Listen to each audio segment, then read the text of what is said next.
wife and a tree in the backyard. I held your hand so tight.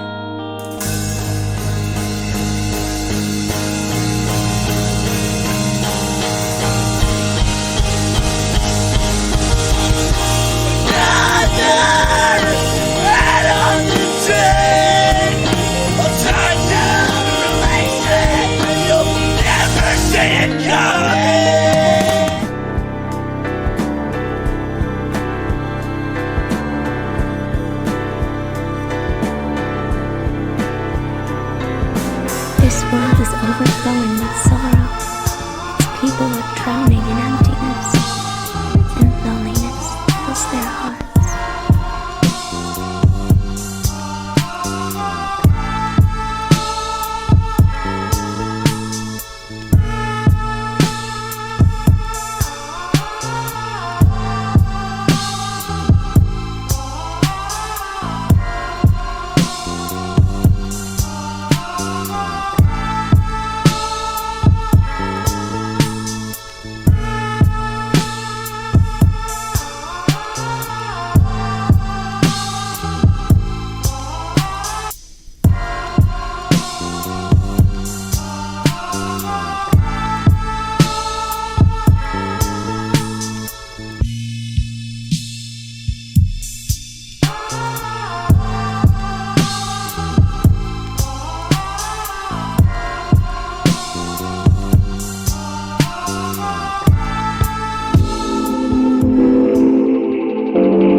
Mediation as God, Chapter 4. Felt gas. When politicized brats attack the Enlightener Immanuel Kant, a plea against the breakout attempts from Adorno's prison is due. Introduction. When in the 1980s in France a critique, most prominently Luc Ferry and Alain Renaud in their book Antihumanistisches Denken, that took the name of humanism and exposed Michel Foucault, Claude Lévi-Strauss, and other representatives of structuralism and post-structuralism as propagandists of the counter-enlightenment, Adorno and Horkheimer were also denounced as anti-humanists, together with the new French irrationalism. As Jürgen Habermas had already done in the 1970s in the Federal Republic of Germany, the French humanists accused the representatives of early critical theory of cultivating a deterministic, culturally conservative and decay-theoretical view of history, which, while understandable in human terms in the wake of the experience of the Shoah, was of little help in the search for progressive alternatives in the present and therefore needed to be revised by means of all sorts of supplements. The attempt currently being made, with recourse to Jean-Paul Sartre and Jean Amory, to supplement critical theory with set pieces of humanistic existential philosophy follows a similar program. By contrast, a reading of Amory's criticism of structuralism and the concept of the human being developed in it is intended to show, by way of example, that any affirmative restitution of humanism not only falls behind, epistemologically, the negative anthropology and critique of subjectivity, but also that it is bound to remain blind to the real corruption of the concept of humanity, which can only be defended as a negative concept, as a designation of something that has yet to be actualized and is being continually thwarted by the process of history. This is the unintended truth of structuralism in the eyes of its humanist enemies, but also in the eyes of post-structuralism, which seeks to restore the subject that structuralism neutralized as the non-subject of unfettered madness. While neo-existentialism seeks to revitalize an undamaged humanistic subject, albeit one that can only be postulated in theory, to which there is no empirical correlate in dehumanized humanity, critical theory attempts to rescue free humanity as a possibility in the face of its factual negation. This is the difference between constructive humanistic and radical critique, which is a difference of the whole even before the founding of the two German states. Jean-Paul Sartre's existentialism, which soon became the guiding progressive philosophy of the federal German cultural in-crowd, found its way into young Germany, not only in the form of his plays but also in the person of Sartre himself. In 1947, the German premiere of Sartre's drama The Flies, Les Mouches, took place in Dusseldorf, and in 1948 Sartre traveled to Berlin for another premiere of the play. The Dusseldorf performance was directed by Gustav Gründgens, the Berlin one by Jürgen Felling. During the Third Reich, both had been included by Goebbels and Hitler on the God-blessed list of the most important Nazi artists and were able to continue their careers after the Allied victory. The drama, which was able to pass the censorship for its French premiere under German occupation in Paris in 1943, although it was, according to the reading promoted by Sartre, an allegory of the resistance, was in 1947 in Dusseldorf as was perceived as an anti-Stalinist parable of the Allied occupation in 1948. In view of the confrontation between the two blocs, as a critique of Stalinism, and in the history of its reception it has gone through almost all the same political twists and turns as Sartre himself. Historical anniversaries recall great show trials. The prosecution and defense dramatically confront each other, present the evidence with aplomb, and try to win over the jury with stirring pleas. In the end, the court may rule in a way that the ruling opinion approves, but until then the audience may be well entertained, or in the best case even provided with new insights. But when the Red Army faction and the armed struggle are on trial, everything is completely different. The anniversary of the German autumn is not reminiscent of a Supreme Court trial, but of a mixture of TV history, Lindenstrasse, and a court-martial. The most hackneyed rumors and stories are passed off as compelling evidence and brand new insights. Instead of polished pleas, the audience is treated to the stammering of less talented lay actors who are witnesses, prosecutors, and judges all at once. The separation of powers has been abolished, the so-called common sense reigns supreme, which is the disease itself, i.e. more malignant than almost any ideology. Therefore, the defense can be dispensed with. The era when thousands flocked to the Vietnam Congress in Berlin because they thought it was the revolutionaries' duty to make the revolution and believed that, as the call said, not so much the weapon of criticism as the armed criticism was open to the left, is long gone. The old SDS members, the successful Has-rebels, Freudo-Marxists, and honorary proletarians, now always want to have known everything better. The stupid thing about it is that they are not even completely wrong. Because no sooner had the RAF begun to put into practice the demands that Dutschke, Enzensberger, Horlman, and Company had raised in 1968 as an anonymous authors collective in concrete and to ignite the violence in the metropolises, then they suddenly no longer wanted to have meant it that way. The vast majority of the friends of armed struggle disappeared at the beginning. At first they thought the time was not yet ripe, then they wanted to wait for the general uprising of the proletariat, and finally they discovered the free democratic basic order. When Rudi Dutschke raised his fist at the grave of Holger Mainz in November 1974 and shouted his famous Holger, the fight continues. Into the cameras, he called ex cathedra for the founding of the Green Party. The legacy of '68 should be continued, only ecologically, socially, grassroots and non-violently, but above all in the Bundestag. On the occasion of the German autumn, Dutschke had already declared that he wanted to fight the representatives of the ruling class in accordance with parliamentary possibilities. The Socialist Bureau, which he had joined shortly before and which also seeped into the Green Party after 1979, pointed out to the RAF at the same time that the freedom of movement for socialist activity is very well covered by the Basic Law. The RAF had already dealt with this kind of objection in its first, and best, declaration. The majority of the left, as could be read in the urban guerrilla concept, feared the accusation of revolutionary impatience more than their corruption in bourgeois occupations. It was more important to them to do their doctorate with Lukács in the long term than to be agitated by Blanky in the short term. Behind this agitation against the transformation of Marxism into an academic discipline was the knowledge that Marxism is not a science, a position or an approach to enriching university pluralism, but a critique that aims to abolish its object. If the RAF had understood nothing else, it knew, in contrast to the Marxologists who flocked to the intermediate level in droves at the time, that there can be neither historical laws nor necessary waiting periods for free association. Since the capital relationship has existed in the world, it is ripe for abolition. In contrast to the DKP, the ML groups and the early spontaneists, who, at the same time that Ulrika Meinhof exchanged her typewriter for a pistol, cheerfully marched in front of the factory gates to drive out the bosses together with the proletarians, the early RAF was not particularly optimistic. We doubt whether it is even possible under the present conditions in the Federal Republic and West Berlin to develop a strategy that unites the working class, to create an organization that can simultaneously be an expression and initiator of the necessary unification process. End of quote. However, these justified doubts did not prevent the RAF from titling its third programmatic declaration with the Maoist slogan "Serving the People" in April 1972. Contrary to what the DKP and the K groups repeatedly claimed, the RAF had anything but contempt for the masses. Even if it had some doubts about the revolutionary will of the working class in the urban guerrilla concept, it always considered the proletariat and the people to be popular and inherently revolutionary, only manipulated by the Springer press. This is the background against which the RAF, following the spokesman of the protest movement, spoke of wanting to lure fascism out of the institutions. Only when the manipulative violence of the rulers has reverted to open violence, Dutschke et al. Had already declared in 1968, can the internalized violence of the wage-dependent free itself into proletarian violence. Behind this strategy, at best, was an interested misunderstanding about the country in which the Red Army was to emerge from its armed fiction. Because fascism in Germany was by no means fascism, but rather National Socialism.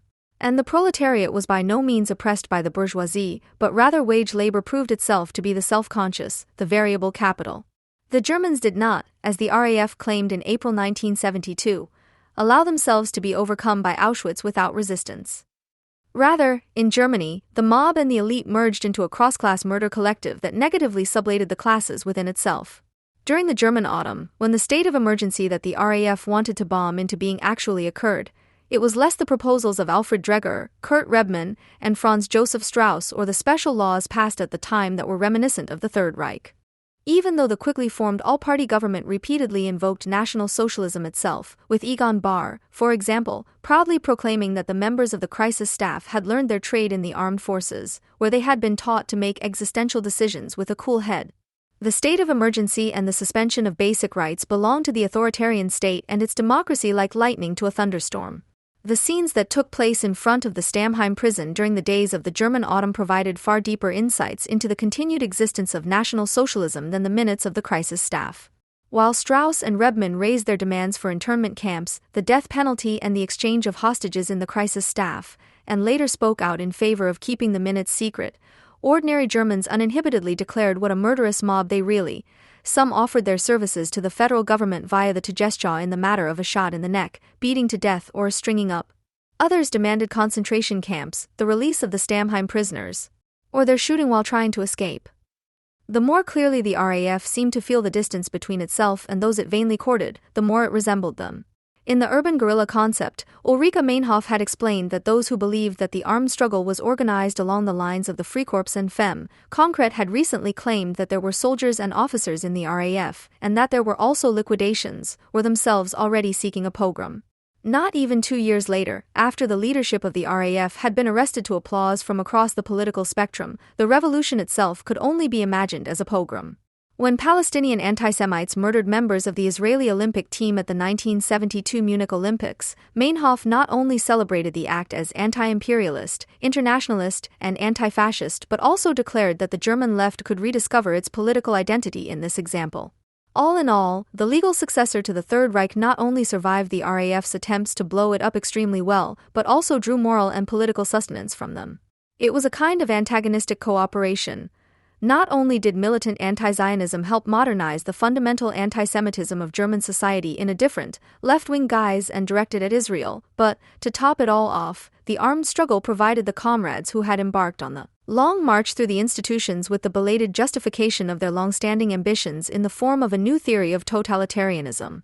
Anyone who has read about how submissively the former Trotskyist and Old 68er Jan Philipp Reemtsma, the grand mogul of the Hamburg Institute for Social Research, hung on the lips of retired BKA President Horst Herold, waiting for the right moment to present his private theory to the supreme terror fighter of the German autumn to present his private theory, namely, that mass anti-intellectualism was to blame for the terror. He senses what is at stake, nothing less than proving the Assertion, extremely welcome to the better society, that the armed alchemists of the revolution who, like no one else, took the delusion of the student movement seriously, that it was, according to Marx, a matter of installing the famous mediation of theory and practice, when in truth it was an attack on the center of society, not really surprising for dropout philosophy students. As a result of the left's obsession with mediation, it has now become completely unbalanced, a quagmire. A new center has emerged, the civil society, which considers itself truly revolutionary and is in fact spiritually revolutionary, and which, in view of the victims of the armed struggle, laments the enormous dangers of its selfless commitment to the common good. The RAF killed people who had their own serious concerns about engaging in a more just world. And Peter Hart's must live, Claudia Roth too. The fact that the mass enthusiasm for the pamphlet The Coming Insurrection could be seamlessly replaced by enthusiasm for the Arab uprisings in this country, without anyone even asking whether there are any differences between the Islamist terror in the banlieues, which the Invisible Committee chose as its model, and the revolts in the Arab states. This makes evident the extent to which the leftist fetishism of insurrectionism no longer obeys the laws of pathic projection. Their fans believe they recognize in the Arab uprisings what they have already gleaned from the diction of the Invisible Committee, the authentic expression of a vitalistic youth movement inspired by unbridled spontaneism, a bravado contempt for encrusted structures and hatred of mediation. Those who have finally taken their own desire for disinhibition and self-abandonment, which has become brutalized and brutal between political tinkering and boring wage labor, seriously. Whether the next committee, as a blogger on the Facebook page of Jungle World has already hopefully posted, will actually write in Arabic is by no means certain. What does seem certain, however, is that the majority of citizens in Western states are increasingly willing to complicitly allow the left-wing partisans, who act as the avant-garde of their own self-hatred, to carry out their upcoming uprisings. On this occasion, the event will take on the pamphlet again to show that its authors are the bad heirs of a bad tradition of civilizational self-contempt that necessarily corrupts language and thought. The French situationism and the anarchist cult of violence of Georges Sorel, which the Invisible Committee draws on equally, converge in their glorification of spontaneous action, which tears apart the web of mediation, allows spontaneity and arbitrariness to converge, and is supposed to abolish the subject to its well-deserved demise instead of suspending its narrow-minded form. But while anarchism and situationism could still refer to the largely unbroken empirical dominance of the bourgeois subject form in such destruction, their postmodern heirs sanction its virulent disintegration and celebrate collective regression behind the state of bourgeois socialization as anti-bourgeois revolt. What this also betrays about anarchism itself and what this betrayal has to do with the much-vaunted literary quality of the pamphlet is what this event will attempt to clarify. Let us assume that what is increasingly likely to happen, and the looming crisis will be bigger than its predecessors in the last 50 years. Then that means impoverishment, premature death. But also personality disorders, suicides, and seemingly completely unmotivated individual outbreaks of violence. Where work still exists, control and mistrust increase, and competition, enacted as a struggle for survival, ultimately turns wage labor into drudgery and neighborliness into a nightmare. Who could want the bad to get worse? Who could want to devote all their thoughts and desires to the struggle for survival and assume that everyone else is hostile to them? Who would want to live in a society that is overcome by bouts of mass panic? To be allowed to take revenge on the world for once and to let a wave of disappointment, resentment, and hatred sweep over one's fellow human beings, such fantasies of omnipotence of the failed bourgeois subject are often, but not inevitably, accompanied by loneliness, drug abuse, and tics, and only exceptionally a case for psychiatry. In most cases, this antisocial need is sufficiently satisfied by the opinion-forming business. Reporting on disasters offers enough opportunity to take the side of providence against a corrupt humanity that has fallen apart with nature. Sometimes the natural disaster is a warning sign for more humility towards creation, then a war is a cleansing bath for a community that has finally been morally purified, and so on. This misanthropy of the late bourgeois individual is cultivated particularly by a species that time has not treated well, a species whose members, after a series of missed or squandered opportunities, relied and rely on the conceit borrowed from the bohemian world or the belief in being chosen that they will be called upon. Their special qualities are still waiting to be discovered. This species not only relishes painting the future of the crisis in the darkest colors and looking past the personal horrors of millions with a nailed it, we've always said that. They seriously declare themselves called upon to point the way out of the night into the light. The magazine, whose advertisers, at the editor's behest, excluded a publishing house from the left-wing book fair because it stocked the Bahamas on the book table alongside its own production, which is not very popular with left-wing book lovers, had an infantilized Karl Marx on the front page of its November issue, sticking out his tongue at the world proletariat in the face of the horrors that lie ahead. That's what you get for having paid for cars and homes, or at least wanting to do so, when there are a few rupees more. To prevail in battles, on the safe hill of the general, of course, and to defy the elements, such adolescent fantasies of omnipotence are by no means limited to people who see themselves as politically left-wing. It is reported that shortly after his triumphant enthronement at Versailles, the German Emperor Wilhelm I fell into a depression as a result of his victorious empire over the archenemy, because his hands were tied during the normal course of political business and no more decisions of historical proportions were pending.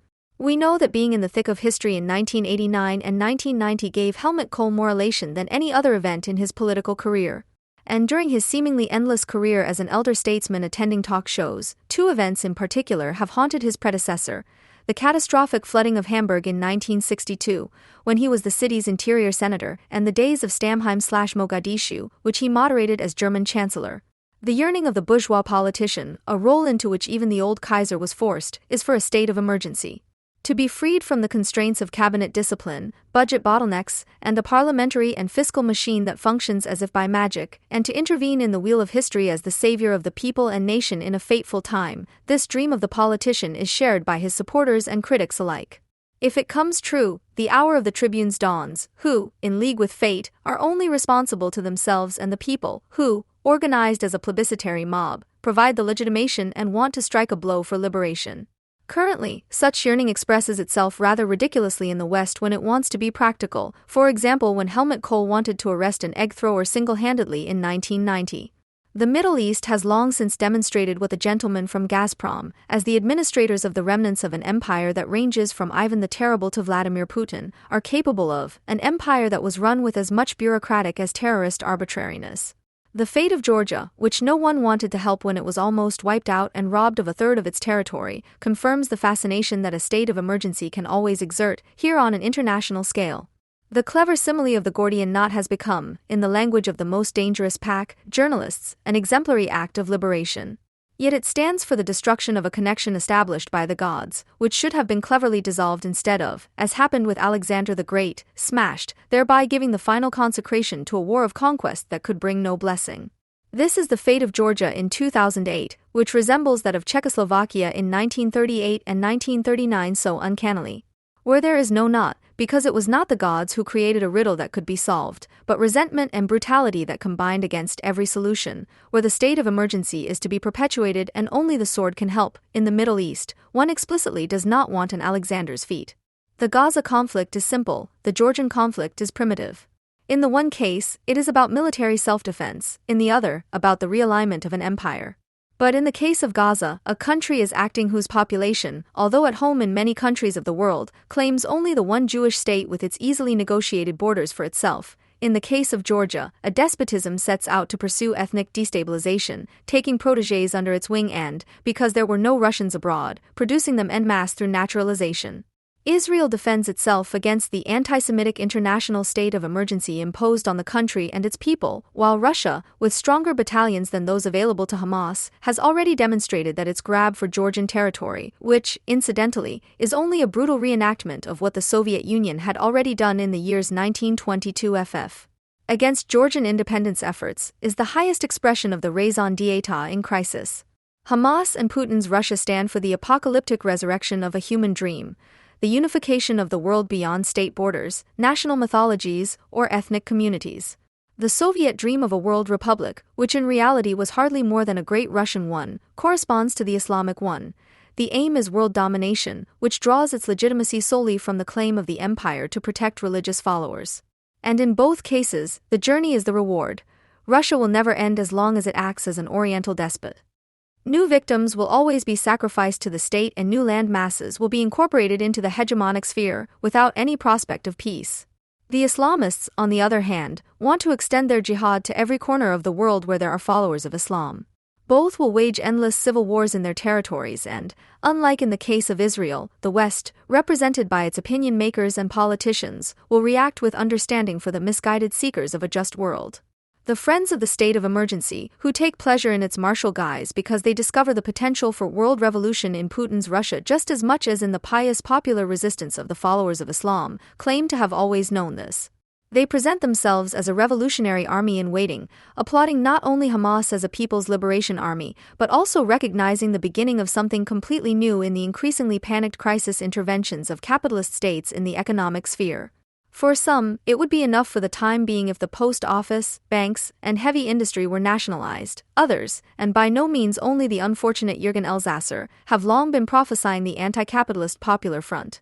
It is of no use to realize that capitalism must produce the crisis out of itself when the crisis is there. Because how to end it in a system-immanent way is something that the communist knows just as little as the normal crisis politician. The fact that there are communists who, in the fall of 2008, seriously recommend revolution as a solution to the crisis is a lasting proof that these are merely misanthropes who despair of their own lives and who wish for a terrible end for Western societies, if only to throw the bulk of their citizens into a materially similarly precarious situation as the one in which they themselves find themselves, with the then flattering personal advantage for communists of finally being considered something as prophets and itinerant preachers among the wretched. The nasty accusation against critical theory that it failed during the world economic crisis of 1929 FF, when instead of launching practical politics against fascism it only had a critique of ideology to offer, this eternal accusation of complicity, which alarmists of the deed have been leveling against ideology critique, that is, the form of critique at the height of the post-bourgeois era, is a sure indication of how sealed against reality the community of those who call themselves communists today really is. It does not want to admit to its members that critique, which is supposed to lead to the abolition of capitalist socialization, could only have been successfully carried out as critique of ideology in the somewhat quieter times before the crisis, so that something better than the panic-stricken mass moods in the crisis and the restoration of or even the relapse behind capitalism could succeed. Instead, they are concerned with the criticism of the masses of capitalism and not with the necessary criticism of the anti-capitalist masses. Because the masses do not want communism, but a state economy, because at best they long for an ordered community in provincial narrow-mindedness, in which the heroes are postal workers, as recently presented in France's most successful film Welcome to the Sticks, the criticism cannot help but demystify the seemingly utopian, in reality not even nostalgic peace and denounce the authoritarian longing inherent in it. Like the dream of the masses, so the utopia of the book publishers and magazines advertising in concrete. The only difference being that in the circles of the communists, they are vigilant to prevent dissidents in their own ranks. Because no matter how much they are enemies of each other, the solidarity remains unbreakable when it comes to excluding anyone who speaks of the psychopathology of revolutionarism. Incidentally, this is nothing new and, in the grotesque people's tribunals, such as the one in Nuremberg against the CAIRA publishing house, points to a tradition that has continued to this day, unbroken at least since the elimination of the left-wing opposition in the Soviet Union in 1926. The betrayal of the intelligentsia was always related to the left, the exclusion, the defamation, the character assassination and sometimes also the literal murder of the dissident. This tradition of Stalinism, which National Socialism took over, of keeping quiet about its own crimes, the most terrible of which were characteristically committed after 1933, and of muzzling anyone who wanted to talk about them, is a tradition that extends beyond the official end of Stalinism. This popular exclusion of criticism in the name of the Popular Front and anti-fascism in the West extended beyond the official end of Stalinism. The enthusiasm for Maoism until well into the 1970s proved this just as much as the intellectual kowtowing to Che Guevara or the bloodthirsty enthusiasm for Fanon. And even when highly corrupt and completely paranoid satraps and mercenary leaders long eclipsed these shining lights, the Third World enthusiasm did not abate, as people felt the heart of darkness beating too much in their own chests. This inevitably led to the emergence of dissidents, not a few of whom, in understandable bitterness, really did make their peace with conditions that, despite a bloodthirsty left that often intended worse than the preservationists, were still not ones under which one could have lived in peace. The failure of critique with a communist intent is not so much attributable to the unwilling masses, befuddled by the culture industry. The grotesque offer that was and is usually made to them in the name of revolution, this mixture of contempt for their meager prosperity and private pleasures on the one hand and promises of salvation on the other, which in language and content fall far short of an ordinary blessing at the end of a Catholic service, has created an almost insurmountable hurdle between the individual malcontents, both in terms of their personal circumstances and their general prospects, and the sources of criticism. Even more than critical theory, the curse of communism, the gulags, and killing fields, is invoked because the memory of the crimes committed in the name of communism also includes those who are now accused of betraying the chance of a revolutionary new beginning in times of crisis because of their excess of ideological criticism. For even where bourgeois socialization and with it real socialist societies are only negatively negotiated and rejected, the so heavily discredited demand for self-consciously organized production and distribution necessarily resonates, not as a program for a revolution and certainly not as a set of instructions for convincing the masses, but in the constant, thoroughly negative insistence that the circumstances do not offer more than their continuation under increasingly unpleasant conditions. This still applies to the proof that the globalization-critical or otherwise authoritarian ideologue of revolution and the apologists of the existing conditions are devising future programs in which the threatening call for community and cohesion, with a corresponding declaration of enmity, is aimed at excluding elements that lack solidarity, which, significantly, are always called Ackermann and Zumwinkel. The people in question should be defended against such declarations of enmity because they reveal why people go to work in the first place, namely to get as rich as possible and not to serve the community. That is what the apparent critics, who have long since returned to the socialism of Deutsche Post, as it was before the Zumwinkel aegis and which once inspired Lenin, have in mind, if not already Kim Il-sung's Jewish ideology. Even in the embarrassing attempt by Hans Werner Schinn, IFO Institute, in November 2008 to shine as a critic of ideology, when he drew an analogy between the German persecution of Jews in the 1930s and the now so popular vilification of bankers and managers. There is a remnant of truth if one considers that the revolutionary agitation of the Nazis and KPD before 1933 was indeed aggressively directed against the bosses, and the Nazi anti-Semitism became so popular not because it was first ignited by impoverished Jewish refugees from Poland, but because it recognized the bad qualities of the capitalists, which had also been emphasized by their revolutionary competitors as Jewish ones. In the 20 years since 1990, the critical potential needed to comment on the next major crisis and to criticize those managing it has not matured. What was once called anti-German is now surfacing as an apology for the somewhat resistant actions of migrant thugs, as an attack on the Bundeswehr's deployment in Afghanistan, or as resentment, fueled by social envy, against German early retirees who have settled in Majorca. And even solidarity with Israel has now become a noble cause for friends of the Palestinian people like Gregor Gysi and Petra Pau, who are emancipating themselves from anti-Zionism, but sending their pro-Israeli reserve force to the front with the Party AK Shalom when it comes to delegitimizing a motion by the CDU, which wanted to combine official solidarity with Israel with a rejection of anti-Zionism. In reference to the title of Max Weber's famous lecture from 1919, Criticism, which, as is well known, has to be autonomous if it is not to degenerate into ideology, has been reduced to the perverse motto criticism as a profession among people who claim to be in solidarity with Israel or opponents of left-wing revolutionarism. This mixture of criticism and business leads to the prickly tension between seminar and career and finally to propaganda and association work. When Professor Wolfgang Benz, the greatest anti-Semitism specialist in the country, who is in fact a prejudice researcher, exposes so-called Islamophobia as a new form of anti-Semitism, then the ideologues who are in solidarity with Israel do not feel shame and turn around quickly, but see it as an opportunity to open up an exciting new field of discourse. To understand what the left is, it is helpful to grasp it as the extreme pole of socially possible stupidity, a stupidity that is not understood as one of the intellect, but as the prompt willingness to rationalize, to make even anti-reason theoretically understandable. It is the unthought thoughts, Freud, that determine the extent of this state of affairs. And it is only the respective degree of ideological drive or academic sophistication that allows differentiation between wildcat or indie media on the one hand, and Noam Chomsky and Antonio Negri on the other. This stupidity, in this differentiated way, is the precise function of knowing it all, just another word for forgetting fascism and for the reluctance to consider anti-Semitism and anti-Zionism with Marx and Adorno as the practical and ideological anticipation of the negative sublation of capital into barbarism. The left always knows, if bin Laden hadn't laid the Twin Towers low, it would have had to be initiated to avoid the growing worldwide criticism of the capitalist system from developing into a mass syndrome, wrote Indie Media Info, November 29, 2001. Anti-Semitism is a pretext. And the left knows what's what, because for them society consists only of class struggle and other vested interests, including the conspiracy theories of Matthias Brockers, Jürgen Elsasser, and Andreas von Bülow. Anti-Semitism is an accessory and a trifle, the bagatelle to the massacre. It's stupid how it went with the left, when Antonio Negri, the Zampano of the submissive subtropics, is able to explain the New World Order on hundreds of pages without saying more about fascism than the single half-sentence that it, the utopia for Anne Frank, reduced people in a monstrous way to the minimum of bare life. And it is certain that a lot more went wrong when the discussion not only failed to note that the concept of the epoch can do without barbarism, but even more so when Like Elfriede Daimler, she praised the total loss of the left as the special virtue of this anti-national platform, which is directed against every form of ideological abbreviation. In this way, the left distinguishes itself as the extreme of socially possible and necessary stupidity, in that it rejects, postmodernly trimmed, the Enlightenment and its implicit materialist concept of truth, and at the same time, quite unconditionally, elevates the dogmatics of relativism and construction to a total criterion. In the final analysis, this naturally leads to the sentence that anti-Semitism is a matter of taste and opinion.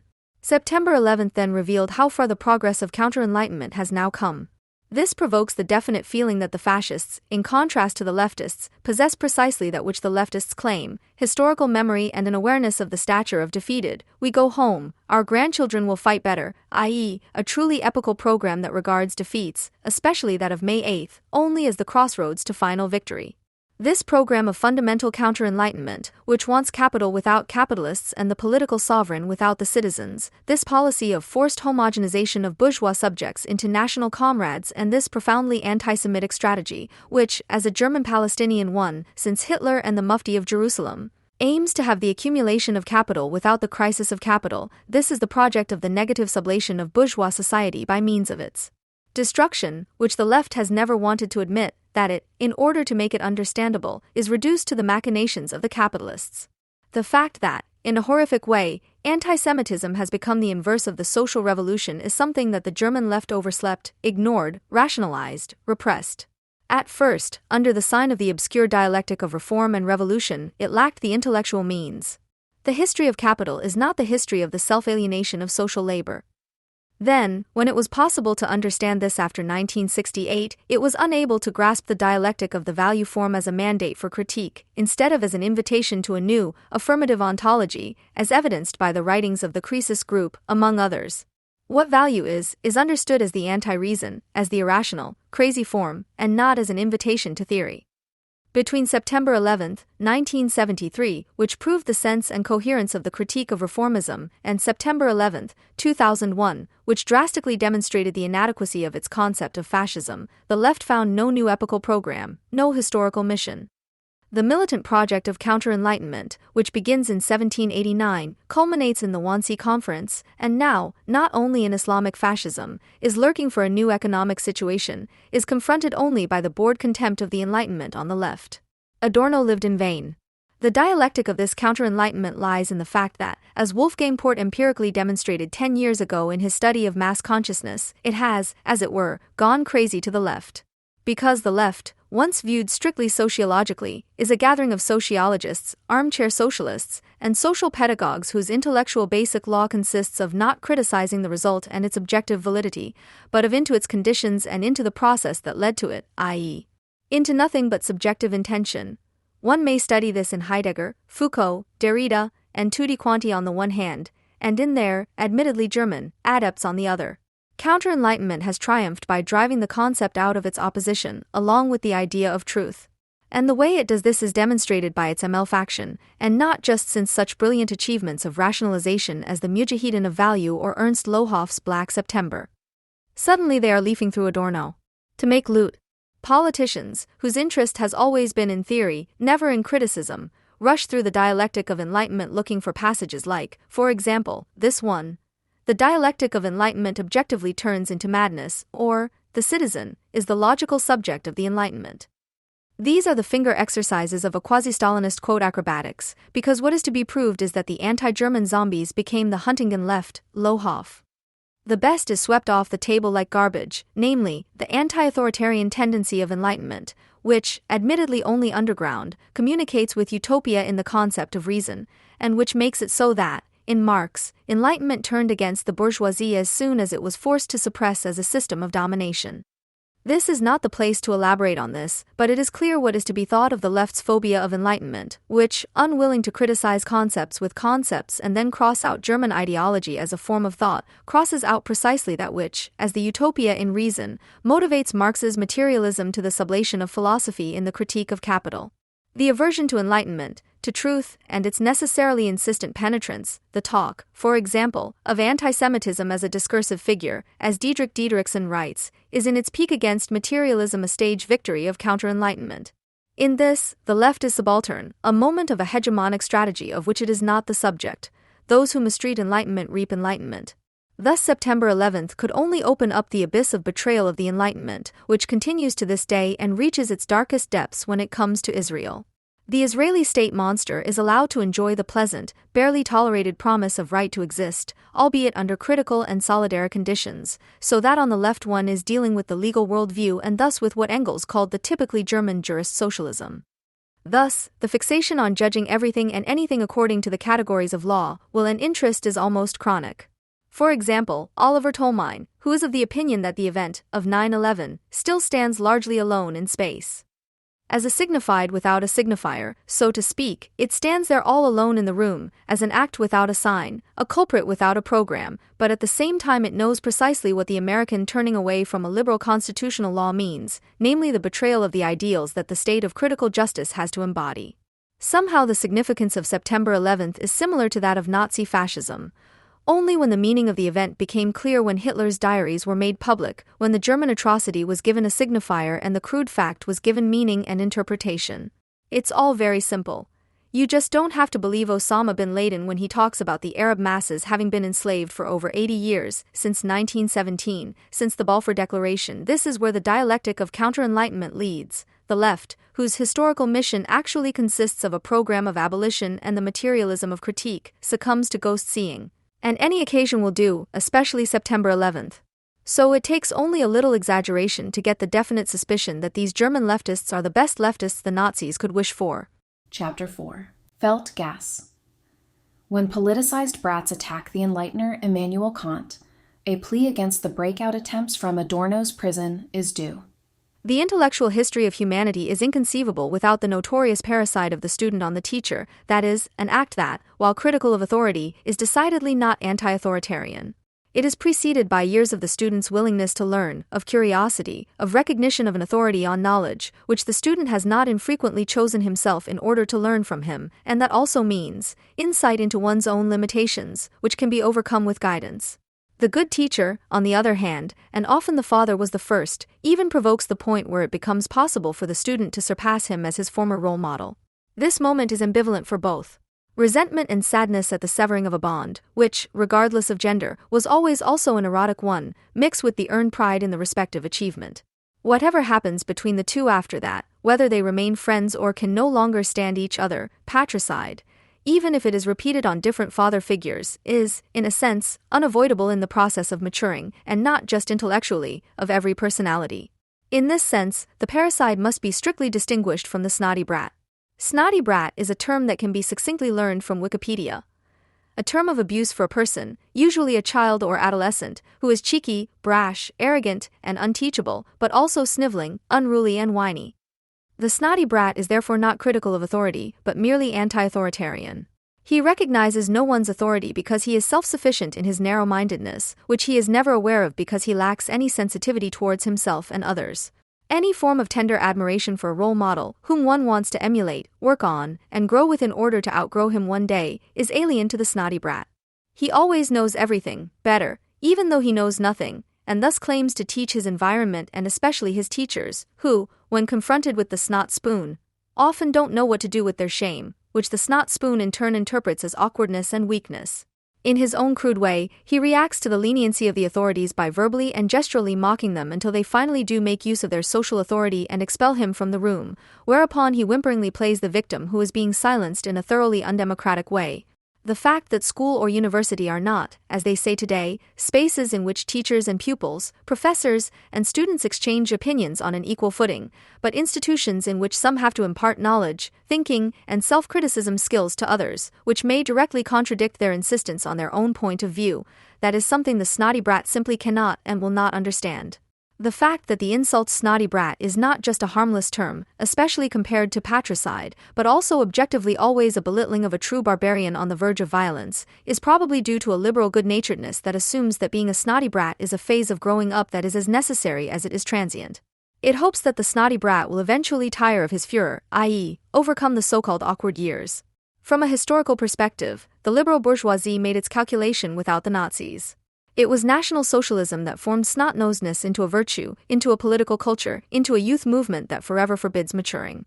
In contrast to the early, much criticized labor movement Marxism, which, despite all its anti-bourgeois affectations, was essentially concerned with the appropriation of the bourgeois heritage in art, science, and manners by the proletariat, the Nazi student had nothing more to learn in his first semester, but rather to impose his simple, stereotyped worldview on his professors.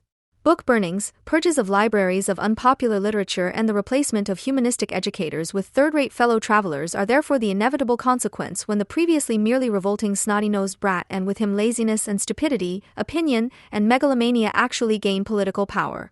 However, the politicization of the snotty-nosed, which from then on increasingly tends towards barbarism, is by no means a unique feature of the so-called right. In the course of its history since '68, the New Left, whether authoritarian dogmatic or anti-authoritarian undogmatic, has hardly missed an opportunity to confirm Habermas's verdict of left-wing fascism.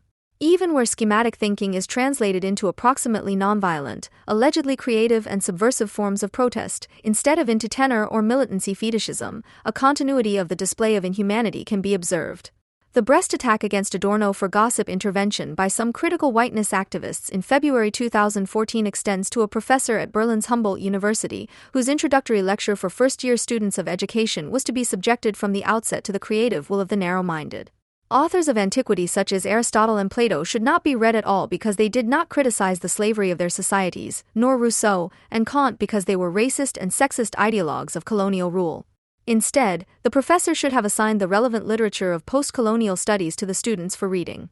On the last day of the lecture, the police had to ensure that the majority of the lecture attendees, who had been disparaged as well-behaved or conformist, were able to access exam-relevant information.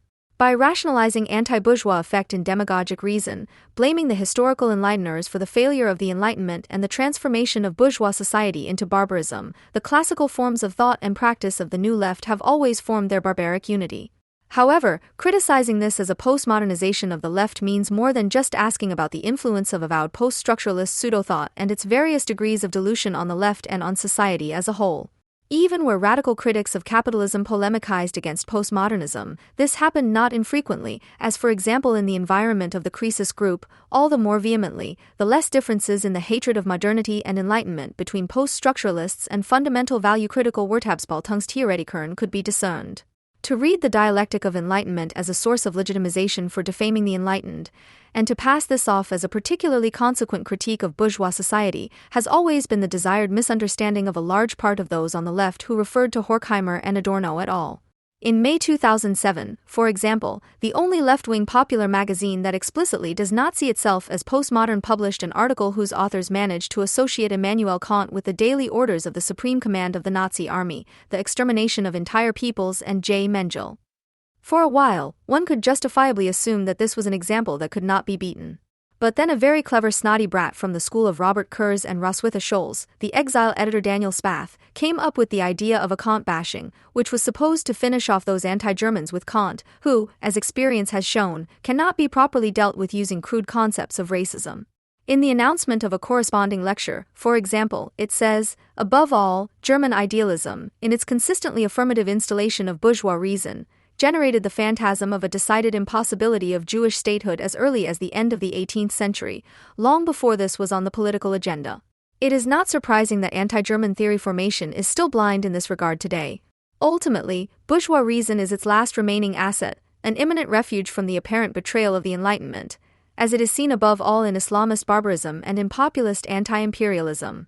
In doing so, anti-German theory overlooks the fact that it is bourgeois reason itself that, out of its own contradiction, posits anti-Semitic and anti-Zionist forms of thought, and not the irrationality of some kind of counter-enlightenment. End of quote.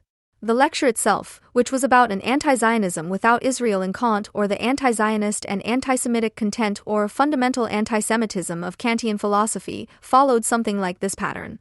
Starting from 1 or 2 footnotes in Kant's writings on anthropology and the critique of religion, into which something like manifest anti-Semitism and anti-Zionism, in a genuinely modern sense, is forcibly read, both variants of the new hatred of Jews can be proven to be at least structurally constitutive for the critique of pure reason and the critique of practical reason. Whereby the path to an uncomprehended and partly reversed Kant runs through the use of half-digested theoretical set pieces from the critics Post-1 and Sohnrethel, who are not only well-liked by anti-Germans.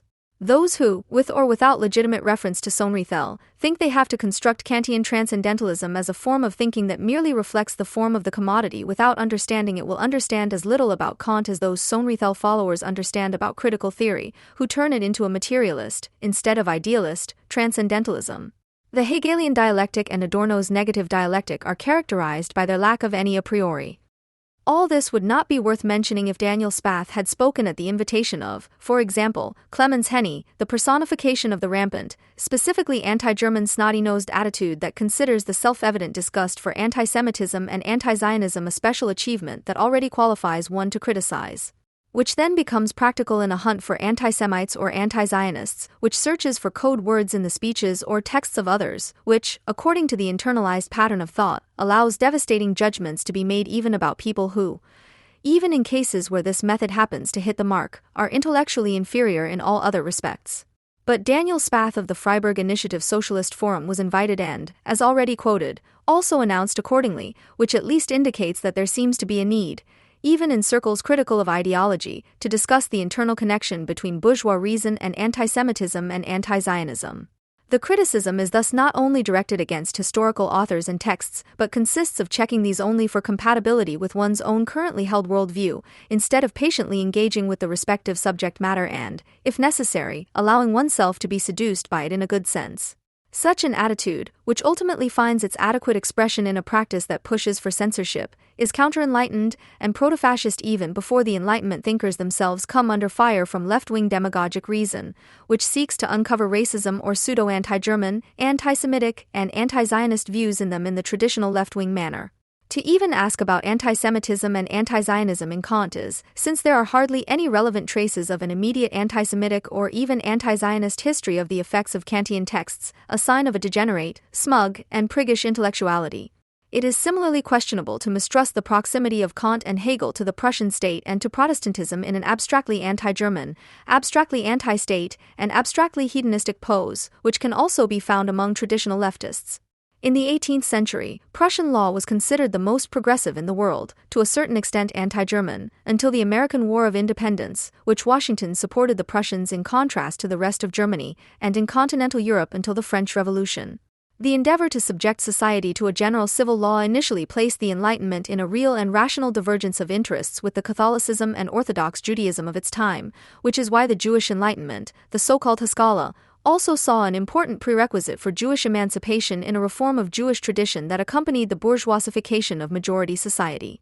Because the cult of inwardness of Protestantism, which can rightly be criticized as a philosophical-theological relapse behind Catholicism and Judaism, was at the same time a renunciation of worldly sovereignty, Protestantism, with its ideologies of egalitarianism, individuality, and self-responsibility, virtually imposed itself on the progressive, anti-clerical bourgeoisie of the early hours as an ally.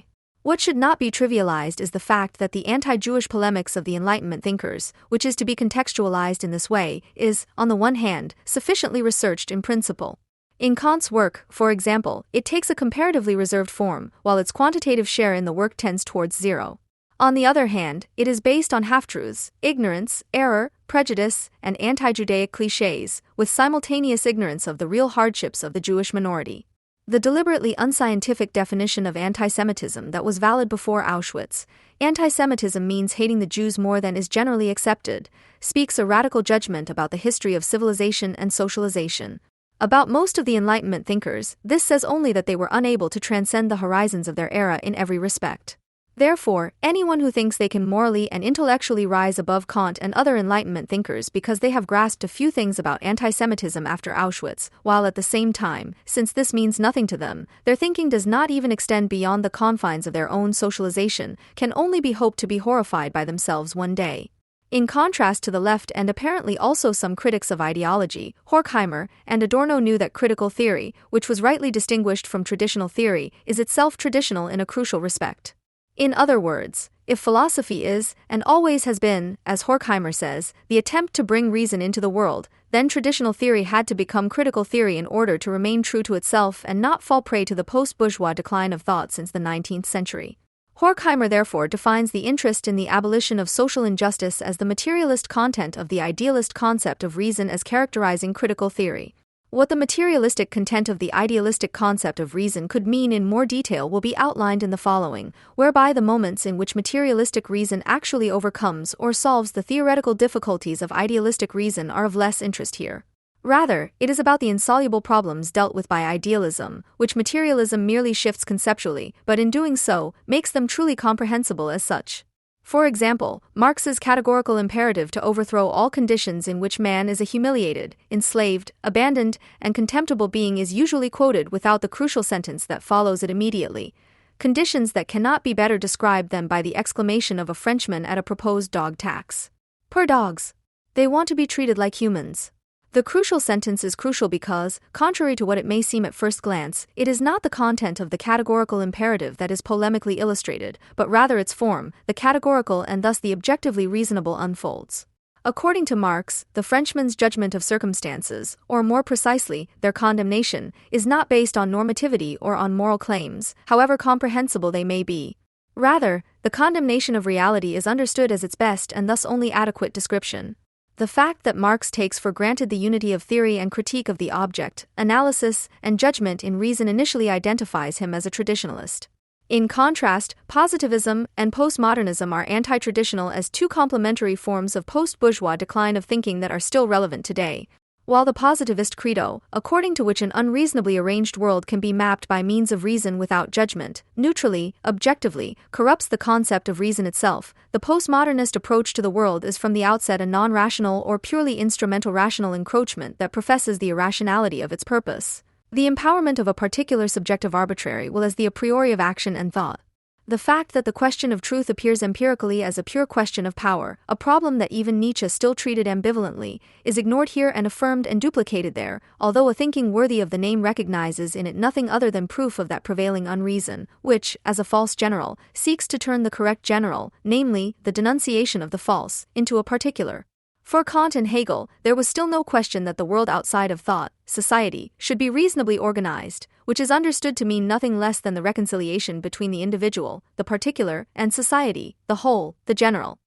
However, while Hegel tends to focus on the realization of reason in the materialized ideal state and conceives of reconciliation as the subsumption of the particular under the general, Kant's categorical imperative is closer to the critical theory's concept of reconciliation, at least in this version.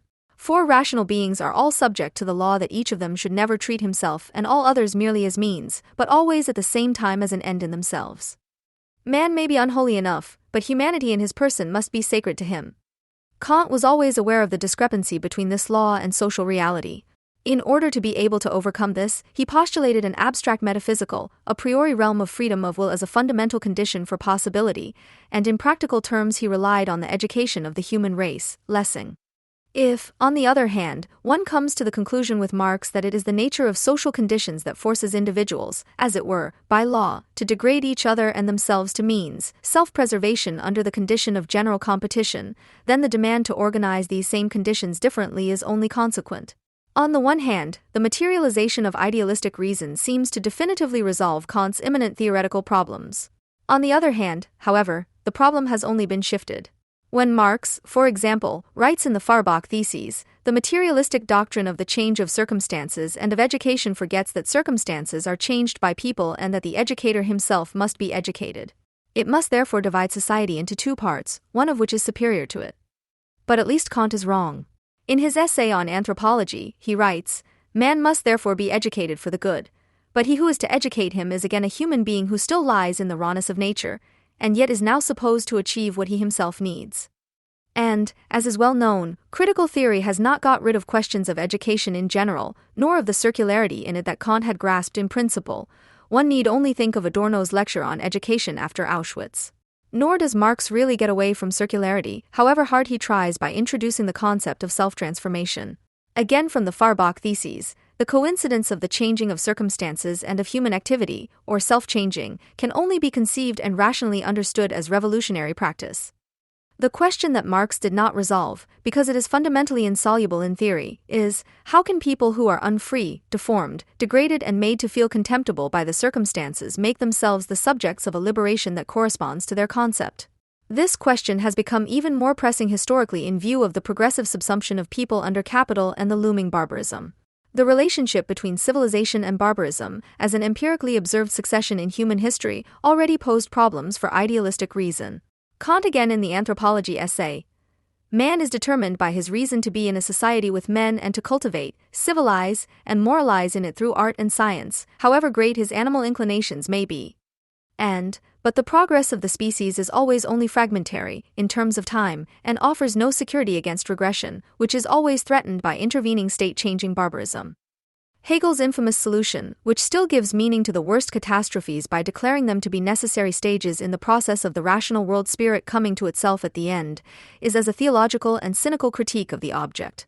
Kant argues partly similarly, only that for him it is nature in which the destiny of man to reason, which ultimately prevails against all necessary discord, lies. Partly he leaves the problem open as unresolved.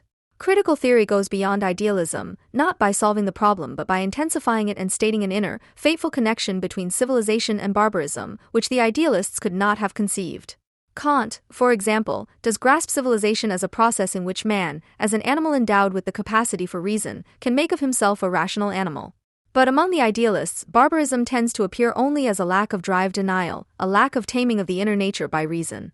If one wanted to define in a nutshell, in an abstract and general sense, what is essential to critical theory according to its self-understanding and wherein it finds its own insurmountable limit as a theory, one could say that it unfolds the existential judgment that domination and annihilation cannot be, in reflection on a quasi-anthropological human dilemma. The dialectic of enlightenment follows a thought of Freud's. For Freud, everything we use to protect ourselves against the threats from the sources of suffering, initially the superiority of nature and the frailty of our own bodies, belongs to culture, civilization, and society. At the same time, however, the institutions that regulate people's relationships with each other in family, state, and society themselves form that is, the third, social, source of suffering, insofar as ultimately every culture must be based on coercion and the renunciation of drives. It is not because Freud denies the possibility of a society that completely dispenses with coercion and the suppression of drives, the taming of aggressive, antisocial destructive drives, the overcoming of the natural aversion to work, he regards as crucial to the destiny of the human race whether and to what extent it is possible to reduce the burden of the drive sacrifices imposed on humans, to reconcile them with the necessarily remaining ones and to compensate for them. This in turn means, on the one hand, that only when the differences between the particular individual and general society, as well as between the socialized individual and external and internal nature, which appear as contradictions, have been reconciled, which means the opposite of a redemption or obliteration of difference in the collective or in death, culture or civilization could be considered a success. And on the other hand, that the almost inevitable failure of civilization tends towards a turn into barbarism, without civilization and barbarism, progress and regression becoming indistinguishable in the social and in the individual. Theoretically, the dilemma can only be unfolded and the way out, the reconciled society as a determined negation of the unreconciled, can only be anticipated. Its realization is the responsibility of a practice whose current misrepresentation makes the opposite more likely. The contradiction that cannot be resolved in thinking can also stand for this, that Adorno's categorical imperative as a minimal demand takes precedence over the Marxist one as a maximal demand, while at the same time the real redemption of the minimal is inconceivable without that of the maximal. Kant already knew that civil law is not the instrument for establishing reconciliation. And precisely because he strictly distinguishes between law and morality, legal doctrine and virtue doctrine in the metaphysics of morals, one thing never occurred to him, the moralization of law. Such an interpretation may seem obvious in that Kant places the virtue doctrine, developed from the categorical imperative, however plausible in the individual case, above the inherently flawed law. But this is to be understood, and here Kant anticipates certain aspects of modern legal criticism and also of psychoanalysis, in that the law, as a merely external, statutory thing, can only develop its civil sense and endure insofar as the individual subject to it have also essentially internalized its spirit. On the other hand, civil law would become superfluous if people were to truly embrace the categorical imperative out of freedom, as it is said in Lessing, for example, that the entire civil society has yet to be completely abolished, and as crazy as it sounds, it is still close to the truth. People will only be well governed when they no longer need a government. Instead of seeing the affinity of this perspective with Jewish messianism, Kant identified the merely static with Judaism and internalization with Christianity, which is why he assumed, like many Enlightenment thinkers who considered Christianity more progressive than Judaism, that Christianity was closer to his concept of a religion of reason as the basis of law and a forerunner of its overcoming than Judaism. In his Anti-Judaism, Kant still revealed more about the connection between law and morality than a contemporary critique of anti-Semitism, which shares the misidentification of Judaism with outward legalism and Christianity with inner legislation and merely re-evaluates it, which, incidentally, also does injustice to both religions. How much materialist reason stands on the shoulders of idealist reason, and how critical theory, in its self-understanding, is the heir to traditional critical theory, is perhaps made clear once again in a passage that forms the conclusion of Horkheimer's essay Kant's Philosophy and the Enlightenment from 1962. Quote, Kant's individualism still contains the truth of socialism. While the East, against which Europe wants to assert itself, has, so to speak, driven the Kantian heritage out of socialism, the West possesses the idea of social justice in its most sublime form. Freedom and justice are so inseparable according to Kant that, like his predecessor Rousseau, he questions ownership of land. In the preliminary work to the legal doctrine, there is the sentence, but all people, insofar as they are on earth at the same time, must therefore also be in a collective general possession of the whole earth, that is, in a possession that arises from the combined arbitrariness of all. Otherwise, the arbitrariness of one person would come into conflict with the arbitrariness of another and one would take away the other's space. Consequently, the disjunctive general possession would be abolished by this lack of unity, contrary to the innate right. It is true that socialism, which does not mean the fulfillment of the individual, as its founders meant it, becomes totalitarian barbarism. On the other hand, individualism that is unable to lead to social justice is in danger of degenerating into totalitarianism. The unity of freedom and justice is at the core of Kant's philosophy. The general effort to ensure that the Enlightenment is fully embraced in its sense and not least very seriously in education could rightly be called coming to terms with the past. It would be a guarantee that it will not be repeated. Quote end. The diversity of intellectual interests and temperaments subsumed under the collective term critical theory has contributed to its history being told as a mere succession of intellectual and political schisms, and to the unifying aspects of these differences being overlooked. Horkheimer's and Adorno's attempts to preserve the unity of what they understood as critical theory despite all social upheavals could thus be misunderstood as a policy of domination, their criticism of former allies as the punishment of renegades. In the course of such interested misinterpretations, Herbert Marcuse has been stylized as the practical and student-friendly counterpart to Adorno and Horkheimer, an assessment that he himself promoted, at least in his later years, through his criticism of the seemingly resigned gesture of critical theory. However, it would be unfair to devalue the content of his work by listing his political misjudgments. Anyone who is intellectually responsive always runs the risk of being addressed by the wrong side and confusing spontaneous euphoria with intellectual insight. In particular, in the face of the student movement and the Oppo, Marcuse allowed himself to be carried away into a whole series of such errors and offered his sympathies to the anti-nuclear power movement, eco-pacifism, the women's movement, anti-colonialism, and the student bohemia, which earned him numerous false friends, but also, for example from feminism, sharp responses. Nevertheless, it is not simply a contradiction when Marcuse, at the same time as Horkheimer and Adorno were striving to develop a salvific critique of the fundamental categories of bourgeois philosophy, identified with the anti-bourgeois impetus of the new social movements and sought to counter the supposed resignation of his colleagues with emphatic activism. Rather, they are necessarily divergent tendencies of one and the same project. Horkheimer's and Adorno's skepticism about proper practice attempts to preserve negatively what Marcuse ultimately wants to push toward realization. The pathos of sensuality and fantasy that lends Marcuse's late work an often saccharine touch lives on in the most sublime innervations of Adorno's much-invoked negativity. The unifying element in the diverging can perhaps best be demonstrated by the concept of happiness, which, in Adorno, especially in the Minima Moralia, is given far greater dignity than the stale term liberation and which Marcuse endeavored to reconstruct in his Critique of Hedonism written in 1938. In contrast to the emancipation rhetoric of left-wing movements, which has now become completely tautological, the concept of happiness aims at the indivisible by recalling that human freedom is not exhausted in the liberation of particular groups or in their social equalization. The concept of happiness is inherently incompatible with social technology. This is probably one of the reasons why, as Jan Gerber recently pointed out, it has hardly played a role in left-wing discussions for almost a century. Ostracized as apolitical and sentimental and left to the trustees of the culture industry's emotional training, it still retains what has been betrayed in the real historical process by both the bourgeois revolution and the anti-bourgeois revolt, the idea of a free human society as realized individuality. Marcuse consistently develops the aporias of social practice through the dialectic of the concept of happiness.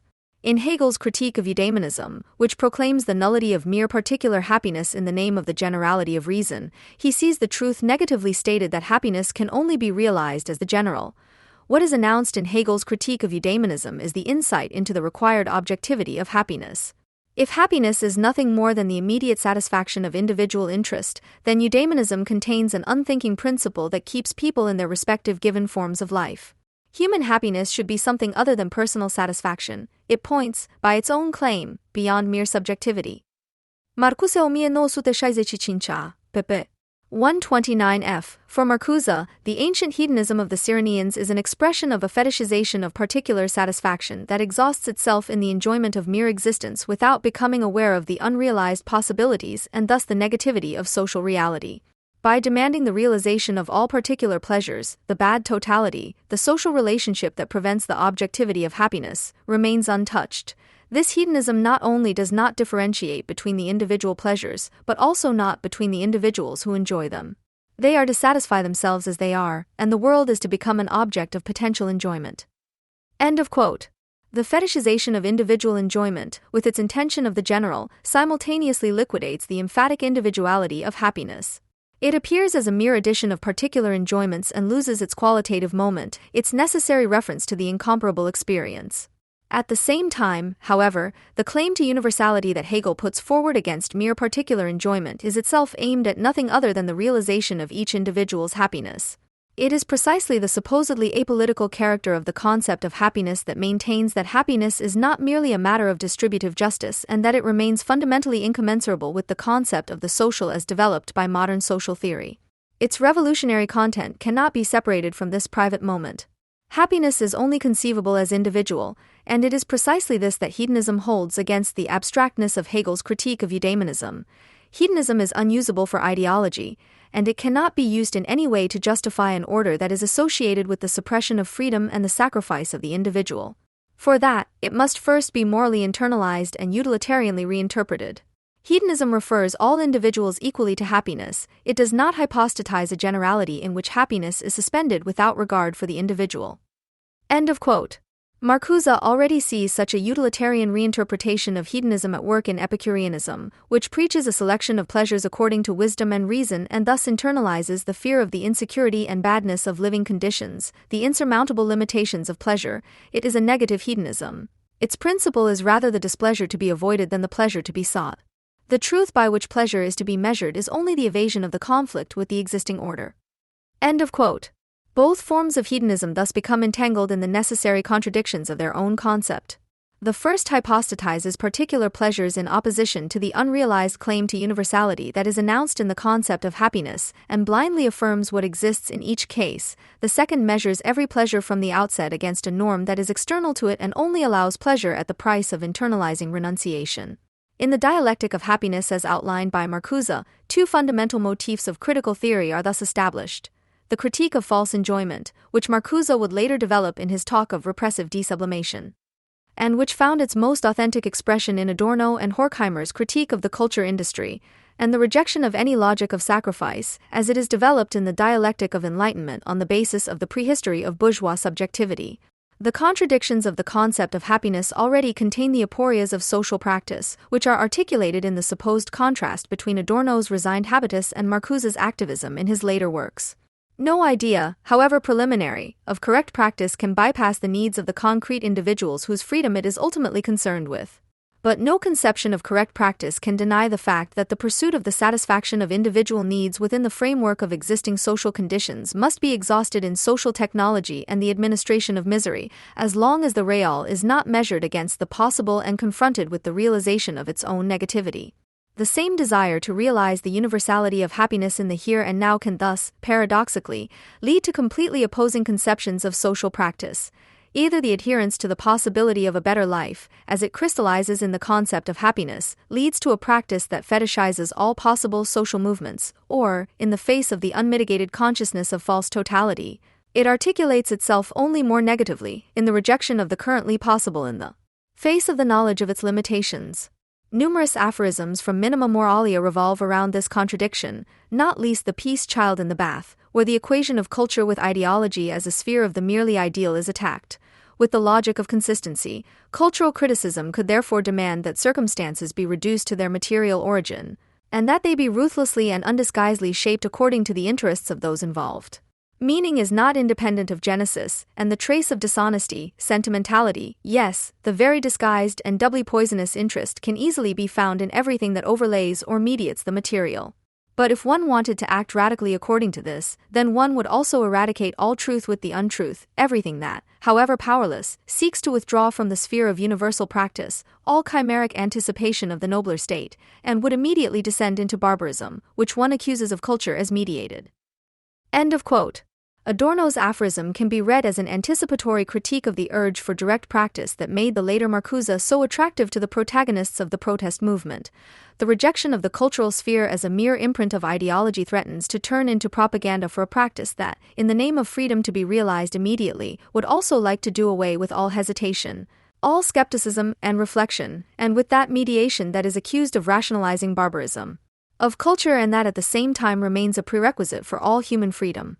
This problem resonates in slogans such as all for all, which aim at the appealing, but in their urgent appeal can always also be understood as a call for anti-capitalist land grab.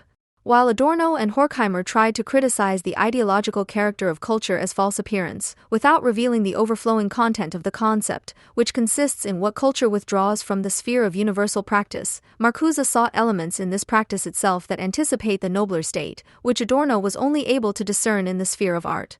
In this sense, Marcuse's essay on the affirmative character of culture, published in 1937, is not, as the title might suggest, a critique of the negative sublation of the opposition between art and practical life through the elaborations of the culture industry, but rather a critique of bourgeois edification culture with its ideology of internalization and inspiration, which at the same time retains and corrupts the concept of happiness.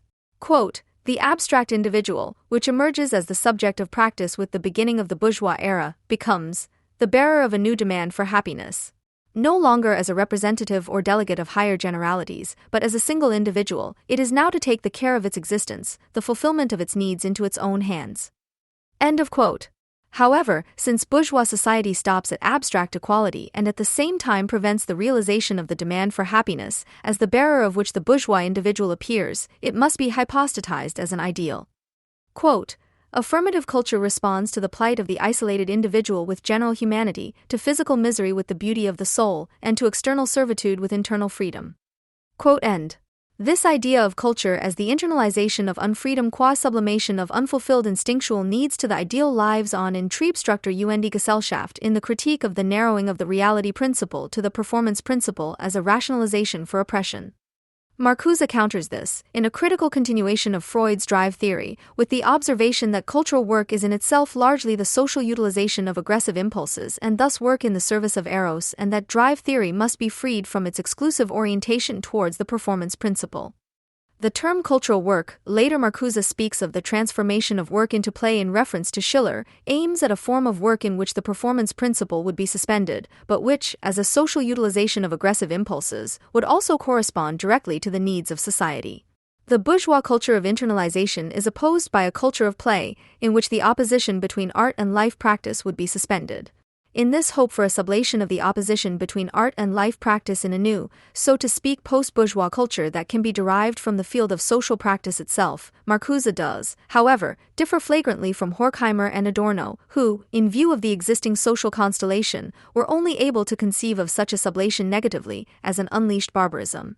Marcuse, on the other hand, postulated as late as 1965 a pending redefinition of culture, which would lead the world of non-scientific culture, the multidimensional world of literature, art, and music, into the fray against the one-dimensionality and terrifying absolutism of the behaviorist and positivist scientific ideal in the name of a humanization of the earth. The reformist tone that resonates here is already present in Drive, Structure, and Society, with Marcuse's positive references to Schiller's idea of the aesthetic state, and is further reinforced in the critique of technology and institutions in One-Dimensional Man. He is supposed to evoke, by means of rhetoric, a state in which the longed-for reconciliation of the individual and the general, as captured in the concept of happiness, falls to man, as it were, of its own accord, from its immediate everyday practice, and which, with Adorno, is not without reason always only mediated, as a reminiscence of early childhood experiences or, as in the well-known aphorism, Sur l'eau, as a melancholic mental image. By seeking to wrest the hope of happiness and sensual fulfillment from the realm of theoretical reflection and aesthetic imagination and make it part of everyday experience, Marcuse suggests what is ultimately already implied by the problematic concept of one-dimensionality itself and denied in Adorno's formula of the right life in the wrong, which has been taken to death. That the renewal of culture basically depends only on whether people succeed in revitalizing the manifold dimensions of their sensuality, which, though corrupted by society, are indestructible at their core. But this vitalism is not just crude ideology, but arises from the urgent awareness that happiness cannot be postponed, but should finally fall to man in the here and now as unconstrained fulfillment.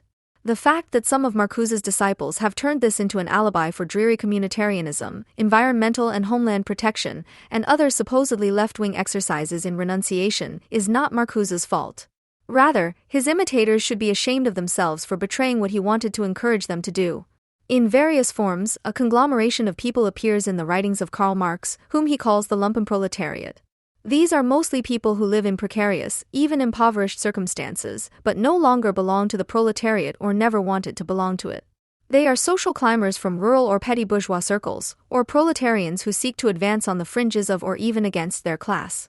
But the term lumpenproletariat also refers to those who act as adventurers, seemingly on their own initiative, or as hired extras, in the political stagings of putschists against the objective interests of the proletariat. In the 18th Brumaire of Louis Bonaparte, he writes, "Beside dissolute rakes, Rotla, with ambiguous means of subsistence and of ambiguous origin," referring to the grotesque hero Louis Bonaparte himself. Alongside degenerate and adventurous offshoots of the bourgeoisie, vagabonds, discharged soldiers, discharged prison convicts, runaway galley slaves, crooks, jugglers, lazzaroni, pickpockets, and pickpockets, stand the true representatives of the people, the proletarians.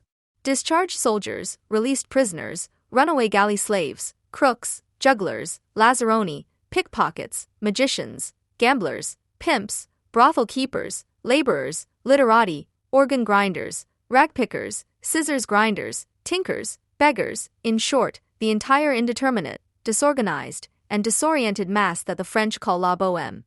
End of quote. Marx hated the lumpenproletariat not because its members were eager to resort to any means of survival, even outside of production. He was convinced that they were products of the doomed old conditions, and he was suspicious of them because they rose up ideologically against the progress he recognized in large-scale industry and the new class associated with it. This mass, tossed to and fro, would appear in a disturbing manner, always then when proletarians and paupers recognized their own miserable situation and rose up for a better order, and that not against the social wealth that had grown enormously with the means of science, technology, and the new forms of production, but for its fundamentally different distribution. The lumpenproletariat would attempt the uprising for the old ties and against the abstractly defined but personally tangible freedom, the freedom in which everyone could finally live according to their needs and not according to the given canon of needs. The figure of the lumpenproletarian seems to have been politically disposed of in the metropolises after its gruesome triumph in the form of fascism, and sometimes Marx's law seems antiquated, according to which an ever-increasing mass of means of production, thanks to progress in the productivity of social labor, can be set in motion with a progressively decreasing expenditure of human power. On the capitalist basis, where it is not the worker who uses the means of labor but the means of labor that use the worker, this law expresses itself in the fact that the higher the productive power of labor, the greater the pressure of the workers on their means of employment, and the more precarious their right to exist, capital I, in MEW 23, page 674. This law has not been repealed, but its logical consequence has been suspended in many countries, which in 1930s Europe once again led to hunger, cold, untreated diseases and early death. In times when the human labor in demand is incessantly diminishing at the highest organizational and technical level and appears almost exclusively as a meaningless appendage of production that increasingly functions without human input, with the famous jobs mostly emerging in a service sector that is becoming more and more precarious, which, starting with the saleswoman in the bakery and the courier driver, has long since come to include an advertising and event sector in which academically trained people experience their objective superfluousness as interchangeability and declassification. Since then, the lumpenproletarian is no longer seen as someone fighting for bare survival with questionable means, as in Karl Marx's work, but rather as someone who is always fighting against the proletariat. Because less and less human labor is involved in each product, which is why labor in general is hardly in demand anymore, and thus the exchange value of one's own labor and the expectable revenue determine the survival or advancement of fewer and fewer people thrown onto the labor market. One's position in hierarchies that are ultimately predetermined by the state decides the distribution of resources. The administration of the superfluous has become part of the system even where profits are made, and no industrial or insurance company would be conceivable in which the provision for the superfluous at all levels has not long since become an integral part of self-understanding. This is not done consciously as charity, but in the form of a bureaucracy that takes on a life of its own, involving the developer and the controller, the HR manager and the engineer in teams at the middle level, in which an even more sophisticated hierarchy prevails than in an authoritarian state bureaucracy. While you can still feel needed where, despite the time-consuming and mostly pointless meetings, the new prototype eventually leaves the deserted production hall, the sense of purpose disappears completely if you are looking for a living from the outside as a startup person with innovative team coaching or as an idea supplier. But that's where the spirit of contradiction sits, because that's where those who have spent their student lives learning and dreaming in the categories of innovation, personal contribution, and distinctive projects often end up, often involuntarily. Pride and despair go hand in hand when you despise the pressure to work and the routine of a traditional company, but are completely dependent on those who do their jobs at 38.5 hours per week, 30 days of annual vacation and sick pay. Your own project, with which you shamelessly prostitute yourself, becomes a badge of a different attitude to life, yes, a fundamental opposition to a system that either doesn't want to buy you at all or only far below your asking price. One's own precarious existence almost automatically leads one to solidarize with other precarious people one doesn't know, but with whom one stands virtually together against conditions one wants to bring down as a fortress of the established. 50 years ago, and to some extent even 30 years ago, things were different. Contempt for the stubborn wage laborer got by without envy, because with a little cleverness, his atypical resume could be profitably sold as a unique selling point. The fact that in the decades since then, the prospects for academics and other clever people have become miserable in the face of the mass production of clever people does not change the fact that even their avant-garde in spirit were not revolutionaries, but mostly only the agitators and multipliers of a new attitude that had become necessary for their own personal development, willingness to perform, and ability to communicate. The glorified 68 heirs were the agents of the economic and state purpose that had already been proclaimed in the early 1960s, the comprehensive implementation of the last technological revolution. Contrary to popular belief, the legacy of the New Left is not the lost battle for a different distribution of the enormous growth in social wealth, but the establishment of a new individuality, an attitude that fell far behind that of its proletarian predecessors, who were still struggling with the question of solidarity. They had brought with them self-awareness, which they had gained not least in the peripheries, where societies were still far removed from the trappings of the Western way of life and where hatred of the West prevailed, sometimes for good reasons. However, they did not find access to these people, they remained lonely among them and yet felt they belonged to them as savages struggling for survival against civilization. Marx was less opposed to the Luddites than to people like Pierre-Joseph Proudhon and other enrages, who, still caught up in the world of ideas of small-scale producers, longed for fair exchange as a barrier against the damaging influences of the real existing exchange relationship, i.e. against the literati, the jugglers, the bohemians, the adventurous offshoots of the bourgeoisie. Today, instead of calling these people lumpenproletarians, as they once were, one could justifiably call them the intelligentsia. Today, they no longer unscrupulously pursue wealth in order to create a life of beauty and luxury for themselves, as their literary predecessors did in the works of Balzac or Stendhal. They do not even dream of the just commercial state, but have declared the principle of making booty as an act of self-liberation and thus as an end in itself. Although such an attitude has nothing to do with awakening new or reviving old, buried needs, but is an expression of the loss of any notion of the good life, the rebellious lumpenproletarian still knows how to successfully present himself as the new man. It all began with a fairly small conference with 200 to 300 participants, which took place in 1967 in a disused railway depot in London, attracting little attention at the time, but which was to cause a sensation as a conference reader in 1968 in English and in 1969 in German. The conference was called Dialectics of Liberation, and speakers included the then highly famous American Marxist economist Paul M. Sweezy, the co-founder of the anti-psychiatry movement, Ronald D. Lang, who is still revered in some circles, the Black Power activist Stokely Carmichael, who was eagerly passed around for many years, and, above all, Herbert Marcuse. The audience was young and came mainly from the United States and the United Kingdom. The foreword to the reader also highlights a politically very committed group from the Federal Republic of Germany. It was a scholars' congress with lectures and podium discussions, but it also had a thoroughly heterogeneous audience.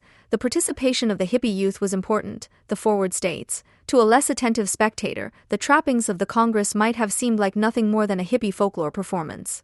Soap bubbles rained down from the gallery, the sound of a flute could be heard, manifestos with provocative slogans or toilet paper ribbons written in red were lowered. Even long ropes with a swing on them. But the long-haired boy who swung back and forth on the swing turned out to be a politically quite active student at the London School of Economics, and the slogans were sometimes very closely related to the words of Chairman Mao. End quote. In the middle of such a setting, Herbert Marcuse gave his lecture Liberation from the Affluent Society, a text with which he did not aim to counter the prevailing fraternization with the damned of the earth in the name of the fight against U.S. imperialism, but he did try to reject the worst anti-Western brutalities inherent in it. However, the kowtowing to anti-imperialism had to spoil the intended rescue of civilization, because in Marcuse's lecture the legacy of civilization appears only as a collection of fragments, detached from any binding context, which were thus left to the free disposal of anyone who wanted to equip themselves with a revolutionary identity. In his lecture, Marcuse compiled in an exemplary fashion what a militant anti-imperialist student movement, along with its Maoist preferences, should survive.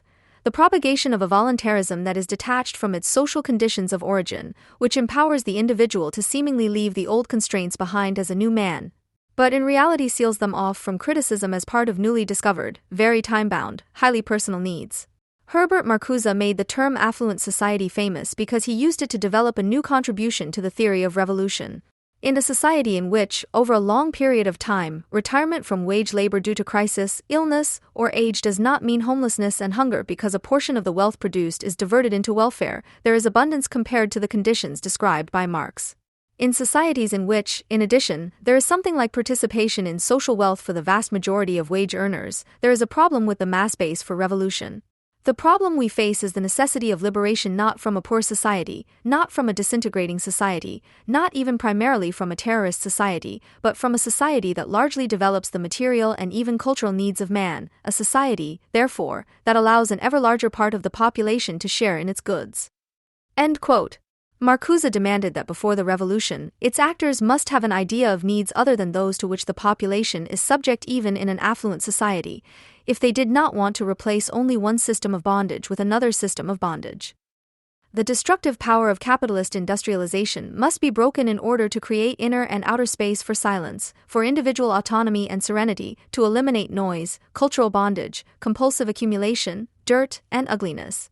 In doing so, he has arrived at the other needs that are opposed to these phenomena, which he does not want to define arbitrarily, but objectively. Are these really real goals or just arbitrarily set values? To answer this all-important question, he had to resort, like all utopians before and after him, to a particularly spirit-abandoned fixed point, human nature. These are by no means snobbish and romantic demands. Biologists have since recognized that these are deeply rooted needs of the human organism, the repression, distortion, and suppression of which by capitalist society literally maims the human organism, not only in a figurative sense, but in a very real and literal sense. In this scientifically determined very real sense, any in-depth examination of the real needs, which are obviously so evident that the theorist leaves them to be determined by the well-intentioned, is omitted in the following. How can one imagine the development of these needs and desires within and contrary to the existing society, that is, before liberation? The answer to the rhetorical question is given in the diction of a nudist ideologist. There is the dialectic from which I started. That, strictly speaking, we have to free ourselves before we can create a free society. End of quote. The false needs, as we might have already suspected, are not a misguided lack, but rather an excess of distractions from the seemingly meager goal, which can be blown up from the already existing good core. Marcuse insisted that there is an objective necessity for a radical change in society and that it is now a matter of preserving the possibilities of human freedom and making the technical and material resources available for the realization of freedom. This objective necessity is opposed by the underdeveloped subjective need for this comprehensive freedom, which he states is only present in a minority. This is where the defiance begins. You can hear the insistence, this but it must succeed, violently interrupting the text. Nevertheless, the ground for a future liberation can and must be prepared. The atrophy of consciousness and drives must be broken. There is already an inkling and awareness of the new antagonistic values that go beyond the system, especially among the social groups that have not yet been integrated and among those who, by virtue of their privileged position, can pierce the ideological and material veil of the mass media and indoctrination, the intelligentsia. End of quote. Marcuse must have been plagued by doubts as to whether this alliance is at all viable and more than a pipe dream. After all, back in 1967 he was surrounded by academically educated middle-class people who had already become very swollen with revolutionary bravado and garishly staged sensitivity and creativity. He seems to want to stop them. Our role as intellectuals is limited. Under no circumstances should we entertain any illusions. But he believes that doubting the entire concept is more dangerous than entertaining illusions. It would be even worse if we were to succumb to the defeatism that can be felt everywhere. We cannot avoid playing the role of pioneers. In this role, every illusion takes its revenge, but even more severely, every defeatist tendency, no matter how slight, takes its revenge. End of quote. Why this wavering at the end? First a call for modesty and then the noisy warning against absenteeism, which he apparently considers to be cynicism. The critic gets rid of his guilty conscience by crying out, as an ideologue, for the materialization of critique in the revolutionary critic of a new type. This divergence between objective necessity and subjective need, I believe, changes the basis, the prospects, and the strategy of liberation. This situation requires the emergence of new needs that are qualitatively different from the prevailing aggressive and repressive needs, even in contrast to them. The emergence of a new type of human being with vital, biological impulses towards freedom and with a consciousness that is able to penetrate the material and ideological appearance of the affluent society. End of quote. Insofar as intelligence is understood as a way of life, it is romantic in the bad sense and thrives on anti-bourgeois reflexes, which express themselves in escapism and a penchant for scandal, and arise from a pseudo-individualism sealed off from all criticism.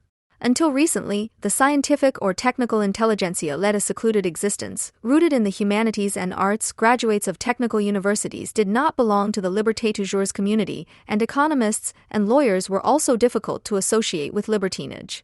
In the 1960s, the proportion of students in a year group was still so small that graduates in the most needed disciplines, such as engineering, economics, and natural sciences, could not meet the enormous demand of a booming economy undergoing technological change. On the other hand, there was insufficient teaching of how to implement the incipient technological change that would affect all areas of life as a manager. Questions of marketing, design and, indeed, customer needs were just as unanswered as questions of training suitable staff and establishing a new corporate culture. It was necessary to free oneself from old-fashioned hierarchies and ways of thinking. An entire type of person, it seemed, had become obsolete. In 1968 and the years that followed, it was not only in Germany that the third technical revolution had long since become apparent. It was also the time when a university graduate, or even a dropout, with the strangest specialization and the flimsiest credentials could get very far up the ladder with a little skill. This is the source of a thoroughly pleasant carelessness when it comes to career and a greater willingness to just try something out without glancing at one's CV. And it is worth remembering the long-haired student at the London School of Economics who, armed with Mao quotations, sat on a swing during the conference Dialectic of Liberation, or the communes and trips to India, drug and sect experiments. This young intelligentsia did not produce any new needs, they were simply on an ego trip, felt infinitely superior and yet were under pressure to perform in the majority. You had to at least stage new ways of life and experiences in order not to fail as a Philistine. These have long since become qualification criteria for a new establishment. Marcuse's demand that one must free oneself before one can free society does not hold water when the experience of being limited, oppressed, and cut off from happiness, which may actually be a driving force for liberation, is replaced by a pedagogically decreed and scientifically based search for happiness that is not at all sympathetic to happiness, which is, after all, a very private matter. There is an abyss between knowing that one's own needs are not so luxurious, that one's own imagination fails one when one asks oneself what one's own freedom could consist of if there were no longer any constraints limiting it, and the nevertheless present hunch that what happens to one every day is not life. One can, after all, identify what should not be as the authoritarian, imposed objective circumstances that are so brutally reflected in one's own, in reality collective, behavior or reflexes that one does not even realize one's own unhappiness, except as dripping self-pity. Without a whiff of experience, that is, without being touched by one's own and others' unhappiness, without self-pity, which enables one to continue to seek happiness in private and yet experience its objective denial as such a great scandal that one must become a revolutionary, there is no insight. What triggers this whiff of experience, however, is impossible to determine. That the yearning for happiness almost always draws its impetus from distant spheres, ones that are not immediately accessible, is the most general and, again, questionable thing that could be said in the affirmative. The currently responsible purveyors of touching experiences, who vainly illustrate, garnish with sounds or provide with rhymes called lyrics what is supposed to be happiness or at least a feeling of happiness, live off the need for such an impetus. Marcuse, unlike his allies, was still aware of the doom inherent in total socialization, which can only be defined in terms of its defining features without having found the key to breaking out of it. Part of his penetrating warning against a kind of absenteeism called defeatism must have arisen from the knowledge that, in view of the harrowing status quo in the affluent society, one does not even know whether there can be an escape from it at all. The only possible answer could still be given quite easily. If some people make it known through their spoken and written words and others can follow them in this, then the context of delusion is not total. But this too can be qualified by pointing to the quotes from the classics that have degenerated into fashionable phrases and to the imitation of language, especially in critical theory, that has degenerated into jargon. Marcuse was well aware of the contradiction between the unclear longing for liberation and its only materially provable objective possibility, but he was unable to resolve it and, above all, unable to endure it. As if he also had to free himself from his own works such as Reason and Revolution and the Structure of Personality and its Functions, he brought together two artificially constructed social groups and presented a revolutionary team that had long been familiar in the late 1960s. There are we, those who are privileged to pursue purposeless studies and are able to think beyond the context of delusion, and a colorful group of people who are eager for action and are characterized by not yet being integrated into the affluent society. In this, Marcuse seems to follow that Marxian insight that has driven critics to despair for over 100 years, that the proletariat, because it is nothing, can achieve everything, because large-scale production is unthinkable without it and because it is exterritorialized by the bourgeois state, as a non-citizen, could not be the object of ideological preformation either. Marx lived to see the disappearance of his revolutionary subject and the beginning of its domestication and nationalization.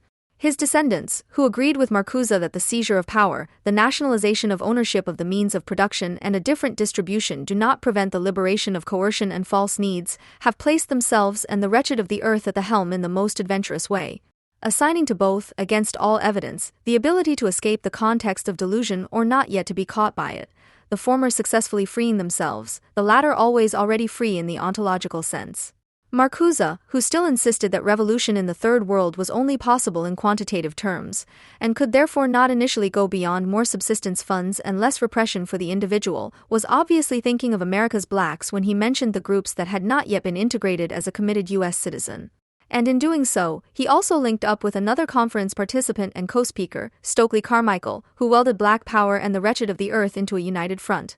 How far the critical theorist had fallen with his tirades about the new human being is evident from an almost arbitrary quote from Carmichael's speech. And so the non-white world began to ape and imitate the West and do everything it did. I see what is happening today as a struggle for cultural integrity. Every ethnic group wants to maintain its own integrity and say, to hell with the West and its culture. Let it keep it. We want ours. I don't want to speak for the Red Guards, but I would assume that this is part of the struggle they are waging. It is a healthy struggle and one that must be waged. I know that the struggle we are waging against the US today is also about our cultural identity. End of quote. What need could have been the driving force behind such a package deal of new intelligence and the Black Power movement? The stupid chatter of the lumpen literati, who wanted to give the ideologized rackets of looting black people the higher consecration, could not have caught on just because of the identitarian skin color and this necessary us and you. And the run of the ideologues of the revolutionary intelligentsia on little posts in academia, which began immediately after 1968 not only in Germany, could not be overlooked. Just as the hippie ingredients of swings, painted toilet paper and similar nonsense could not have been so immediately convincing. Obviously, it was about something completely different from what Marcuse still intended.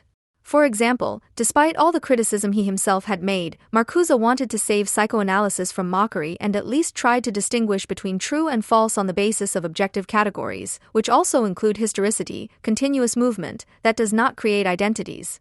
Two things coincided in the historical situation around 1968, which continue to have an impact today. A cultural and economic upheaval that was only just emerging and initially provided the privileged with considerably more privileges, but in the longer term would force them to perform increasingly parasitic and unproductive work, Marcuse, with shrinking incomes. This was accompanied by an understandable reluctance to recognize the life plans of one's own parents as inevitable. Not wanting to be subjected to their parents and to the history of the compulsion to work as a universal history led to a rebellion that, in its consequences, resembled a guild of lumpenproletarians in Marx's time or the Black Power actions that led to the uninhabitable conditions in so many black neighborhoods in the United States. In his lecture in London, Marcuse had spoken of a future industrial society in which every kind of asceticism, the entire labor discipline on which Judeo-Christian morality is based, would become an anachronism. In the New Left, however, the rejection of work discipline developed into a stereotypical condemnation of civilization, which was always apostrophized as Judeo-Christian. As a result, the originally correct content, which had been reduced to resentment, no longer aimed at liberation from the imposed compulsion to work, but at self-disciplining without any hope of liberation. Every form of work, that is, every form of social and private activity, every adherence to sublimation as an ugly but historically necessary moment of social pacification, was discredited and hated as a prerequisite for the union of the free and the individual. The position that Carmichael's men or Sartre's and Fanon's damned assume in such scenarios of brutalization points to the worst phase of the degenerating Enlightenment, when the noble savage was invoked, at that time not yet with anti-colonial intentions, not to help the same in the boring fatigue of civilization, but to declare war on it from the pseudo-romantic sidelines. In the figure of the noble savage, he recognizes his mythical role model, the monad, free of false needs, and thus basically without needs, eking out a still life. His apparent opponent is also incorporated into the same image, the savage, the noble panther, who takes whatever his mind desires. Freedom was presented as letting go of convention, and the convention of 1968, the world modeled on the pace of assembly line work, was in the process of disintegrating. In the future, work would no longer mean disciplined life in permanent employment with moderate chances of promotion. It would be presented as existential and adventurous. It would be an expression of a struggle for existence modeled on the law of survival of the fittest and would be considered the ultimate and now authentic human need. Marcuse wrote, "A radical transformation of society is objectively necessary in the dual sense that it is the only chance to preserve the possibilities of human freedom and to make the technical and material resources available for the realization of freedom." End of quote. Note the curiously conservative reference to freedom as something to be preserved. So it is already there, if only as a possibility. It is conceivable, longed for, and perhaps even spiritually anticipated. Not, however, as an existential reality that is always already there, but with a very specific historical content as the freedom of the individual emancipating himself from clan, tribe, or guild, who could only become independent by selling his labor power, and is thus liberated in a limited way. But this limited form, and this is the basis of Marx's hope, can be thrown off, whereby the market would be replaced by a free association of individuals, a society that is more bourgeois than the bourgeoisie could ever be, and which, as a critical ideal, must be preserved in the post-bourgeois world. We don't know who will be qualified to do this, but the anticipation of liberation has nothing to do with setting an example for others, as the younger Marcuse was well aware. The critic must be able to accept that at best he can make an exemplary contribution, but can never be a role model himself, an anticipated example of the liberated human species, if he does not want to discredit himself as a lumpenproletarian of life reform. He must be able to bear that the truth of his interventions is not measured by their success and that he does not know whether and whom he is teaching. Whether he is contributing to this project at all with his actions, committed to the idea that communism should be, he cannot even say that with absolute certainty. Danton's Todd is a revolutionary play, an epitaph to the revolution. It no longer has protagonists in the sense of bourgeois drama, who would close the arc of tension in the resolution of the contradictions that motivate their actions and lead the sequence of scenes to its necessary and meaningful conclusion. The character's dialogue does not follow a mode of self-expression, but is itself already literature, collaged by Buchner from chronicles and archives. Wherever a moment of expression does permeate the language, it turns lyrical. But the drama is no longer the genre form that would be appropriate for the acting individual, but rather a manifestation of society's rigor mortis, a shifting of scenery for a play decided in advance. The narrow-mindedness of the characters towards one another does not result in a conciliatory offabung of the contradictions, but in the totalization of powerlessness. Danton, the irresponsible hedonist, who the propagandists of the terror of virtue present to the resentment of the mob as an example of those revolutionaries who otherwise lived in attics and now drive in carriages, realizes he does not realize for himself what would be the epitome of human happiness for everyone, but in return he betrays the happiness of others. Instrumentalizes wife and lover as only a left-wing gang leader can, and in this betrayal he also betrays himself as an individual. Robespierre, a ruthless ascetic and character mask in the service of the cause, which has become an end in itself, liquidates everything that legitimizes that cause and, with it, his personal happiness. The people, who hate their own unhappiness just as much as any sign of happiness in their neighbor, idolize Robespierre as the fighter against parasitism or Danton as the fighter against renunciation at will, sometimes shouting "Long live Danton!" and sometimes "Long live Robespierre," a mere inciting and acclamation mass of the respective tendency.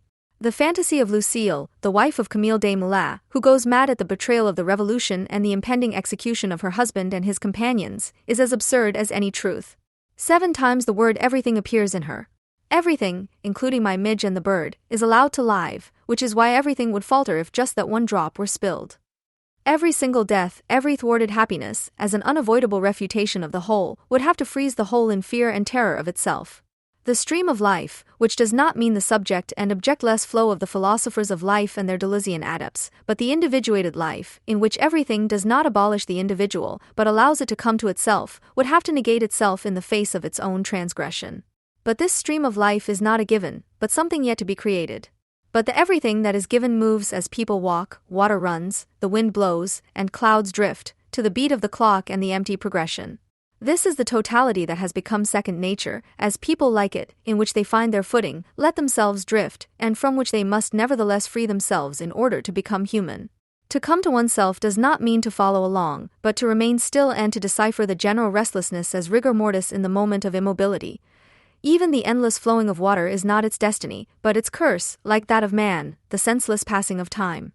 That is why in this scene, sinking down is an expression of the living, but standing up is synonymous with resignation to what happens anyway and what one must suffer in order not to perish completely. The ambiguity of Lucile's "we must suffer it," which casually names the identity of affirmation and agony, is not even remotely present in today's libertarian hedonists or ascetic Leninist Danton and Robespierre fakers. Because they have never stooped to covering their eyes from the glaring pain of reality and have never had to overcome the desire to simply not get up anymore, to no longer have to suffer all of that, they rave about the coming uprising as if it were the Messiah, whose promise they want to finally get rid of once and for all with the latter. The Messiah, as Franz Kafka puts it, sums up the subtle but crucial difference between messianic and apocalyptic thinking. He will come only when he is no longer needed. He will come only after his arrival. He will not come on the last day, but on the very last. He would not be a prophet of the apocalyptic transformation from destruction to salvation, but the first guest of a liberated humanity that has ensured that he is no longer necessary by abandoning the death-addicted hope for the last day in the name of the very last day, which would also be the first day of that humanity. If she needed the Messiah, he would not show himself to her, just as one can only give oneself to people who desire one not out of need but out of freedom. Apocalypticism longs for the convergence of progress and decline at the moment of crisis, of which it warns people in hushed tones, and can only imagine salvation as the total redemption of what is happening anyway, as the unleashing of all the forces accelerating and bringing about the crisis of the end, in which history is completed by collapsing. Here, the crisis is not simply a caesura, but above all the culmination of the development towards catastrophe, which is not to be avoided, but to be driven out of the historical process, because it has always been in it anyway. Messianism, on the other hand, which Kafka seeks to rescue from the appropriation of apocalyptic traditions, replaces the total fulfillment of the bad present with the hiatus, the interruption, which radically separates the only negatively conceivable redemption from empirical reality and thereby saves it for this world. To believe in progress does not mean to believe that progress has already happened. That would not be faith. According to this point of view, which Kafka shares with the early representatives of critical theory, namely the insight that in reality nothing has happened yet, that history in the emphatic sense has not yet begun at all, revolution can never consist in pushing so-called tendencies of the real historical movement to the extreme or leading them to their end, but only in interrupting the blind process that only appears to be the history of man. Walter Benjamin, in astonishing agreement with that it must not happen from Buchner's Lucile, has consequent defined catastrophe as the normal case, as not what is impending in each case, but what is given in each case, that it goes on, is the catastrophe, as a process, therefore, that it is precisely necessary to stop, instead of hoping for the end of the catastrophe, which is identical with it. And consequently, Kafka diagnoses, only our concept of time allows us to call it the last judgment, but it is actually a state right, nothing, therefore, that would come at the end of time and to which people would have to align their lives, but a relentless process in the here and now, in a dual sense. Thus, long before its real triumph, Kafka can express the truth of positivism in sarcastic parody. To do the negative is still imposed on us, the positive is already given to us.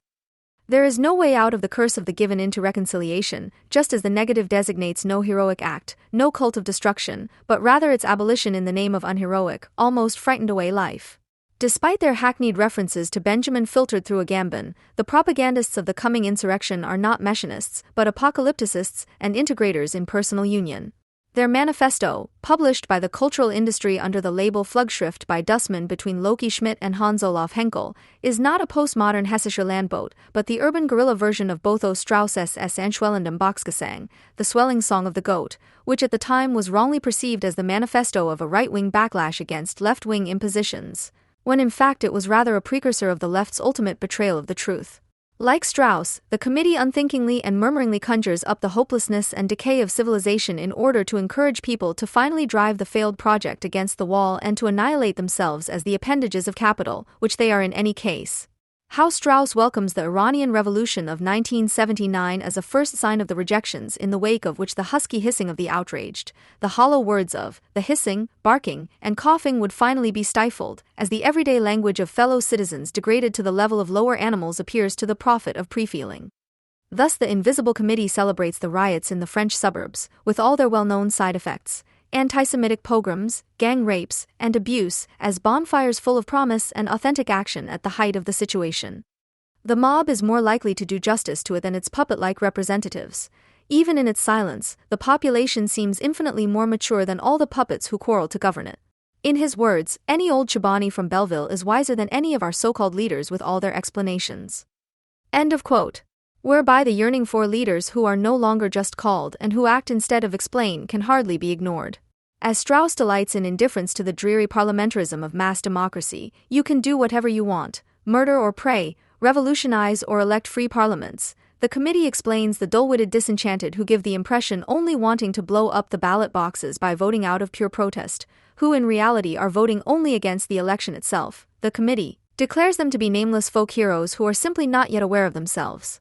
And just as Strauss identifies the mass cultural world show business, the circus, the regime of the telecratic public as agencies of a shadow society that works in conformity with the system, which generates indifference and fatigue and sees a brothel light emanating from the metropolitan parts of the territory, which radiates the whole planet.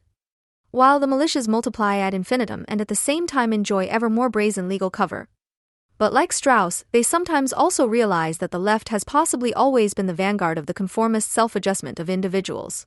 Just as Strauss, with full justification, castigates the leftist intelligentsia as world moderators and literate illiterates whose language is transparent on all sides and who do not even come close to describing a state of affairs that is like Mars on Earth, so the committee polemicizes in the successful passages of its pamphlet, for example against the environmental movement. There is no environmental catastrophe. There is this catastrophe, which is the environment. The environment is what is left for man when he has lost everything. We have become neighbors in a planetary co-ownership meeting, or against the left autistic networking chatter with its universe of cybernetic solitudes. In their writing, there is also a wasted attempt at criticism of the spiritual wasteland and poverty of the senses with which the left has covered the world. But like Strauss with a right wing, so they end up with a left-wing actuality, which manifests itself in the sentimentally kitschy larmoyance that runs through the manifesto. Strauss finds the faces of his fellow citizens haughty and cold and would like to violate a few genuine feelings in them. How would my ostentatious neighbor look, I often think, if he were suddenly struck by pain or sorrow? Perhaps then his dignity would emerge. You have to see it at least once before you take it up in the legal creed. End of quote. The committee is pleased that people today have progressed and no longer hide their despair behind the facade of civilized arrogance. Everywhere it discovers gazing eyes of suffering in the face of great coldness. Quote, this society will soon be held together only by the tension of all social atoms towards an illusory healing. This is a power plant that draws its turbine activity from a gigantic backlog of tears that is always on the verge of bursting. End of quote. As if the catastrophe were that people are forbidden to cry, and not that crying and mourning have long been as alien to them as Mars, where they actually live all the time. And when Strauss struts about like a Holderlin parrot, while the committee cultivates the cynical jargon of left-wing guerrillas, this does not argue against the comparison, but for it, since it shows that the scattered remnants of anarchism have become just as much a template for unruly self-expression as the ruins of the history of bourgeois ideas. The difference is not that Strauss is on the right and the committee on the left, but that Strauss is a left-wing intellectual and the committee is a left-wing commune. Their intellectual development is identical, from half-digested materialist critique via Foucault, Deleuze, and Baudrillard to Heidegger and Junger, from critic to partisan. The critic vouches for the binding nature of his words by signing with his real name, whereas the partisan needs anonymity. Anonymity is not just a necessary protection against the grip of the ruling order, but a matter of the heart. The desire to help express the reality corrupted by decadent civilization by making oneself the mouthpiece of the greater whole connects Strauss with the invisible committee, in whose misunderstanding of collectivism the ideal of free collectivity goes to the dogs just as much as the praise of the individual in Strauss's presumed outsider status. But while Strauss the poet is seen as a weak voice in the brothel of eternally perverted desires, as a hermit who feels like a marginal occurrence in a long-filled book, whose people is therefore initially an imaginary one and has nothing in common with the citizens who cavort in civil society. The committee believes that the people, whose echo it makes, can be found in the immediate reality. In one of the most sinister passages of its manifesto, it says, "This book is signed with the name of an imaginary collective. Its authors are not its authors. They have merely brought some order to the commonplaces of the age, to what is murmured at the tables of bars, behind the closed doors of bedrooms. They have made themselves the scribes of the situation." End of quote. For Strauss, the poet is the prophet of an imaginary nation of initiates, while the committee sees itself as an imaginary collective that speaks on behalf of the real, but mute people. The intellectual point of reference for both is the theorem of the disappearance of the author, as stated by Barthes and Foucault, from whom they take the keywords for their self-understanding. Barthes replaces the author with the writer and the individuated word with the book. The writer who succeeds the author no longer has passions, moods, feelings, or impressions in himself, but that enormous dictionary from which he draws a writing that can know no standstill. End of quote. And Foucault concludes his observations on the functional change of the author category with the utopia of a de-individualized speaking that could not be distinguished from white noise. One can imagine a culture in which discourses would be disseminated or received without the function of the author ever appearing. No matter what status, form, or value a discourse would have and what treatment one would grant it, all would unroll in the namelessness of murmuring. End of quote.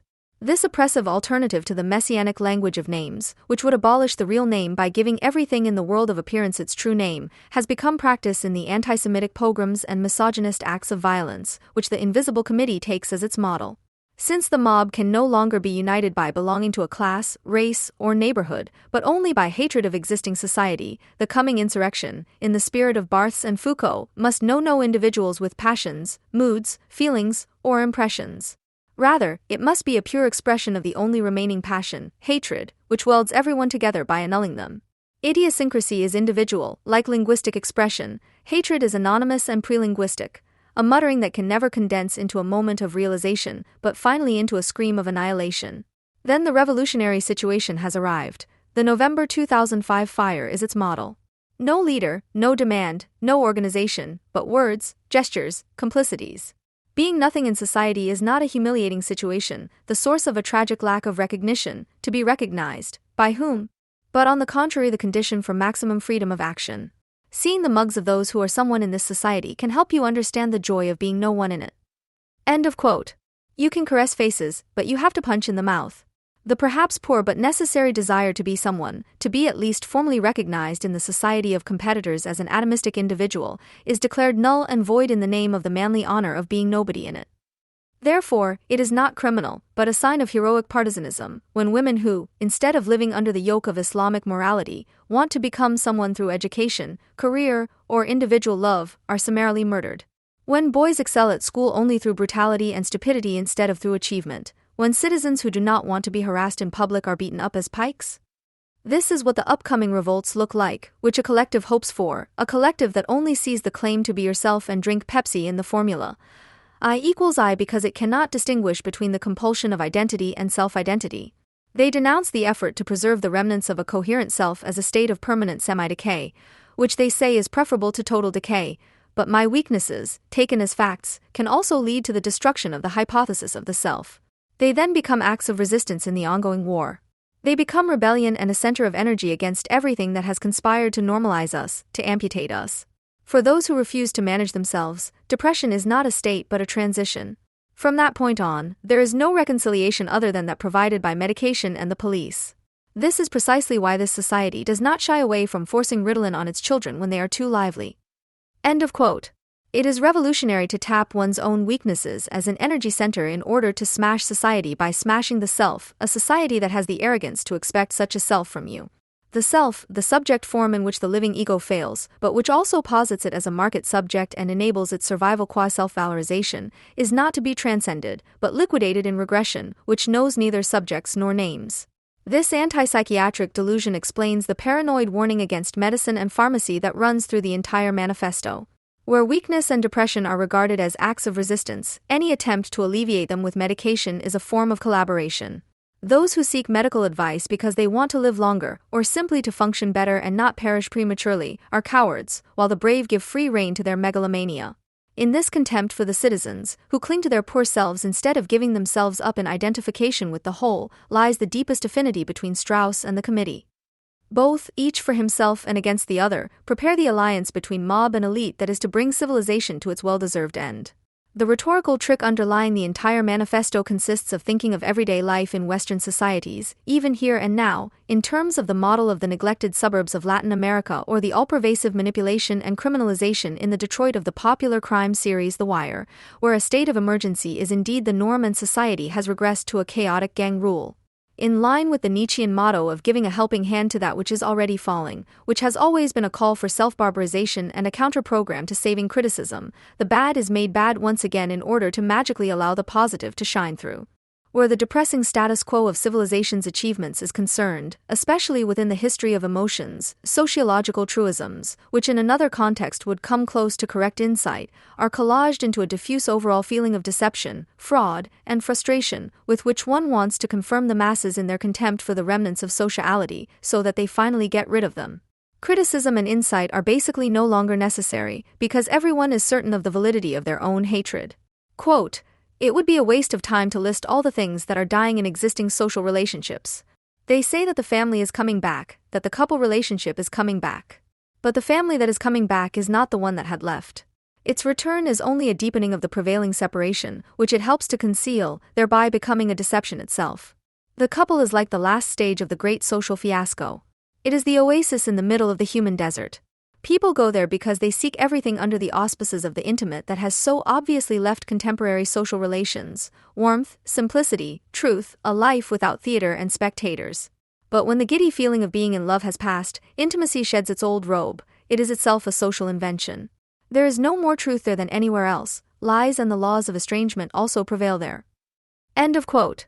That intimacy is not an oasis, but a still very young and constantly threatened result of individual and collective efforts, and is therefore indeed a social invention in the emphatic sense, can be learned from either Elias or Luhmann, and the law of strangeness as the law of society is the subject of the entire spectrum of sociology. It is also true that anyone who thinks of family as a warm natural union and love as a relaxation exercise misunderstands themselves and the world. But the committee is not concerned with such work of disillusionment. Rather, it seeks to take the mere fact that something is a social invention and use it as hate propaganda against society in general. The disparaging talk of the dizzy feeling of being in love, which is void and obscures reality, is telling. Being in love can only arise under the by no means only destructive law of strangeness. You don't fall in love with people you've always known. Being in love is the enthusiasm for the one stranger who, as a stranger himself, is similar to you. In it, the individuality, free for moments, recognizes itself by forgetting itself. You can only fall in love with the one and only, the unrepeatable. Those who have never known the unrepeatable have never experienced love. Therefore, anyone who wants to destroy society and reanimate the collectivity it has suppressed must hate intimacy and falling in love, as those feelings in which civilization succeeds, even if only for moments. It is only in the blood sacrifice to intimacy, which takes from each what was due only to him, that the longed-for unconditionality, undiluted by any social mediation, comes to itself. In the death of the couple, we see exciting forms of collectivity emerging, now that sex has become completely worn out, now that masculinity and femininity are wearing old, moth-eaten costumes, and now that 3 decades of constant pornographic innovation have exhausted all the appeal of transgression and liberation. We intend to make what is unconditional in kinship relations the very scaffolding of a political solidarity that is as impenetrable to state interference as a gypsy camp. End of quote. Those who are familiar with the impenetrable family relationships in real gypsy camps can guess what is meant here by unconditional in the relationships of kinship, where minors are forced into robbery and prostitution under the pressure of poverty and fear, and parents, aunts, and uncles are always gang leaders at the same time, who extort the unconditional loyalty of their racket through effective care. Only at the twilight of our civilization, when nothing remains of sexuality but the imitation of a role play that has become routine, does the hope arise that even those who are still integrated could have accumulated enough self-hatred to exchange the fraud of being in love with the fraud of running amok and the happiness of intimacy with the madness of collective fusion. That is why the committee does not pin its hopes on the Republican citizen's self-knowledge, but on his self-hatred, which sees its deliverers in those who want to wipe it out. The Frenchman is more dispossessed and miserable than anyone else. His hatred of the foreigner merges with his hatred of himself as a foreigner. His jealousy of the suburbs, mixed with horror, only expresses his resentment against everything he has lost. He cannot help but envy these so-called problem neighborhoods, where a bit of community life still persists, some connections between people, non-state solidarities. An informal economy. End of quote. What are in fact moments of happiness to be saved, the sublimation of dull effect to intimate feeling, the transcendence of narrow-minded community life to bourgeois publicness, the development of subsistence economy to commodity economy, the liberation of nameless beings to individual humans, is defamed as dispossession.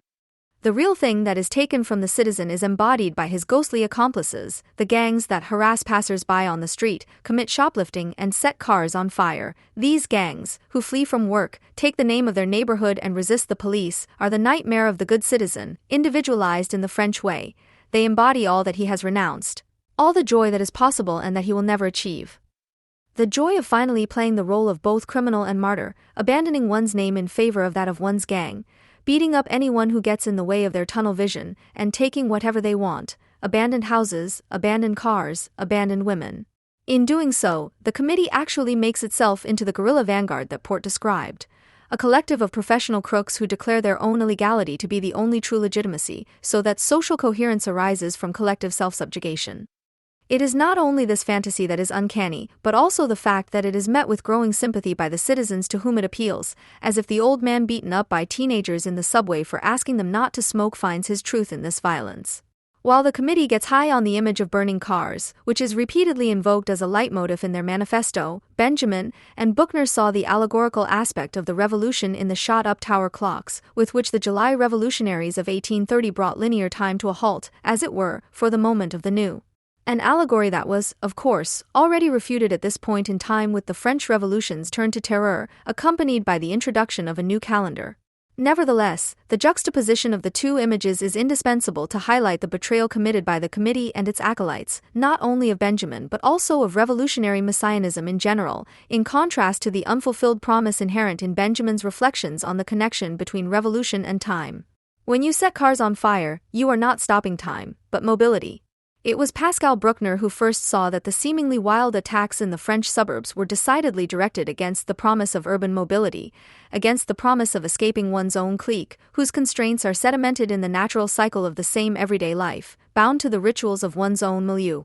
Milk-bearded rioters, some as young as 12 or 13, attack bus, train and metro conductors, systematically vandalize public facilities, terrorize their own people and the working people who live next to them in the tower blocks, and are then allowed to watch as their only work tool, their car, goes up in flames. The setting on fire of cars is not only intended to harm a myth that is sacred to the French, it also completes an isolation by preventing the residents from leaving their tenements. Any kind of mobility is apparently to be prevented. Quote end. Not to bring them to themselves, but to take away the few poor means they have to care for their, however narrow-minded, self, and to subject them completely to the dull rhythm of the bleak environment, the cars of the suburbanites are set on fire. The milieu, the neighborhood, my piece of neglected land within the neglected city, ugly successor to the already ugly plot, is the place of cyclical time, where everything repeats itself and no citizens, but rather drifters, hyperactive refractories who, precisely because they have been robbed of all mobility, circle within themselves in permanent agitation and pent-up aggression. Constantly seeking variety means for them having to do the same thing over and over again in short intervals. The initial impression of liveliness and restlessness evaporates as quickly as the suspense in the memoirs of real gangsters. No sooner has the story begun than it becomes endless. The gang boys constantly patrol the same places like security guards on their rounds, and the area becomes as cramped as a cage. End of quote. Their central medium is not the car, which makes it possible to tighten the senseless time in order to finally arrive where you want to go, but, as Port has already recognized, the cell phone as the fetish of a restless motor activity that is treading on the spot, which perhaps not coincidentally plays an important role in the violent excesses that arise from boredom. Accordingly, the committee perharesses the metropolis, whose only revolutionary place is the neighborhood, precisely those terms in which the negative sublation of the opposition between city and country has been most successful. The paradox is that the places that are most obviously uninhabitable are the only ones still inhabited in a certain way. An old, occupied shack will always seem more populated than these comfort apartments, where you can only store your furniture and perfect the decoration while you wait for the next move. In many megacities, the slums are the last living places worth living in, and this is hardly surprising, also the deadliest. End of quote. Death creates life, only neglect allows everything to flourish. Just as the space has to be undurbanized and made uninhabitable so that it can truly be populated, time has to be reduced from something technically manageable that can be condensed or extended, stretched or skipped, and brought back to its inescapable cyclical form. That is why houses and cars burn out there. But the life that populates such territories is no longer that of individuals, but that of weeds, which actually know space not as a structured ensemble, but only as territory, and time not as a meaningful form of experience, but as aimless vegetation. Just as linear time, which clocks both measure and create, is the counterpart to the commodity form, so to speak its equivalent form of intuition, cyclical time reflects the life cycle of tribes, ethnic groups, and cultures caught in autochthonous dullness and narrow-mindedness, which has been shattered by linear time, just as the idiocy of rural life has been shattered by modern means of transport. Since this cannot be restored, but people still want to regress to their level, they declare war on mobility and implement it as pseudo-mobility, in the form of sports, yarns, fitness, and permanent self-mobilization against their own selves, into the everyday lives of the hooligans, who purely gesturally become the aggressively charged bundle, the time bomb, as some of them later explode. Quote, they can do anything, but not sit still, watching is torture for them. They have to join in and get involved, they have a strong need for sheer physical activity. Unquote. The committee appeals to this activity, pent up and turned evil by the dullness of the cyclical time, which not only the gang boys but also many good citizens have long since felt inside. It writes, as if in mockery of Buchner's and Benjamin's idea of revolution as interruption. It is no longer a matter of waiting for a ray of hope, the revolution, the atomic apocalypse, or a social movement. To wait any longer is madness. The catastrophe is not what is coming, but what is already here. We are already in the process of the downfall of a civilization. This is the point at which one must take sides. End of quote. The image of the shot clocks represents the failed, but in the allegorical image also preserved, attempt to freeze the empty progression, as which time has detached itself from the human beings whose form of intuition it is, and to open it up towards a time that is not a process of constant repetition, whether cyclical or linear, but a mode of unfolding truth. It is, as it were, the attempt to make possible in reality that dwelling for which the angel of history yearns, so that catastrophe, which appears before us as a chain of events, no longer ceaselessly piles ruin upon ruin.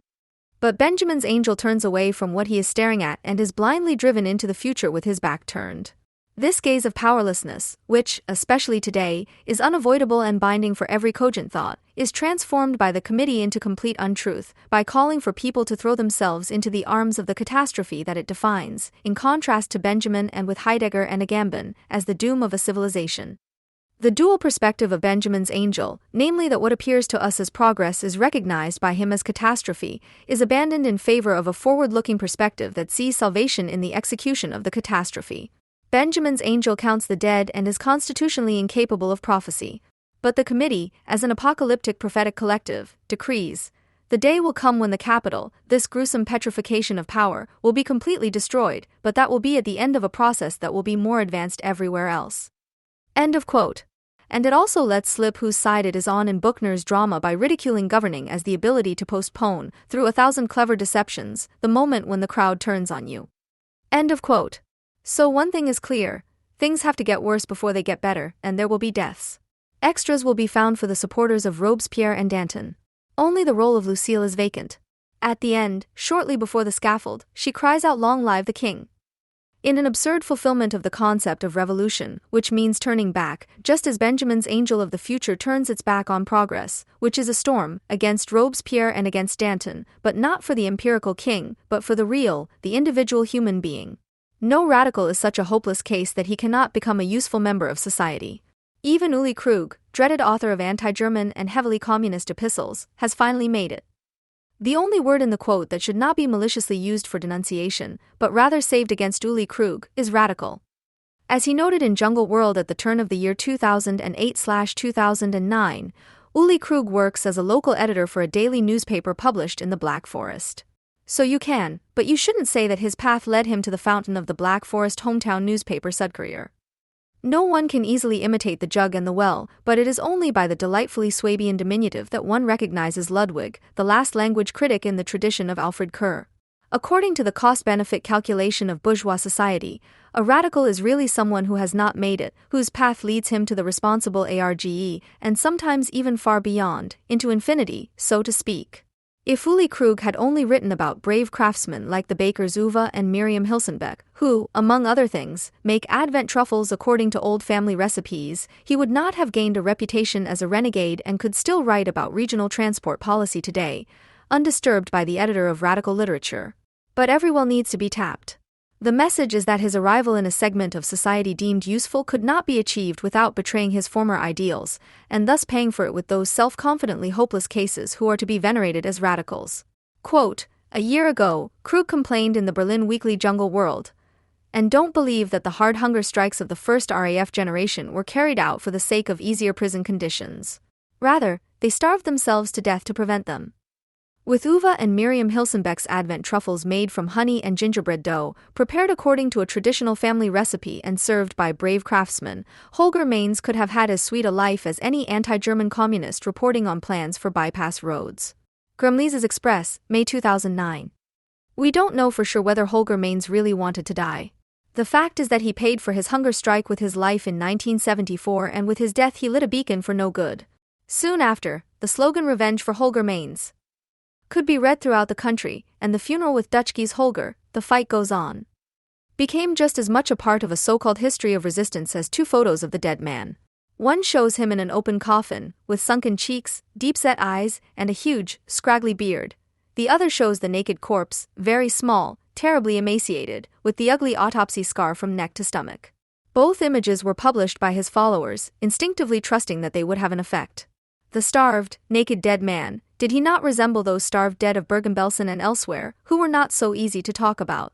And the suffering face in the coffin, was it not that of the Christian martyr, so fatally reminiscent of the photographs of the aged Dostoevsky, that radical whose work Mahler van den Broek drew from even before the First World War his concept of a national uprising of truly anti-Western character? About Holger Mainz, one should not only know what Grumliese cites, that the hard hunger strikes of the first RAF generation were not carried out for the sake of prison relief, rather, they starved themselves to death to prevent their release, but also the resolution of the apparent paradox that he suppressed. Quote, "Because, according to the RAF logic, the more liberally the mess is handled, unobtrusive, relaxed, nice, devious, slippery, mean, in short, the more psychological, the more effective, the deeper the destruction of the prisoner's personality. Thus, the goal of the hunger strike is only itself, that is, struggle begetting struggle. Likewise, one should know that it is only a small step from a hunger strike to a deliberate political suicide, which, when carried out, has a fatal effect on the movement for which it is supposedly done. The consequence of the death of Holger Mainz and later Bobby Sands, celebrated as martyrdom by the IRA, was that 20 years later, members of radical left-wing militant groups imprisoned in the large cells of Turkish prisons, true to their anti-imperialist ideology and with their great leader Che, proclaimed, "Create 2 or 3 more Holger Mainz." They managed to capture their comrades dying on video and presented these documents of the inhumanity of their community as relics of the revolutionary will. The gruesome conveyor belt production of those starved to death in Turkey between 2000 and 2006, who mostly did not die in jail but were released on the threshold of death, in the homes of comrades provided compassionate terminal care, instead of being encouraged to continue living, is merely the highest expression of radicalism and in no way more oriental than the suicides of Mainz and Sands in the well-meaning presentation by their admirers. The Turkish comrades were no longer embarrassed and imitated in an Islamic way what Holger Mainz fan base had already done in a pseudo-Christian way by presenting photos of the dead man. They called the hunger strike they had instigated by the only correct name, death fast. Neither Holger Mainz nor Bobby Sands nor the Turkish prisoners received the support they needed from their environment.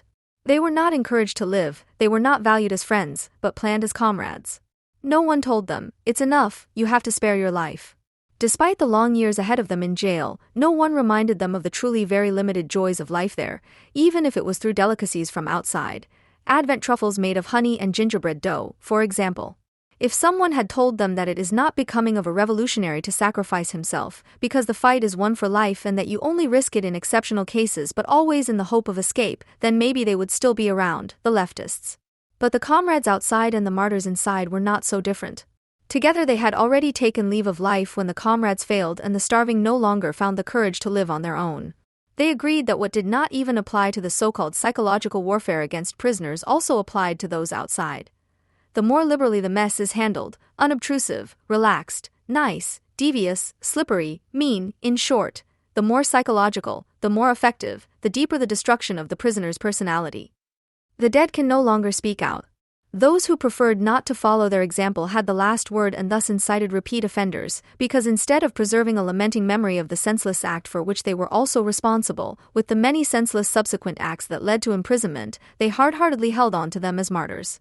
Today, as the infamous anti-imperialist contexts have largely disintegrated, in which bourgeois, private, life was equated with an allegedly manipulatively enforced destruction of the personality, the abandoned legacy, reinforced by martyrs, appropriates figures who have gone to the well with their jug until it finally breaks.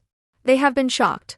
Although the sweet life has not truly broken out, the revolution's water carriers are no longer believed when they proclaim their messages of hope, enthusiasm, and solidarity, just as the murky springs from which they have been scooping for so long without contradiction are no longer trusted. The jug should be whole again and the water pure, but the call for the sweet life no longer even has the beguiling symbolism of death of the Tristan idol. Because the left has finally lost its secret, because its aura of somehow standing for the better has finally been lost, the no longer believed deeper meaning of such stubbornly unsuccessful beginnings is invoked by conservationists, who in the 70s and 80s avoided occupied houses just as much as the dreary chatter of anti-imps, as a warning from the dead. Like so many others in the years following 1974, Gremliza, Ditfurth and other protagonists of the Politburo, which met not only in Hamburg, now follow the mission of Holger Mainz. Until the 1990s, his likeness was widespread on posters and wall paintings, combined with this text: either pig or human, either survival at any price or fighting to the death, either problem or solution, there is nothing in between. Victory or death, as the guys everywhere say, and that is the language of the guerrillas, is also the case in the tiny dimension here. Life is like dying. People, that is, we, who refuse to end the fight either win or die instead of losing and dying.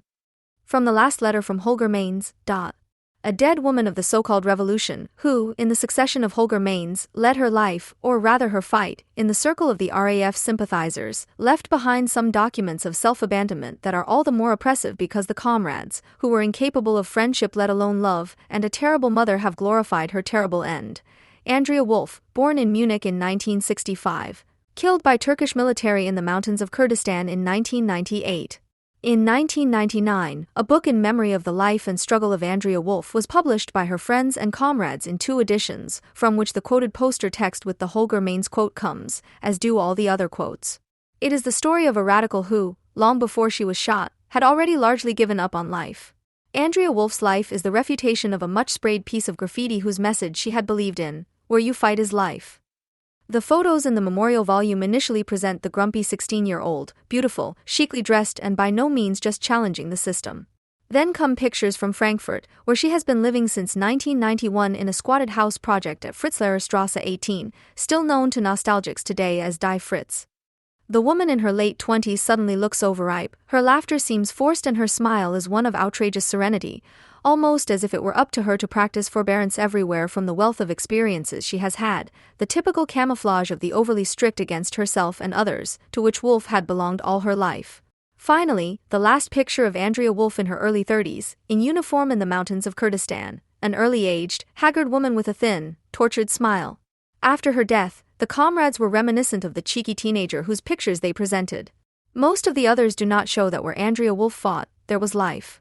Her mother, who was not impressed by the fact that first her husband, then Andrea's twin brother Tom committed suicide and that Andrea had also presumably sought death, who after the third terrible defeat of her life was not plagued by self-doubt and remained in the shadows, but instead contributed a lively entry to the Andrea Memorial Book, had everything ready that the progressive middle class of the 70s and 80s could give their children along the way. Her husband had been a development aid worker, and we know that she was a diligent potter. They drink tea from tiny bowls that I made for them. And went to Guatemala in the late 80s to do something with women. Her educational mission consisted of a great deal of understanding, incitement to social and political engagement, and caring observation. Andrea and Tom go to the Youth Red Cross group. There they accompany people in wheelchairs to events, for example. The next step to the SPD youth group Die Falken, we, the open-minded mothers meet, discuss, how do we protect our children? Andrea Wolf was imprisoned for half a year at the age of 17 for arson attacks, as was her brother, who jumped out of a window 2 years later, in 1984. After that, she dropped out of high school and has since lived in various shared apartments in the anti-imperialist scene. She was engaged in the long-closed Munich Infoladen in Heidhausener Brasaker Strasse, a meeting place for the truly radical, who in 1985, when they occupied the construction site in Wackersdorf, reaffirmed their claim to be an elite with a round tent in the middle of the hut village with a huge Ulrika Meinhof banner. In 1987, she was arrested again on suspicion of membership of a terrorist organization, but had to be released after 2 months due to lack of evidence.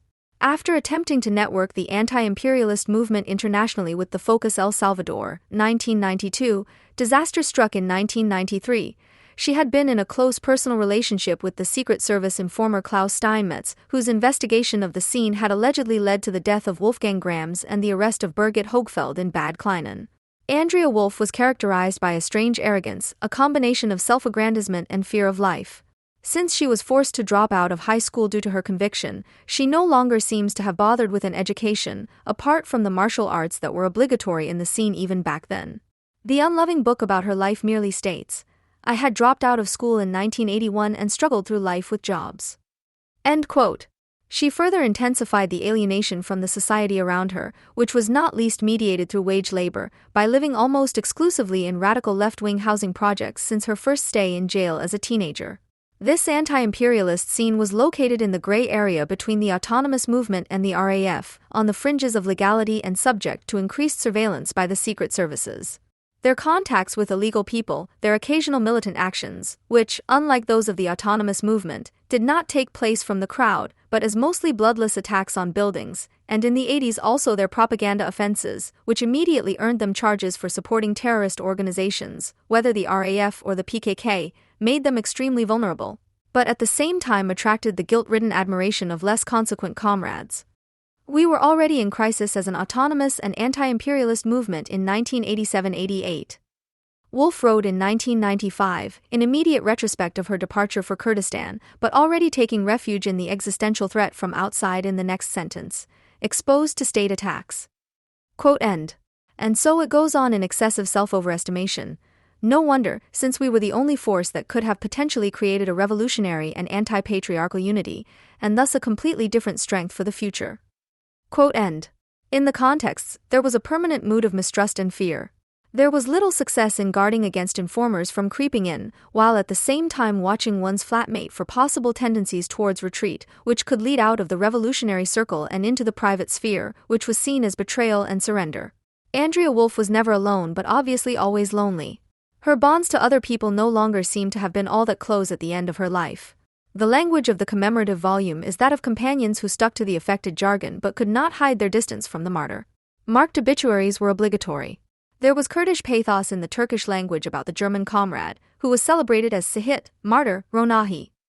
A guy who signed his name with Myras gave a speech at the demonstration on November 7, 1998, for the 80th anniversary of the Workers' and Soldiers' Revolution and the 60th anniversary of Kristallnacht, in which he spoke of our friend Andrea.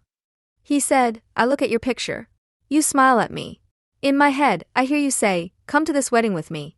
Let's dance together for freedom and infinite humanity. With invincible will I will join you and die fighting, singing.'" End of quote. Even those who had long been marginalized participated in the posthumous fame of Andrea, although it was precisely they, the comrades of Keen Fried, who had first driven Andrea out of the collective after her most severe personal defeat. This is how it sounds, also spoken at an event in Munich, on November 14, 98. Andrea lived differently and died differently. Don't give in, don't submit. Stand up for your own goals. Yes, she could be stubborn, also persistent and vehement, and sometimes also unfair to her own people. And those who criticized her also had to be vehement for their words to be heard. That was how she was. This is not a saga of a heroine, only of decency. Quote end. After so much decency, the telltale sentence follows, which for once, albeit in strict negation, betrays the truth. Andrea did not flee to Kurdistan. After all, we know, in the mountains of Kurdistan, in the jungles of the cities. Fight for liberation together. No peace with imperialism. Andrea Wolf fled, from her context, from the FRG and finally from life. In 1993, 2 years before she disappeared to Kurdistan, She not only had to face another 129A proceedings, it was also the year of bad Kleinen when she left her affinity group. And that was because she did not want to see the monster in the informer Klaus Steinmetz as he was presented, and instead recognized the monsters in the group's internal investigative committee against herself. The investigating judges, who were partly responsible for her escape to Kurdistan, publicly exclaimed after her death, "It's hard to put into words the joy we had together and the sadness of our separation from the group Keen-Fried. Those were the most intense years, difficult and important for all of us." These were the years in which Andrea Wolf gradually perished, also at the heartless pathos of her comrades, who were only using her language. Since Klaus Steinmetz was exposed, she, who wrote nothing in writing except letters to comrades or pamphlets in pre-stamped pseudo-German, increasingly fell out of character as a doubter under the radicalization of this language. In despair over having opened up to an informer, of all people, she also realized the even worse relationships she had lived in up to that point. Quote, "It may sound absurd, but the loss of what I saw in Klaus, the friend, still hurts." Someone referred to the magic trick with the woman sawn in half, where the audience only sees what it wants to see, so it's an illusion. It would be difficult for me if he suddenly stood in front of me and I had to connect the betrayal with his person. The popular opinion that traitors are pigs, inhuman, obviously failed existences, is more than wrong. He was extremely nice, helpful, courteous, attentive. He is portrayed as a little Frankenstein because there can't be anything normal about him, because traitors aren't normal. But that only serves to construct the legend. It is not possible to say what he was like as a whole person, because then it would also have to be about the contradictions, and about the stuff that identity is made of, will to fight encourage, or is not. And that is not an external thing, like a big nose, just once more the lack of knowledge about ourselves, about the struggle, that is presented. End of quote. It was the years before the self-dissolution of the RAF, which anti-imp groups tried to repair what could no longer be held together, and Andrea Wolf sensed for the first time something of the self-imposed disaster of her environment, to which she was so closely connected. I also always blamed his not being able to develop anything on the new politics of the anti-imps and the RAF. It explained it to me. Although the necessity for the new policy provided me with a lot of food for thought, I had had the criticism of incapacitation for some time. Quote end. Her disappointment with Steinmetz made her strong against the group, not because she wanted to protect the informer or herself. She was distressed about my unmaterialist thinking that in this system there could be other relationships among each other, and suddenly putting that first. Completely running aground on the fact that it doesn't work, but not understanding myself in it. Quote end. And she proudly leaves her context, blaming herself for thinking that an exclusive friendship was possible in the midst of late capitalism and also in the midst of anti-imperialist contexts. In 1995 she disappeared from Germany, and a year later she turned to the comrades with regular missives from the Kurdish southeast of Turkey, to whom she apparently wanted to be a role model again. She has become a model comrade of the PKK, whose leader Öcalan appreciated a Western metropolitan leftist in his own ranks. In her letters to friends from the PKK years, Andrea Wolf finally rejoiced over the experience she had always sought according to earlier statements, to become part of a revolutionary collective, leaving behind the great trials of life itself. Among the Kurdish girls and young women, whose fate and motives she apparently gave little thought to, although it would have been worthwhile to compare their escape from the bitterly poor world of Kurdish villages, characterized by violence, inhuman drudgery, and unrestrained contempt for women, with the hope of redemption of a disappointed metropolitan leftist from a good middle-class background. But Andrea Wolf was no longer capable of doing so. Overstrained by the rigors of guerrilla life, numbed by the monotony of a uniform daily routine that no longer allowed for leisure time, and excluded from the fun and games of Kurdish village girls, she worked herself up into a seemingly euphoric higher state, which in reality was already a path to and an acceptance of death. When she once again turned to her abandoned last boyfriend in doubt and longing, "You keep coming to mind. I don't know why. Actually, I want to conclude my experiences with men for myself." Then this apparent surge was more of a literary ploy than honestly meant. She resisted going home and, apparently in all seriousness, demanded gender separation, in which she claims to feel comfortable. Personally, I find the separation and also the clear ban on relationships very pleasant. I have never been able to move so freely in relation to men because it is simply clear that there is a boundary. Quote end. What remained was a longing for peace and quiet, where there is no longer much life but all the more nature. I feel I am on the path to healing, losing mistrust and the need for control. Together with my friends, I am experiencing that there is another way. In spite of all the effort and tension, you become very calm. A sense of what life can really be, also connected to nature, opens up. Quote end. And yet she reared up, knowing she was surrounded by a fatalism that was not hers at all, Here I am also learning a different way of dealing with death. Even if I don't approve of the Kurdish carelessness. It's an everything doesn't matter attitude, or not being able to foresee consequences at all. Here, death is omnipresent. End of quote. A senseless death, one would have to add, the consequence of a senseless civil war that did not lead out of a life of inertia and narrowness, but reproduced it in an extremely radicalized form. But Andrea Wolf was already at the end when she summed up, here, death is omnipresent. That is, I am not alone in this. When a dream about my pain in Europe frightened her, she admonished herself to get a grip on it, to come to terms with myself. She must have known how self-destructive a sentence like this is, but the thought of reprogramming myself, cutting the diseased tree down to the roots so that it will sprout new blossoms, as if I had repeatedly lost myself, not stuck with it, let's say. End of quote. She kept going and summed up in increasingly incoherent sentences, all the suffering in my personal biography, which is not personal because it is systematized, I couldn't share it with anyone. How far away from a human being, life from me, alienation. End of quote. And finally, the gruesome jubilation, I discover many gray hairs on my head, yay. End of quote. All this arrived in Germany, circulated among comrades from the contexts, and no one noticed that someone was letting go here. Plagued by a past in which nothing had succeeded but the pressure had constantly increased, penned up in rationalizations of personal failure, according to which it is the imperialism in us that must make us despair, she went on a very radical trip for healing. This led directly to the combat unit, where she transferred herself against Öcalan's advice, and which was wiped out by the Turkish Special Forces on October 24, 1998.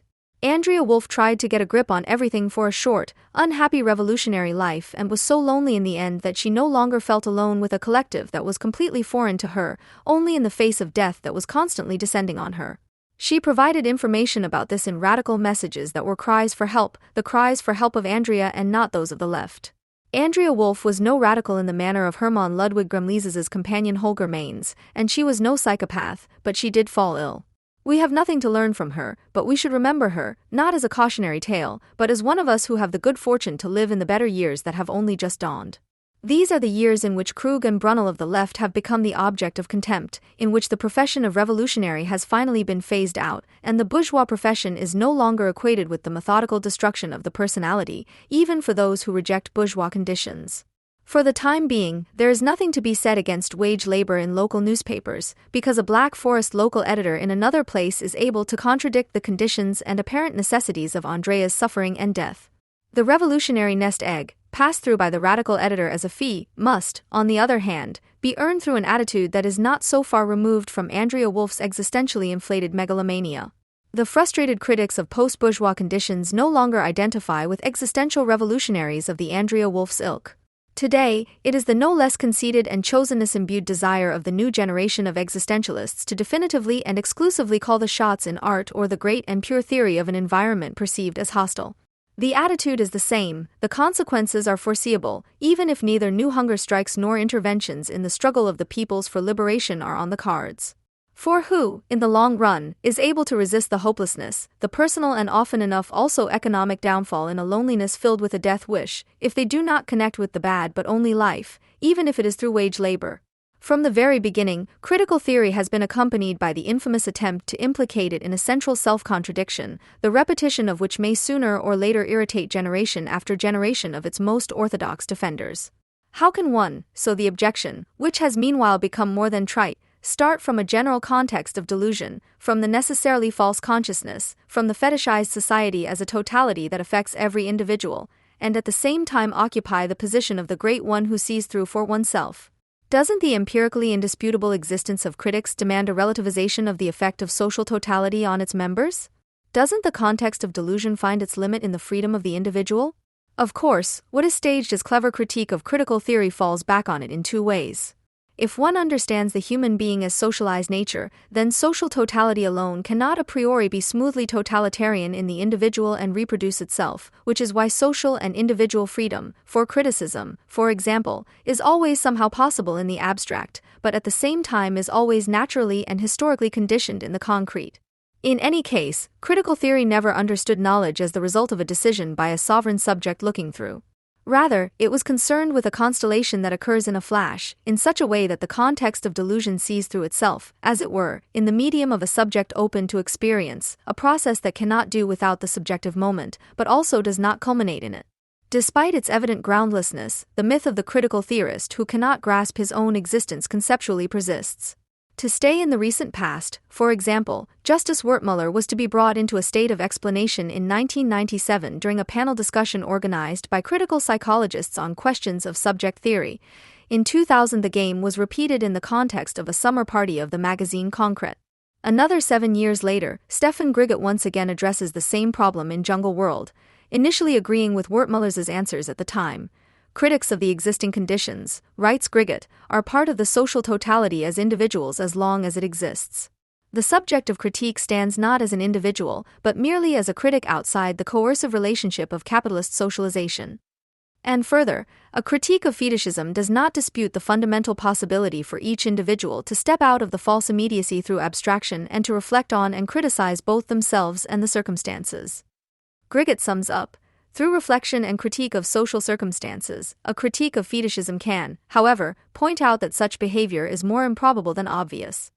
The following quote from Frank Bockelman contains a realization that is not new but correct, and with which Grigot should have concluded his article. People suffering under strange and hostile conditions, who, as it were, can only choose between necessities, are responsible for everything that happens without being free. End of quote. While Wertmuller answered the usual pseudo-critical question in such discussions as to how he himself, personally and in general, was able to become a critic at all with the biographical coincidence, which corresponds to Adorno's undeserved luck and thus includes those conditions of knowledge which lie beyond the availability of the cognizing subject. Grigot, however, in the following, abruptly concludes from the stated fundamental possibility of critical behavior, the realization of which by empirical subjects he had just considered more improbable than obvious, to a voluntaristically conceived freedom of decision of the individual. Whether absolutized or conceived as a minimum in the prevailing lack of freedom, freedom leads in his work, in a bad metaphysical tradition, to a highly independent, tangible, self-identical ontic existence outside of real individuals, so that they can grasp it in order to properly dispose of it, which they are supposed to be capable of at any time in the same way, if they only want to. Since he considers the contradiction between determinism and voluntarism, which then logically arises, to be one of the issues, Grigot must also believe that a conceptual vacillation between determinism and voluntarism would be his adequate theoretical comprehension. Quote, the critique of fetishism shows how much the subjects in the value-utilizing society are determined by the social structures they themselves have constituted. But any commitment to this determinism would be wrong. The critique of society is condemned to constantly oscillate between determinism and voluntarism. Resolving this contradiction would do justice neither to the social constraints nor to the freedom of the individual, which always remains despite these constraints.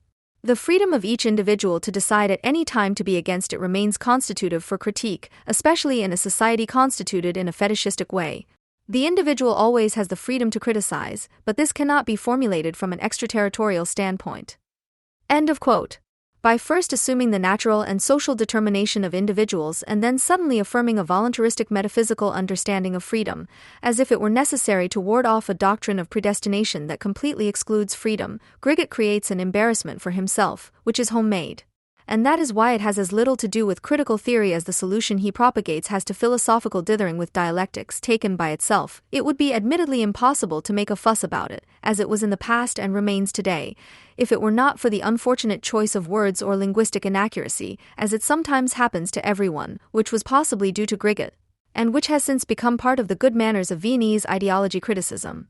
For some time now, this has been inflationarily invoking a freedom, even as an inherently undeducible one, that the individual has always had or is already given today, which is why one must commit oneself to its reasonable use.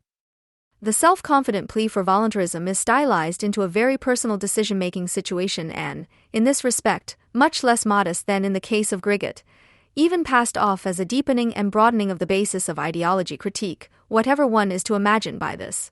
Unlike Grigot, who used the terms freedom and decision in a rather colloquial way and still thought of responsibility in terms of unfreedom, with reference to Bockelman and in the tradition of critical theory, the editors of the magazine sans phrase have a bone to pick with Adorno, which they try to profile as a neo-existentialist discourse against the supposed weak point of critical theory with their defiant postulates. They believe they know that without such a courageous revision of determinism, Adorno tends to exculpate the Nazi perpetrators or, in principle, to grant absolution. His materialist social analysis is in every respect immune to absolving the subjects of their full responsibility for political and economic events. Since Sartre is not without reproach either, the Viennese research project first asked itself whether the new Marx lectures, but also critical theory, especially Adorno's, have a weakness that is possibly equal to that of Sartre, in order to then be able to decide whether the juxtaposition of these two weaknesses does not offer a solution that is committed to the cause. Anyone who dares to question the meaningfulness of this undertaking is not only considered by Sartre's new friends to be too orthodox, but also a doctrinaire zealot who has adopted Adorno's words about the powerlessness of all individuals in order to comfortably settle into pessimism. Such weak, self-pitying, inviting participation is therefore countered with a forceful insistence on decision and individual responsibility. Quote, any notion of liberation is without the recognition of the responsibility of us as freely deciding subjects at all times for the fact that capital can act autonomously at all, reproduce itself out of itself, without any sense.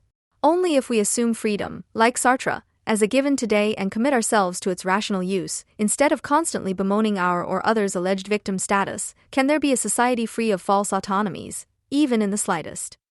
End of quote. Similarly, the other editor of Sand's phrase proceeds apodictically when he passes his idiosyncratically existentialist verdict on the present, as if he had not yet heard of disguised practice.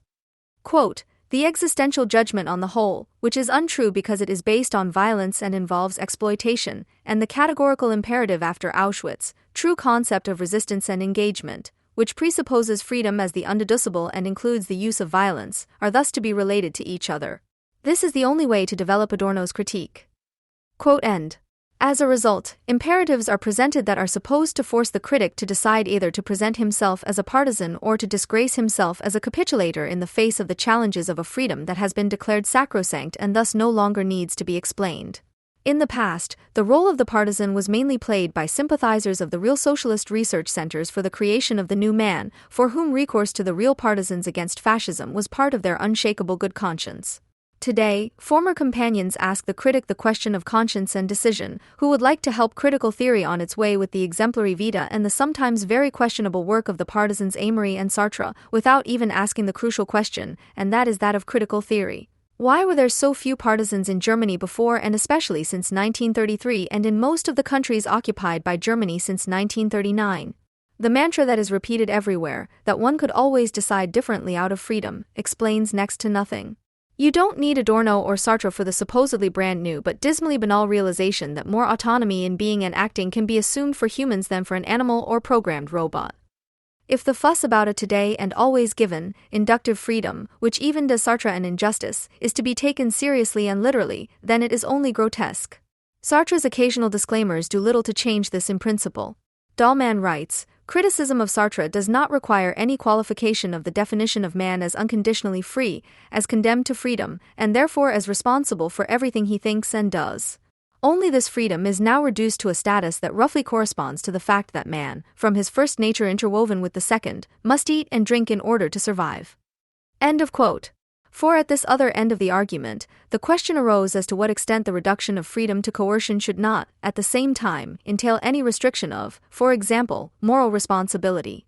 If you think of responsibility and freedom, for example, against Böckelmann, together and hypostatize them to resistance that is possible at any time without mediation, then this implies the assertion of an individual autonomy that not only glosses over the prevailing lack of freedom in contemporary society, but also falls far behind every materialistic and psychoanalytic destruction of the bourgeois concept of the subject, and the narcissistic injuries that necessarily go along with it. Which conversely means that the ego is once again declared the master in its own house.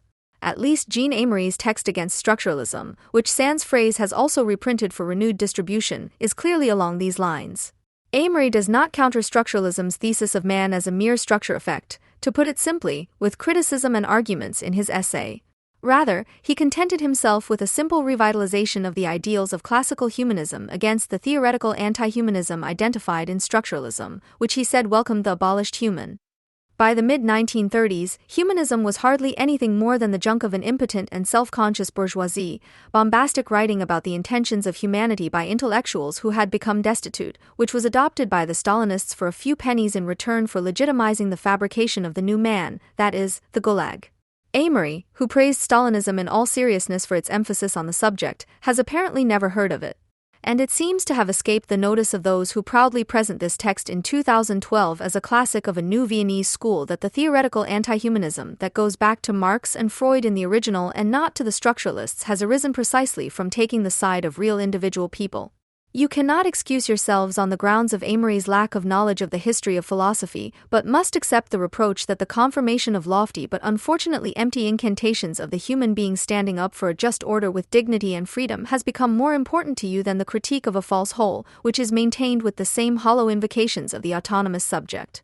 If a journal for ideology critique dedicates itself to this hybrid subject propaganda, a few fundamental comments on the Copernican revolution in subject theory, as carried out by Marx and Freud, and to which Adorno also remained true for good reasons, seem necessary. From the outset, there was something foolish about wanting to supplement Marxian materialism with existentialism.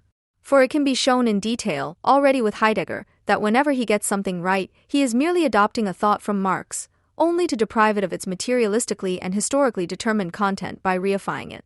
Sartre's philosophical development now begins, however idiosyncratically, with that of Heidegger, only to approach Marx again in the further course, however imperfectly. Therefore, the question should be allowed as to what can actually be gained from existentialism for a critique of the subject that has continued the work of Marx and Freud without ontological aberrations and detours. Existence precedes essence. This sentence by Sartre, for example, is repeatedly praised as a stunning insight. It is supposed to mean something like that the existence of the human being precedes the determination of his or her essence as a human being. In Sartre's The Existentialism is a Humanism, 1945, it says, "The atheistic existentialism for which I stand is more coherent.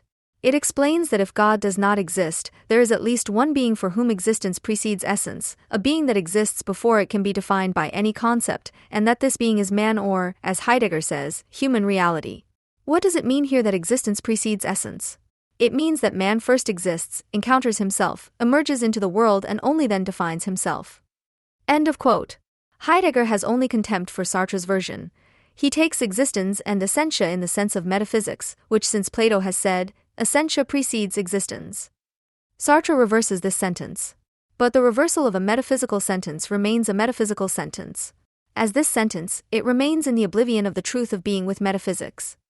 End of quote. In a completely non-metaphysical way and committed to the truth of being, according to Heidegger it should therefore be, the substance of man is existence. For the critical materialist, such sentences are on the one hand correct, albeit trivial, and on the other hand wrong, because in them reality is already linguistically derealized, at least compared to the original Marxian idea. A few short quotations from the mid-19th century may prove this. But man is not an abstract being, sitting outside the world. Man is the world of man, the state, society, Marx wrote in 1844 in the introduction to the Critique of Hegel's Philosophy of Right, MEW 1. 378. The sixth thesis on Feuerbach states, but the human essence is not an abstract essence inherent to the individual. In its reality, it is the ensemble of social conditions, MEW 3, 6. And in the German ideology, he explained together with Engels in 1845-46, that at every stage of history there is a material result, a sum of productive forces, a historically created relationship to nature and of individuals to each other, which is handed down from one generation to the next. A mass of productive forces, capitals, and circumstances, which, on the one hand, is modified by the new generation, but on the other hand also dictates its own living conditions and gives it a certain development, a special character, that is, the circumstances are just as much made by people as people are by the circumstances. This sum total of productive forces, capitals, and social forms of exchange, which each individual and each generation finds as a given, is the real basis of what philosophers have imagined as the substance and essence of man, MEW 338. It should be self-evident, at least as long as one purports to think from the perspective of critical theory, how little the knowledge of reality is served by translating these precise statements of Marx and Engels into an existentialist murmur about the emergence or the encounter of man in the world, etc. For the so-called reality of man in Heidegger, to which Sartre explicitly refers in the above quote, only empty abstractions such as being in the world and being thrown of being there are responsible, which also play their role in a modified form in Sartre. However, as inadmissible as Heidegger's concrete individuals are also blurred into the filthy existence and their birth into the animalistic being thrown, while nature and society disappear in the expression world, the philosopher is at least in the philosophical grammar of epistemological modernity. For consciousness may indeed necessarily confront the world in the act of cognition, which is why the cognizing subject can then imagine that it also stands ontologically opposed to the world as something separate from it. Not that subject and world, consciousness and being, are identical instead, but one would have to realize that man is not only in the world or the world as his environment around him, but that the world incessantly passes through individuals, which becomes evident as soon as one fills Heidegger's world with material again. Human existence or being, that is, life, as the materialist would say, begins with the fact that man, as a creature of nature, must, for example, breathe and eat. This is carried out instinctively, physically, from within, almost completely beyond conscious control. This vital necessity manifests itself as a need, the satisfaction of which can be postponed, but only at the cost of death can it be completely denied. Man is therefore at the mercy of the metabolic process and at the same time part of it. Marx speaks of man as a distressed creature, of the compulsion of nature, which to try to break only led all the deeper into it, in the dialectic of enlightenment. In a similar way, man is also in society at the same time. Society passes through him and in doing so leaves behind that individual consciousness that the narcissist considers to be his very own creation and locates in his head. The question, however, is how thinking and with it the individual identity came into the respective head, if God did not place a soul that is essentially identical to himself there. Although thought would not be possible without the brain that thinks it, Marx and Engels' well-known speech of the curse of the mind, of being afflicted with matter, means much more and different. Quote, "Only now, after we have already considered for moments, for sides of the original, historical conditions, do we find that man also has consciousness. But even this is not from the outset, as pure consciousness. The spirit has from the outset the curse of being tainted with matter, which here appears in the form of moving layers of air, sounds, in short, language. Language is as old as consciousness. Language is practical consciousness, which also exists for other people and thus only exists for myself, and language, like consciousness, arises only from the need, the necessity of communicating with other people. MEW 330. In a sense, Marx and Engels anticipate the rational aspects of the so-called linguistic turn here, without sharing the false absolutization of language as a monistic principle of world explanation, for example in later language philosophies or in structuralism. Language will also appear to Heidegger as somehow enormously significant. Quote, "Language is the house of being. Man dwells in his dwelling. The thinkers and poets are the custodians of this dwelling. Thinking builds the house of being, as which the fugue of being, in each case in a skillful way, orders the essence of man to dwell in the truth of being. This dwelling is the essence of being in the world. Being is the guard that protects the human being in his or her existential essence in such a way that it houses existence in language. Therefore, language is both the house of being and the dwelling of the human essence." End of quote. So, to stay with the analogy of the metabolic process, one could say that in language, social forms/contents reach the human being via the ear on natural material carriers, layers of air, sounds, and once they have been processed inside, they are excreted again via the mouth. Furthermore, it should be noted that the individual consciousness that arises in this way presupposes not just one brain, but at least two brains. Moreover, during the process as indicated, the human being is not a passive, empty, writable sheet, not a mere effect of structures, but is thoroughly active, both before, during and after the formation and transformation of his ego, his consciousness, his identity.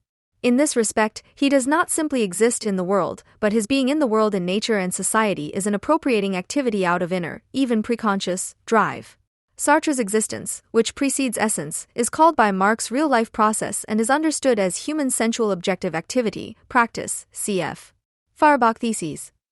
In this context, Marx, epistemologically and anthropologically, emphasizes, with Kant and Hegel, the subjective and active moment against objectivist contemplative materialism, but, with Feuerbach, the corporeal physical character of precisely that activity, which the idealists thought of as purely spiritual. The possibility that spirit transcends its genesis, its natural and social preconditions, is by no means excluded, but it is only possible within limits that the same spirit cannot arbitrarily override. Individual consciousness and identity, which many consider to be particularly inward and authentic, are thus only the result of a practical internalization of the external and supra-individual. Paradoxically, independence, sovereignty, and maturity arise from a predominantly unconscious internalization of external authorities and constraints. If true, authentic identity, autonomy, and subjectivity were completely beyond or prior to any subjection, adaptation, then Lacan would be right when he says, reversing Descartes, I am where I do not think, I think where I am not. The biography of the individual, on the other hand, is neither only externally determined in the sense of a structural effect or of the draft in Heidegger's work, nor only self-determined in the sense of the projection in Sartre's work or in the sense of its interpretation by his new followers as an act of sovereign and free decision. Because the self itself only emerges from a dynamic interaction of the organism in and with nature and society. The popularized Sartre and Heidegger, however, represent the opposite poles of a false alternative. In the anti-authoritarian version, the individual is so free that he can determine his own destiny and project himself anew at any time. With a pathos that seems to have met with a great response in Vienna, it is said, freedom alone sets the goals that it sets itself. Man is the sole and sovereign master of his destiny, provided he only wants to be. That is what existentialism claims, that is precisely what optimism is. The idea of such responsibility frightens the reader. He prefers a pessimism to this demanding morality, which, while leaving man no hope, demands nothing of him. It presupposes a determinism that relieves man of the burden of his freedom. This spares him the effort of the struggle. Existentialism, which puts man's destiny back into his own hands, disturbs his peace. Simone de Beauvoir, Existentialism and Popular Wisdom, 1945. In the authoritarian version of Heidegger, the freedom of the individual is reduced to the possibility of missing his predetermined destiny and forgetting the truth of being. Moreover, the project is essentially a thrown one. The throwing and projecting is not man, but being itself, which sends man into the existence of being as his essence. This fate occurs as the clearing of being, as which it is. For man, however, the question remains as to whether he finds his way into the fitting of his essence, which corresponds to this fate, for in accordance with this, he, as the assistant, has to guard the truth of being. Man is the shepherd of being. Only this is what being and time is aiming at when ecstatic existence is experienced as the concern. Heidegger, über den Humanismus, pp. 29 and 23. Regarding the question of freedom, this means that, on the one hand, individuals are granted more or less freedom from social and natural constraints such as scarcity and violence, depending on the structure of society. Secondly, every human being stands out from other living creatures through an ability to reflect that develops independently in social and natural circumstances, but is therefore also conveyed in a biographically random, in the sense of coincidental, and relative way. This ability to reflect makes positive freedom of reflection and action possible in the first place, while at the same time limiting it. Therefore, one can be a logical determinist without ambiguity and without interruption, without having to deny every measure of human freedom and responsibility even in the absence of freedom. But since both the scope for decision-making set by superindividual circumstances and individual judgment itself are highly mediated, it is pure nonsense in every sense of the word and at every level of abstraction to assert that freedom has always existed or even that it is indeducible.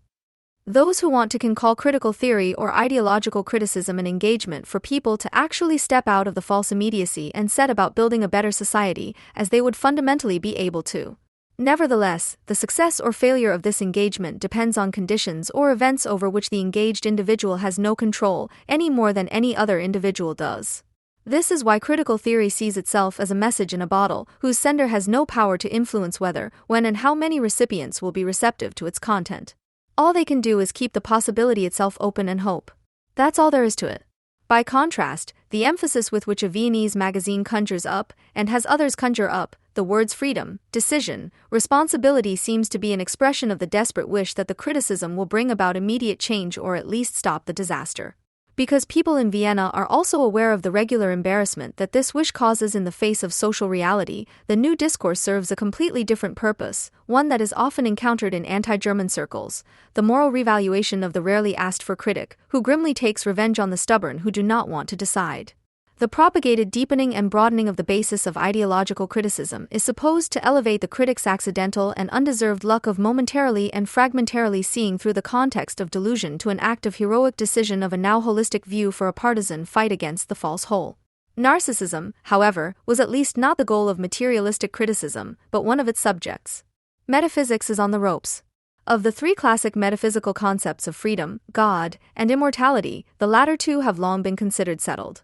Only without recourse to freedom, bourgeois society still cannot manage. Democratic states pride themselves on having realized freedom as the inviolable right of every citizen, for example in freedom of expression and free choice.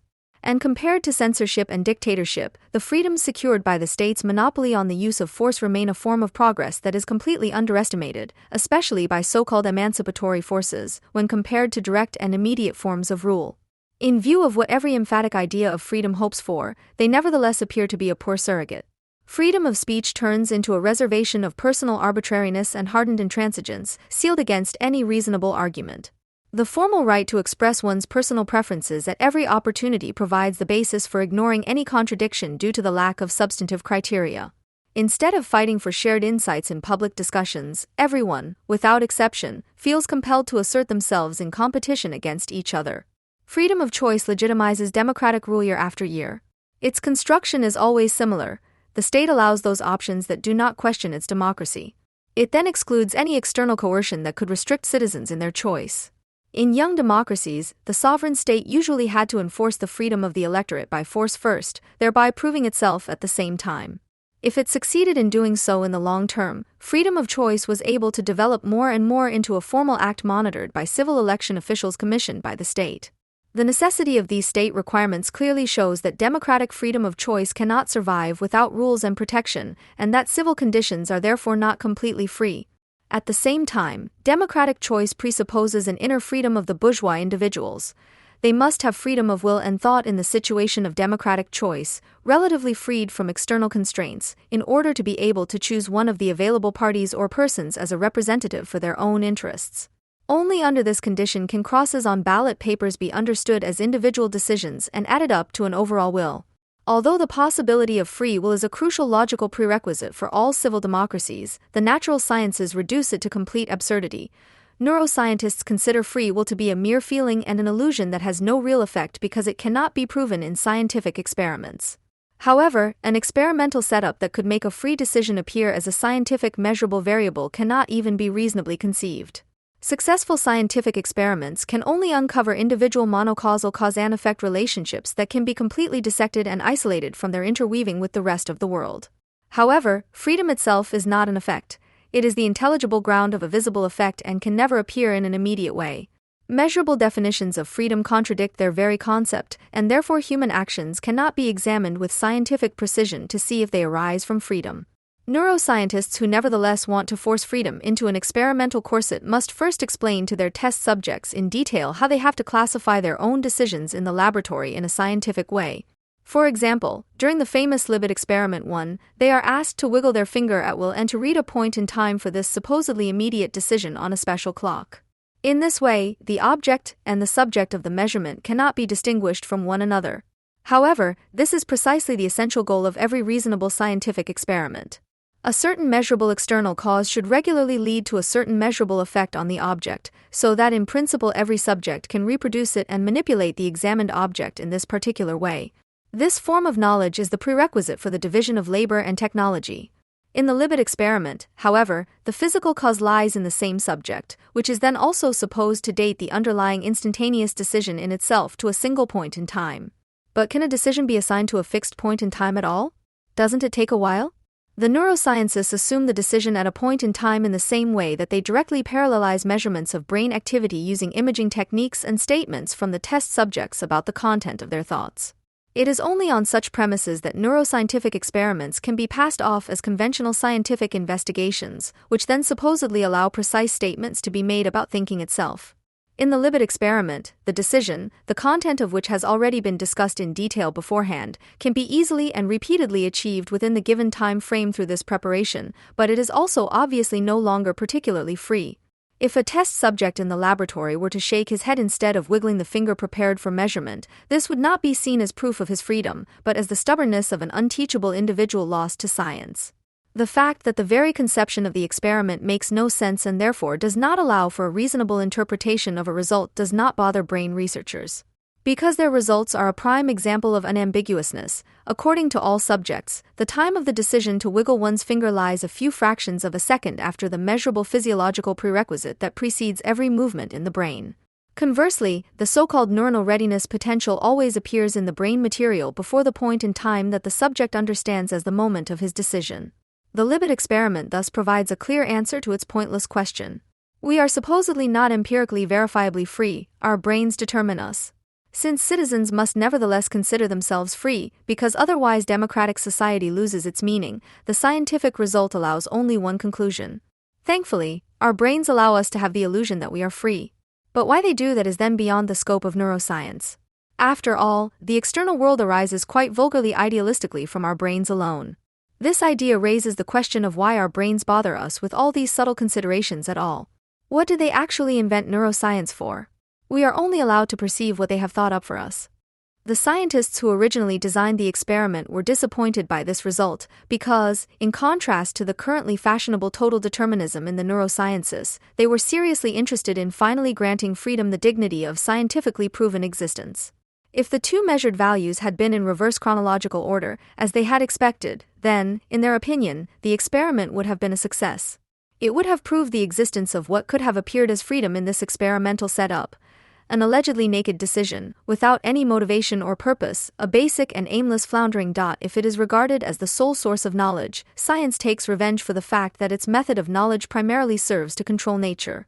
Everything becomes a result, a consequence of a natural cause. Ultimately, even bourgeois rule itself. Unfortunately, understanding the actions of citizens as purely deterministic effects of their brains or, alternatively, as completely purposeless and groundless decisions is not that far-fetched. The few humanities scholars who are still indignant about the presumptions of the determinists across disciplinary boundaries unfortunately overlook the implicit criticism inherent in the neuroscientific hypothesis. Because as ludicrous and silly as it all is, the findings of neuroscience generally no longer provoke any contradiction. But why should they? Who still believes in the realization of the promise of freedom? As busy or useless as they are in their normal everyday lives, they have long since given up the claim to control their own destiny. And the few decisions they still have to make can be made based on gut feeling. And if it turns out that the brain is actually making the decisions, that's fine too. Why should you, as a replaceable functional component of a generally incomprehensible society, be held accountable for its development? For anyone who desires a proper life in a reasonably organized world, however, this remains a problem. Because they sometimes ask themselves why they are powerless to rebel against circumstances in which all power is obviously on the side of the establishment, why they still think for themselves at all and don't just leave it to their brains. Critical theory doesn't provide the answers that some social critics hope for either, that there is a solid anthropological philosophical foundation on which people could easily decide on a better society and that it would only take the effort of enlightenment to make people aware of this freedom. Because if they then prove to be stubborn, then you can leave them to their deserved fate, because they are and remain voluntarily bad, and as a failed educator you can at least morally rise above the dull plebs. This may be one of the reasons why Jean-Paul Sartre's existential freedom has been experiencing a small renaissance for some time. Because Sartre claims that man is condemned to freedom. He has to decide whether he wants to or not, and therefore also has to bear the responsibility for his actions. But a freedom from which there is no escape, which forces one to make a decision, has something eminently unfree about it from the outset. This may have been appropriate for the historical situation in which Sartre's major work Being and Nothingness was written and from which these theses originate. In 1943, many French people were indeed faced with an existential situation in which they had to ask themselves whether they should take up the fight against the Germans and for the restoration of the French Republic. This is the historical truth of existentialism, which today, due to a lack of philosophical persuasiveness, is used as its moral justification. The current context of Sartre's reception, however, looks different. After the attacks of September 11, 2001, the freedom of the individual has come to be seen as a negative freedom, since the critique of ideology has to deal with Islamist terror again and again. This raises the fundamental question of what drives Islamists. And this is reminiscent of the riddle of how the Germans and their accomplices were able to motivate themselves to carry out the National Socialist program of extermination. In his 2006 book Jargon der Demokratie, The Jargon of Democracy, Gerhard Scheidt deals with the well-known willingness to understand the attacks of Islam, with the enormous human empathy that Germans and Europeans can muster for anti-Semites of all kinds. The title of his first introductory chapter is an allusion to Marx, the sigh of the oppressed creature. For even Marx's critique is drawn upon for the wretched business of legitimizing terror and abused to make anti-Semitism appear plausible. His portrayal of generally false conditions is twisted into pure coercion, to which the oppressed creature must react with suicidal acts of desperation. But of course Muslims want what they are doing. Their hatred, the force and persistence of their actions would be impossible without the common conscious goal of the destruction of all enemies of Islamic rule, first and foremost the Jews. And that is precisely why they are, of course, fully responsible for their actions, just like the National Socialist Germans. Raoul Hilberg, historian and author of the 3-volume work on the destruction of European Jews, answered the question about the reasons for this act, the details of which few people know as well as he does, only very briefly. They did it because they wanted to do it. And that is indeed all that can be said about it, as Fabian Kettner notes. But the key to understanding this act of terrorism lies in grasping incomprehensibility. Anyone who no longer grants the planners of suicide bombings, who are involved in Islamist rackets, any initiative would not only excuse them, but also reduce them to the level of Pavlovian dogs. But aren't suicide bombings inherently bestial? Do the perpetrators not really behave like rabid animals, killing all Jews and other infidels as soon as a promising opportunity presents itself? In themselves, of course, they are not animals, they are human beings who, however, declare other human beings to be fair game, as if they were following an inner compulsion. Skite would certainly not dispute any of this, but he wants to point out a specific intellectual instrument. Idealism of free will, on the other hand, allows individuals to be perceived as individuals, and thus as what they could be, and not just as creatures of their social milieu or their economic basis. End of quote. The possibility for individuals to become different from what they currently are is not supposed to consist in the development of their human potential and thus be linked to the internal and external conditions of their character development, but rather be freely and voluntarily available to them at all times. Radical change is supposed to be within the decision-making horizon of those called upon to make it, as if the potential for change for the better were always and immediately at hand. Such thinking is somewhat reminiscent of the pure arbitrariness of postmodernism, according to which people today can be this and tomorrow that and can reinvent themselves at any time. Those who do not use this unconditional freedom, but reject it and continue their murderous activities, thus consciously negate the possibility of turning back, says Skite. Only an understanding of this negative freedom allows the perspective of a truly free society to be maintained. Otherwise, the freedom that could arise from the revolution of bourgeois society would have already been betrayed. End of quote. But how can we be sure that a convinced anti-Semite could simply give up his conviction on his own? A conviction that he has more or less independently acquired under existing conditions that favor anti-Semitic thinking. Even for an anti-Semite, big decisions are the result of many small steps, both conscious and unconscious. Nobody is born an anti-Semite, and nobody embraces this conspiracy theoretical view of the world overnight. Nor can such delusion suddenly disappear once it has taken hold of someone. To dispute this would be to trivialize anti-Semitism as a way of thinking that one can choose to adopt or not, as if a psychotic person can choose to develop a psychosis or not. The Sartrean concept of freedom of will is used as a means to an end. In a written interview, Skite states, Sartre confronts us with the fact that we have to choose in everything we do. Sartre fixes the decision so that it becomes a point without extension. He breaks out the moment of choice from the continuum of the course, and knows that he is thereby divesting himself of the possibilities of explaining actions. This abstraction alienates all those who want to excuse themselves for reasons of persecution and mass murder, economic crisis, unemployment, etc., and thereby make it appear explicable what they do or have done or have not done and have not done. That is the salutary shock. Quote end. Starting from this fixed point, the questions raised above could be answered succinctly. Anti-Semitism could be understood without any ifs or buts, without any further explanation, as an intrinsic contribution of anti-Semites. The anti-Semite wants it and could also opt for something completely different at the same time. Anti-Semitism reliably turns out to be an intrinsic contribution of the anti-Semites. But its content changes, even if the Jews must continuously serve as a projection screen. But the projective power of the anti-Semites cannot be understood if it is simply fixed as such. Anti-Semitism requires the Sisyphean labor of repeatedly retracing the changing delusions of the anti-Semites back to them. This is precisely what Skite does when he precisely traces the paths of anti-Semitic delusion in many passages of his books. But similar to the positivist neuroscientists of the Libet experiment, existential consciousness philosophy idealistically reduces freedom to a point that is removed from all mediation, in order to then be able to operate freely with this naked decision. But freedom is a metaphysical concept. It can neither be isolated in the laboratory as a point in time nor in consciousness as a fixed point removed from all mediation. Even the phenomenologically pure decision has absolutely nothing to do with freedom. As if someone, as if moved by an inner thunder, could simply change their entire worldview in one fell swoop. The spontaneity invoked here is completely misplaced in form. Spontaneity is not an impulse from nothing, not a creatio ex nihilo of a pure will that suddenly materializes. The individual would not spontaneously be a first cause either, but rather the embodiment of mediation. Spontaneity follows unconscious and somatic impulses, which can be strengthened or weakened by consciously internalized experiences. Any reaction, however spontaneous, must be mediated if it is to be more than a pure reflex. Otherwise, it could have no reasonable goal that lies outside the spontaneously acting individual. And even an unregulated spontaneous experience cannot follow from the sudden disappearance of all ideological and delusional mediation in the individual. It can only be supported by the fact that the incessantly reproducing veil of false conditions is repeatedly torn open by its contradictions. But this is precisely what the anti-Semite wants to avoid at all costs, having established himself with his delusional projection in a way that is both resistant to experience and socially compatible. But as if such objections are to be suppressed, a coordinated defense against the healing shock of freedom is immediately assumed, and an entire army of structuralists and post-structuralists, Marxists and Marxologists has lined up to prevent it. Skytte still points out that Sartre's decision represents an abstraction. But once phenomenologically reduced to pure consciousness, the idealization of freedom takes its course.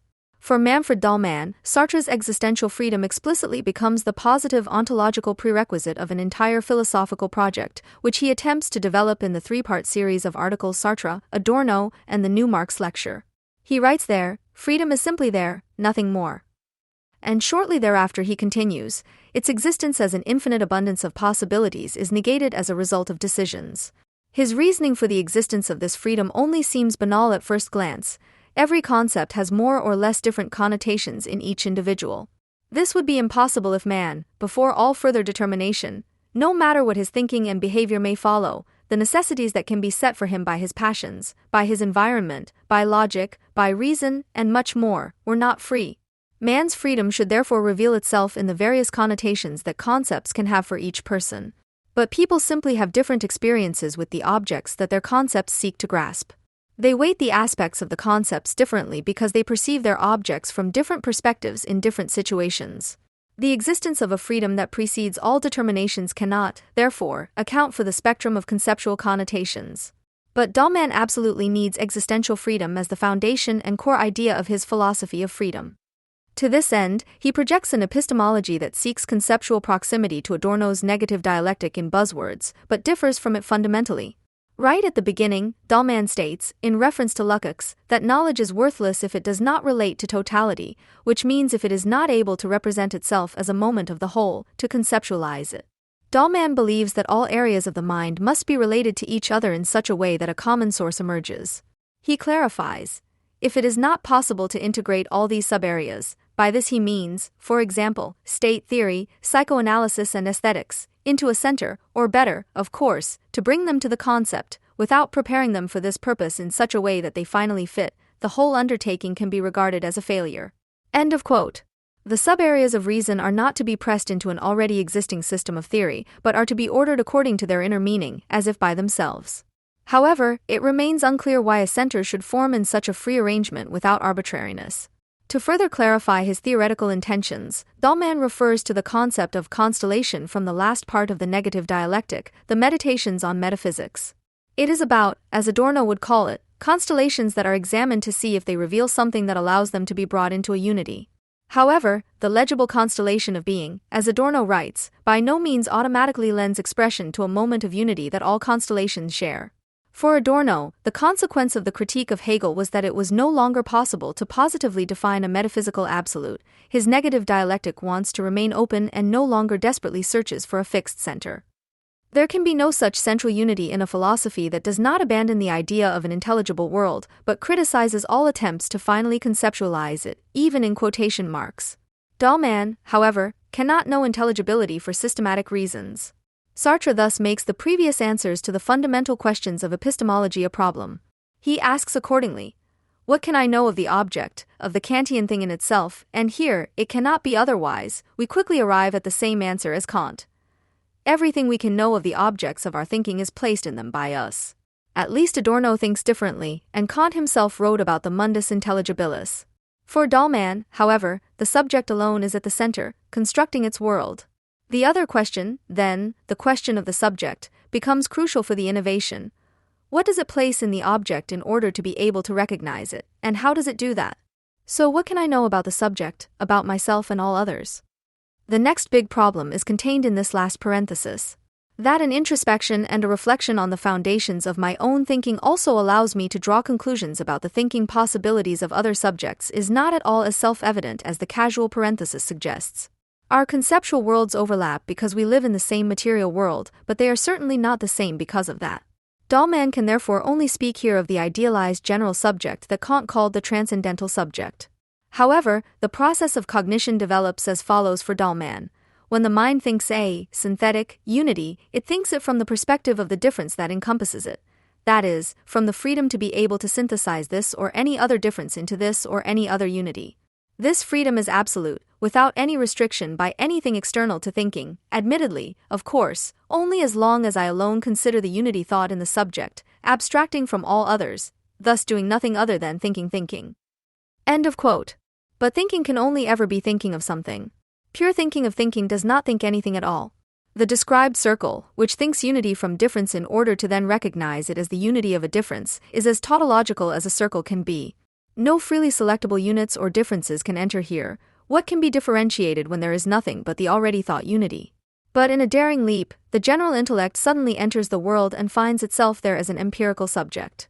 In real life, of course, thinking is always simultaneously confronted with objects that are separate from it, things in themselves. In this way, in this real simultaneity of thinking with what is negatively confronted with it, the initial difference between subject and object is caught up with. Sartre is thus anything but a solipsist, he is not even a constructivist. The absolute break between subject and object is bridged in him by the reflection in the empirical subject making the out of nothingness emerged, nothingness negating, thing in itself a thing for itself. With Sartre, Dahlmann bridges the problem of the split between subject and thing in itself, the charismos, which has haunted philosophy since Plato. After the transformation of the understanding into the empirical subject, the thing in itself comes out of nothing and the empirical subject turns it from a transcendental object into an empirical thing in itself.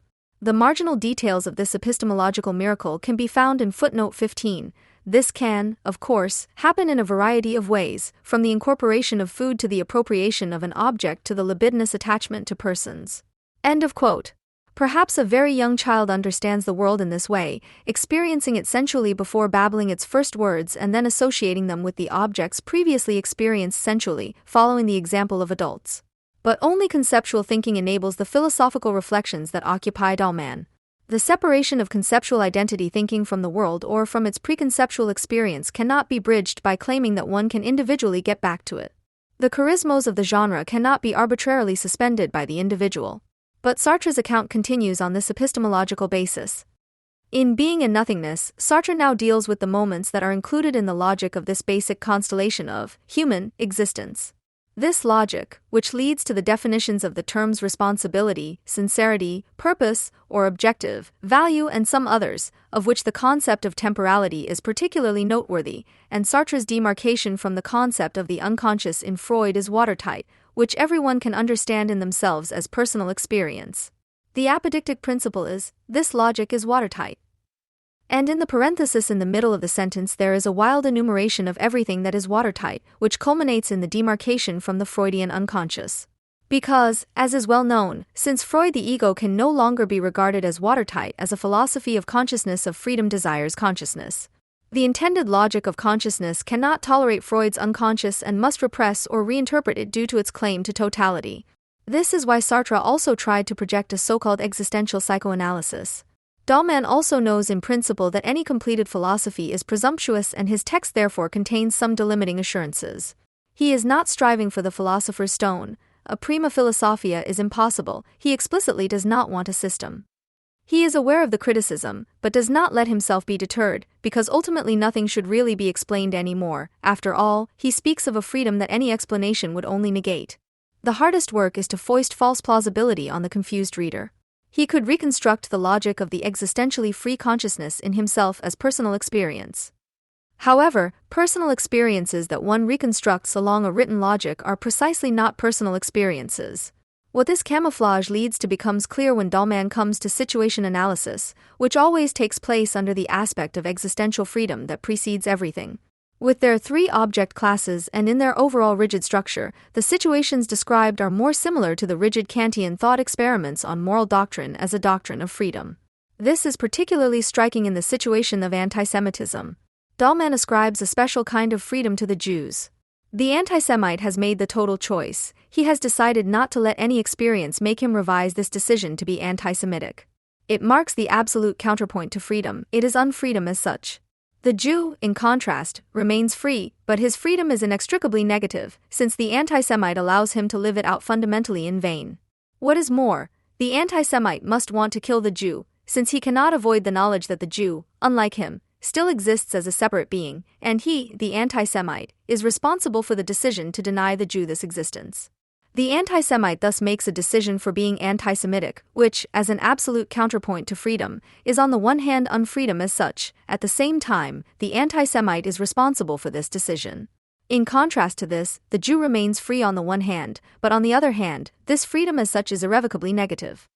The freedom of each individual, which exists above all, can therefore also become irrevocably negative for others. In its existential existence for each individual, it thus also contains the possibility of its own absence. Just as freedom is conceived, it can then, depending on the situation, also be unthought. And seen in this light, the persecuted Jew would also be free by definition. Claude Lanzmann, who is rightly considered an enormous authority due to his epical documentaries about the Shoah, is also considered one of Sartre's sources. The two were close friends, and to this day Lanzmann continues to publish the political literary magazine Les Temps Modernes, founded by Sartre. The conversations that Lanzmann presents in his major work Shoah, however, deal with the agony of the Jews and the hopelessness of their extermination. Every notion of an unlosable freedom, which is supposed to belong to the existence of man independently of all further determinations, is denied by Shoah. As a rule, the Jews were powerless against Nazi terror, but nevertheless they managed to offer decisive and sometimes even successful resistance when the opportunity presented itself. In the Sobibor extermination camp, rebellious Jewish Soviet soldiers were able to kill many of the camp's SS guards and then organize an escape, which, despite the subsequent hunt for the escapees and the collaboration of the population, 47 of the several hundred rebels survived. In the film Sobibor, October 14, 1943, 4 p.m., Lanzmann published an interview with Yehuda Lerner, a notorious escapee and survivor of Sobibor. And the ultimately unsuccessful, but surprisingly costly and massive resistance against the liquidation of the Warsaw Ghetto is considered one of the intellectual foundations of the Israel Defense Forces. In the documentary Ein Lebender geht vorbei, A Living Man Walks By, which was released later, Lanzmann shows a longer conversation with Maurice Rossel that took place during the filming of Shoah. In it, Rossel and Lanzmann discuss the so-called model ghetto of their Scienstadt, and Lanzmann patiently has to convince Rossel of the lack of freedom and powerlessness of Jewish prisoners. Rossel, who was Swiss, worked for the International Committee of the Red Cross, ICRC, and visited their Scienstadt with a delegation in June 1944 after a long notice. Afterwards, he wrote a detailed report in which he falsely dispelled any suspicion of atrocities. Lanzmann had carefully studied this report and also documents from the their Scienstadt SS camp command. The National Socialists presented their Scienstadt to the world as a model Jewish settlement, and they wanted to maintain this facade, especially in front of the ICRC. They prepared intensively for his visit for months. The work, known internally as the Beautification Campaign, included some urban renewal. The Germans even built an entire music pavilion, in which a specially assembled orchestra played during the visit. They had a gymnasium provisionally redecorated into a synagogue, and a fully equipped children's ward with animal pictures was also created for the visit. Afterwards it disappeared again because births were practically forbidden in their Scienstadt. There was a compulsory abortion policy. Births contradicted the policy of extermination. In reality, their Scienstadt was never a model ghetto, but one of the places of Jewish extermination. The Germans used it mainly as a collection and transit camp before deportation to the extermination camps. However, as in all camps, they crammed the prisoners together, systematically starved them, and murdered them in masses. Sometimes more than 100 corpses a day were cremated in the 4 ovens of the their Scienstadt crematorium. But the Germans managed to systematically deceive Rossel and the ICRC with the Beautification Campaign. He mentioned their staged amenities in his report and thought the camp was a settlement of privileged Jews as planned. He suspected that these VIPs had been able to buy their freedom from the Nazis. He failed to do what was actually common practice for a conscientious inspector: look beyond the facade. Rossel says that he was used to looking for small hidden clues from inmates. In prisoner of war camps, he was often alerted to abuses by small signs or notes that he could not have discovered on his own. But there, nothing. A docility and passivity that made me feel a terrible unease, he recalls. But that was not in his report. Because the inhabitants of their Scienstadt he had encountered had all been well dressed and not at all emaciated. They had all been very standoffish with him, but he had not been able to detect a single instance of mistreatment. And he did not want to express his subjective unease in the report. The Camp SS had even held a dress rehearsal of the visit with all the Jews involved, with everything arranged down to the last detail. Russell still couldn't believe that it had all been a staged performance, even though he had heard about it before his conversation with Landsman. He couldn't imagine involuntarily becoming an accomplice in the gruesome farce that the Germans had meticulously planned. And this lack of understanding of the situation and the powerlessness of the internees becomes the crux of the conversation between Landsman and Russell. Landsman becomes increasingly annoyed in the course of the film because Russell is reluctant to believe him. He says, "Even today, I don't understand that these people, who knew full well that they were lost." Landsman interrupts, "There was always some hope." Russell, "Yes, they had hope. They lived on that hope by." As if in a comedy. They said it themselves. They played for survival. And when he returns to this point in the film, he reports again, "Nobody tried to say anything. No one made up their mind. Now I'll give a sign," Landsman interjects, "that meant instant death." Russell agrees on the one hand, but also expresses his disgust at this powerlessness. "Yes, there's no question about that. Who knows how I would have reacted with a gun between my ribs. But this passivity is really hard to bear." Landsman then asks the difficult question that arises, "You assign them guilt?" Russell doesn't want to, even though Landsman's question follows from the logic of his own argument. "No, it's not for me to judge, but I'm amazed that you can make such a fuss with hundreds of people." And Landsman concludes, "The Jews were the actors, but the Germans were the directors. The Germans left the Jews, condemned to be extras and supernumeraries in their Scienstaat, no choice. Frozen with fear and terror, they had to act out the process of their own destruction as if they had been trained to follow the directions of their murderers." Philipp Müller, a survivor of the so-called Sonderkommando, special unit, of Auschwitz-Birkenau and author of the book Sonderbehandlung, Special Treatment, reports in Shoah on the beginning of his forced labor.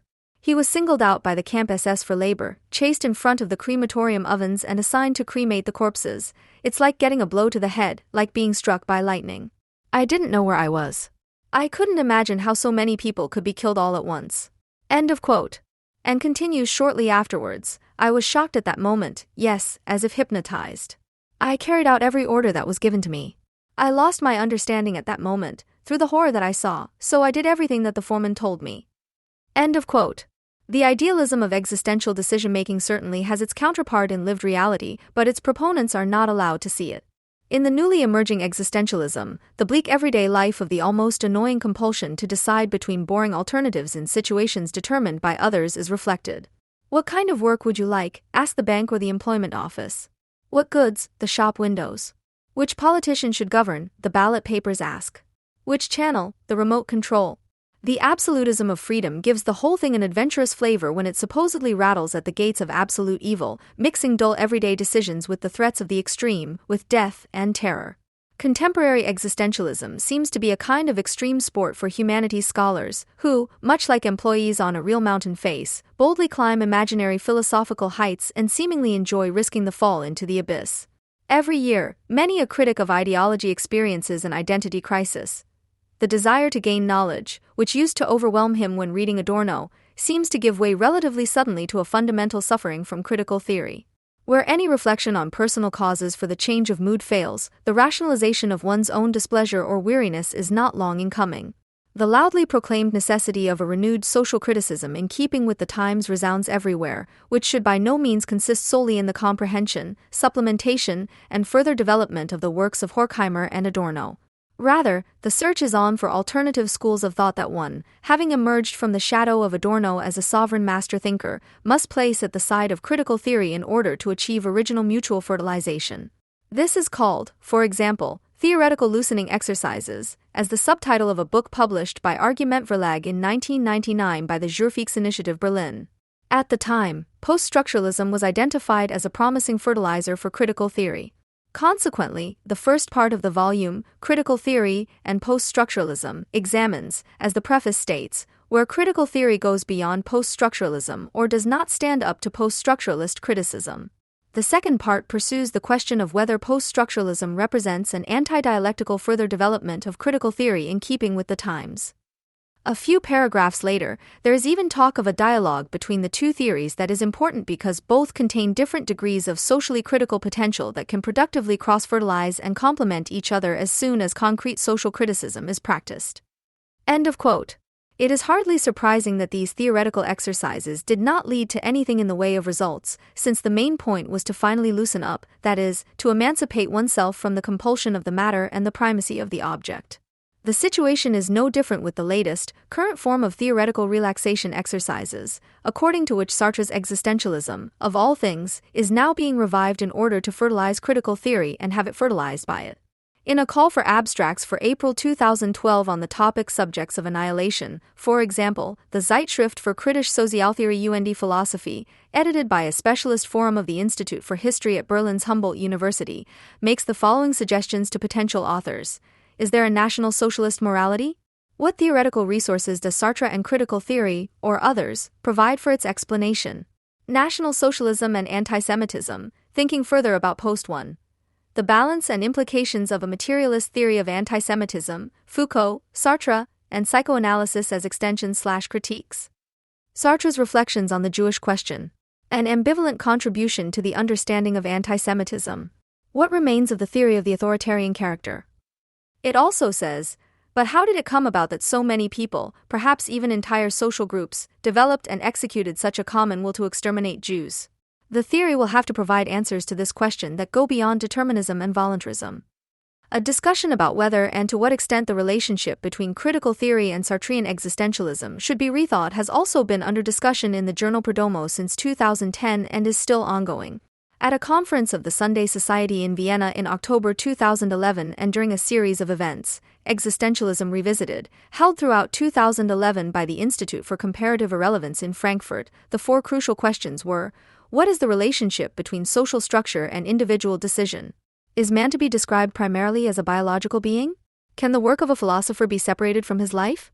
What is anti-Semitism? What is offered is a theoretical dialogue that not only seems more absurd because it is less productive, but actually is. And this is so obvious from the outset that the attempt to justify it seems to require strange, authoritative references, just as it indirectly embraces the reactivation of old resentments against critical theory. The essayist Jean Amory and the filmmaker Claude Lanzmann are supposed to justify the need to resort to Sartre at all, i.e. to revise the verdicts of Adorno and Marcuse in this regard.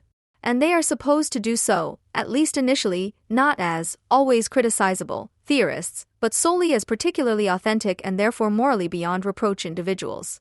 When Jewish resistance fighters and Holocaust survivors say that they owe their own work and even their survival to Sartre's literature and philosophy, it is suggested that there must be something to this Sartre after all. Herbert Marcuse's very detailed comments on being and nothingness from 1948 allow Sartre's concept of freedom to be criticized as highly inconsistent because it takes on all possible shades between two extremes.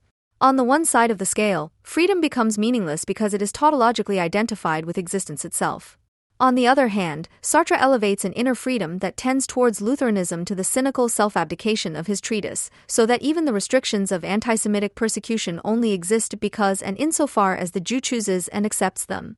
In this context, some passages from Sartre's Negative Dialectic from 1967 are more important for Adorno's critique than the essay on engagement in his Notes on Literature. The most recent attempt to break out of conceptual fetishism from academic philosophy without letting go of the claim to authority was in the name of existentialism. Like fundamental ontology, from which it had split through political engagement, it remained idealistically biased. Despite its extreme nominalism, Sartre's philosophy organized itself in its most effective phase according to the old idealistic category of the free action of the subject. Like Fichte, Sartre is indifferent to objectivity. The idea of absolute freedom to decide is as illusionary as that of the absolute ego that releases the world out of itself. The most modest political experience was enough to make the situations built up as a backdrop for the decisions of heroes wobble. However, the follies of political existentialism, like the phraseology of the depoliticized German, have their philosophical basis. Existentialism promotes the inevitable, the mere existence of human beings, to an attitude that the individual is supposed to choose without a reason for the choice, and without actually having any other choice. If existentialism teaches more than such a tautology, it makes itself equal to the subjectivity that exists for itself as the only substantial thing. One refers, for example, to this statement by Lanzmann: I was 20. I had just experienced resistance and war. And I remember that despite this experience, a nagging question haunted me: how should I smile at them? How can I regain trust in them? How should I address them? Live with them? Let's not fool ourselves, and let's not look at this past with a distorted view. Almost all of us had experienced persecution and the Jewish situation with fear and shame. Fear and shame had not magically disappeared by the time of the liberation. The truth was that we were no longer French and no longer really Jews. We were lonely, atomized, terribly abandoned survivors. Sartre reconciled us with France and with our situation as Jews at the same time. End of quote. And this statement by Amory, "I had risen from the dead, a nothing, had nothing," represented nothing but an emaciated body with clothes provided by welfare organizations hanging limply and untidily on it. But since I was nothing, I could be anything thanks to Sartre's freedom, and since I could be anything, I wanted to be. What did I have to lose? Not even my chains. So I held on to a prophecy of uncertainty that corresponded to my existence. End of quote. In this context, the following quote could also be cited. It was as if, after years of breathing Sartre's philosophy, I was finally breathing free air again. Even if this statement is more indicative of an expectation of revolution, what was most revolutionary was the freedom granted and demanded of people within a specific situation. End of quote. While one could just as easily come to the opposite conclusion by following this logic, it is of little concern. For example, Vladimir Jankelevich, like Amory and Landsman, a Jewish resistance fighter and Holocaust survivor, by no means perceived the social role of Sartre's work in person in post-war France as liberating, but on the contrary as oppressive, in a sense even as a sign of betrayal of the resistance or of the repression of collaboration. Accordingly, he interprets Sartre's engagement and political statements after the liberation as an almost pathological overcompensation for his failure during the German occupation. Not only were Sartre's plays performed in occupied Paris and his books, e.g. Being and Nothingness, published with the blessing of the censors, after his release from German captivity, Sartre was able to take a job that a philosophy teacher named Dreyfus had been forced to give up. The fact that Sartre's popularity grew while the importance of intellectuals of his caliber who fell in the resistance, were murdered or survived faded in the memory, public academic and non-academic discussions, of France. This, according to Jankelevich, is the injustice of the post-war period. Once the topics of the Holocaust, anti-Semitism, Nazism, and resistance have been mentioned, it is better to move on to trivialities inflated with relevant insights. For example, the fundamental difference between perpetrator and victim must be maintained, to hold the perpetrators morally responsible for their actions and not to let the Germans get away with blaming the crimes against humanity on Versailles or the economic crisis, etc. Pages. The next question is whether the critical theory is sufficient to affirm these banalities or, even worse, whether it does not even go against them from its center. The whole thing then culminates in two sanctimonious insinuations, in which no distinction is made between being, i.e. thinking, speaking, and acting, anti-Semitic and actually committing anti-Semitic acts, or even murder. On the one hand, dialectic is accused of blurring the categorical distinction between perpetrator and victim.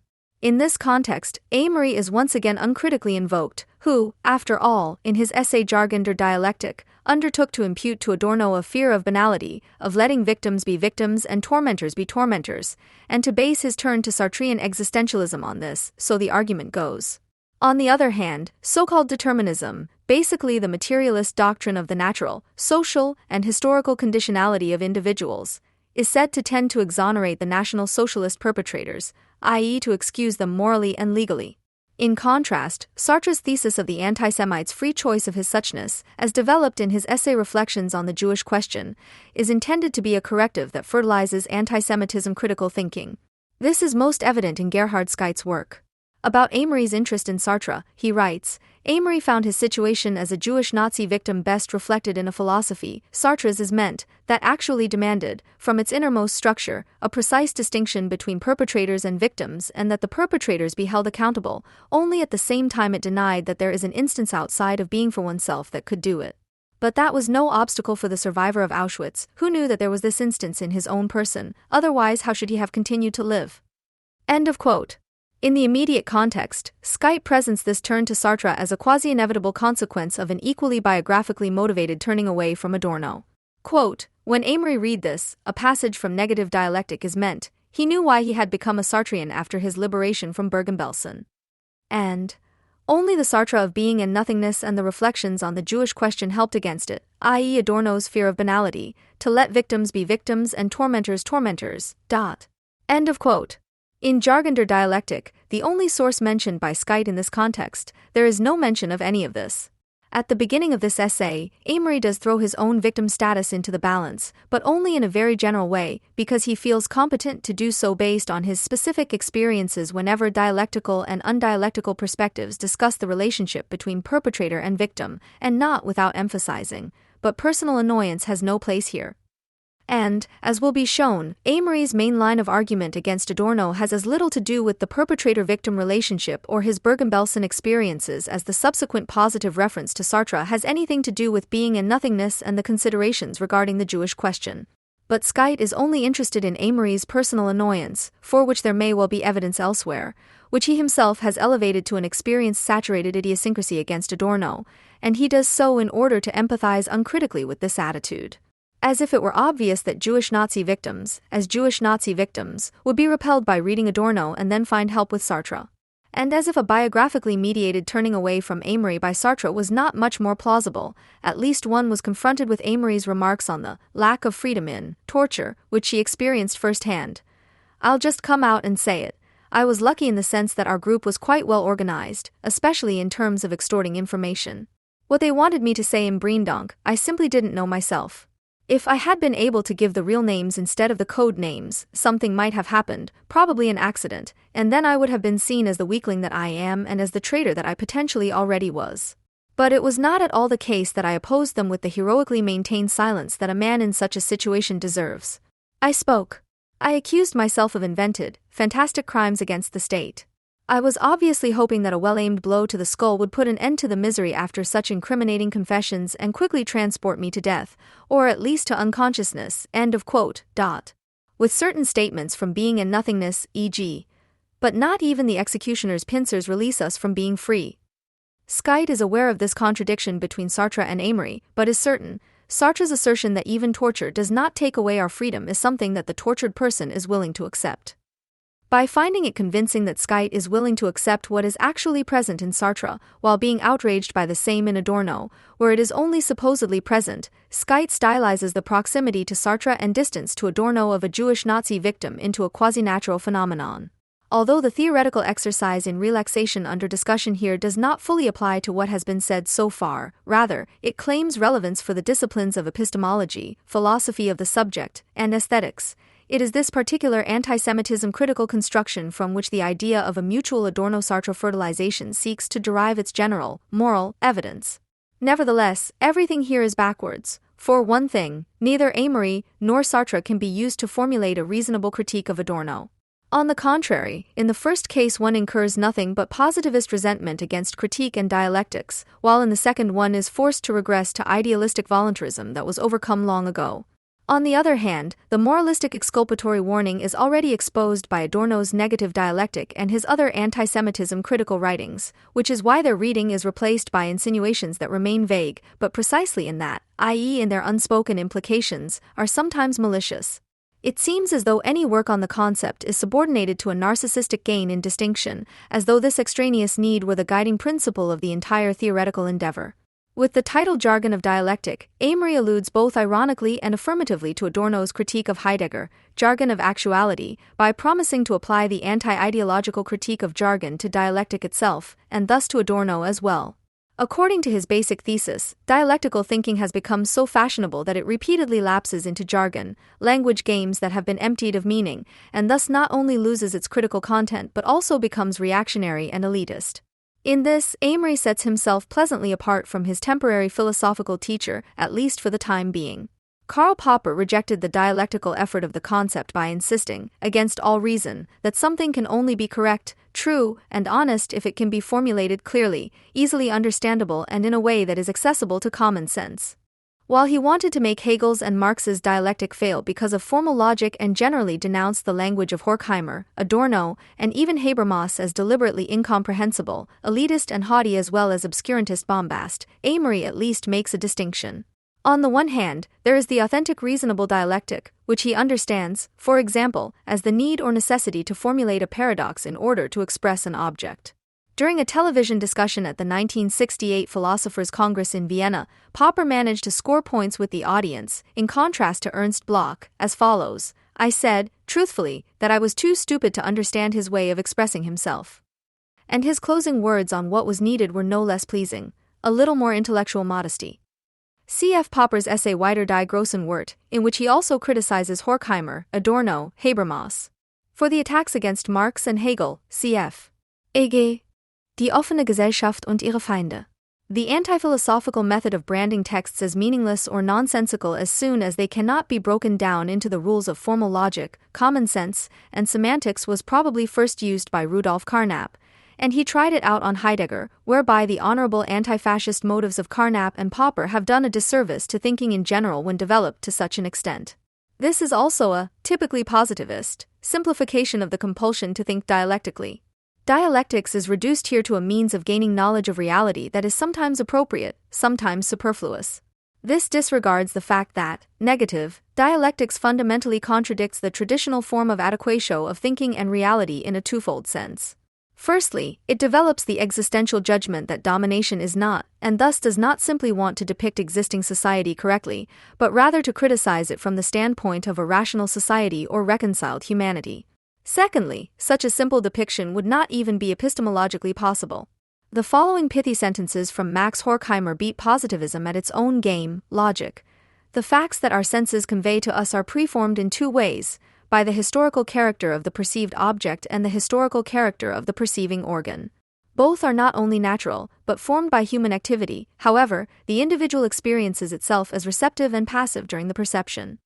On the one hand, Adorno argues, reality, primarily for the purpose of dominating nature, necessitates the formation of concepts, which then themselves prove to be moments of reality.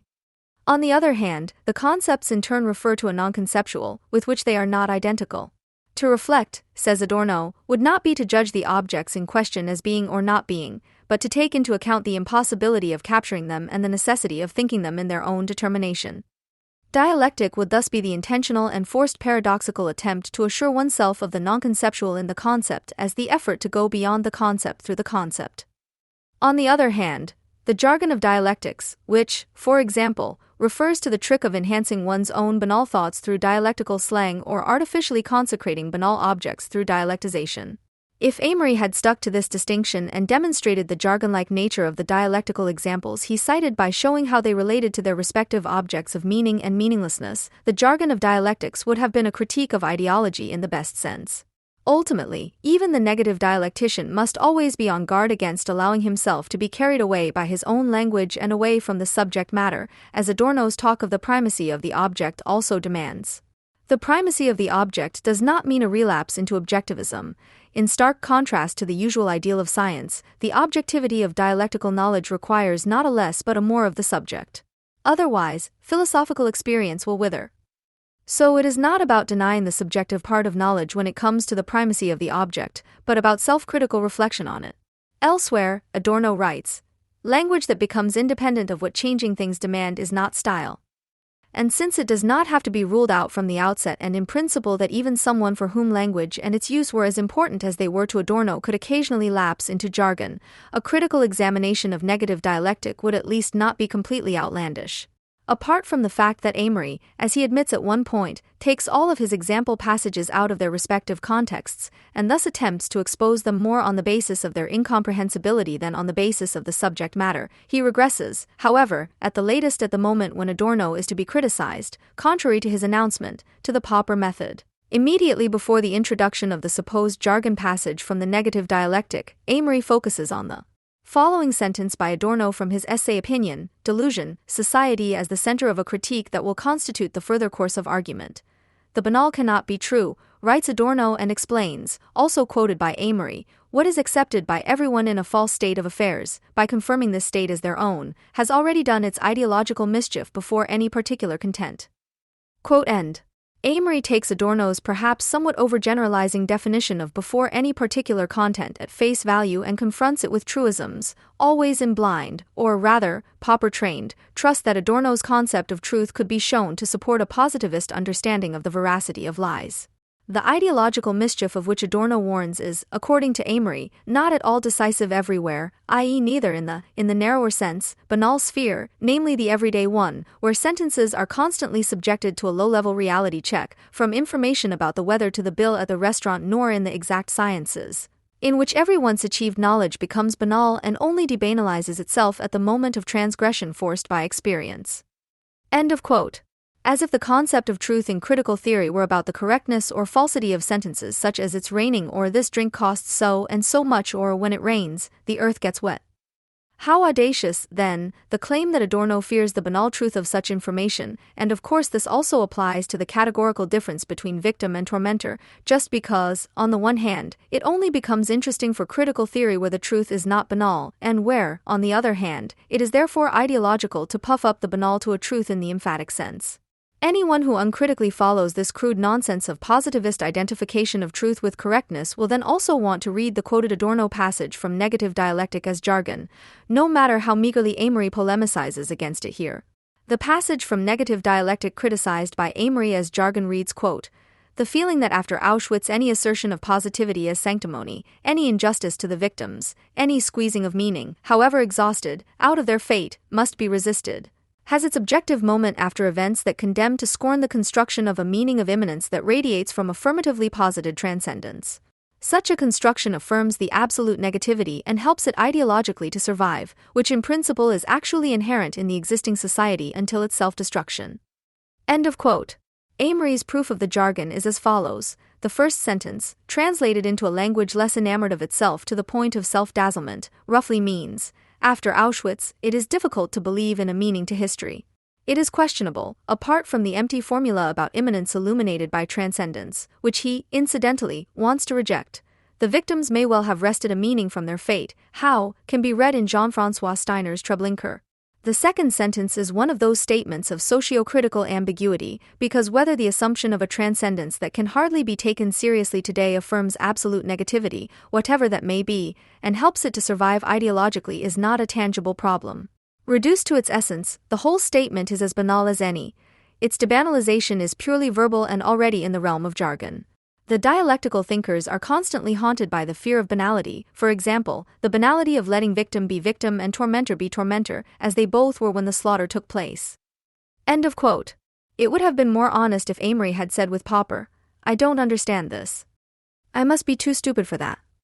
His banalizations, which show their desperate efforts, are all dishonest and can be refuted in a positivistic way. 1. The question of whether, after Auschwitz, one can still believe in a positive, metaphysical, theological, teleological meaning of history has absolutely nothing to do with whether and to what extent individuals make sense of their personal destiny. 2. If historical events, of absolute negativity, condemn metaphysical constructions, of absolute positivity, to derision, this does not mean that these constructions anyway are hardly to be taken seriously today. 3. If there is a real tendency of the existing society towards its own destruction, then the ideological doubling of this tendency would, of course, be a very real tangible problem. 4. Adorno's basic content, the objective moments of a subjective feeling, of a physical resistance, disappears completely in Amory's trivialization. 5. Even with the worst will in the world, there is simply no evidence here of a violation of the banal commandment to let victim be victim and tormentor be tormentor. This could also be the reason why Gerhard Scheidt, who does not address Amory's explicit jargon critique at all, claims that a completely different passage from Negative Dialectic is at issue than the one actually discussed in Jargon of Dialectic. Namely this, what the sadists in the camp used to tell their victims, "Tomorrow you will snake into the sky as smoke out of this chimney," is called the indifference of the life of every individual, towards which history moves. Even in its formal freedom it is as fungible and replaceable as it will be under the footsteps of the liquidators. But because the individual, in a world whose law is the universal individual advantage, has nothing at all but this indifferent self, the realization of the long-familiar tendency is at the same time the most horrific thing. There is no escape from it, just as there is no escape from the electrically charged barbed wire enclosures of the camps. End of quote. I end this passage, too. A jargon will be just as difficult to prove as a blurring of the distinction between perpetrator and victim. At least, however, Auschwitz does not appear here as a break in history, but as a negative completion of historical tendency. In this sense, structural or formal analogies are established between the life of the individual in the camp and the life of the individual outside the camp, and ultimately the electrically charged barbed wire enclosure of the camps also functions as a metaphor to illustrate a thought or an objective disaster. Only this, if anything, could at least to some extent make it comprehensible to what extent reading Jean Amory's negative dialectic, as a former camp inmate, was so annoying that he immediately knew why he had become a Sartrean after his liberation from Bergen-Belsen, as Skytte claims. In any case, this context could not have been made more plausible in the Adorno passage, which Amory actually criticizes as a dialectical exercise in the jargon of dialectics. Therefore, I do not want to impute any intention here, nor harp on about a possible mistake, the confusion of two passages. However, if such an inadvertent confusion not only occurs at the central point of the argument, but also in a way that is almost constitutive for it, then it can hardly be a matter of pure coincidence. In any case, the whole thing serves only as a poor illustration of the actual point, namely to fend off the critical insight the banal cannot be true as a terrorist assertion or expression of violent anti-banality, and therefore to recommend that Adorno, like the other dialecticians or jargon speakers, take a banality cure against the supposed fear of banality. This is precisely what marks the argumentative transition from the rejection of Adorno to the embrace of Sartre in jargon der dialectic. Amory may well call it annoying enough for the unfortunately affected party that in the criticized passage of negative dialectic, Auschwitz is once again supposed to serve as the inspiration for a dialectical exercise.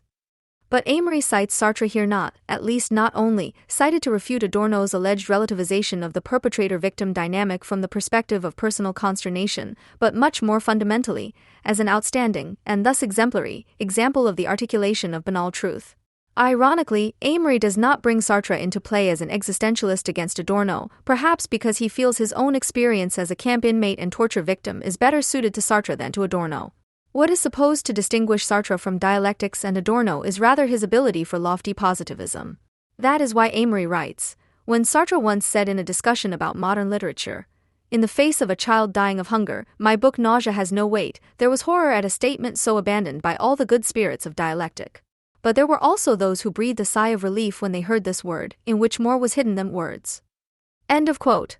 Whatever historical horror he may be alluding to here, there is, of course, good reason to take umbrage with this kitsch of Sartre's, as appreciated by Amory. For precisely where Sartre's utterance might claim to be unconcealing a more hidden truth than a merely trivial correctness, it becomes entirely ideological, and not coincidentally so in an Adornian sense. If Amory had read negative dialectic instead of flicking through it in search of jargon, he might have come across the passage that seems particularly suitable for criticizing statements like Sartre's. Moral questions arise succinctly in sentences like, "There should be no torture, there should be no concentration camps." The sentences are true as an impulse when it is reported that torture has occurred somewhere. The impulse, the naked physical fear and the feeling of solidarity with the, in Brecht's words, tormentable bodies, which is intrinsic to moral behavior, would be denied by the pursuit of ruthless rationalization. The most urgent would once again become contemplative, mocking our own urgency. This contradiction, between the spontaneous impulse, impatient with the argument, unwilling to allow the horror to continue, and the theoretical consciousness, terrorized by no one in particular, which sees through why it nevertheless continues indefinitely, is alone, in view of the real powerlessness of all individuals, the scene of morality today. End of quote. Sartre's saying that his work has no weight in the face of a child dying of hunger may be banal and correct in itself. It is not true in itself because the sentence does not express the spontaneous demand that children should not die of hunger as a result of a specific report about children dying of hunger, but rather already represents rationalization and contemplation in form. Insofar as more is decided in the same words than words, this would probably be the narcissistic message, squinting for approval and admiration, that is accepted by everyone in a false state, something like, "Look here. Here stands a committed intellectual who is willing to downplay the significance of his own work in the face of suffering in the world." Rationalized in this way, human suffering remains abstract, so it can be embodied by arbitrary images of concrete suffering, and then it becomes, not coincidentally, of course, precisely those obligatory children. Just like in the advertisement calling for donations to charity. Cynicism of social engagement, the banality of falsehood.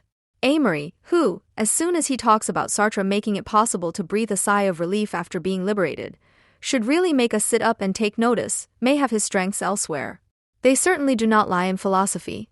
It would not do justice to Amory to receive him exclusively as the positivist dialectic hater with an affinity for existentialism, as he presents himself in jargon der dialectic. Even as late as 1945, it is only the poet Sartre to whom he is attached. Sartre's philosophical works, on the other hand, he calls devious. He surrenders to them like Carnap to Heidegger. A year after Jargon or Dialectic, he writes an enthusiastic review of Sartre's critique of dialectical reason and compares it, which he means as a distinction, with Adorno's negative dialectic. Critique of dialectical reason is, I believe, by far the most important contribution to a new foundation of Marxism. The book is, in the dialectical sense, radically negative, as is Adorno's negative dialectic. End of quote. However, differentiations such as these do not make it any better. Across all contradictions, Amory's philosophical essays are united by the naive basic attitude of a humanistic, anthropocentric Marxist who refers syncretistically to Marxist existentialism, critical theory, including dialectics, and positivism, and then distributes plus and minus points to these views depending on his mood or the subject. He welcomes Sartre's existentialist Marxism as taking the side of the individual or man against his collectivist crushing in the Soviet Union and the philosophy of Diamat corresponding to it, and he wishes for a positivist-colored Marxism or believes in the necessity of the coexistence of dialectics and positivism, of evaluation and value-free recognition, of analytical and dialectical reason. In concrete terms, positivism would, in his view, be responsible for what is and leave the entire space of what should be open. This still open space then belonged to Marxism, which as an ethical social demand and as a national economic analysis is not necessarily bound to dialectical thinking. The fact that precisely the advocacy of the individual could force it to criticize the unfreedom and damage of the existing, which is why it would be pointless to first rationalize what is through a value-neutral analysis and then to confront it with an abstract moral imperative, is beyond his philosophical horizon. But to want to use these obvious attacks of weakness in thinking, i.e. a mixture of positivist resentment and kitsch, to suggest that Adorno should somehow be corrected with Sartre, of all people, is hardly convincing. If Amory is therefore unsuitable as a source or chief witness for a meaningful critique of Adorno and a turn to Sartre, this alone does not speak against such theoretical dialogues or against Sartre himself. The fairly widespread idea that the anti-Semite's free and responsible decision for anti-Semitism is something that one has to assert against the actual or supposed exculpation of the perpetrator by an actual or supposed determinism or structuralism in critical theory also refers, with the considerations on the Jewish question, to a strong text by Sartre. However, if we politely disregard Sartre's later interventions critical of Israel and compare only the considerations on the Jewish question with Adorno and Horkheimer's work critical of anti-Semitism, we are initially struck by the absence of fundamental differences in two respects. Firstly, there are even some surprising similarities at the level of empirical, positivist, phenomenological description of anti-Semitism and anti-Semites. Secondly, Adorno and Sartre diverge just as little in the theoretical explanation, that is, the answer to the question of how a person becomes an anti-Semite, albeit simply because, unlike critical theory, Sartre does not ask this question.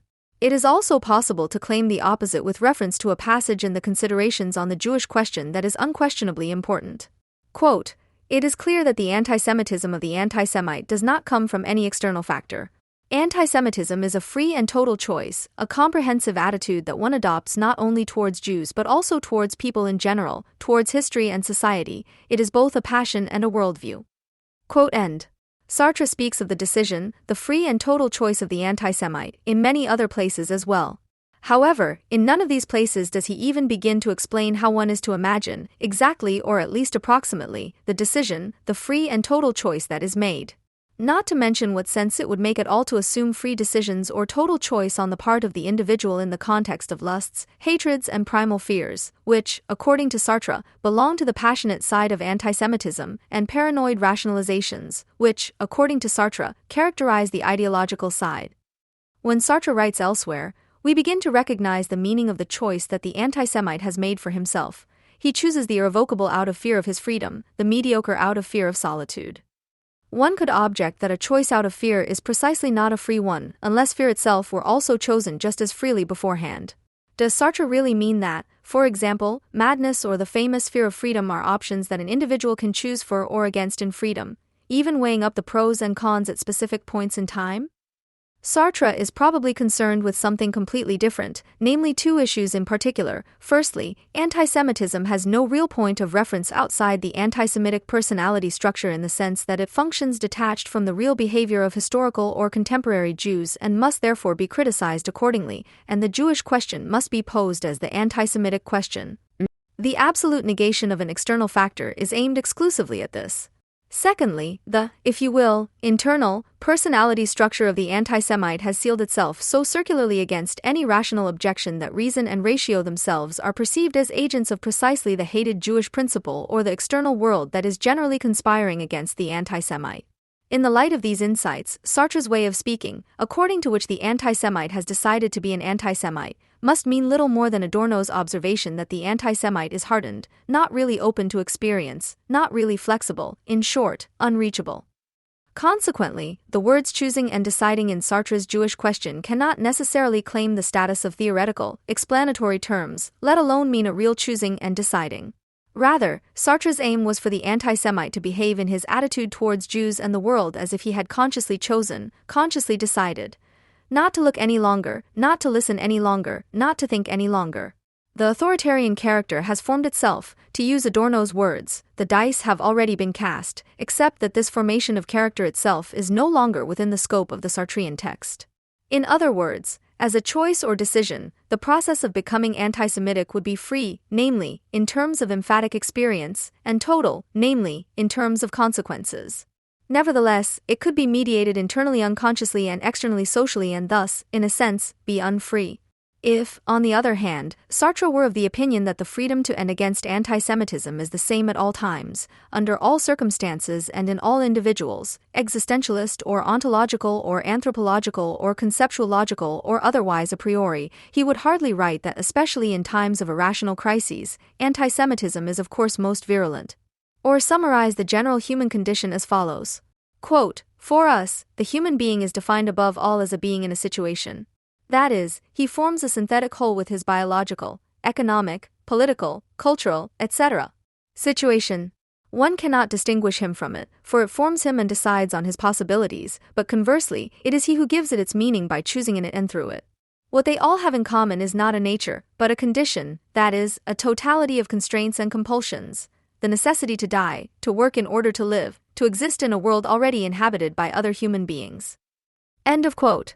Sartre unequivocally defines the freedom of the individual, whether an anti-Semite or not, in the Jewish question as little positively as he thinks it absolutely or even as presupposed by everything, because it is the situation that, as a presupposed one, not only defines the limiting space of any individual freedom of decision and action, but at the same time constitutes the subjects as such in the first place.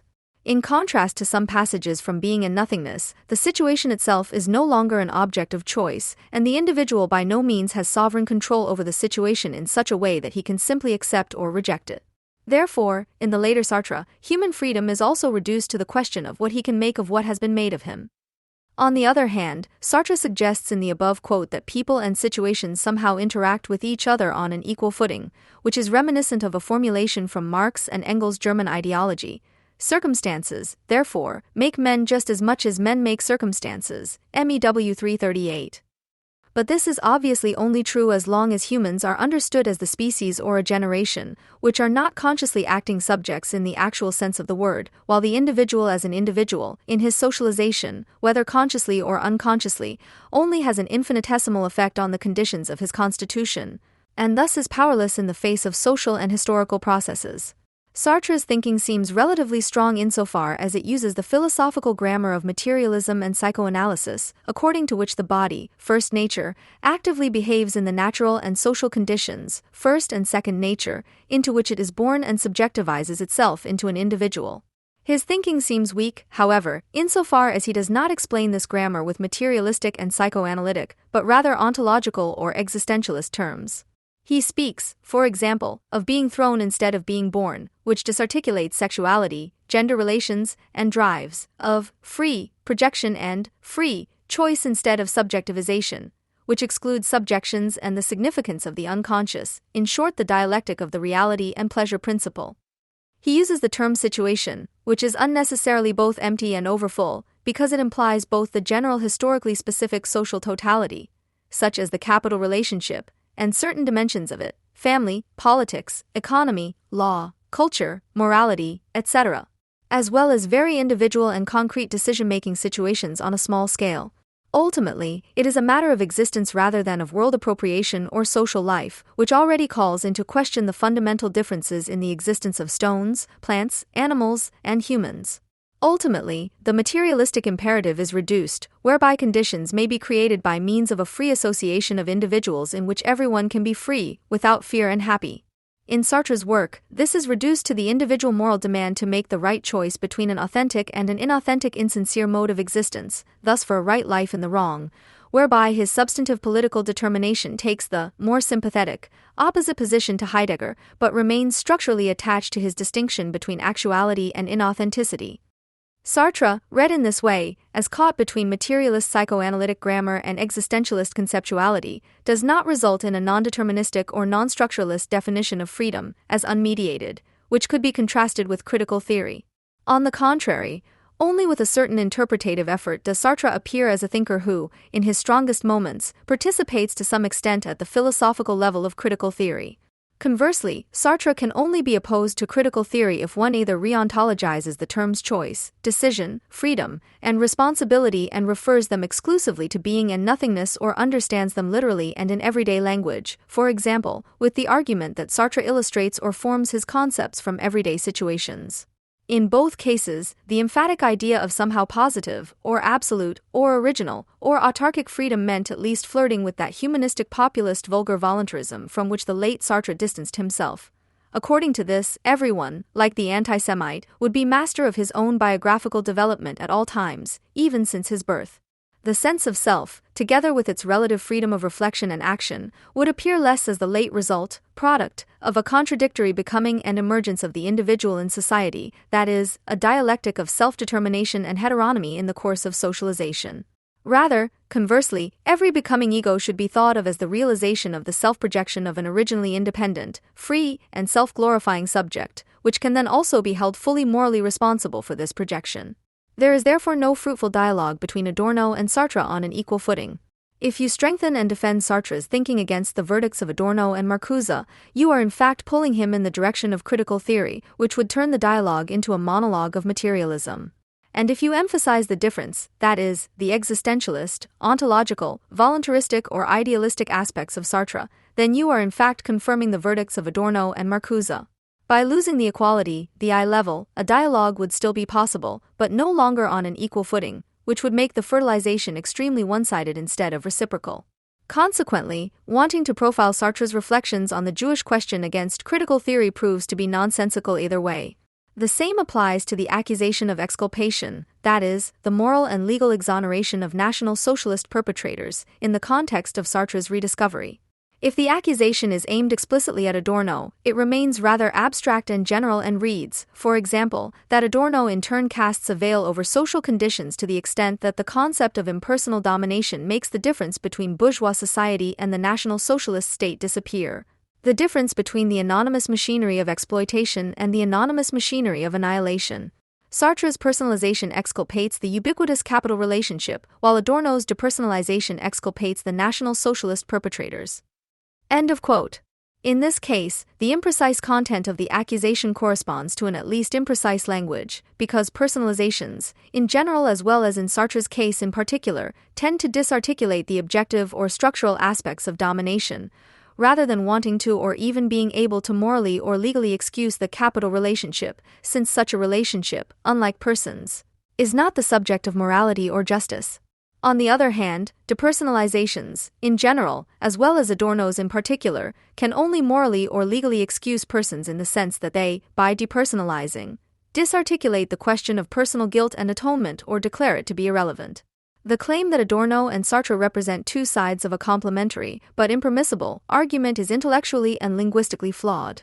When the criticism is directed not at Adorno explicitly, but at Marxists or structuralists or postmodernists in general, then the tone, also implicitly against Adorno, becomes sharper. Quote, "From recent research on the National Socialist genocide of the Jews, we know that the murderers made a decision and that those who did not want to kill Jews did not do so and were only prosecuted in exceptional cases. No one was forced to work in Auschwitz or to participate in firing squads. There was no abstract process that led to anything and, in that sense, no darkness that needed to be illuminated. The fairy tale of the darkness of the extermination of the Jews only makes sense in terms of denying the extent of the horror. Those who speak of the process are concerned with acquitting the subjects, who could potentially want and do something other than what they want and do. These processes are their concern, even if they eagerly deny that this is the case, because somehow everything is dialectical and highly philosophical. End of quote. It is striking that such constructions manage without any explicit reference to Adorno's specific texts, even though the deterministic and dialectical treatment of the topics of antisemitism/antisemitism, Auschwitz, and Nazi perpetrators is anything but complicated or misleading. First of all, Adorno's critique of antisemitism is not a form of theoretical research that is free of purpose and consequences, but is in the service of practical prevention, that Auschwitz not happen again. Committed to this imperative, Adorno distinguishes between two basic types of defense, namely measures that are planned over the long term and those that are to be practiced immediately. In other words, he presents an educational program and an immediate defense program.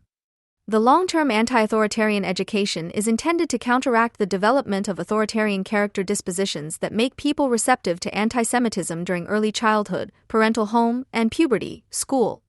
However, where the unreachable authoritarian character has already formed and manifests itself in word and/or deed, it should be met with intransigent social authority in the short term. As much as Adorno makes a number of concrete and practical suggestions for both types of resistance, and as much as he hopes that a little can be done, especially through education and enlightenment, he also knows what the materialist doctrine of the transformation of circumstances and education, as Marx said in the Farbach Theses, forgets, that the educator himself must be educated. In other words, within the wrong, false hole, from which the very evil in the double sense of the word has arisen, the demand for correct education necessarily reaches limits. Just as capitalist society in its normal execution is the permanent, existential, crisis of its members, in that it constantly confronts them with their potential to actual, social to physical superfluousness, it has also produced the ideology of antisemitism as a negative crisis management strategy, a negative defense against existential threat. In a rationalized worldview, the Jews are hallucinated as the cause and beneficiaries of the crisis-ridden socialization, along with its existential consequences. The own involvement in the reproduction of society is passionately split off from the own self, projected onto the Jews and thus then delusionally pursued in them with displaced self-hatred. In situations of existential social crisis, experienced as exceptional or particularly drastic, the endemic nature of this context becomes epidemic. Thus, the relevant observation for any preventive critique of antisemitism, the historical failure of non-antisemites, that is, their standing by and watching even at times when antisemitism could have been overcome, leads to what Adorno calls social coldness, the general inability to love. This is the general law of the existing. The silence in the face of terror was only a consequence of this. The coldness of the social monad, of the isolated competitor, was the indifference to the fate of others that allowed only a few to stir. The torturers know this, and they always test for it again. End of quote. And this has been successful to this day, which painfully demonstrates the powerlessness of Adorno's imperative in the existing order. Hitler imposed a new categorical imperative on people in their state of unfreedom, to arrange their thinking and acting in such a way that Auschwitz is not repeated, that nothing similar happens. That Auschwitz not repeat itself? It remains to be seen whether and when anyone will confront Iran's threat to Israel of repeating the Holocaust with all the means of power truly at its disposal and without sentimentality. That nothing similar happen? Similar things have already happened before the eyes of the world, before in Turkey, after in Rwanda and Sudan. In this respect, the physical annihilation of the other, despite the undeniable trivial difference, was not the completely different one of utilization, in whose logic it ultimately lies to greet the anonymous social annihilation of the competitor as a condition for maintaining one's own self-utilization. Auschwitz would therefore not simply be a break in civilization, Dan Diner, but rather a loss of civilization, Uli Krug. This presents the opponent of antisemitism with a dilemma. In the existing order, he is thrown back and forth between the imperatives of Adorno and Marx in an indissolubly contradictory way, both theoretically and practically. He has to organize his thinking and acting in line with the minimum, that Auschwitz not repeat itself, but in the knowledge that, in order to be truly successful, the maximum would actually be necessary to subvert all conditions in which man is a debased, enslaved, abandoned, contemptible being. Gerhard Scheidt has worked out in detail the difficulties that the mutual reference of Adorno's and Marx's imperatives poses for all critical thinking and acting. One might therefore see in the focus on fateful historical social processes the negation of a nominalistic analysis of all decisions of all individuals directly or indirectly involved in them, and then call this an exculpation of the individual. But with Adorno, this still does not boil down to negligence in the fight against anti-Semitism and anti-Semites, but on the contrary merely protects it from threatening illusions. In any case, expressions such as exoneration and exculpation of the perpetrators have already shifted the terrain of anti-Semitism criticism from prevention to the question of the moral or legal evaluation of the act after its execution.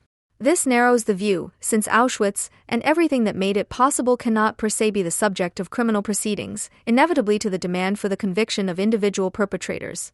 But Adorno also expressed himself unequivocally on this point, albeit again dialectically, i.e. deterministically, but nevertheless without any trace of understanding for the perpetrators. Criticism of morality applies to the transfer of consequential logic to human behavior. The stringent logic of consequence becomes an organ of bondage there. The latest state of moral dialectics is concentrated in this. The acquittal would be naked injustice. The just atonement would allow itself to be infected by the principle of violence, which humanity alone is able to resist. Benjamin's statement that the death penalty could be moral, never its legitimization, prophesies this dialectic. It would have been more moral to shoot the perpetrators of torture, along with their superiors and their high-ranking patrons, than to put some of them on trial. The fact that they managed to escape and hide for 20 years qualitatively changes the justice that was neglected at the time. The contradiction between teaching empirical determinism and nevertheless condemning the monsters of normality, perhaps they should be let go afterwards, cannot be resolved by any overarching logic. Theoretically reflected justice should not shy away from it. In the admitted rupture between a reason of law, which for the last time does the guilty the honor of a freedom that does not belong to them, and the insight into their real unfreedom, the criticism of consequence logical identity thinking becomes moral. End of quote.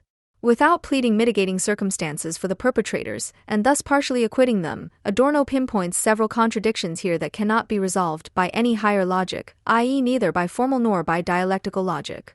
Because the higher justice of immediate revenge was, historically, denied, the perpetrators must be condemned in civil court proceedings, although this not only contradicts the doctrine of empirical determinism, but also every moral sense, for the Code of Criminal Procedure brings those who have placed themselves outside of humanity with their actions back into it, necessarily equating them with common criminals or psychopaths, applying categories such as freedom, guilt, intent, responsibility, etc., to people who have actually lost that honor. In this context, it is also worth recalling two essays by Amory from 1969, in which he advocates the immediate violent revenge of the tortured on the torturers as justice.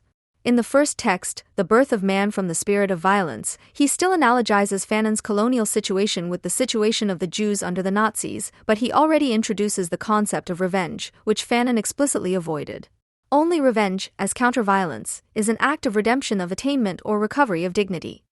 And not only for the tortured, but also and especially for the torturers, in that the avenging violence creates an egalitarianism in the negative, in suffering. Only in this way could the oppressor ever become human again, a brother or fellow human being. In the second text, In the Waiting Room of Death, Amory differentiates much more clearly between the situation of the Negro or Algerian, target of exploitation, and the situation of the Jew, target of extermination, and rejects his earlier talk of regaining dignity as trivializing. Instead, it is about the restoration not of dignity, but of humanity per se, the avenging establishment of justice, the chance to build a new kingdom of man on earth.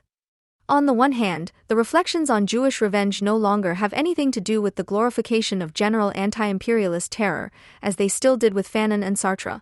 On the other hand, they manage without recourse to the freedom, guilt, and responsibility of the perpetrator. Adorno, too, is not a stranger to the compulsion to think in a non-dialectical and non-deterministic way, only that beyond the boundary of dialectics and determinism, no emphatic concept of positive freedom is willing to reveal itself.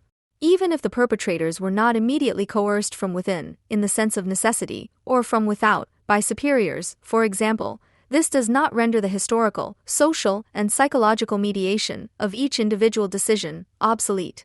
The blurring of the fundamental difference between perpetrator and victim and an exculpation of the perpetrators cannot even be proven in the relevant texts of Adorno. What appears to be a more or less cautiously expressed fear is therefore a rather unfriendly insinuation, to say the least. The fact that Sartre is needed to correct Adorno's non-existent mistakes falls short of the level of reflection of critical theory in terms of anti-Semitism theory from the outset. Because either Sartre, made strong, has nothing at all to add to this or, made weak, even leads to a long since overcome voluntarism. This does not mean that Sartre's position must be uncriticized. On the contrary, Sartre's distancing himself from this is repeatedly woven into the argument, as if to back it up. Skytte, for example, concludes his chapter on freedom and torture, which profiled Amory and Sartre against Adorno on the perpetrator-victim issue, as follows: Sartre's strength also explains his weakness. He failed in judging freedom as one that does not, in itself, belong to the individual, but is first created by society. That is why the existentialist had little difficulty in joining the Stalinist Soviet Union and the Maoists, depending on the situation. Only as long as or to the extent that he directly or indirectly assumed National Socialism to be the complete expression of social bondage, it did not come to bear that he had no concept of social freedom. End of quote. Given the assumption of the omission made here, it would seem that Skytte, with Adorno and against Sartre, insists on the social unfreedom of bourgeois society, even if it is only an incomplete expression of it, and on social rather than individual concepts of freedom and unfreedom. But this is undermined by what has been left out for the time being.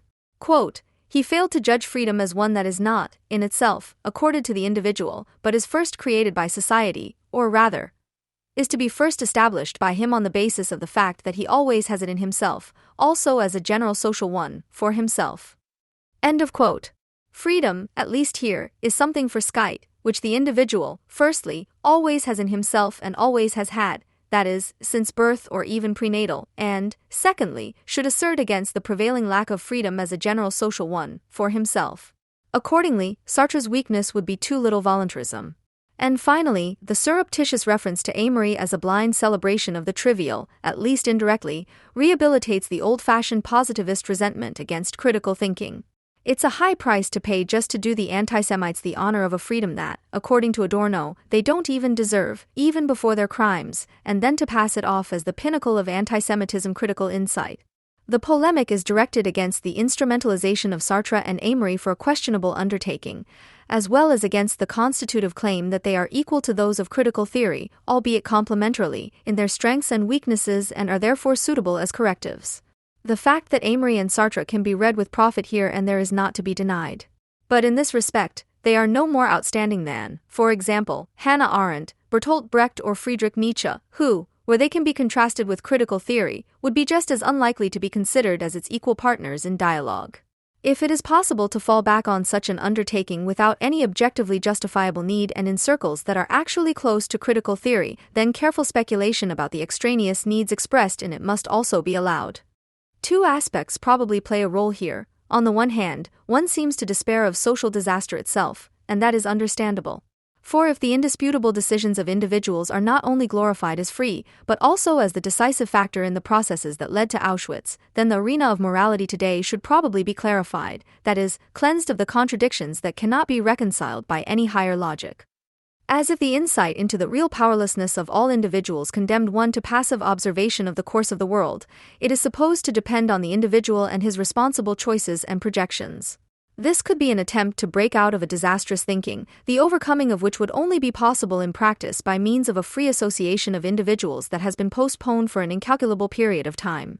On the other hand, and this cannot be separated from it, the freedom attested to the anti-Semite also yields surplus value for his opponent. Can this compensate for the narcissistic injury that Adorno inflicts not least on the critical theorist himself? Those who have had the undeserved luck of not having to adapt their intellectual makeup to the prevailing norms, a luck that they often enough have to atone for in relation to their environment, it is for them, with moral effort, vicariously, as it were, to say what most of those for whom they say it are unable to see or forbid themselves to see in the name of a fair reality. The criterion of truth is not its communicability to everyone. Quote end according to Adorno, the critical theorist is not distinguished from everyone by a special achievement, such as a free and heroic decision for criticism or a successfully realized self-design as a critic, but by nothing but unmerited luck. As an individual, the critical theorist, like everyone, is conditioned by nature, society, and history, including his cognitive and reflective abilities and his relative freedom of thought and action, in other words, his intellectual composition. Thus, the supposed escape from fate threatens to contribute to its very perpetuation. For the flattering trust in the subject's autarky, or the subject's interest in the thesis that it is free is not only, as Adorno says, psychologically speaking narcissistic, as excessive as everything narcissistic, but also an expression of ideology. If, as in all varieties of philosophical voluntarism, freedom is posited positively, as given or inevitable in the midst of the given, then it immediately becomes unfree. Or, as an apology for its distorted form, society encourages individuals to hypostatize their own individuality and thus their freedom. End of quote. Freedom can therefore, according to Adorno, only be grasped in terms of a determinate negation, in accordance with the concrete form of unfreedom. It is no coincidence that Adorno's own, cautious and abstract, positive definition of freedom alludes negatively to Sartre. Quote, only he would be free who would not have to bow to alternatives, and in the existing order it is a trace of freedom to refuse them. Freedom means criticizing and changing situations, not affirming them by making decisions within their structure of coercion. End of quote.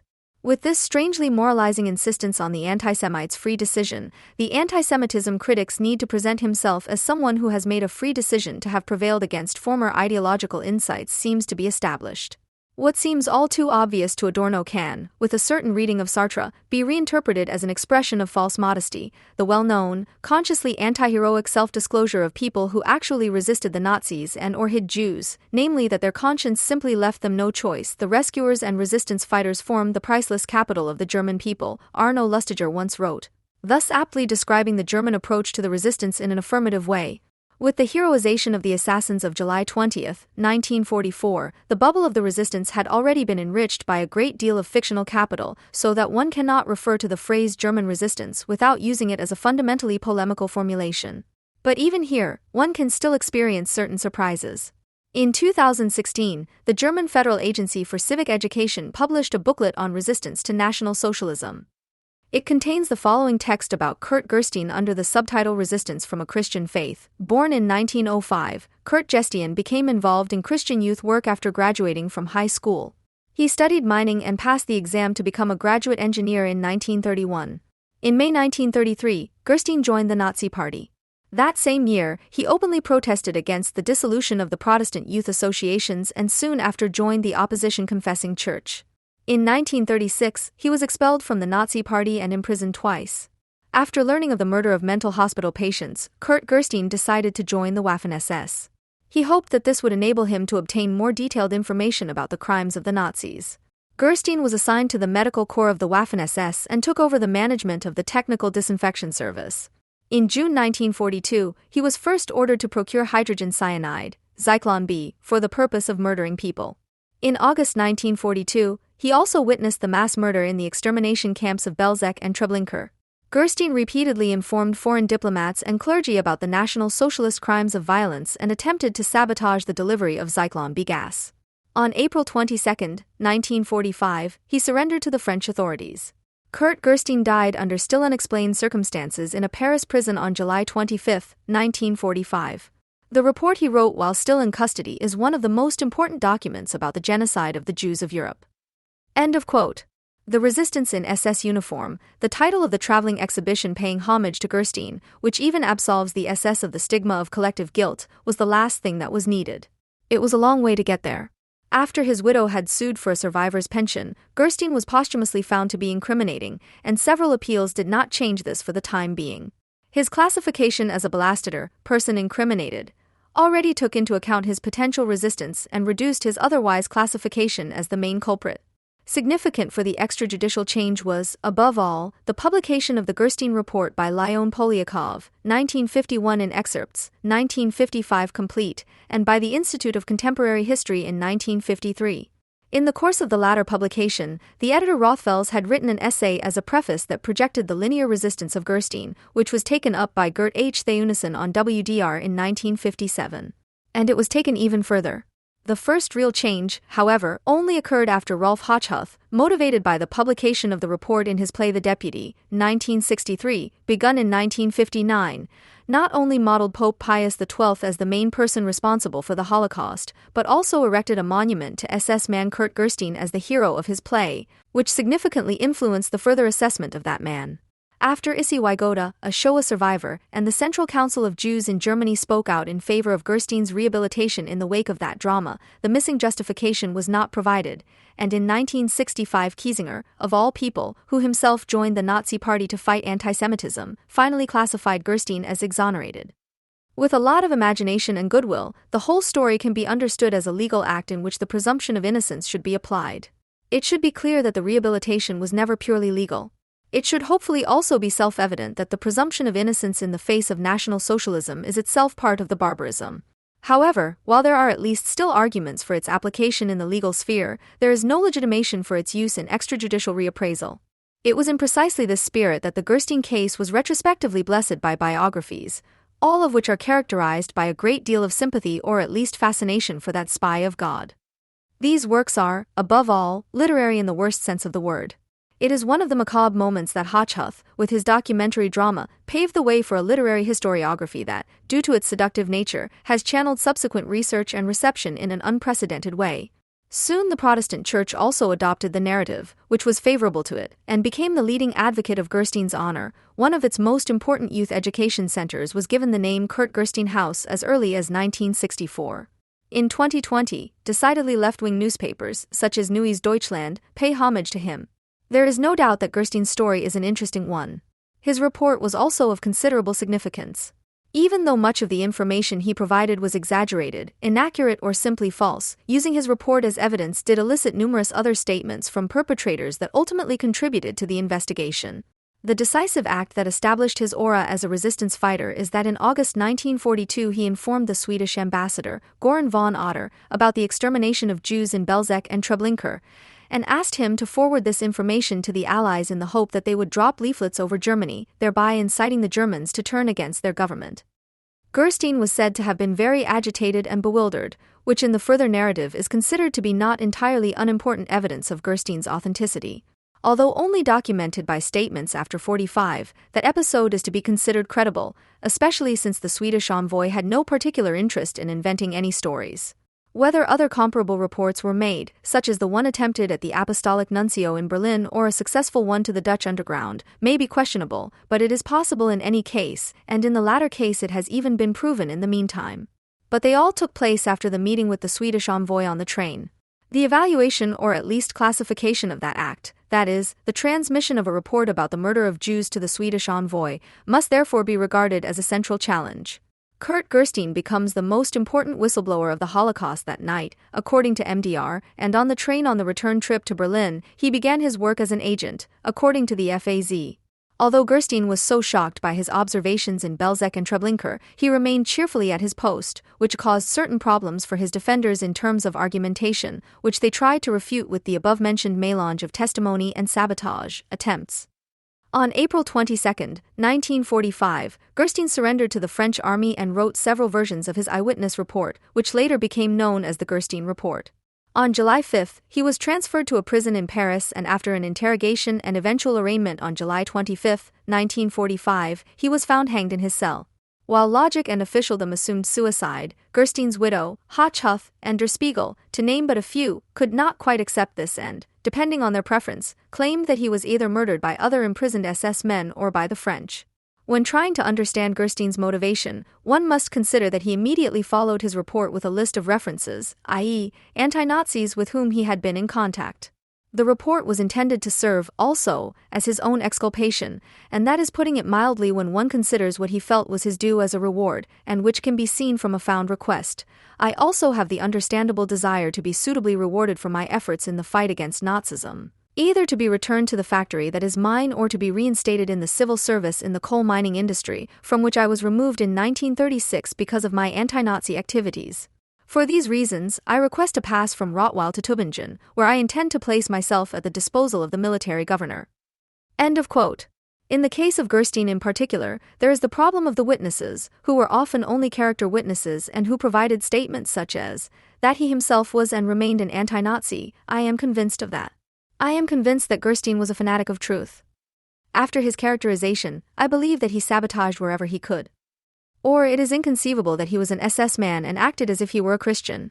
I was convinced that he remained a Christian at heart and that he saved people wherever he could. Or in any case, I believe I can say that Gerstein remained true to his Christian convictions to the end and earnestly endeavored to counter the National Socialist will to exterminate his opponents as far as he could.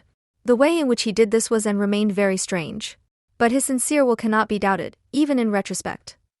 End of quote. Most of them were relatives, friends, and subordinates of Gerstein or, like Gerstein himself, members of the confessing church. A good number of the character witnesses mentioned had their own interests. Gerstein's widow had material interests in his rehabilitation, since she was initially denied inheritance and a survivor's pension. The confessing church, and especially the faction of the Niemöller gang, had to defend its alleged resistance character by all means.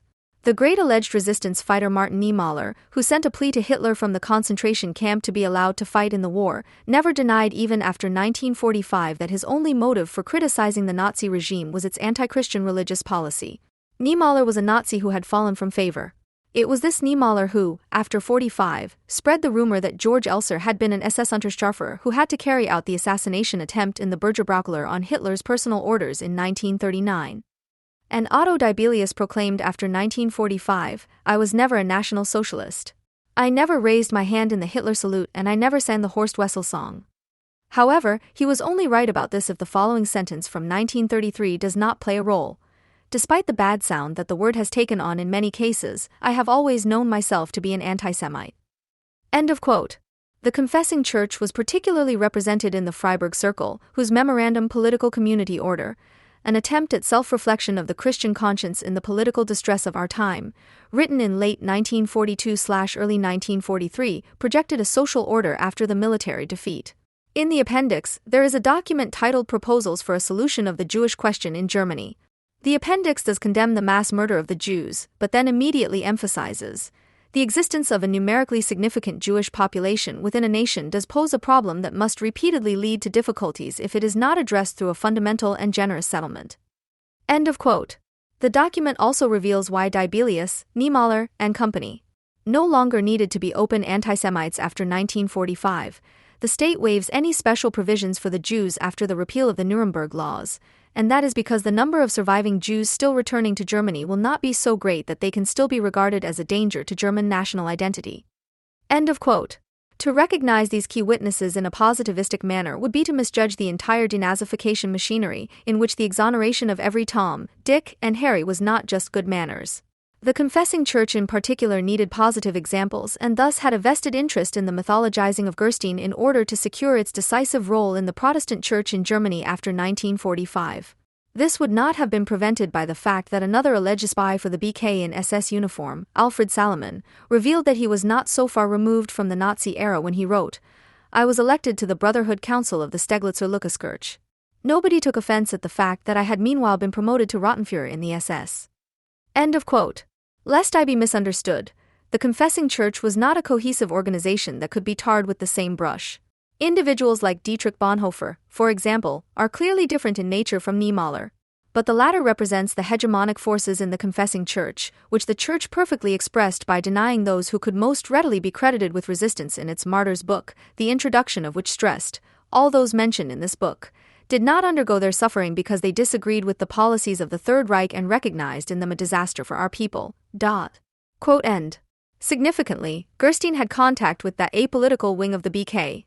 To automatically grant every victim of Nazi persecution the role of resistance fighter, as is the case with the confessing church, would mean that figures such as Rome or the Strasser brothers would also be entitled to this rank. The Gerstein family, although convinced Nazis, would ultimately have much preferred a resistance fighter to someone involved in the mass murder of the Jews. Gerstein's subordinates in the SS, of course, profited directly from his exoneration, in which they blithely participated, since this meant their own denazification was immediate. Gerstein's suicide is really at odds with his constantly and insistently stated motive, to bear witness, or rather to participate in order to report on it. "I could have gotten out a few times. I don't want to get out. I have to know what they are planning." He allegedly mentioned to his wife, and shortly before his death he was still convinced that he had to appear as one of the main witnesses against the war criminals at the International Court of Justice. End quote. Contrary to what his witnesses claim, the possibility of suicide was truly not far from this gentleman's mind. Gerstein's widow claimed, "Suicide is impossible given his entire personality, his plans, and his beliefs." This is already refuted by the fact that Gerstein himself wrote in his report, "I went through several minutes of intense despair and had already pulled the pistol out of my pocket and prepared for suicide." End quote. He also generally carried a potassium cyanide capsule with him for fear of being arrested. "So that I do not frame an accomplice, I have potassium cyanide in this signet ring under the stone." End quote. Further suicidal thoughts are known from the 1930s. If appearing as a witness was his main motive, then he could have provided the evidence even as a defendant. In that case, testimony and guilt should not have been regarded as strictly separate moments. And Gerstein was concerned about the separation. All those who intend to defend him rely heavily on an initial paper that he received shortly after his arrest, as Saul Friedlander wrote in Der Spiegel on the occasion of his widow's trial. The denazifiers prosecuted him because of his position in the SS apparatus. What use was it that the French military commander of Reutlingen had confirmed to Gerstein, an honorary prisoner, in 1945, the holder of this ID is not a real SS man and must not be treated as such. The perfectionists of denazification only noticed the formal charge of the former SS Obersturmführer and reopened the case. End of quote. One could object that the very existence of the letter is questionable, since in my opinion only Gerstein himself reported on the alleged ID card. But even if it had existed, it cannot hide the fact that he was ultimately imprisoned as a war criminal by the same allies and the indictment was raised for murder and crimes against humanity. A glance at the interrogations quickly shows that the possible benevolence, probably due to the initial surprise, had given way to skepticism and complete disbelief. At this point, it must have become clear to Gerstein that he and his myth would not withstand further interrogation. Since he chose suicide rather than face the end of countless other SS men, many in his fan community refused to believe that he killed himself. There are many who doubt that he killed himself in French captivity on July 25, 1945. His suicide is the basis of the myth, because one must not neglect or forget the role of blabbing in the context of the reappraisal, how many of the perpetrators gave themselves away and incriminated themselves in interrogations, in later trials in which they only appeared as witnesses, or even in interviews they gave decades later. In the case of Gerstein, we have primarily only his own report, which was itself almost literary and above all rhetorical. The problem with a reasonable critique of the report is that, for obvious reasons, it was mainly the revisionists who subjected the report to a detailed critique. But strictly speaking, one only needs to be able to read in order to recognize the innumerable breaks in Gerstein's account in the structure of the report, on the basis of the specific formulations, especially when it would refer to his own entanglement. Gerstein was an early member of the NSDAP and SA, then a resistance fighter and was finally expelled. This is also how it is presented in his report. Persecuted by the Gestapo since June 1933 for Christian activity against the Nazi state. Joined the NSDAP on May 2, 1933. The teleological and rhetorical structure of the report is apparent from the very beginning. He joined the NSDAP, so to speak, only to be persecuted a month later and expelled a little later still. In general, the information seems to have a certain core of truth, insofar as one understands his engagement as such exclusively against anti-Christian aspects of National Socialism. Gerstein knew very well how important a linear attitude would be for the evaluation of his person and enclosed a leaflet he had written as proof of his earlier open resistance for Christian motives, and 2 arrest warrants. For purely research-related reasons, he is said to have approached the regime again after all. When I heard about the beginning of the killing of the mentally ill in Grafeneck and Hadamar and elsewhere, I decided to try to look into these ovens and chambers in any case, to know what happens there. All the more so because a sister-in-law, Bertha Ebeling, was forcibly killed in Hadamar. Quote end. In reality, he had submitted his SS application months before the murder became known. According to other information, he is said to have had the motive before T4 had even started. Some of his dedicated biographers, who do not seem to believe that he was merely a spy, above all Bernd Hay, know that Gerstein had no other financial option but to join the SS. With his mining career over, Gerstein faced considerable economic problems. Hay still admitted. He was initially able to bridge the loss of income from a family company from which he was entitled to a monthly pension, but immediately added. But he apparently had difficulties finding a new position. End of quote. It is only in the section about Obersturmführer, Lieutenant Colonel, Gerstein that it is stated that he was also able to provide a better economic foundation for his family, especially since a son and a daughter, a second son was to follow, had been born to him in the meantime.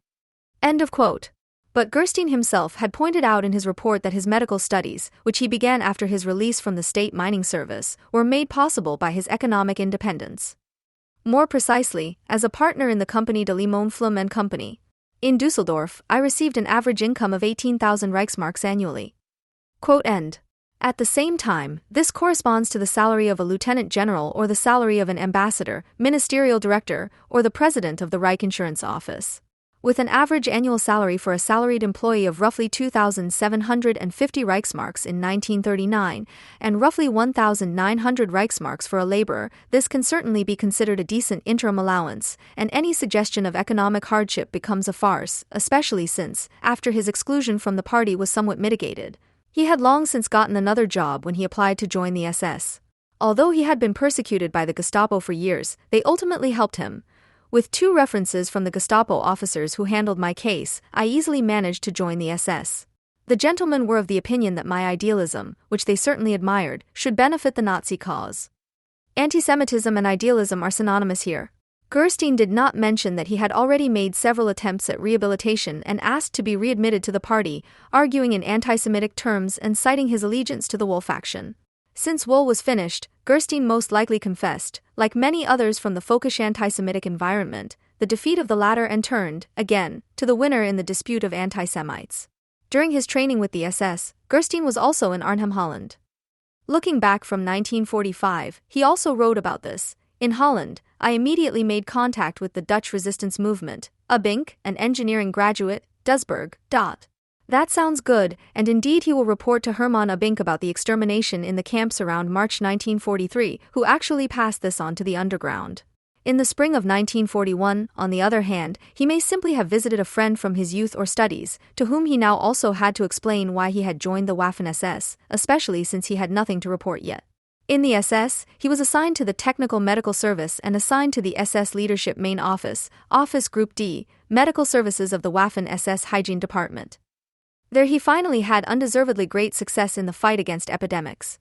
Because of my successes, I soon became a lieutenant and first lieutenant. So the promotions were, so to speak, undeserved. This formulation already points to his next activities, from which he distanced himself in advance in the report, but not without immediately returning to those first successes and emphasizing his merit. In fact, it was at least possible to contain the terrible wave of typhus in the camps to some extent in 1941. End of quote. This is significant in that he wrote a few lines earlier. I constructed mobile and stationary disinfection units for the troops, for prison camps and concentration camps. End of quote. It is the rhetorical shift towards the camps that at least raises the suspicion that his medical work may have primarily benefited the troops. Saul Friedlander wrote about that time. During the following months, Gerstein became more and more interested in his work. Apparently he had forgotten the reasons that had led him into the SS. End quote. Such sentences only make sense if one assumes that Gerstein had a linear motivation for resistance, which was only briefly interrupted here, an interpretation that Gerstein himself would have found very appealing. Friedlander's enormous need to find such a linearity becomes clear when he writes about a letter Gerstein wrote to his wife in August 1941, in which Gerstein reports on his work in the disinfection area. Only a single sentence in that letter could suggest that his intentions had not changed. Friedlander wrote, quoting, I am here in a place where I can actually do an enormous amount of good and prevent. Logic would suggest that the preventing simply refers to disease and not in the least to any motivation to sabotage the regime. The only thing that Friedlander proved here was his own will to believe Gerstein at all costs.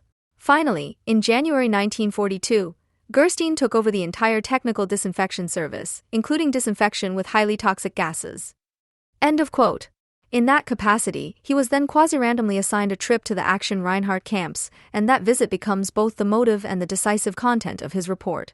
On June 8, 1942, Eichmann's deputy, Rolf Gunther, whom he had not known until then, appeared in his office. He ordered me to immediately procure 100 kilograms of hydrogen cyanide for an extremely secret Reich order and to drive with it to an unknown location known only to the driver of the car. End of quote. That trip finally took place in mid-August. Also on board was Professor Dr. Med. Pfannenstiel, himself an SS hygienist. On the way, they picked up the hydrogen cyanide at the Dejesh Potash Works in Cologne and then drove to Lublin, where SS Gruppenführer Globoknek, Odilo Globoknek, was expecting us.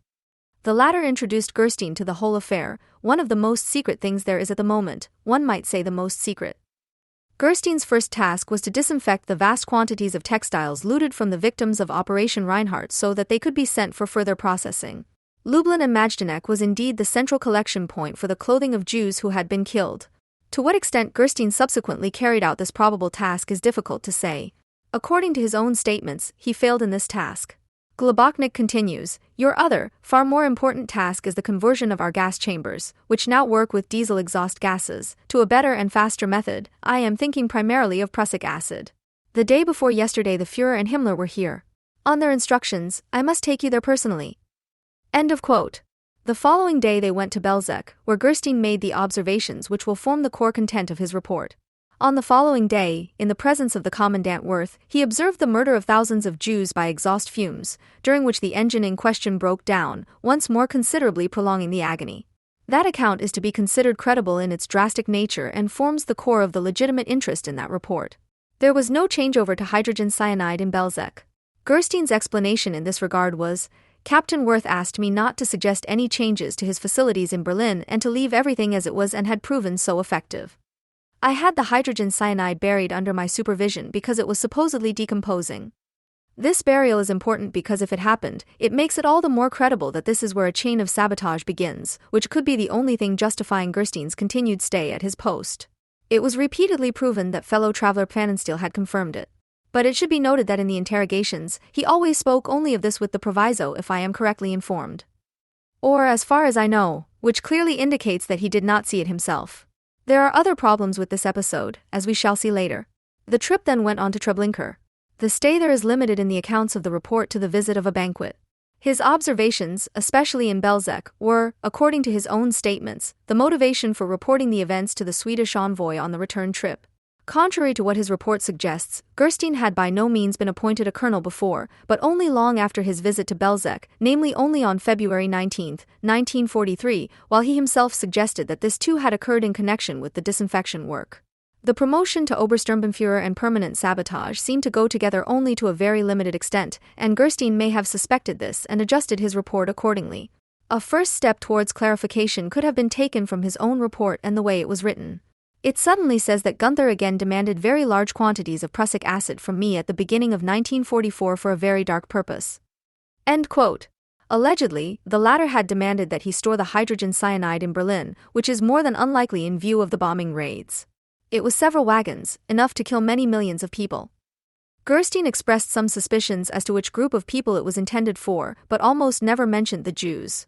In any case, I arranged for the prussic acid to disappear immediately upon its arrival at the two concentration camps, Oranienburg and Auschwitz, for some disinfection purposes. I am sure that Gunther wanted to procure the poison to possibly kill millions of people. There was enough for about 8 million people, 8,500 kilograms. I submitted invoices for 2,175 kilograms. I always had the invoices changed to my name, supposedly for reasons of discretion, but in reality to have more freedom in how I disposed of the poison and to be able to make the poison disappear. End of quote. While Gerstein's report jumps forward a good year and a half and plays with the idea of a one-time order and its disposal, the formulations, such as the invoices and always, already suggest a latent, more process-like event. A letter from DGESH, the German Association for Pest Control, the patent holder for Zyklon B, provided some insight. After 1945, the new management took stock and asked the now former managing director Peters, who had already been dismissed in 45, about the following facts. When checking our books, we came across a claim to the amount of 17,000 Reichsmarks against Obersturmführer Kurt Gerstein, Oranienburg G36, arising from deliveries from June 30, 1943, to May 31, 1944. End of quote.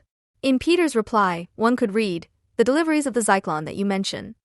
Gerhard Friedrich Peters, managing director of DGESH, had incriminated himself in the matter in question when he testified as a witness in the IG Farben trial in 1946, and posthumously also Gerstein. Proceedings were initiated against Peters, in which he was initially found guilty. During the course of the trial, it came out that the contact had begun no later than June 1943 and had been arranged by Gerstein's superior, Joachim Mrugowski. In the course of this, Gerstein had apparently appeared at Peters' office and arranged for an order of prussic acid. While Peters, according to his own statement, assumed that the gas would be used, for testing purposes, as poison gas for war purposes, Gerstein clarified the misunderstanding by stating that, on the orders of the Reichsführer SS, certain criminals, the incurably ill and the mentally inferior were being killed. He said that the methods used for this purpose had initially been cruel and torturous, that prussic acid had been tried in order to proceed more humanely, but that this still constituted a great atrocity because the killings had only been carried out provisionally with the Zyklon available to the SS. Gerstein had asked him to help him find a faster method of killing. Gerstein had thought of using liquid hydrogen cyanide and its rapid vaporization. They were both convinced that such a procedure, although apparently unavoidable and ordered, was abominable and cruel, and then discussed the question of whether the use of more suitable means could at least make death more humane. Gerstein had attributed the tortures he had observed to the irritant content of the commercially available Zyklon. Since liquid hydrogen cyanide was not available, Gerstein had asked whether a non-irritant Zyklon could be supplied, to which Dr. P, had replied in the affirmative. Gerstein had now expressly demanded delivery of such a Zyklon without Testa and Heli being interposed, since it was a matter of the Reich Security Main Office and he alone should consider him responsible for it. In the context of maintaining secrecy, the very important question of the required quantity then came up, as far as he could remember. It was then discussed how much Zyklon B without irritant Gerstein needed. Gerstein said that he needed a few cans a month, as needed, and expressly requested 500 G cans. He further insisted that the order should come from the defendant personally, without the intervention of a third party. The defendant indicated to him that this was technically impossible and suggested that Gerstein should place a standing order for a larger quantity of Zyklon B each month, also in the interest of secrecy. Gerstein then asked him whether Zyklon B without the irritant could be used for disinfestation, to which the defendant replied in the affirmative. Gerstein then stated that he wanted to order more in order to have a reserve in case of an epidemic of typhus. They then agreed on a monthly delivery of 200 kilograms. The deliveries were to be made to the office of Gerstein's Department for Disinfestation and Disinfection in Oranienburg, the invoices sent to Gerstein personally and booked to a Gerstein account. End of quote. The monthly 200 kilograms to Oranienburg were later expanded to include monthly deliveries of 200 kilograms directly to Auschwitz. The role of the liquid hydrogen cyanide, which Gerstein is demanding here, has thus far been blithely ignored or dismissed as a mistake in Peter's memory. At the same time, almost all those who have written anything about Gerstein have claimed that Gerstein transported Zyklon B to Belzec in 1942, while in his reports Gerstein wrote exclusively and abstractly of hydrogen cyanide. Pfannenstiel had already stated for the Belzec visit that the hydrogen cyanide they were picking up was not Zyklon B, but liquid hydrogen cyanide in steel cylinders. Here, too, it is evident how much the longing for linearity determines thinking and writing, and that the burial of the prussic acid was so mentally linked to his later alleged sabotage of Zyklon B deliveries that everything blurred into a single block. If we now consider that Gerstein traveled with liquid hydrogen cyanide to the east, to the Action Reinhardt area, and a year later asked for the same substance from Peters, we must not forget that the Sachsenhausen concentration camp, Gerstein's place of work, was the only concentration camp whose gas chambers were operated with this substance, which, unlike Zyklon B, required specific facilities. Therefore, it would be the specific nature of the substance that would explain the destruction of that acid, if it took place, insofar as gas chambers with devices for its use were not used anywhere in the East. In this sense, it would have been more of a mispurchase. Since unstabilized hydrogen cyanide is really dangerous, in contrast to Zyklon B, burying it is an obvious solution, without deriving from it an act of sabotage or even a motive for sabotage. In this context, André Omrich pointed out an apt problem with the report. On closer inspection, however, there is no connection to the murders in Belzec, since Gerstein, as far as the Gunther order is concerned, would hardly have ordered 100 or more kilograms of Zyklon B for a location where the deadly gas was not needed at all. The situation is similar with regard to Wirth's request. The gas chamber expansion with the corresponding increase in extermination capacity, as well as the system decision to use exhaust fumes, had long been reality. End quote. Omrich is mistaken about Zyklon B instead of hydrogen cyanide, but he is absolutely right about the other points, and he comes closer to an important point than anyone before him when he concludes. If the Zyklon B received by Gerstein was really intended for mass murder, then, disregarding the chronology and location information in the Gerstein report, it can only have been used in Auschwitz-Birkenau or Majdanek. However, there is no evidence that Gerstein made a courier trip to Birkenau or Majdanek. End of quote. Although he clearly blamed Gerstein for a permanent obfuscation, Omrich nevertheless jumped to the conclusion that Gerstein obviously had been requested as a disinfection specialist and not as a gassing expert. This raises the question of why Gerstein would incriminate himself in his report, although it is quite possible that, being the egomaniac he proves to be in every critical examination, he was not even fully aware of this. Above all, however, there are significant problems regarding the chronology and location information of Gerstein's statements in general, and it is hardly possible to match Gerstein's statements with those of Pfannenstiel regarding the places and times of the visit, which only lasted a few days, and thus to reconstruct the visit exactly. One question that is hardly asked, for example, would be why Gerstein returned to Berlin alone. And yet the report itself offers certain clues to the problem Omrich has touched on. While Gerstein writes that he visited Belzec, Treblinka, and Maidanek in detail, accompanied by the head of these killing centers, Police Captain Worth, while they were in operation, the stay at Majdanek does not really appear in the report and is only mentioned in the relevant list as then in preparation, Maidanek near Lublin, or Maidanek near Lublin, which I saw under construction. The question therefore arises as to what extent this fits together with the detailed inspection during operation or, in another version, detailed inspection. Especially since Majdanek was not in preparation in August 1942, but at most in the process of being completed. In his 1943 report to the Dutch, he left Majdanek out entirely. The fact that Majdanek was thus thoroughly suppressed in the report would no longer be surprising considering that it was the one of the 3 camps visited where hydrogen cyanide, Zyklon B, was used for extermination. The gassings began in September 1942, that is, in the month following Gerstein's visit. The construction of the first gas chamber lasted from August to September, and significant changes were still being made to its design during that time. Gerstein's visit and the prussic acid he brought with him make sense in this context, and it is conceivable that he took the gas with him from Majdanek for test purposes. This does not even rule out the possibility that it was buried there because, not least due to the experiences at Auschwitz, Zyklon B was chosen. It would even be conceivable that he wanted to conceal his role with respect to Majdanek, because Gerstein may have known how successful Operation Harvest Festival, the liquidation of the Majdanek camp, had been.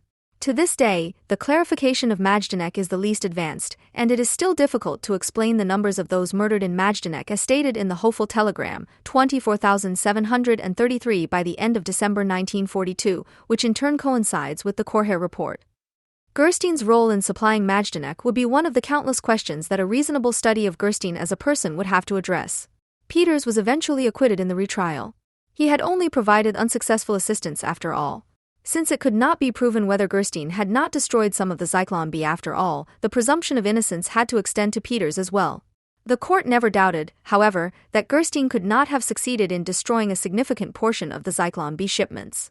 Some biographers and resistance theorists, unable to talk these orders out of existence, wanted to see this as part of Gerstein's resistance, in that he, seeing no other way out, such as insubordination, suicide, or similar, he at least tried to alleviate the suffering of the victims. And, in addition to his breakneck attempts to inform the world public and to get rid of Zyklon B, he wanted to make dying easier for the poor victims. He considered how to break down the so-called warning substances in the prussic acid in order to accelerate the killing effect. Despite the hell around him, he tried to remain a good person. End of quote.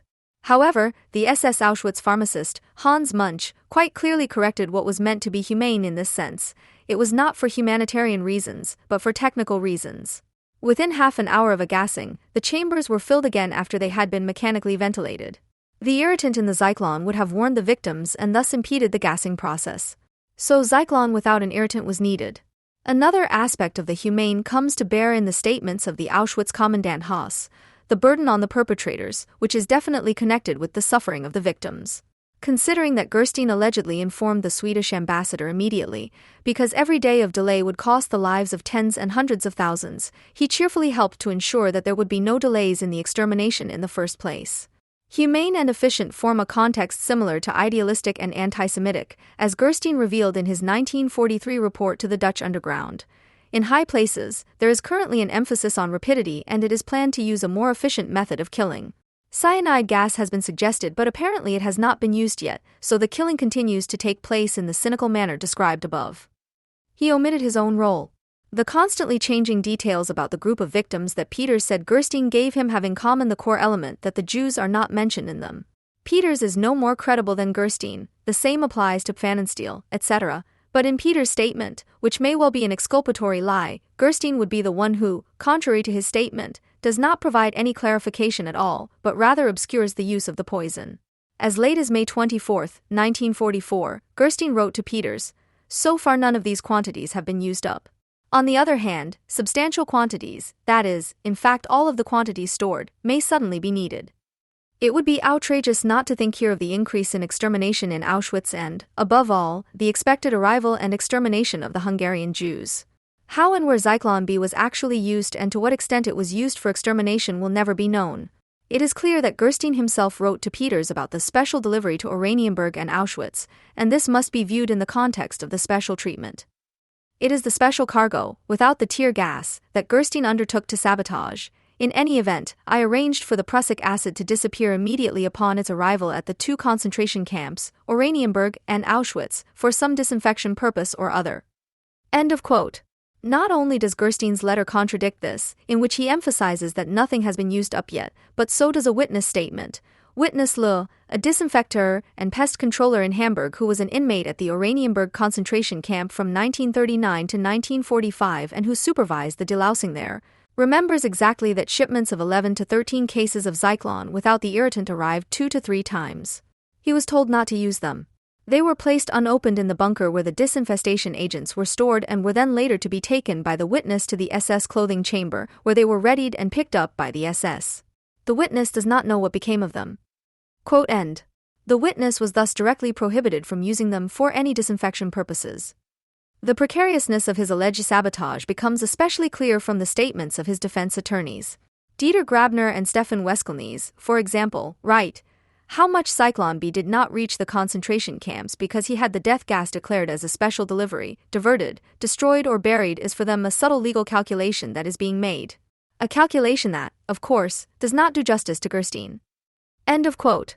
A few lines later, however, they do emphasize Gerstein's discharge of considerable quantities of the gas Zyklon B. Now one could, of course, object that authors who think that Belzec, Treblinka, Sobibor have been replaced by a single extermination camp, by Auschwitz-Majdanek are not exactly demonstrating their expertise in historical scholarship. Above all, however, it would be more macabre that Gerstein is said to have destroyed the very Zyklon B that is supposed to be more humane. But attempts to justify this can also be found. Gerstein said, or thought, the Zyklon B which I have delivered will be used to exterminate Jews. At least they will not suffer. But I am going to try and ensure, in addition, that it is never used. Or else he said or thought, I'm going to destroy this Zyklon B. If I do not succeed, at least the victims will not suffer. End of quote. The logical consequence, on the other hand, would be that Gerstein's sabotage of those special deliveries would have led to Zyklon B being used with a warning or irritant agent, and that he would thus have sabotaged his own allegedly humane intervention. In addition, there is an inconsistency that unfortunately has been pointed out only by the Holocaust denier Rokes. Gerstein says that he participated in a gassing. He calmly watches his watch. Unmoved and inactive, Gerstein pays for the passing minutes. He says he was shocked by what he saw in Belzec. The same Kurt Gerstein, at the same moment, pulls out his watch to measure the duration of the victim's agony. Indeed, Gerstein's report says, my stopwatch recorded everything. 50 minutes, 70 seconds, the diesel doesn't start. The people wait in their gas chambers. In vain. You can hear them crying, sobbing. After 2 hours, 49 minutes, the stopwatch has recorded everything, the diesel engine starts. Up to this moment, the people in these 4 chambers, 4 times 750 people in 4 times 45 cubic meters, are still alive. Another 25 minutes pass. That's right, many are dead now. After 28 minutes, only a few are still alive. Finally, after 32 minutes, everything is dead. End of quote. A few lines earlier, he had described his alleged thoughts at the sight of the people being driven into the chamber. Many people pray. I pray with them, I squeeze into a corner and scream loudly to my and their God. How I would have liked to go with them into the chamber, how I would have liked to die with them. The two parts of the report simply do not fit together. More plausible, on the other hand, is the statement by Pfannenstiel, who stated in his interrogation that Gerstein had told him that he had been to Belzec several times. Seen from this angle, his final sentence also makes sense. According to it, Gerstein avoided appearing too often in concentration camps because it was sometimes the custom to hang people or carry out executions in honor of the visitors. There are countless formulations in the defense which in most cases seem to indicate the opposite, and that in the most seemingly trivial matters. In his report on the departure from Treblinka, for example, he writes, as we say goodbye, we are offered several kilos of butter and a large number of bottles of liqueur. I had trouble lying and saying that I had enough of everything from our farm. In some versions, Pfannenstiel then takes his share. That passage is easy to overlook, so irrelevant does it appear. But it too refers directly to witness testimony about Gerstein, which Tobias Jersak aptly summarized. At his home, even in the greatest times of need, there were always liters of the finest cognac and kilos of butter. End quote. In general, he supplied relatives and acquaintances with a considerable amount of jewelry, clothing, furs, and antiques that he brought back from business trips. But this, too, would probably have been interpreted as good camouflage, as in other cases. The physician Dr. M., who was active in Auschwitz, did not know Gerstein. But he claims to have heard that Gerstein was one of the main perpetrators of the extermination operation and was also brutal. According to Dr. M., Gerstein was one of those SS leaders from whom one distanced oneself as much as possible. If what witness M heard is correct, then it can only be inferred from this that Gerstein really did manage to camouflage himself from the SS. Quote end.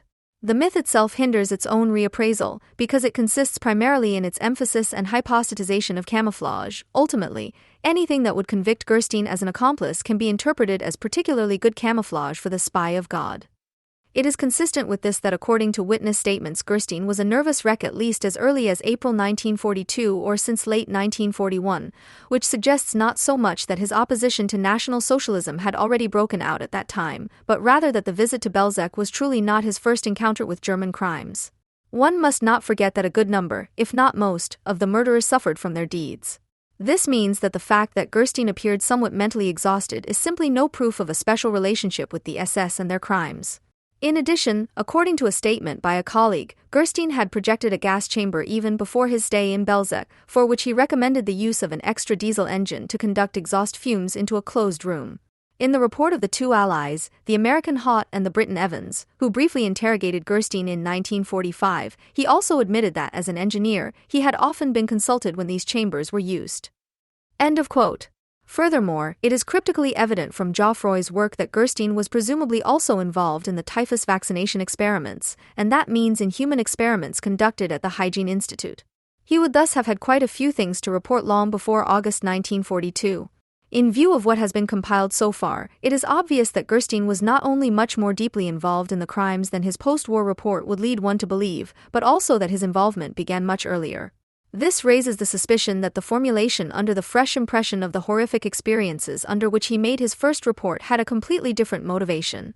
And yet those few critics who see in him an accomplice who only after Germany's surrender tried to portray himself as a secret resistance fighter are very specifically wrong, insofar as they fail to recognize that he did not do this only after the capitulation, but since 1942.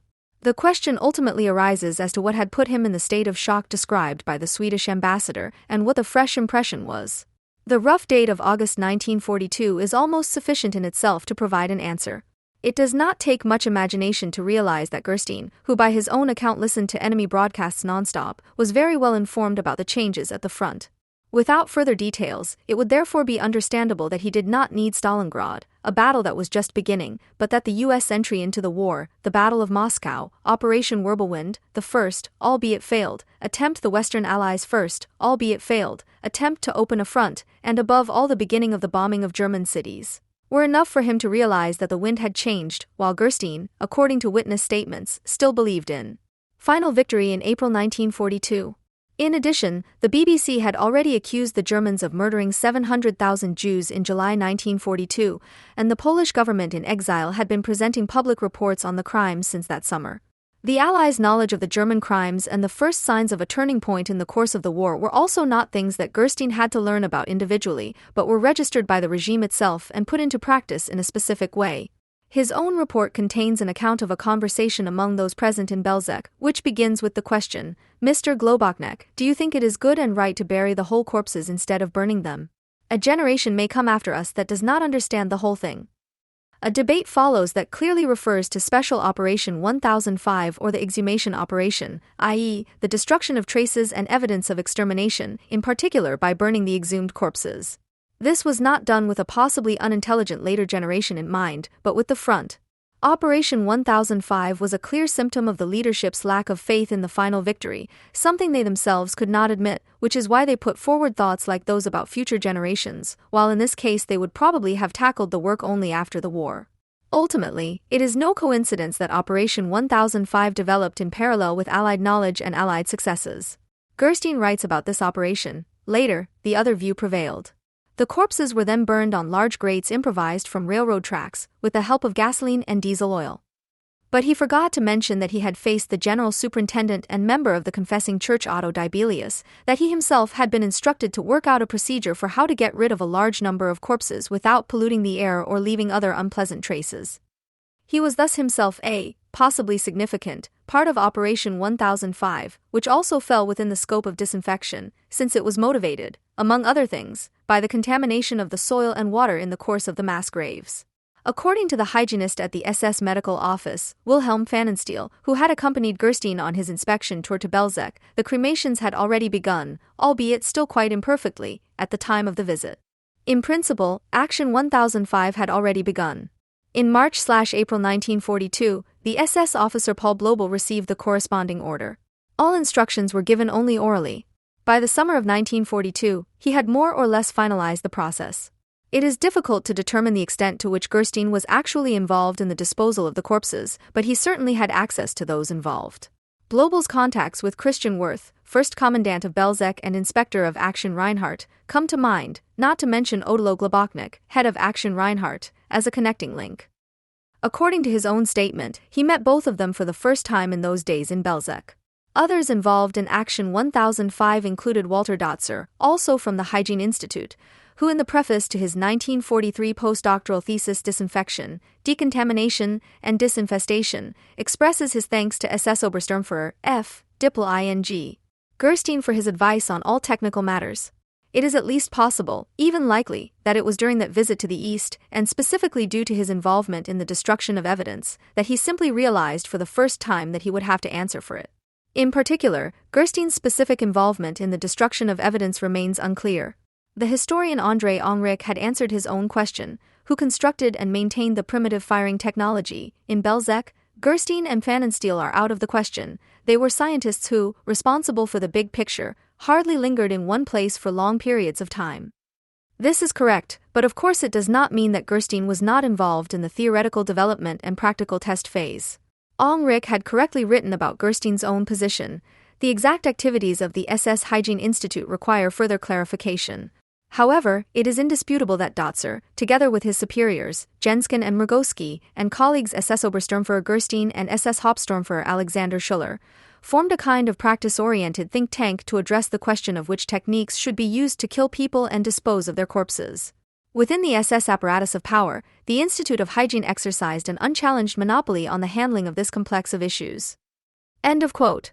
Furthermore, it is possible that he, perhaps involved in the theoretical conception, realized or learned of the practical hopelessness of the undertaking to completely destroy all traces on site. To explain an even more precise reference, one would have to clarify when exactly the return journey took place, because the Swedish envoy only confirmed the meeting in the last days of August 1942. Pfannenstiel and Gerstein's statements differ. Gerstein wrote, "On the following day, August 19, 1942, we went to Treblinka in Captain Wirth's car, a visit that Pfannenstiel disputes. Rather, he meant, I must confirm that on August 19, 1942, I witnessed an execution of Jews at Belzec extermination camp. The question arises as to whether one would refer to a date around the 20th of a month as the last days of that month. It seems fairly certain that von Otter submitted his report sometime after August 22, since the report from another source was transmitted from Berlin on August 22. The precise dating is significant because Gerstein's deed is closely related in time and content to a statement by the Roosevelt administration on August 21, 1942, in which it was emphasized that the punishment of the perpetrators was a primary goal of the war. The specific wording includes the sentences, "The government of the United States has been aware for some time of these crimes. Our government is constantly receiving additional information from dependable sources, and it welcomes reports from any trustworthy source which would assist in keeping our growing fund of information and evidence up to date and reliable. The United Nations are going to win this war. When victory has been achieved, it is the purpose of the government of the United States, as I know it is the purpose of each of the United Nations, to make appropriate use of the information and evidence in respect to these barbaric crimes of the invaders, in Europe and in Asia. It seems only fair that they should have this warning that the time will come when they shall have to stand in courts of law in the very countries which they are now oppressing and answer for their acts." End of quote. These sentences are so congruent with Gerstein's own ostentatiously emphasized motivation that one can hardly avoid the impression that Gerstein saw in them his way out, that he made them his guiding principle, which does not even rule out the possibility that he, at some point, himself believed them, that he really was acting against National Socialism. Gerstein had misjudged the fact that the statement was looking for witnesses, but certainly not promising impunity. In this sense, it would not be a coincidence if Gerstein had reported the day before, of all days, nor would it be a coincidence that Gerstein received the order to visit Belzec on June 8, 1942, which was also exactly one day before Sikorsky publicly spoke on the BBC about the murder of Jews in Poland.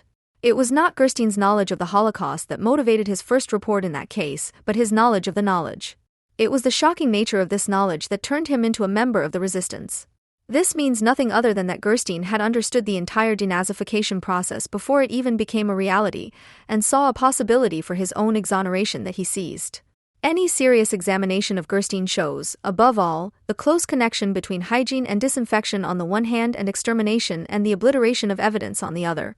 It is precisely this interlocking that makes the investigation incredibly difficult, that leaves anyone who is endeavoring to reasonably honestly tackle the Gerstein myth with mere circumstantial evidence and inconsistencies that can be developed only to a certain extent, because the covering up of tracks was to a large extent part of the system from the very beginning. What can be said about Gerstein's resistance has now been indirectly revealed by one of his greatest defenders, Rolf Hochhuth, in an interview with Neues Deutschland, i.e. via the NSU. Above all, however, I am shocked by the fact that apparently high-ranking officials in the FRG have joined forces with scoundrels and are using as an excuse that they had to get into this scene in order to observe it. That would be as if, in the 1920s, a state security officer had helped Harman, the Hanoverian youth murderer, to commit murders on the grounds that he wanted to learn more about Harman's modus operandi. Quote end. In fact, it would be as if an SS man who cheerfully procured Zyklon B, who was involved in the design of gas chambers, who participated in the destruction of evidence, etc., would say that his only excuse was to know what the SS was actually doing. That, in turn, is Hochhuth's hero and, after a few decades, now also an official part of the German resistance. The fascist social pact continues to exist in post-fascist Germany as a condition that has been dissolved in its result and which no longer bears any immediate traces of its violent enforcement. This makes it all the easier to deny this fact and to exorcise National Socialism as the crime of a few madmen, as an unjust state, as the worst thing that people have ever done to each other. This lie is the foundation of all democratic coming to terms with the past, that collective silence about National Socialism that can also take the form of enervating talkativeness. Because post-fascist Germany, in terms of both its institutions and personnel, is in continuity with its predecessor, every attempt at coming to terms with the past within the dragging system must, without exception, result in symbolic distancing and insubstantial gestures. Over the decades, the Germans have created an almost inexhaustible supply of major and minor lies of exoneration, which they use depending on the occasion and need. According to this, the National Socialist system was either the work of Hitler himself, a small criminal clique and a few accomplices, or of monopoly capital and its henchmen. In any case, John Doe didn't know anything about any of this, was basically against it, or couldn't act any differently because of the necessity of following orders and would have been sent to a concentration camp immediately if he had acted differently.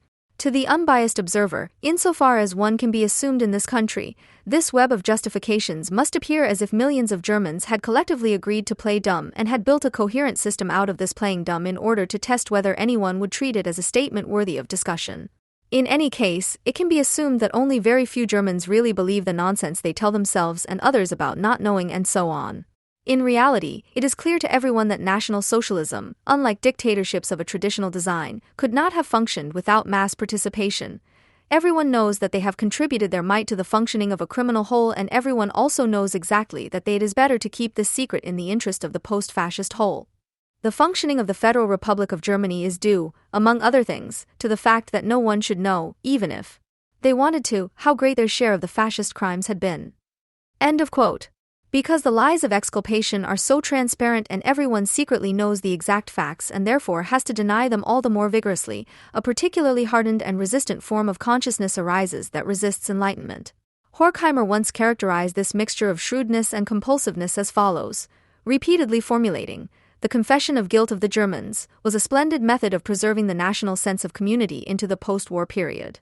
The main thing was to preserve the we. The confession of guilt meant rather, we and the Nazis belong together, the war is lost, we must apologize, otherwise we will not recover quickly enough." Only when the victors wanted to draw consequences did they resort to the outrageous lie and claim the opposite of guilt, we knew nothing about it, instead of we did not want to know. Even I stood for the we.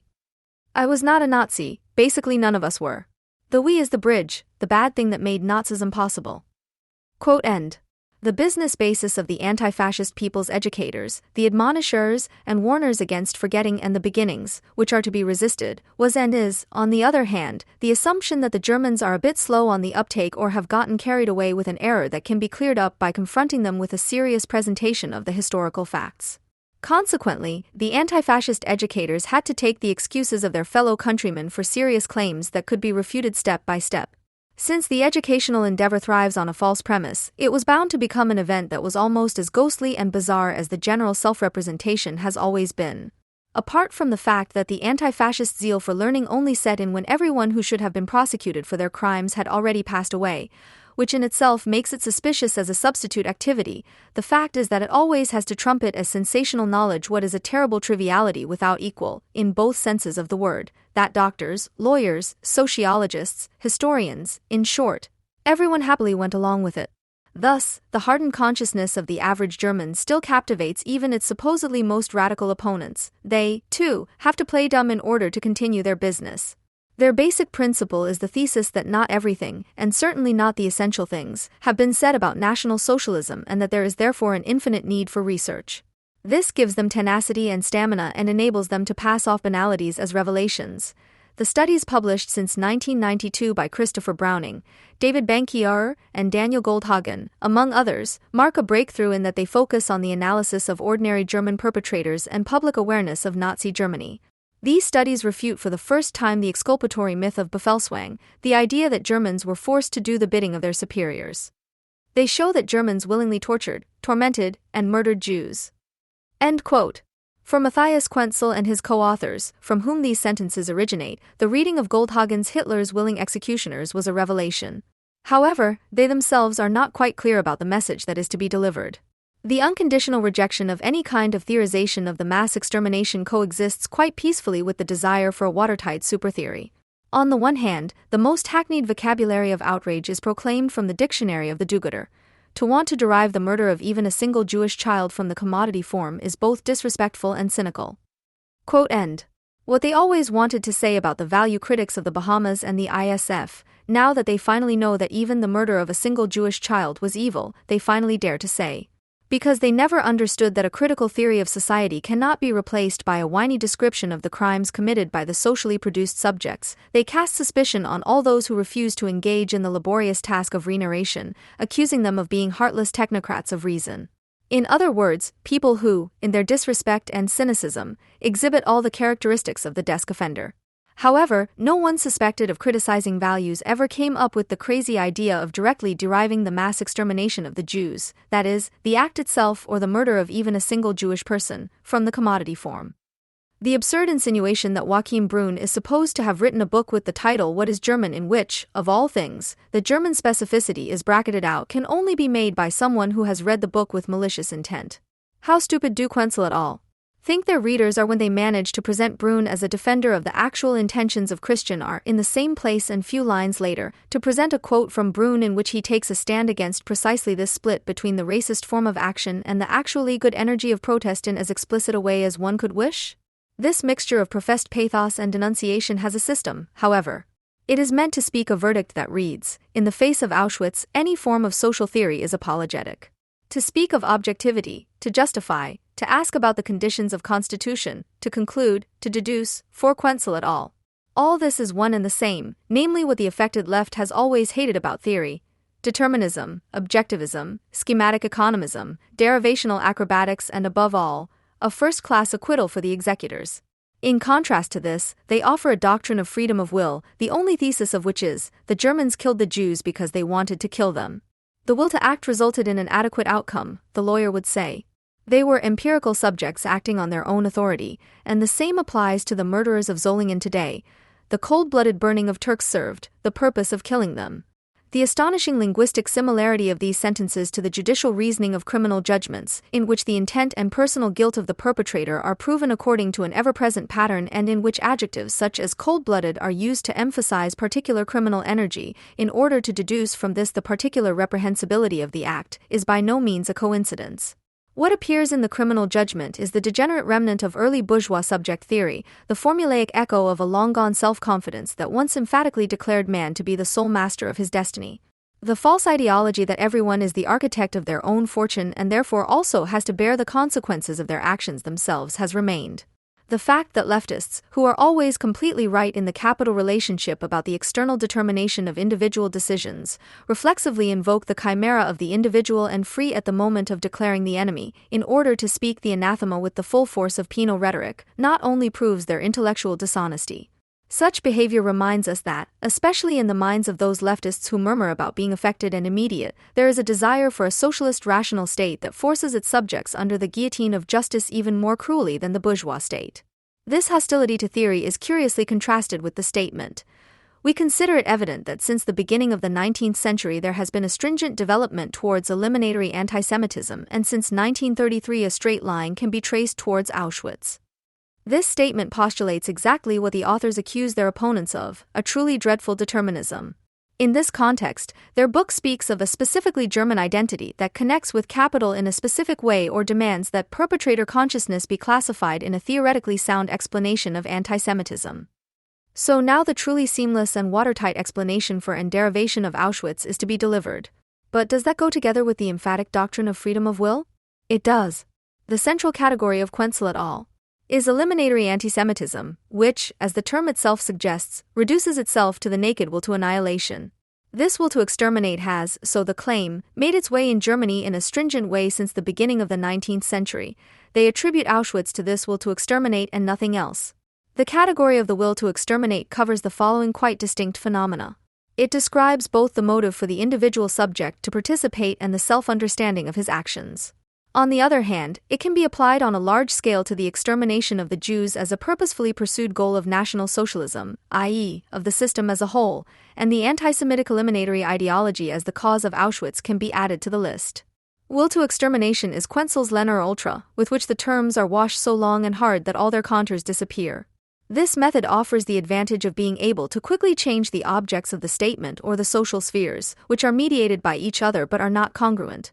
In the category of will to extermination, the individual, ideology, and society fall completely into one. In view of this wholesale identification of everything and everyone, it is not surprising that Quenzel et al.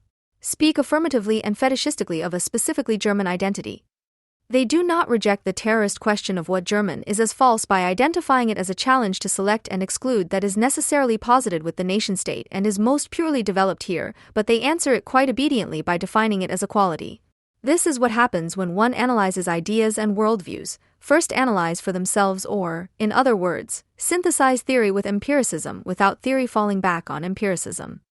The result is a view that is apt to finally prove the most idiotic accusations against the so-called anti-national left, that they are pursuing German intellectual history instead of a critique of capitalism with revolutionary intentions. As far as capitalism is concerned, but above all the subjects socialized under capitalism in Germany, Quenzel et al. Insist on their freedom of will. As far as the question of the possibility of breaking out of the circle of hell is concerned, there is suddenly no longer any free will. German history is hopeless. As a native, one is automatically caught up in the bad continuum. What remains is intense grief and awareness and consternation. Instead of deflating the abstract fetish of nationality, Germanness, etc. By way of theoretical critique, they associate with the collective again at the very point where they most vehemently distance themselves from it. They seek the closest proximity to those incorrigible villains where they want to be as far away from them as possible. Quenzel cannot do anything with what Arendt had called the banality of evil. Those who voluntarily acted as Eichmanns were Hanswurst, Arendt, not villains, but rather horrible nobodies who cannot even be truly detested. Quenzel et al., on the other hand, need their fixation on Goldhagen and Browning, the murderous, sadistic, destructive Germans, and they have to write a hopeless continuum of this will to destroy, because this ontology of evil, on the one hand, adds the slightly bitter aroma of futility to their own efforts at purification and coming to terms with the past and, on the other hand, highlights their own beautiful soul all the more effectively. The majority of German perpetrators, however, were neither sadistic nor bloodthirsty. Had they possessed these qualities and only these, the extermination of the Jews, as a carefully planned and executed operation by the General Staff, would have failed. The lust for murder, like every passion still connected with a remnant of personality, exhausts itself. It tips over from rage into apathy and, as every classical pogrom proves, stops after half the deed has been accomplished. Passionate murder and murder as the execution of a systematically pursued order lasting for years, as a work of killing, exclude each other in the long run instead of complementing each other. The horrific images of atrocities such as humiliation, torture, or rape, which go beyond the purpose of extermination, which Quenzel et al. Constantly seek out, document the exception that they have to set as the rule if they want to maintain their construction of a fanatically devout perpetrator subject. The sadistic cruelties of the German perpetrators were a reaction to the fact that the actual victims were usually nothing more than timid people who, even to many hardened anti-Semites, did not sufficiently display their subhumanity. They wanted to make the victims conform to the image they had of them through humiliation, and these acts decreased to the same extent that the extermination took on a systematic character from 1942 onwards, because this depersonalization of the Jews was carried out through ghettoization and later in the camps in the abstract. Quote, "You don't let the reality of the Shoah get to you," Quenzel and others accuse their opponents, while they claim for themselves that they let the extermination of the Jews get to them, could also have been, to relive it sensually, to be in close contact with it. Such a psychologization of the mass extermination, which borders on obscenity towards the murdered, speaks with concentrated repulsiveness to the whole intrusiveness of the penetratingly working through better Germans. At the center of Quenzel's considerations, among others, is the weighty question of whether the Germans voluntarily killed millions of people. Of course they did, and this statement is as true as it is banal. But the isolated subject, endowed with will and consciousness, is not a self-contained substance, but in all its moments a product of society. As a free agent, it reproduces the social relationship of coercion to which it is subject, just as social objectivity is realized only through and by means of the actions of subjects. The alternative of freedom or determinism misses the point, because only through the principle of individual self-preservation does the whole function. The power of particularity and its obduracy lives on, literally ideology, socially necessary appearance. The general principle is that of isolation. End of quote. The individual and society therefore coincide immediately because society is not a higher power in itself, but is produced by people and kept going by their activity. And they diverge just as immediately, because society exists as an objectified, anonymous, self-regulating mechanism that has asserted itself over the individual, imposes the conditions of its action on him and drags him along as its appendage, for better or for worse.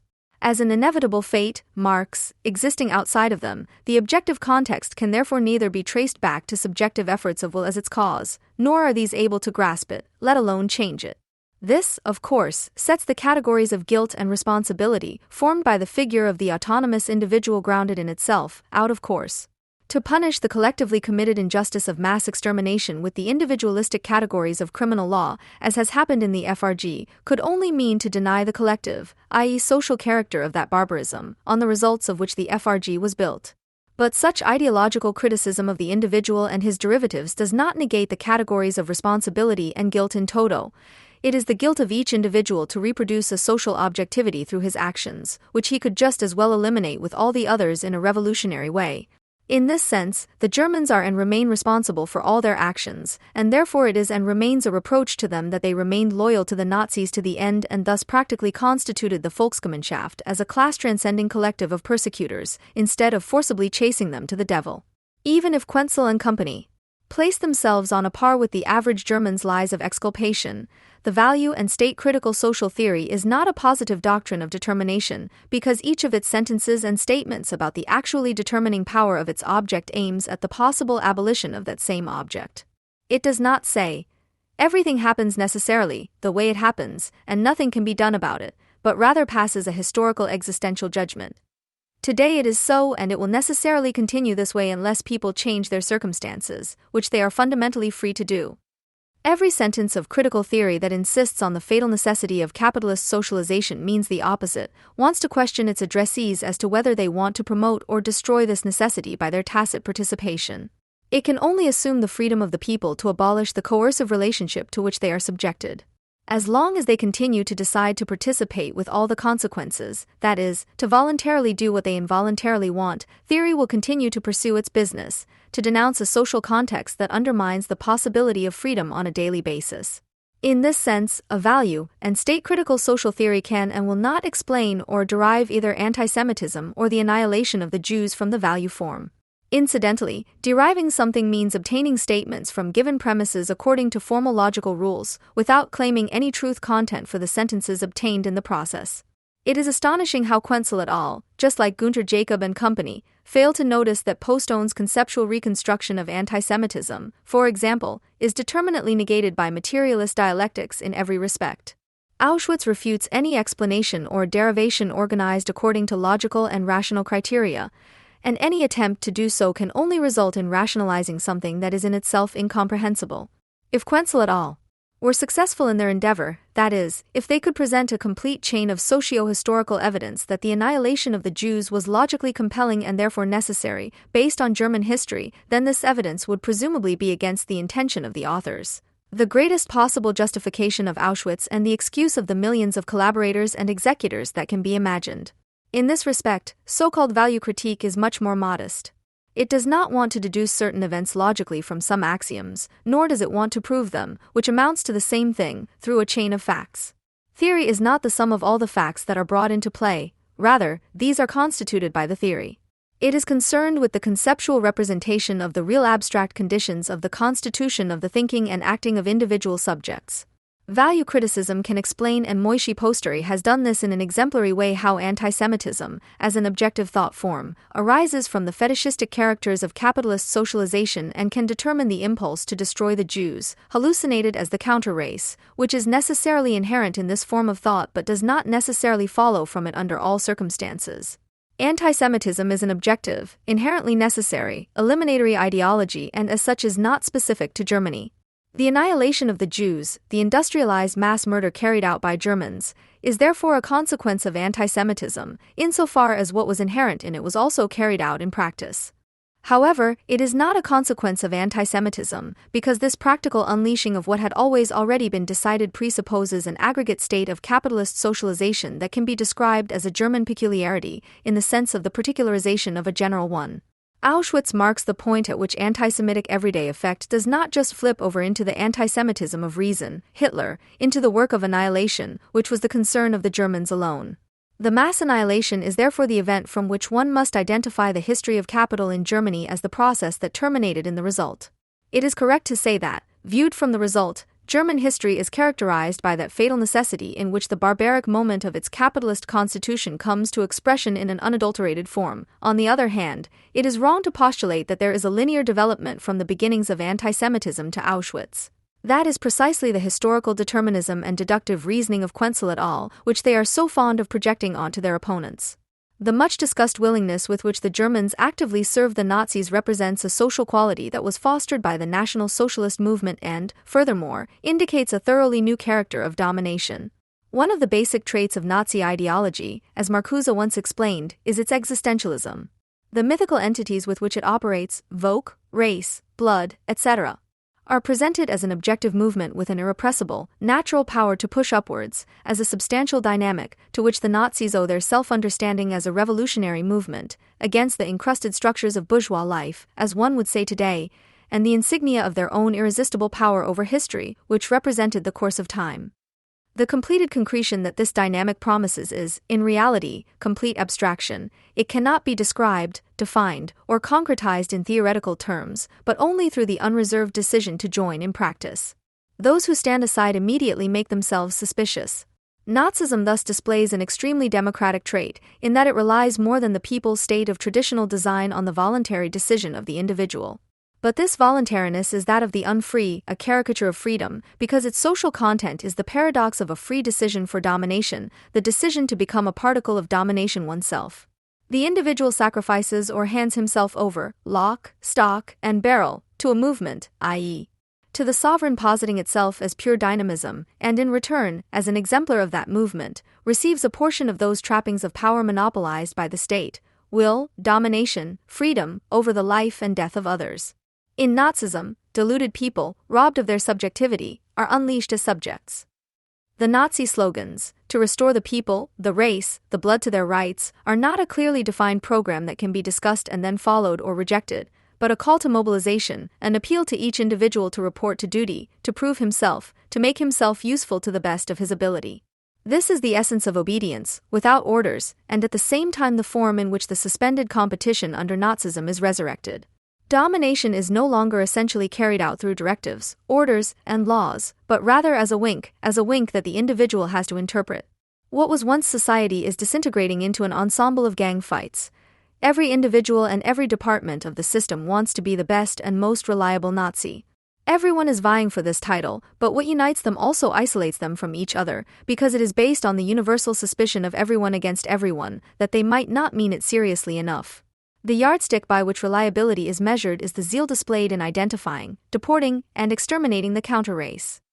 That is the murderous content of the pure dynamic proclaimed by Nazism, the merciless eradication of the alien race as an endless process, as an unbridled frenzy that was not weakened by the competition that led the German persecutory community to fight internally to the death, but on the contrary, was intensified.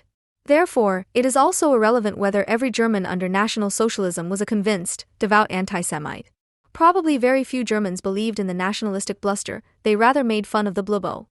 Contrary to Quenzel et al., the Germans did not act out of fanatical hatred for Jews, that is, as empirical subjects, but as civic subjects, whose hallmark is precisely the sinister ability to abstract from emotions such as compassion and empathy. And from this abstraction they draw the empty and subjectless energy they need to commit their atrocities. It is a kind of dynamic idealism that inspires the organized murderers of robbers. They set out to plunder and create a grand ideology to go with it. But since they are the ones who are cheated, something they of course secretly suspect, their wretched rational motive, the robbery that the rationalization was supposed to serve, ultimately falls away altogether and the rationalization becomes honest in spite of itself. The unilluminated urge takes complete possession of them.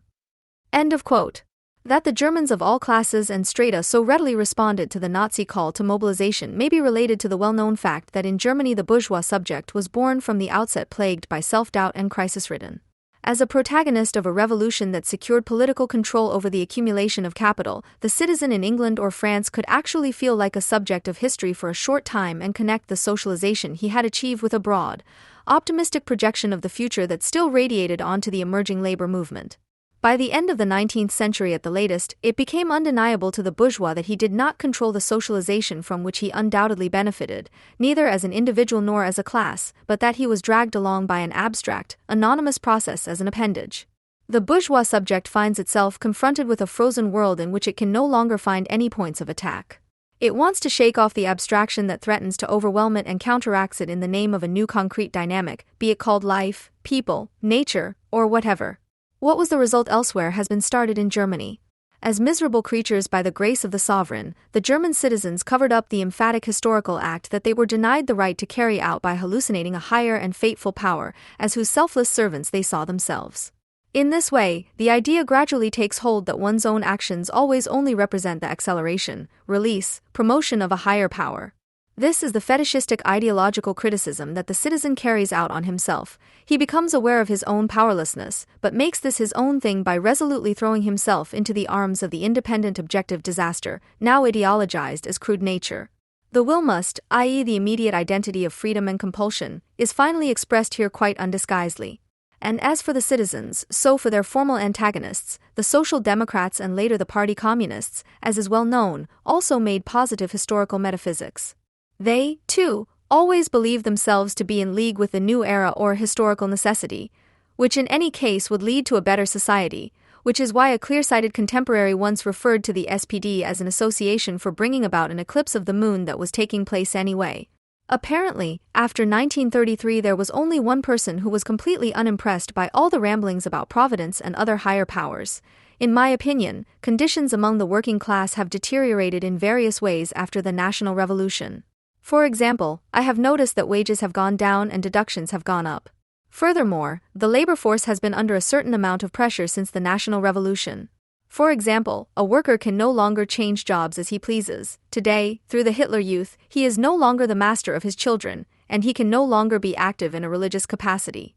Last year at this time, I was already convinced that the Munich Agreement would not be the end of the story, that Germany would make further demands on other countries and annex other countries, and that war was therefore inevitable. Quote end. No high-minded idealistic theses, no selfless and sacrificial engagement for the good, the true, the beautiful, the fatherland, humanity, communism or similar stuff like Johann Georg Elser, who placed a bomb in the Burgerbraukeler in order to send Hitler and his cronies to the afterlife they so richly deserved, stated in his statement to the police after his arrest that this was all he could cite in support of his act. How could it be possible that among millions of insane people, only one showed reason? How among millions who choose their lack of freedom, only one actually chose freedom, namely to eliminate the leading Nazis? No, you won't find any special, extraordinary quality, energy or trait in Elser that deviated from the average consciousness of his fellow countrymen and that predestined him to do what he did. Every German knew that wages had fallen, general coercion had increased and war was to be expected. The dogged, blind zeal with which the Germans nonetheless served the Nazis is, as a voluntary act, at the same time their opposite, compulsive arbitrariness, and at the subjective pole, it adequately reflects the trend of the whole. Namely, the end of the civilizing potency of capital and its transformation into a blind, tautological, self-serving frenzy, as manifested in the production of armaments, Volkswagens, Autobahns, and other rubbish, and on the other hand, in extermination through work and finally in the work of extermination in the death factory of Auschwitz. But to the same extent that the individual and society are drawing closer together in the name of crazed self-preservation, they are also diverging more starkly than ever, as an obstinate, self-absorbed subject shell, which must be nimble, agile, and quick enough to read the power's every wish from its lips, the individual loses its ability to experience the whole, to which it permanently and so willingly places itself at the power's disposal. Its experiences melt down to momentary experiences, without a continuity of consciousness emerging. Elser's eccentric and idiosyncratic traits, his persistence, with which he observed the course of events and drew his conclusion from them, namely patiently and with a love of detail, tinkered with his bomb and deposited it, are the marks of the same hardened particularity that allowed the fellow Germans around him to become 100% participants. But it also takes a hardened particularity to finally escape it. It makes it possible to understand the completely absurd and illogical appeals of domination and against the willingness with which the overwhelming majority follow them against all better judgment, thus against a world that seems to have conspired against reason and humanity, to insist on one's unregulated experience and to draw conclusions from his immediate experience, thus putting it into perspective in relation to the whole. The considerations I have made lead me to the conclusion that the situation in Germany can only be changed by eliminating the leadership. End of quote. It can be said of Johann Georg Elser, and of no one else, that he actually acted freely in Nazi Germany. That Elser was and remained the only one who, without ulterior motives or strategic intentions, wanted nothing more than to eliminate the Nazis and tried to carry this out. This fact precisely describes the relationship between the possibility of reason and freedom and their real chance. The fight is over. It is said to have been nothing but a bright delusion. The abrupt incursion of politically motivated violence into the everyday life of our country, which the Frankfurter Rundschau so decidedly declares to be the special contribution of the delusional system RAF to German history, just as the Frankfurter Allgemeine Zeitung certifies the entire protest movement of '68, the tendency towards violence, violent rhetoric, and romanticism, is over. But how something like this could have happened in the first place among Germans remains a mystery. I thought my mother was incredibly presumptuous, Ulrike Meinhof's daughter revealed to Stern magazine. How could she have imagined that she could change the world with a gun in her hand? As a journalist, she had achieved much more. Even more than Grafin Dönhoff, who rails against the society of greed in a tone as if it were a matter of arming the yearning for a life without the lies and deceit of this society that is emptying itself of meaning, as the RAF recalls its own historical mission. The most militant enemies of the state and its free democratic order have given up because they did not succeed in preparing the revolution that was due. After a quarter of a century, the RAF has declared itself dissolved, almost like a limited liability company that could no longer avoid going to the bankruptcy judge. However, the objective cause for the fight continues to exist, and that forces a precarious balancing act between the hopeless situation in which one finds oneself today and the better insight that one once claimed. Who can listen to Birgit Högfeld when she presents the armed struggle as a successful contribution to conflict research and lectures on the RAF's Manichaean black and white, Frenfo scheme? Who can bear Lutz Toffer when he speaks, very Germanically, of the historical alternative of the left not being revolutionary or reformist, but society, or ghetto? The struggle is over, but because its reason continues, the false justification of its beginning is to be undone in the end by false self-criticism. Anyone who compares the isolation of revolutionaries with the ghettoization of Jews gives us an idea of his understanding of post-fascist society in Germany. The historical authors of the RAF, if they are still allowed to be alive like Horst Mahler, who, then a lawyer-Leninist with a gun, wrote the programmatic essay on the armed struggle in Western Europe in 1971, are close to retirement age and not, as the state might have allowed, on the verge of self-abolition. However, the social cause and the actual reason for the armed struggle are said to have turned out to be a first-class misunderstanding over time and during a German autumn, i.e. in the course of a learning process, as opportunism is called in modern German, just like the revolt movement of 1968. Not, however, as it actually is, as a blatant misunderstanding and grotesque consequence of this social cause. precisely because the objective legitimization for revolution, and thus for armed struggle, cannot cease of its own accord, that is to say, the capital relation as the relation of the exploitation of man by man, guaranteed by the state's monopoly on violence, and the resulting racist, all the more anti-Semitic division of the species, the RAF was bound to end in farce. And that is why it is still more useful to read Auguste Blanqui's instructions for revolt from the 19th century than a treatise by the RAF, even if it is their best work, the urban guerrilla concept. Blanqui and Durruti knew what the state of their time was, the RAF refused to recognize it, in Germany of all places. The comrades imagined themselves in Latin America, the Middle East or China, in the land of the robbers of the Liangshan War, not in the land of blood and soil. The class struggle became a peasant war. This led them to rant about the people as if the lower classes had always been the revolutionary subject. They invoked the revolutionary logic of the people, Holger Mainz, as if the first and only thing that people who come together as a people can do is create the Volksgemeinschaft. The RAF thought as it shot. Nevertheless, 68 was nowhere more in evidence than where the RAF was, as if the revolutionary illusion, only concentrated to the utmost, could turn the revolving door into revolutionary reality. A spark can ignite a prairie fire, in the exact sense that the liability of the body for thought can already guarantee its truth. The RAF understood nothing, neither of materialist critique nor of revolutionary crisis. But in contrast to the legal and respectable left, which complacently consumed the legacy of 68, it understood one thing, that the revolution has its kairos, its historical moment, that the moment must not pass, that in Germany there can no longer be a dialectic of reform and revolution, but of ideology and critique, of law and violence, of legality and illegality. The RAF had taken a deep look at the social constitution of the movement of 68.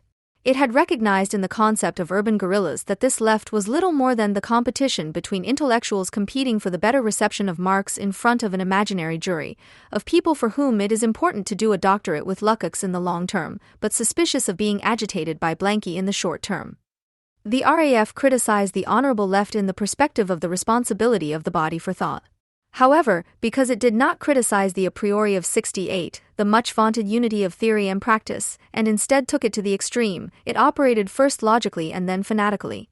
In this, it remained the loyal vanguard of a Red Army, the masses of which were to be formed by the others, and became a catalyst for the authoritarian self-abolition of the revolt, which petered out in the anachronistic trench warfare of Marxism-Leninism and seeped into the drains of the Green Party.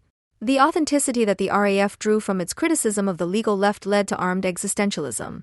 Fodder for the voyeurs of the sensational media, grist to the mill of the half-hearted comrades of yore, who were able to sell their fickleness as a higher insight, fodder also for the friends of armed struggle, who feasted on the prisoners' unyielding spirit in the solidarity campaigns against isolation torture and for consolidation, like church congresses on Camilo Torres' strength of faith. The critique of the RAF, after all, led as close to materialism as only existentialism can achieve, ate very close to the insight that the Chinese wall rose up against, that if you have said A, you don't have to say B if you have realized that A is wrong. It is this moment that Morensin's essay captures, and that critique can only hold against the temptations of sociology.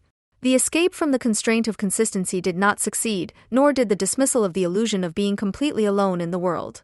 Does this mean that the existentialism of the friend-foe relationship, as stylized by Carl Schmitt in his theory of the partisan, is justified? Is his claim true? When the inner, according to the optimistic opinion, immanent rationality and regularity of the technically organized world is completely enforced, then the partisan is perhaps no longer a troublemaker. Then he will simply disappear of his own accord in the smooth execution of technical functionalist processes, no different from the way a dog disappears from the freeway. Is it true that the partisan therefore hardly represents a traffic police problem and otherwise neither a philosophical nor a moral or legal problem? Existentialism is usually discussed in negative terms, often in the sense that the RAF was the modern embodiment of the German forest dweller Ernst Jünger or the partisan Carl Schmitt, who, alone and on his own, fights his way tragically towards certain defeat. Jünger, Schmitt, Kraushar talk about existentialism as if it were the theory that goes with the practice of the Nazi werewolf. In exact contrast to this, existentialism as a necessary moment of materialism, as the gaze certain of itself on the evidence of reason, means nothing other than the categorical imperative to overthrow all conditions in which man is a debased, enslaved, forsaken, contemptible creature and the relationship between critique and crisis that follows from this, which the RAF misunderstood as the classical ML relationship between theory and practice. It is true, but only because this relationship reflects the social relationship between the necessity of revolution and its real possibility. It is the negative dialectic of capital itself that puts the dog in communism. Objective reason cannot appear anywhere else than in the subjective reason of isolated individuals who are completely isolated, determined to the last, and who look very much like private delusion. Existentialism is an ideological caricature of the actual state of the revolution and the relationship between transcendent and immanent critique. In their minds, the RAF was an island of reason in a sea of madness. In practice, however, a setback was inevitable. Max Horkheimer's dictum, written in 1934, "If socialism is improbable, it requires all the more desperate determination to make it true," will one day be read on the ruins of the dead wings of Stamheim. The RAF did not allow itself to be marginalized by the necessity of communism with probability calculations, which the socialists after '68 were so suspiciously good at. Their all the more desperate determination brought them so close to existentialism that in the end they appropriated it in the phrases of political identity.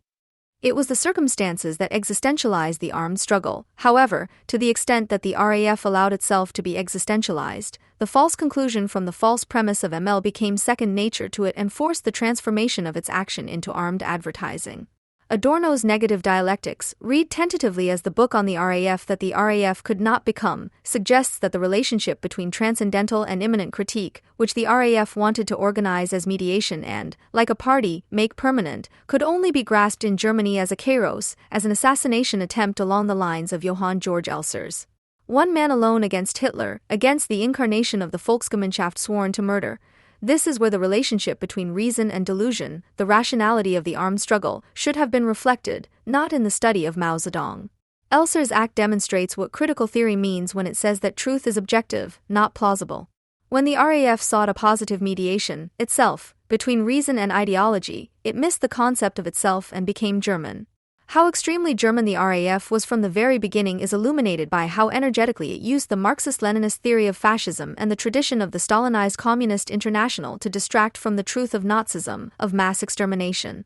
Nowhere was there more talk of the looming threat of fascism than among those who no longer knew what to say about anti-Semitism and the Shoah, other than that it was imperative, now and here, as a consequence of German history, to fight Israel's Nazi fascism together with Palestinian liberation nationalists. As paradoxical as it sounds, there is a logic to it. The RAF suppressed Nazism by means of fascism. In this it was an underground ideological state apparatus. The general nature of this reversal was attested to by a statement by Karl-Heinz Roth in the late 1970s. "I am convinced that the quintessence of National Socialism can be summarized in the following sentence. A late capitalist system that dissolves the proletariat into atoms of maximum performance by reading out those willing to perform and eradicating those who refuse to perform through institutionalized terror." End of quote. The Jewish veterans of World War I, who were organized in the Jewish Front Fighters Association, could not be accused of not having been willing to perform. What happened to them when they were driven into the gas with the EKI on their chests was as incomprehensible to them as it was to the German leftists who wanted to understand it. Thus the armed struggle was part of the productive relationship of national identity, and it confirmed the psychoanalytical insight into the surprising identity of that from which one distracts and that with which one distracts. Using fascism to distract from fascism, which in Germany was Nazism, how could this be done more credibly and emphatically than at the risk of one's own life? What reparation of German history, worthy of an Ernst Nolte, does the secret message written in 1973 from isolation speak of? Our isolation now and the concentration camp in the near future, whether under the direction of green or white terror troops, comes down to annihilation, the extermination camp, Reform Treblinka, Reform Buchenwald, the final solution.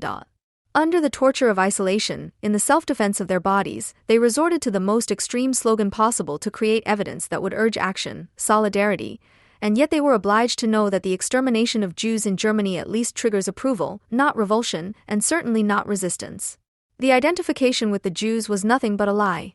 It had become a slogan, mobilizing people for demobilization, for the activist noise that the solidarity committees made in the midst of the standstill. The comrades of the RAF knew very well what they were and remained despite everything they had done to their state, German citizens who, if they survived arrest, had a right to defense, and yet they lied about the opposite. No wonder hardly anyone came to their aid, because this lie was the essence of the RAF, perfectly existentialized, which was collectively kept secret, and which paralyzed the solidarity of the partisans in a way that only the negative knowledge of the true facts, which nevertheless gnaws in the unconscious, is capable of. The truth is concrete, says a sentence by Lenin often quoted by the RAF, but a lie even more so. The RAF was capable of uniting theory and practice in order to distract from fascism by means of Nazism. When they abducted Hans-Martin Schleyer into their people's prison during the German autumn of 1977, they weren't even prepared to interrogate him about his work as the economic protector of Nazism in Bohemia and Moravia, who had only just barely survived the successful assassination of Heydrich by the Czech resistance. The so-called execution of Schleyer contains a perverse sense of historical justice as revenge, which the RAF was by no means capable of, otherwise it would not have murdered him in cold blood. The objective revenge of a Germany that needed to be revolutionized but was misunderstood consisted in the fact that the anti-fascism of the RAF had to serve as a theory of revolution at the same time, and thus it was replaced and reduced to zero. The desire to sell anti-fascism as a substitute for revolution was the highest and final stage of decay of a radically bourgeois and thoroughly Jacobin-minded intelligentsia that became professional revolutionaries at the end of the revolt movement, then professional politicians, always with the anti-fascist struggle in their programmatic baggage, which today must listen to the engagement for civil society. Drawing attention in order to distract, the RAF did this as energetically in theory and in practice as the bulk of the protest movement. Despite all the lessons in the transformation of democracy, the resistance against the involution of the post-fascist democracy into an authoritarian state was morally charged as an attempt at revolution against a new seizure of power. Fascism is a great evil, the greatest of all capitalist evils, the RAF declared in Chinese, and the proletariat must not fear it, but must fight it. The RAF saw itself in a class society. That was both true and false at the same time. For German society had actually become a Volksgemeinschaft, a classless class society, as a result of its self-transformation into the qualitatively new social formation of barbarism, which, although begotten by capital, arose from capital. The form of the class had been negatively sublated according to its own logic. In criticizing the legalism of the old labor movement in the face of Nazism, the RAF was saying the right thing and thus actually distracting from its results. It acted as if the worst were yet to come. In the course of this misunderstanding, the RAF studied military science and the textbook by the Swiss Major von Dock, Total Resistance. A manual of how to fight a war for everyone, while ignoring the only theorist of anti-fascist urban guerrilla warfare other than Emilio Lussu, who had been produced by the classical labor movement in the form of the Austrian social democrat Theodor Korner. The RAF tried to absorb the military experiences of Mao Zedong, Carlo Marighella, and Che Guevara, but it was indifferent to the experiences of the Paris Commune and the Viennese Schutzbund revolt of February 1934. The attempt to wage the anti-imperialist struggle, i.e., anti-colonial liberation nationalism, at the heart of the beast led to the RAF having nothing to say about the relationship between people and class except for the slogan "Serve the People." And certainly not what Peter Bruckner said in 1974 to its rival, the June 2nd movement, and what should we learn from the people? As people, we would first have to learn or realize one thing, that we are no longer a people. The people is ideology made objective, the category into which the sovereign homogenizes the individuals banished into the subject form, a form that is as anti-Semitic as it is racist. That is one thing. The other is that the import of the category of people from Chinese conditions into post-fascist West German ones led to the failure of precisely what the RAF, in its criticism of the legal left, was so proud of. In contrast to the aloof people in the ivory tower, it had learned the use of weapons in strategy, tactics, and technology from scratch. But they had not studied the history of European insurrection when they took up arms. Insofar as the RAF's theoretical productions and practical actions aimed at communicating the theory and practice of revolution, and not at criticizing the long-standing, negative mediation of society by the capital relationship, insofar as they are therefore work on the positive mediation of reason and reality, of communism and capital, reified in organization, they say no more than Guevara's sentence that the guerrilla must create its path by walking it. The RAF's theoretical writings revolve around the paradox that lies outside of any possible dialectic, which comes as close to the truth as only a paradox can, namely that the difficulty consists precisely in being both the fish and in thawing the block of ice through and in military political action so that the fish can swim, that is, the partisan unit arises out of nothing. The problem of the constitution of revolutionary subjectivity really does look suspiciously like Count Munchausen's trick. From this arises the duty to materialism. The RAF was a caricature of the revolution, as similar and as alien as mirror writing. The negative truth of revolutionary theory is reflected in this as the betrayal of the revolution, already carried out in theory. It has no theories, plans, or projects to realize, but instead encourages free association. The determined will to build a bridge between reason and reality by placing oneself over the abyss has forgotten that revolutions are not made by architects who are radical enough to use themselves as building blocks. During the period when the RAF emerged from the revolt movement, socialists and sociologists liked to talk about structural violence, and there was also much talk of the difference between violence against persons and violence against things. However, structural violence exists no more than the other structures of structuralism. Instead, there is the mute compulsion of economic circumstances, which ideologizes itself into a structure outside of circumstances, i.e., the accumulation process of capital, which first reflects itself in itself, then subjectivizes and finally materializes in the form of the sovereign into the loud violence, i.e., in the monopoly on violence of the constitutional state. The state is the political representation of the reification of society, which as such can only exist in the appearance of its diametrical opposite, as a context of human interaction. This appearance is essential. The beautiful and apt, unfortunately somewhat out-of-use word character mask captures this movement. People are not human in their empirical phenomenality, but in their social functionality as thinking and embodied containers of living, procreating labor power, of capital becoming more variable. As such, as subjects, they are the functionaries of the compulsive context of accumulation, which they are obliged to believe is the means of their reproduction. They are character masks precisely in the relation that allows them to relate to each other first as subjects, then as rulers and ruled, as exploiters and exploited. It is this relation in which the bread that one eats does not satisfy the hunger of the other. What is, from a logical point of view, a scandal, constitutes the substance of this society. In this state, politics, the administration of the general conditions and prerequisites of its accumulation, which capital itself cannot produce, is a profession in a society based on the division of labor like any other. Terrorism is the occupational hazard of a politician, just like pneumoconiosis is for a miner. Everyone knows what they are getting into, and no one can seriously complain about it. The fact that the RAF, once regarded as a subject-less natural event, drew attention to this fact was neither cynical nor inhuman, but documented an early insight of political science that can be dated back at least to Niccolò Machiavelli.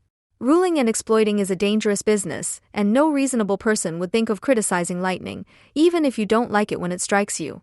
The comrades of the RAF, however, did not claim the status of a natural event for themselves, but subjectivity in the emphatic and that is in the bourgeois sense, so energetically that they finally announce, "We were subject to deciding on the RAF 28 years ago." The revolution in general, the overthrow of the existing violence and the dissolution of the old conditions, is a political act. But socialism cannot be realized without revolution. It requires this political act to the extent that it requires destruction and dissolution, says Marx. Therefore, as Emil Morensin shows point by point, armed struggle for communism is not an arbitrary past, but the future. The RAF, created at the wrong time with the wrong reasoning for the right reason, is a bad bill that remains to be honored in the communist sense. For the stateless and classless world society cannot be established without the abolition and destruction of the state. The weapon of criticism cannot, however, replace the criticism of weapons. Material force must be overthrown by material force. This is as true as dry bread, at least for anyone who does not cling to the superstition of civil society that the state is based on communication, consensus, and elections every 4 years. For the political state, the at first glance useless, at second glance public-spirited sovereign and selfless functionary of the capital monopoly on violence, this state is not only the political organ of the social capital in the last instance, it is necessarily at the same time the instance that has the right to life and death, the general representative who administers and executes this right. The human right to life, which the state grants, cannot exist without the duty to die, which the state enforces. Every authorization implies an immediate obligation, as the historical and logical connection between universal suffrage and universal conscription already proves. The fact that in some countries attempted suicide is still covered by the penal code indicates that the body of the citizen is one of the first properties of the sovereign. The German state fought the RAF to the death, not so much because it posed any real danger at any given time, but rather because it is by nature a relentless stickler for principle. Fiat justitia, perit mundus, justice must be done in Germany, even if the world perishes. The state delegates the right to life and death to the authorized parties, the Bundeswehr, the Federal Border Police, the police, and special forces. It can neither suffer nor tolerate the privatization of the license to kill. It is just as unforgiving of murderers and manslaughterers as it is of political assassins, but it tends to treat them with an eye to their future usefulness, either incarcerating them or rehabilitating them into society. For the state knows that there can be no private property without murderous robbery. Those who want the premise will accept the consequence. Likewise, there is no accumulation of capital without the occasional annihilation of some of its functionaries. Anyone who wants this premise must liquidate its consequence. It is by no means out of active humanism that the judiciary prosecutes the murderers, but out of competition, because the general peace of the land, which the state establishes in order to uphold the capital business order, presupposes the monopolization of the right to life and death. It does not tolerate the privatization of violence by terrorists because, if it were revolutionary, it would tend to represent the collectivization of violence for the purpose of its abolition. Is this a matter of ordinary crime? Asked Alfred Dreger, albeit rhetorically, during the terrorism debates of 1977, no. Because ordinary crime is directed only against the life, freedom, and property of individuals, but not against the legal order as a whole, against the state. End of quote. The life and freedom of individuals are no longer of concern, because function, the state must live, it is substance. As the political quintessence of private property and materially practicing ideal total capitalist, as the dispenser of the last resort of the state of emergency, the state has nothing to fear more than rigorous anti-politics, that is, the antagonistic anti-sovereign of individuals associating themselves into revolutionary subjects, which, in accordance with its own constitution and logic, is dissolved into nothingness. What is still valid in the talk of the dictatorship of the proletariat beyond all materialist critique of Leninism is that the anti-sovereign is conceived as the suspension and destruction of politics and the state. The objective rationality of the RAF is as much at stake here as its subjective irrationality. What remains? The RAF wanted the revolution. But the revolution was sensible enough to have little to do with it except for a few words. The RAF wanted to help anti-fascism, but it knew nothing about Germany. The RAF wanted to force anti-imperialism. It became a nationalist propaganda apparatus with a classically German anti-Semitic slant made up to look like anti-Zionism. The RAF wanted to lead the intellectuals of '68 down the proletarian path. What it actually achieved was to provide even more material for the sociology of the bourgeois intellectual. The RAF understood that the revolution can rely on nothing objective but on the determination and will of the revolutionaries themselves, for whom the time is always ripe enough for communism. But they only understood their own insight in the theoretical form of a spontaneously Germanized Mao-Stalinism, in a form that liquidates every rational thought as soon as it is conceived. The RAF wanted to be anything but an example of existentialism, and they could not reflect the materialistic moment in it because they had forgotten Johann Georg Elser. Nothing remains of the RAF but gaping ambivalence, the distant reflection of a brief moment in history and the echo of an objective possibility that was also present in the revolt movement. For the fact that, as Adorno noted, practice obscures its own current impossibility through the opiate of collectivity, that the automatic snapping of the question of what to do answers every critical thought before it is even properly spoken, that in pseudo-activity, right up to sham revolution, the objective tendency of society seamlessly coincides with subjective regression, was logical given the circumstances, but not fate. Unlike the victim of a miscarriage of justice, anyone who decides to commit subversion, take up arms, or commit treason out of a well-founded sense of necessity deserves no charity. He knows what to expect from the state, that is precisely why he takes up the fight. Because he no longer believes that, in the last instance, law and justice will be reconciled, there can be no mercy for him, which, in any case, he refuses to accept. He anticipates revenge and accepts it in the event of defeat. The revolutionary, who sees through compassion for the so-called innocent victims as the ideological lubricant of domination, which only lurks to celebrate its power through an exception, knows, if it hits him, then at least no innocent will be hit. That is his dignity. Those who denounce Mother Teresa as a mere mockery of solidarity cannot rely on Richard Weizsäcker and Antje Vollmer. Those who no longer recognize political opponents because they have identified them as social enemies not only risk their lives, like any regular combatant. They know, and take the risk, that the enemy places them outside of justice, law, and honor. For someone who declares the enemy to be a criminal and all of the enemy's concepts of justice, law, and honor to be an ideological fallacy, Carl Schmitt, it would be below the level of his theoretical insight and below the dignity of his practical enmity to invoke precisely these legal concepts simply because he is defenseless and captured. Even if this invocation were also made out of necessity and self-defense, it would be even worse than personal betrayal, counter-enlightenment. What Carl Schmitt, the theorist of the raison d'etat, developed in this way in his theory of the partisan describes the logic of war and revolution, the rules of every antagonism that is one for the whole. But even the left-wing radicals of 1968, who agitated against the class enemy and were concerned with the completely other outside of Parliament, were never entirely comfortable with the instruction that critique should not be afraid of its results, even though it came from Marx and therefore had to be quoted often. The fact that the concept of revolutionary antagonism, the idea of revolutionary reason, is not found in the programs of the student parties, but rather in the 1971 urban guerrilla concept, gives the exact measure of the theoretical radicalism of the Red Army faction, which is committed to the truth about the state. The cemetery is the epitome of the state, a concept that demands anti-political consequences and whose truth does not represent a theoretical one, but rather constitutes the practical critique and abolition of the state. In this, the RAF constituted a relationship between theory and practice that was supposed to make it impossible for left-wing intellectuals to satisfy their practical inclinations by means of scientific consulting contracts at trade union and party headquarters.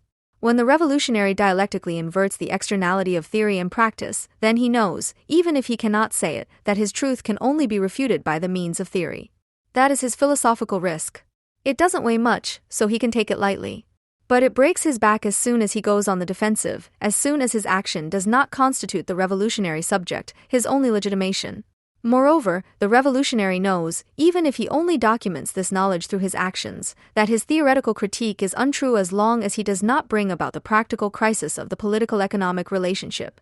That is his personal risk. He is not a voluntarist, for whom the time is always ripe and who must begin, always, now. Although his relationship to historical analysis is chronically disturbed, he must still determine the appropriate moment and take advantage of it. That is his dilemma.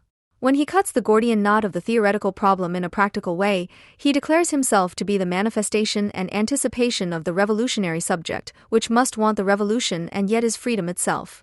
The partisan unit arises out of nothing. Anyone can start. He doesn't need to wait for anyone.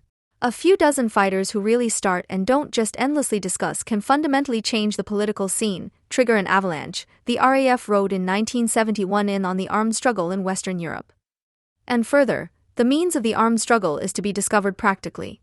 It would be wrong to use this means only when the approval of the masses is certain, because that would mean to renounce this fight altogether, because the approval of the masses can only be achieved through the fight. The revolution constitutes itself, of its own free will, it sets its irresistible logic, the avalanche, in motion. At the beginning, wrote Jan-Karl Raspy from prison in August 1974, the difficulty consists precisely in being the fish as well as thawing the block of ice through and in military political action, so that the fish can swim. The revolutionary is the third of the logical contradiction, the identity of identity and non-identity. This is precisely its essence. In the unmediated turn against sovereignty, in the attack on power as the unity of violence and hegemony, under the slogan "We throw the bombs against the apparatus of repression also into the consciousness of the masses," it declares itself to be a counter-sovereign, an anti-state, and thus establishes the relationship of revolutionary antagonism. There is no pardon. Just as the state defames its antagonist as a mere beast of low mind, so the latter denies the ruling pigs their presumed arbitrary rule. Just as the anti-state, in the political character masks of the enemy, symbolically and pars pro toto, wants to execute power in general, so the official state takes the captured revolutionary as a hostage and executes him according to the principle of collective liability. Because it is about creating a new and maintaining the old unity of violence and hegemony, no distinction can be made between a real act and a mere attitude. It becomes irrelevant whether one kills in thought or with a weapon. The RAF chose to engage in this fight and has to accept its rules. It is the dialectical crux of this fight that whoever is defeated in practice is also refuted in theory. On February 10th, the prisoners of the RAF went on their 10th hunger strike. They demand an end to the isolation torture and the merging of all prisoners from the guerrilla and resistance into one or two large groups, the release of prisoners who cannot be detained, free medical care and free political information and communication for prisoners. They will not stop until their demands are met. At the beginning, Helmut Pohl declared on behalf of the prisoners, the goal of the isolation was from the beginning to destroy the prisoners in order to suffocate the politics of the RAF. They have failed in this endeavor because of us, but we can't take it anymore, even without them. We can't stand it anymore. That's how it is. This is our political and existential decision. Because even if we were able to hold our own against their destructive machine, there are limits. They are there now. End of quote. With this declaration, the RAF has drawn up its instrument of surrender, but refuses to sign it in a legally binding manner. The RAF has unilaterally terminated the antagonism by revoking the law of its own action, the bodily liability of the revolutionary, not for the possibility of revolution in general, but for that of its specific strategy. By making a distinction between a political and an existential decision, it admits defeat and renounces violence. The political identity, that relic from the Sponti period of the famous politics in the first person, has evaporated and the difference between politics and the body is established. But at the same time, the RAF declares the resistance against the annihilation of the body to be a political victory that must be recognized, that is, a Pyrrhic victory of self-preservation that is supposed to oblige the enemy who has once again become an opponent. It seems as if the logic of their own action has indeed gone beyond their bodies, but not through their heads. Their minds refuse to recognize the logic of antagonism, although their bodies can no longer bear its continuation. The dynamics of war are beyond the comprehension of the warriors, the bodies no more than the minds can admit. The result, the state, which the RAF declared total war on, is essentially and inherently more brutal than they could have even suspected at the beginning of their campaign. The theoretical determination of 1971, according to which fear of fascism is already a part of its rule, does not mean that it could not be exceeded by the practical experience of merciless violence. The knowledge of what power is capable of is abstract compared to the suffering it can cause. This belies the well-intentioned slogan that thoughts are free even when the body is in chains. Isolation torture, which abstracts everything from the prisoner that is not pure thought, which deprives the body of the most necessary things and denies it what is most self-evident, what is once again a right. Light, air, sounds, is the state's mockery of the civil sentence. When someone just thinks, then he is. Whoever can only talk to himself, in the end, speech is also taken away from him. The RAF's command language is enough to indicate the effectiveness of sensory deprivation. The prisoners went on hunger strike against this real terror, but under the demands of the war, as if to prove that bourgeois society does not even care about any suffering that is not part of a higher mission and without meaning. Their weapon expresses defeat and admits the failure that their demand for the application of the Geneva Convention persistently denies. By rejecting the surrender that they have already carried out as the imposition of abjuration, they want to turn their fate of being at the mercy of the state for mercy or disgrace into the appearance of free self-determination. In doing so, they satisfy the needs of the friends of armed struggle, who have been calling the state a violent state for years and yet, as if there were law without violence, sue for the observance of human rights in the FRG before a merely fictitious world state, the UN. They demand the observance of human rights as seemingly pre-state and natural rights, although in practice they must recognize that not even the right to one's own person, which is supposed to exist from birth, is possible without the political guarantor of private property par excellence. The RAF, which wanted to break with private property, invokes precisely the principles that follow from it legally and claims not to have noticed the contradiction. It claims the idea of a right whose epitome is precisely the bourgeois state, which it refuses to recognize. This indicates the extent of their existential need and the measure of their political bankruptcy.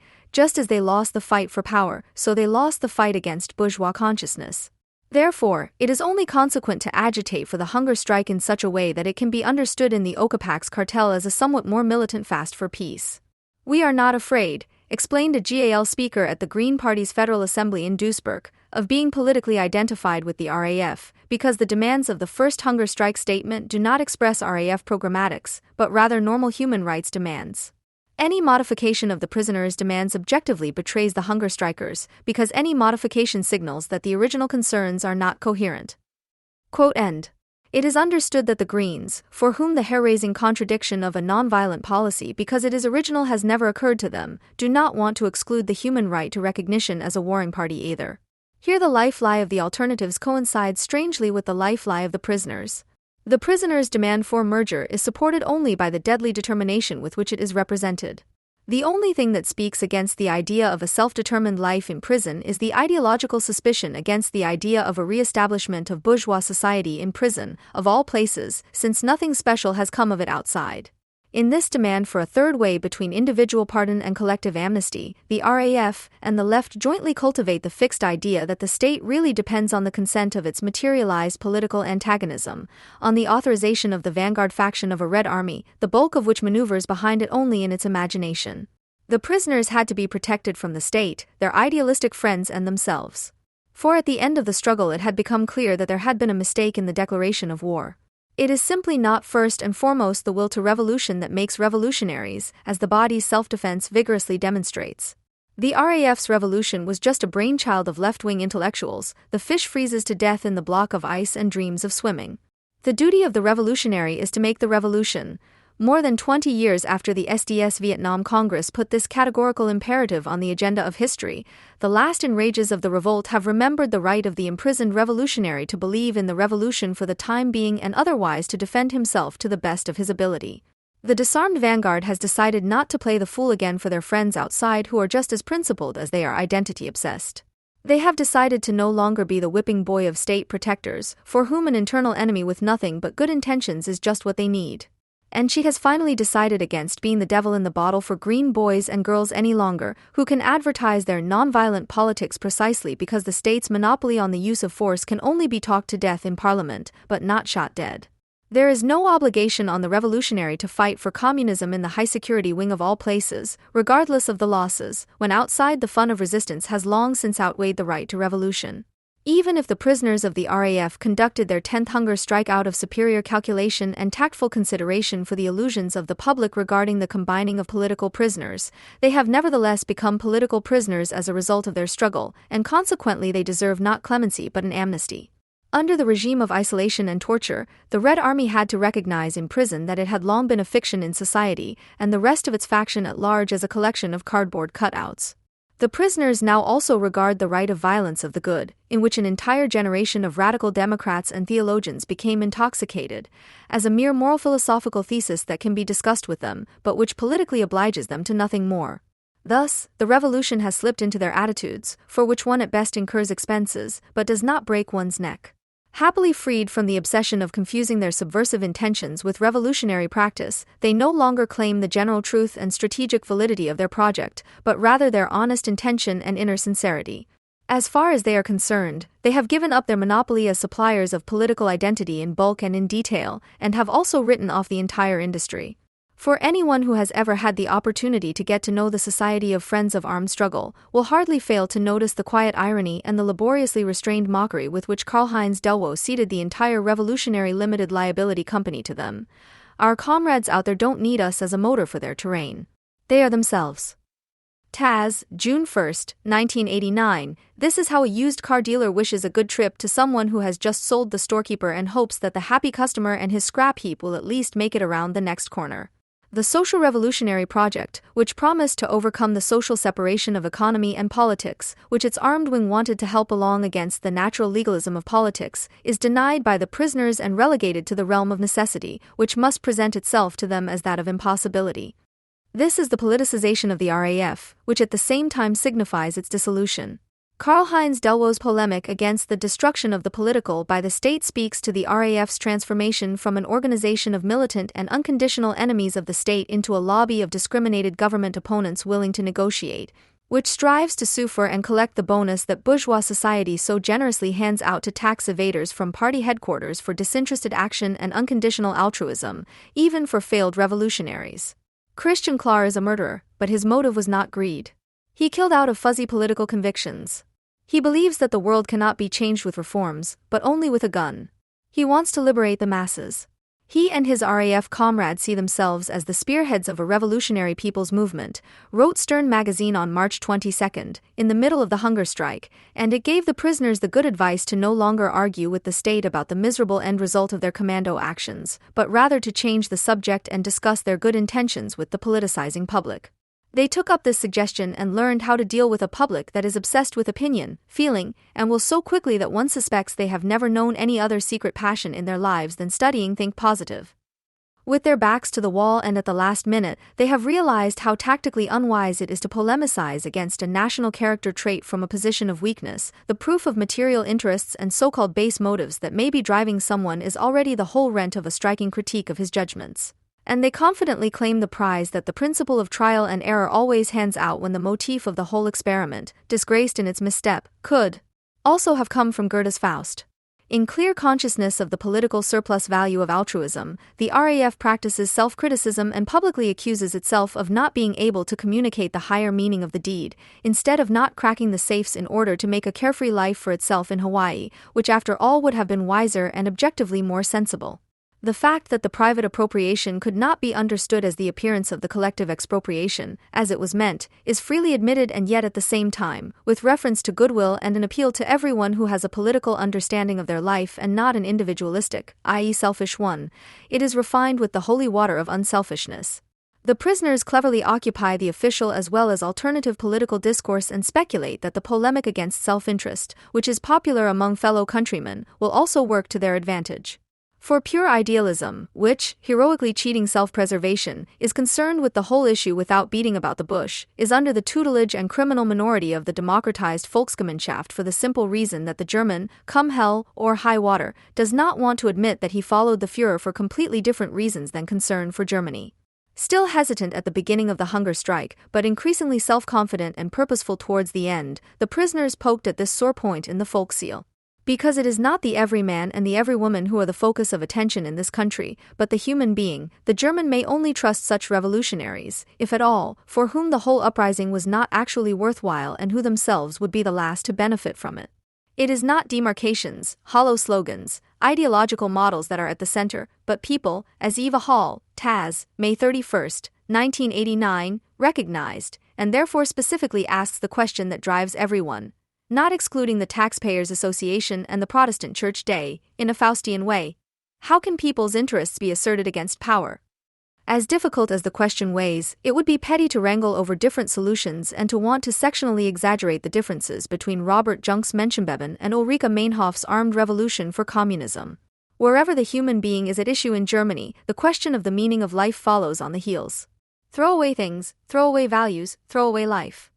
When the German Bishops' Conference, in its statement Causes of Terrorism and Conditions for Overcoming It in April 1978, revealed the incognito of the authors of the urban guerrilla concept and exposed not Marx and Lenin, but the nihilistic zeitgeist as ghostwriter.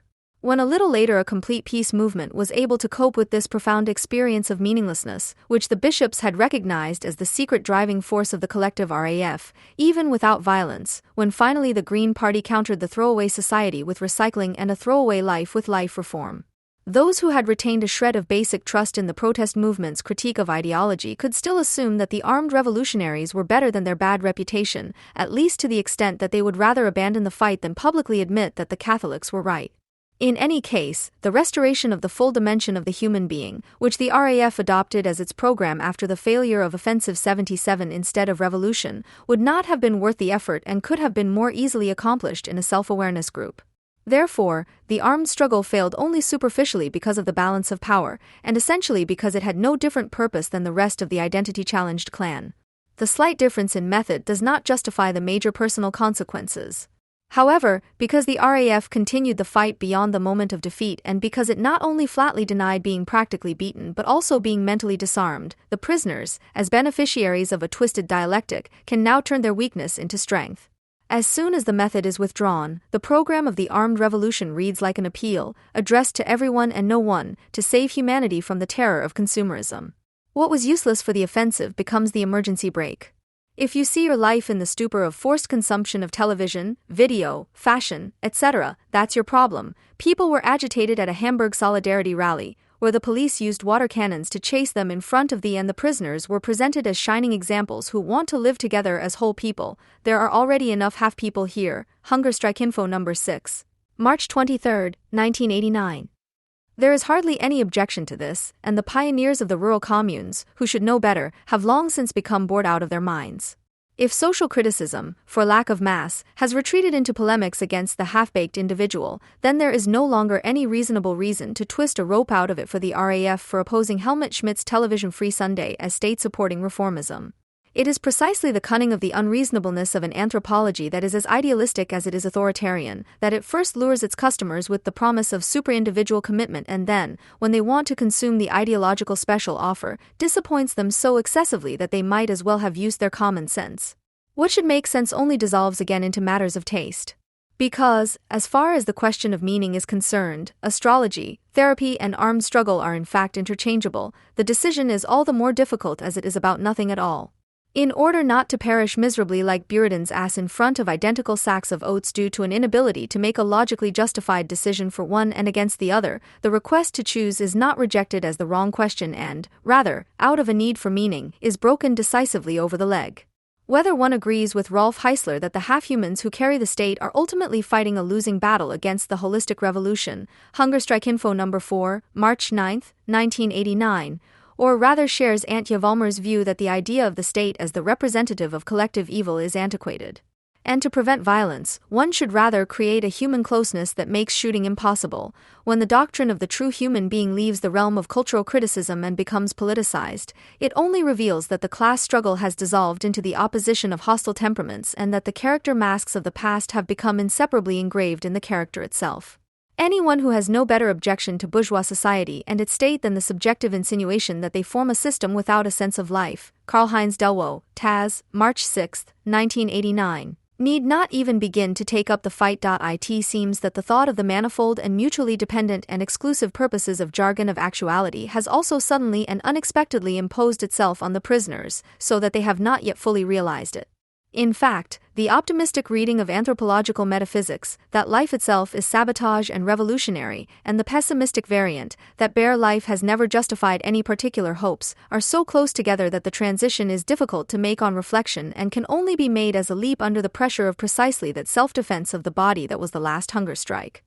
Where a bare existence was still being fought for in the name of transcendence a year ago, because living as a human being is fundamentally antagonistic to the imperialist structure, Bridget Monhopt, Statement on the Dialogue Proposal, Taz, August 8, 1988, the saving of life itself now appears as utopian and its meaning as survival. Only the refusal of transcendence now allows a substantial experience of what freedom is and the view of the day before yesterday. That nothing would devalue life as much as the attitude that posits it as absolute and makes meaning a secondary question. Karl-Heinz Delvaux, Hunger Strike Info NR4, March 9, 1989, is no longer even a distant memory. But even in the fact that it merely changes positions in the mirror game of politicizing metaphysics, the RAF betrays itself, albeit finally to its advantage, of the insight into the state of the relationship between revolutionary necessity and social reality in the system of total socialization. It is no coincidence that the thesis of the dual character of life seems like a caricature of the classical theory of revolution, which was based on the dual character of the proletariat. It is the intellectual reflex of the revolution in its state of temporary impossibility, helpless revolutionarism, which had to dissolve the right of force of the good into the law of the jungle of the better people. Because the RAF wanted to offer the totally mediated society a counterweight, it could invoke nothing but the naked will, that is its dignity, and its madness, but because the product of mediation is nothing other than the domination of a second nature, which presents itself to individuals as the domination of free will, in the end it has only the naked body, that is its bankruptcy and perhaps its hope. The fact that the RAF wanted to hand down a collective of Stauffenbergs to the Federal Republic was its political downfall, that it now refuses to continue to adhere to ideological stereotypes with which the comrades of your brought themselves into office and dignity and, as a result of their politicization, relates to the fans out there like a trade union headquarters in the middle of a collective bargaining round to the picket line, can be the first step in its personal salvation. Thus, the sad alternative that society still presents to revolutionary intentions is reflected in the career of the RAF, and the editorial staff of the magazine Autonomy described it years ago in a moment of rare clarity as the miserable choice between terrorist nihilism on the one hand and social work satisfaction on the other. Faced with the false choice between the revolutionary imperative of abstract and immediate negation and the reformist temptation to gain a foothold in the system of mediation, to organize so-called learning processes and to start and tie in with the existing needs, the prisoners have decided in favor of the political with good reason. We want a revolutionary development. The political comes first, Karl-Heinz Delvaux explained about the cancellation of the hunger strike, while the new passion for politics deceives the audience about its purpose just as much as the old hatred of the state does. The fundamental error of a movement that never got around to writing a book with the title State or Revolution is that there should be a black mold called revolutionary politics. This has now become the white lie of the gun-toting Leninists of yore. Fortunately, revolutions have so far taken place despite the revolutionaries, which is based on the objective paradox that the revolutionaries' duty to make the revolution has never been in line with the realization that the feasible revolution would not be worth the effort because it would mock their idea of freedom. The RAF cadre's understanding of fascism merely sharpened the trivialization of National Socialism, which was already common in progressive circles at the time.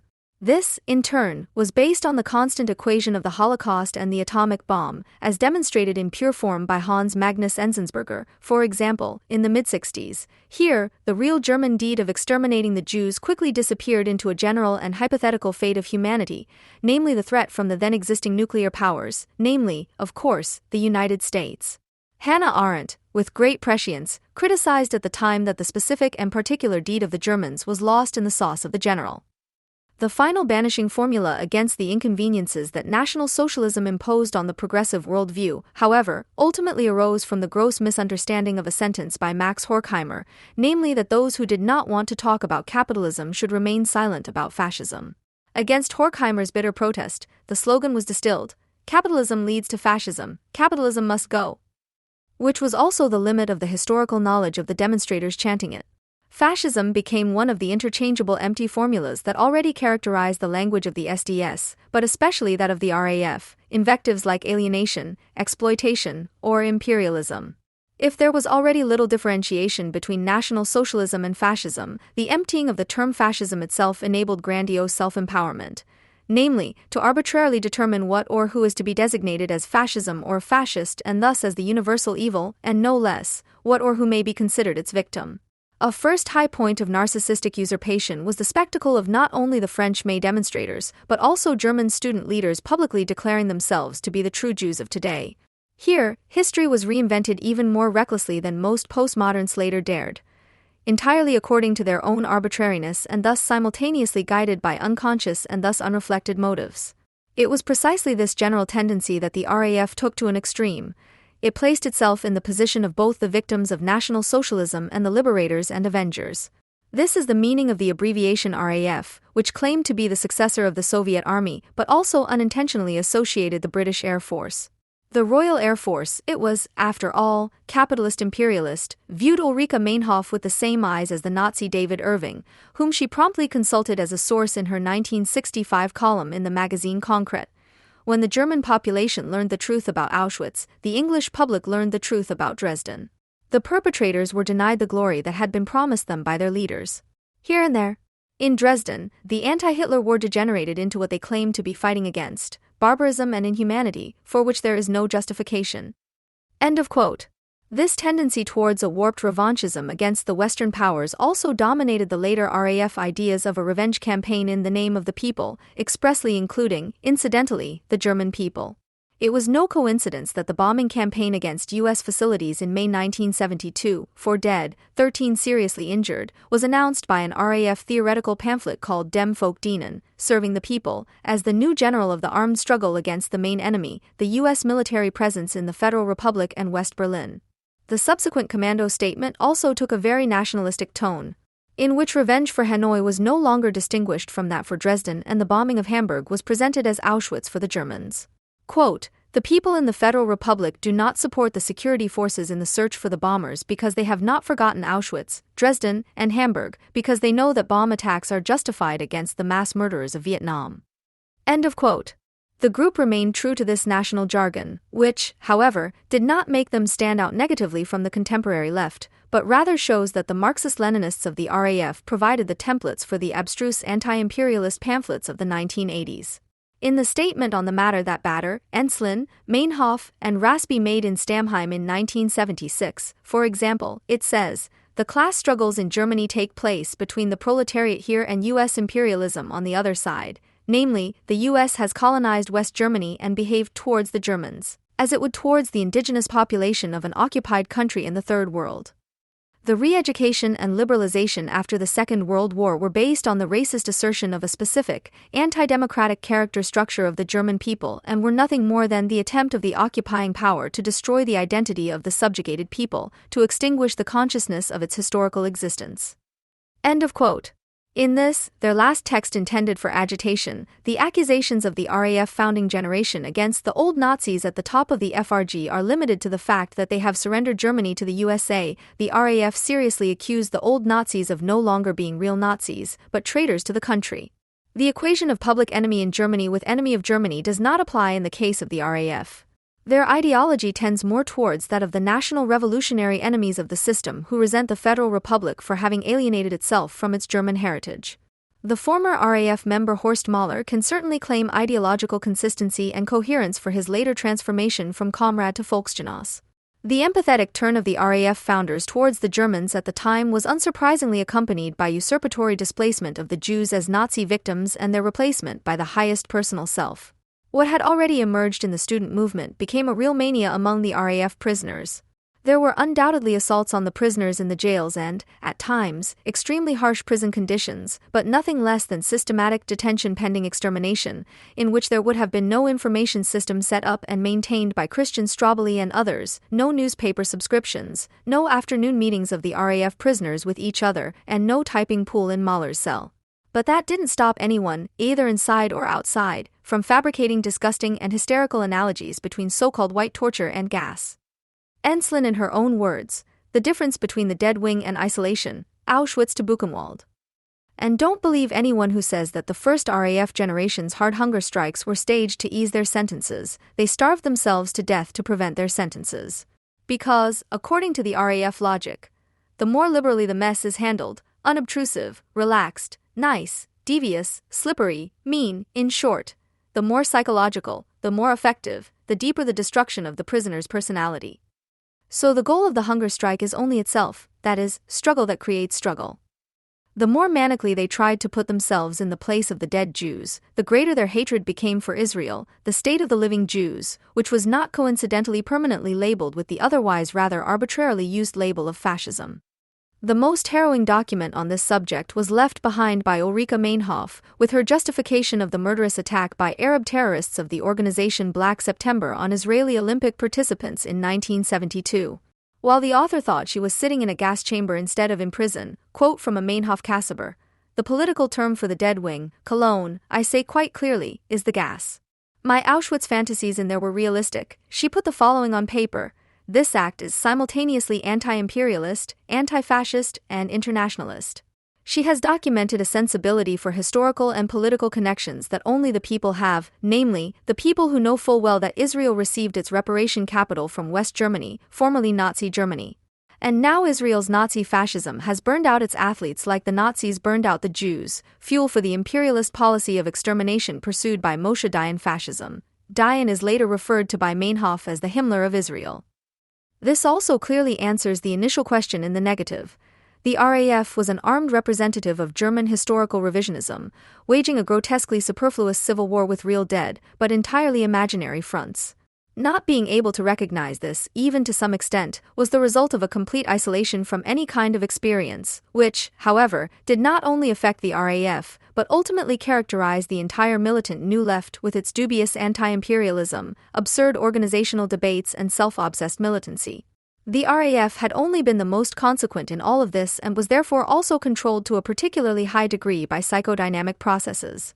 Or in the still shudder-inducing words of Ulrike Meinhof, there is only one cure: gun, consciousness, and collective. In retrospect, the contemporary hatred of the Baader-Meinhof gang, particularly among older Germans, seems to have been so particularly strong because the differences in the matter were so particularly small. This epical misunderstanding, which some media and politicians are trying to exploit again today, albeit rather half-heartedly, in the debate about the pardon of Christian Klar, needs to be clarified. After all, Klar only recently proved that he produces exactly the same anti-Western schoolboy poetry as the far-right CSU member Peter Gaweiler or any staunch pacifist kindergarten teacher. Because of this, there is no reason to let him languish in jail any longer. When the endless recycling of the German autumn finally becomes irrelevant, it may become clearer just how dreadfully German the RAF was. Or, to put it another way, how well the biggest rabble-rousers, who once called for concentration camps and the death penalty, could actually have talked to the hated terrorists about U.S. cultural imperialism, international Jewry, Allied bombing terror and Germany's national reawakening. The concept of urban guerrilla is to critical communism as exorcism is to categorical imperative.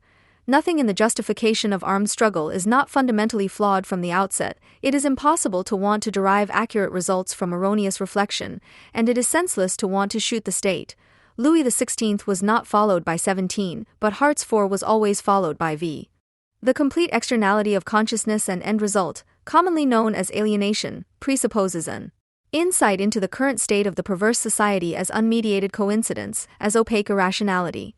In this, the armed struggle against the state had provided insights into the stature of the political sovereign, which the fighters were never able to appropriate.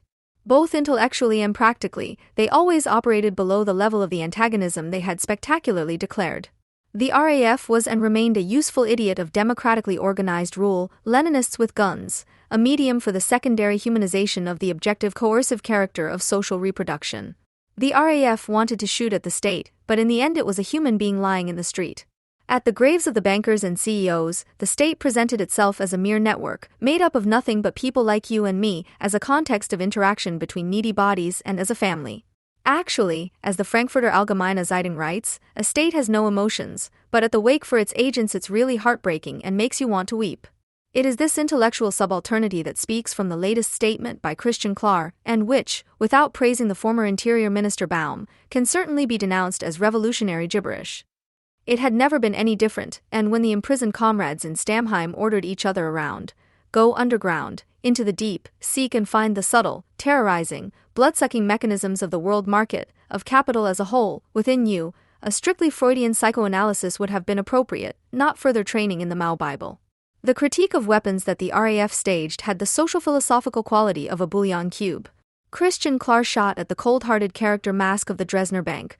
The pit was driven by the caring family man Jürgen Ponto, a soul of a person, interested in politics and culture, especially in art, also chairman of the music committee in the cultural circle of the Federal Board of German Industry, friend of Herbert von Karajan and other intellectual giants. Not very purposeful, this action. The capital agent is supposed to die, the philanthropist is dead. This strange transformation, a Catholic would speak of transubstantiation with Karl Marx, took place throughout the deed without any consciousness on the part of the perpetrators, a change of character in which political sovereignty documents its mischief.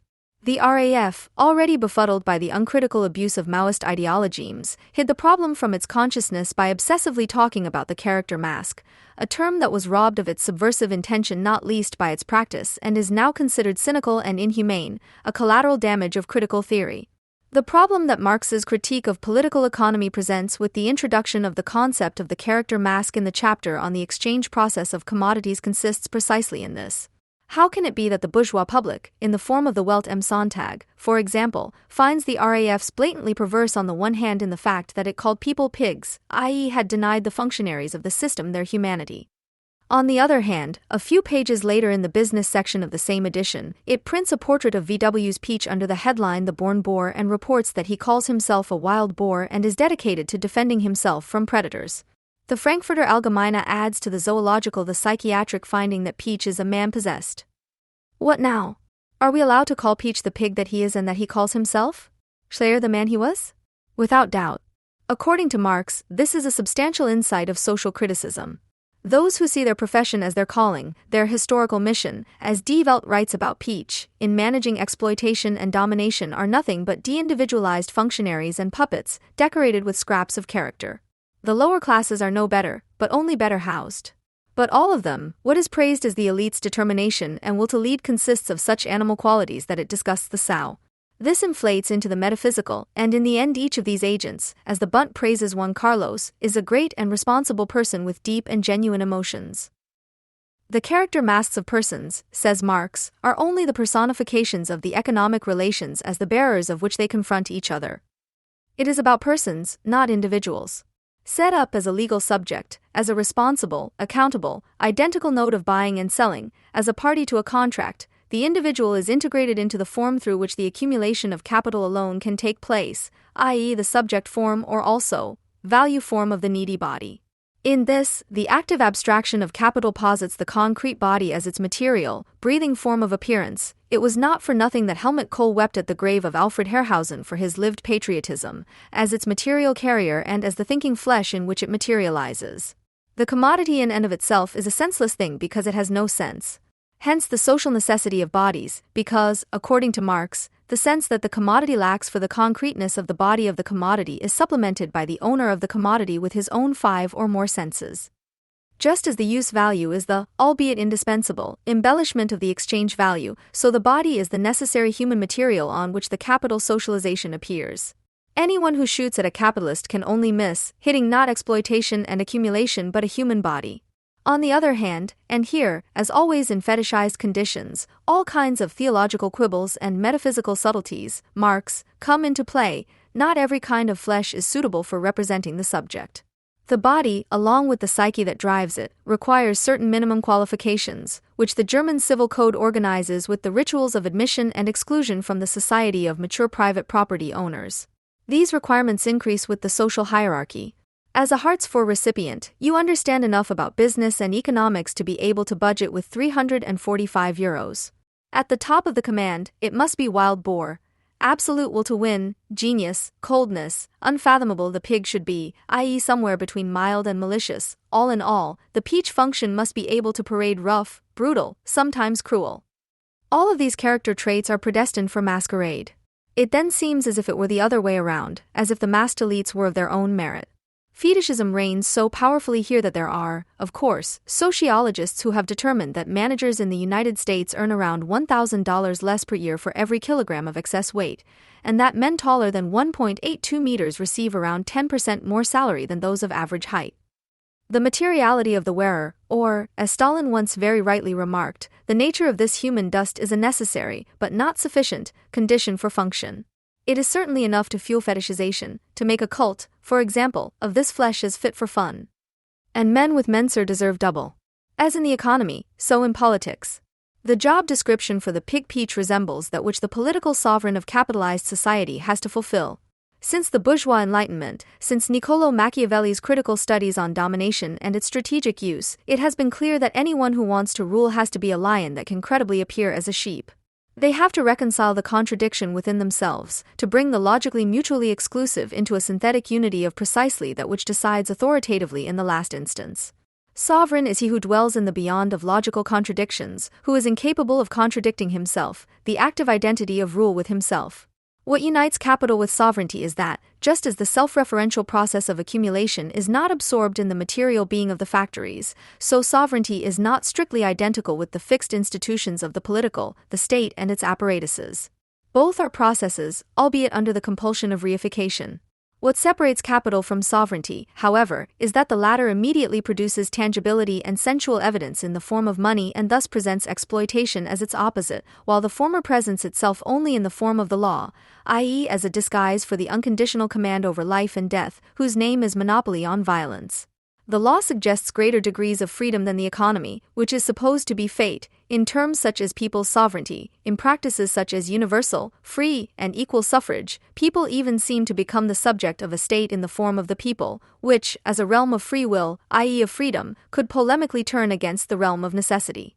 Just as value, money, and capital want to be understood as the eternal, natural forms of representation of production and reproduction, so too do the categories of the political. The reversal of society drives the perpetuation of the rule of man over man, and thus to a real abstraction that appears as a right and is ideologically grounded in a negative anthropology. That man is a wolf to man is the authorization for the original centralization of power, for the extolling of the sovereign as the founder of the peace of the land. What Thomas Hobbes imagined in Leviathan, albeit as a social relationship, the idea of the sovereign as the general man, that is, as the real existing abstraction of the human species pure and simple by means of the synthesis of all its specimens, became drastic in 1933 in Germany in the figure of Hitler and as Behemoth. The sovereign as the very human being proved to be the very German in and of himself. When it became clear who the wolves really were and how mercilessly they attacked people, it also became clear that sovereignty could only be embodied and exercised by a single person, a figure whose private sadism coincided with the state's objective compulsiveness. In the sovereign, the Aryan came into his own as the Aryan in the sovereign. Hitler, affectionately called Wolf, represented the master of the crisis, Gerhard Scheidt, objectively a cretin, whose psychological character, however, implied the valid state character, and vice versa. It is this sovereignty that the bourgeois public wants to forget, deny, and disassociate itself from after Hitler, by responding to Carl Schmitt and raving about the anthropological lesson, the human condition, that we are by nature dependent on the state. All power wants eternity, but this barbaric sovereign, who is therefore incarnated in a barbarian, can at least be blown up and liquidated. Executing Hitler would have meant putting the state of the Volksgemeinschaft against the wall. The one and only Johann Georg Elser tried it in 1938, as the practice required by the critical theory of Horkheimer and Adorno. He did not achieve it because he was not of noble birth and not a tyrannicide, unlike Stauffenberg. It is therefore no wonder that the RAF invoked Che Guevara, Mao Zedong, the Tupamaros, and other militant populists, but never Johann Georg Elser. For they should have learned from Elser not only what it means to recognize in absolute solitude what is objectively reasonable and to draw practical consequences from it, i.e., to reflect and act in a materialistic way, but also that the identity of sovereignty and state apparatus in the figure of Hitler was and is only possible in the system of Nazi-fascist barbarism. Since she, in stubborn resistance to materialistic enlightenment, did not want to learn any of this, the RAF falsified the concept of Nazi fascism to make it more acceptable in Germany, making the Kunels, Gosweilers, and Dimitrovs happy. When there was talk of Israel's Nazi fascism, when it was claimed that the hatred of the Jews had been manipulated into the people and was actually a sign of longing for communism, when it was finally said, without absolving the German people of fascism, because the people really didn't know what was going on in the concentration camps, we cannot mobilize it for our revolutionary struggle. The RAF had actually become an ideological state apparatus, albeit an underground one, by aiming at the character masks of capital and the state. Lies in Arms.it had to miss its target by hitting it, hence Martin Schleyer, for example. The boss of bosses had long ago sold his flesh to the state and capital, had been selected and recruited. He had studied these purposes from the ground up in Heidelberg, the whole canon, racial theory, foundations of National Socialist worldview, military science, law, of course, finance, even more so. With this, however, as his biographer Lutz Hochmeister notes smugly, Schleyer had completed a modern, interdisciplinary study of political science, in other words, exactly what is today called political science, administrative science, public law. Not a subject idiot, and today one would say, transdisciplinary. That the subject form according to the German civil code means inclusion through exclusion, Schleyer could formulate in 1937, if not in German, then at least validly, as the Nazi a priori. Selection always means extermination at the same time. Meaning, the elite is a collective of murderers. With this knowledge and skill, he rose to Daimler-Benz and further into the paradises of capital, until he got in the way of the RAF, the ideal target, actually. But the killer squad did not even think of executing the verdict passed by Johann Georg Elser on Hitler and his cronies, at least and finally in retrospect. Despite all the bluster about fascism, their interest was not revenge and historical justice, but only a bit of agitprop against finance capital, i.e., as Christian Klar still babbles today, against the conspiracy of an international owner class against the masses, against the people and against the human being anyway. So the RAF murdered Schleyer and produced nothing but an extremely lasting state educational impression.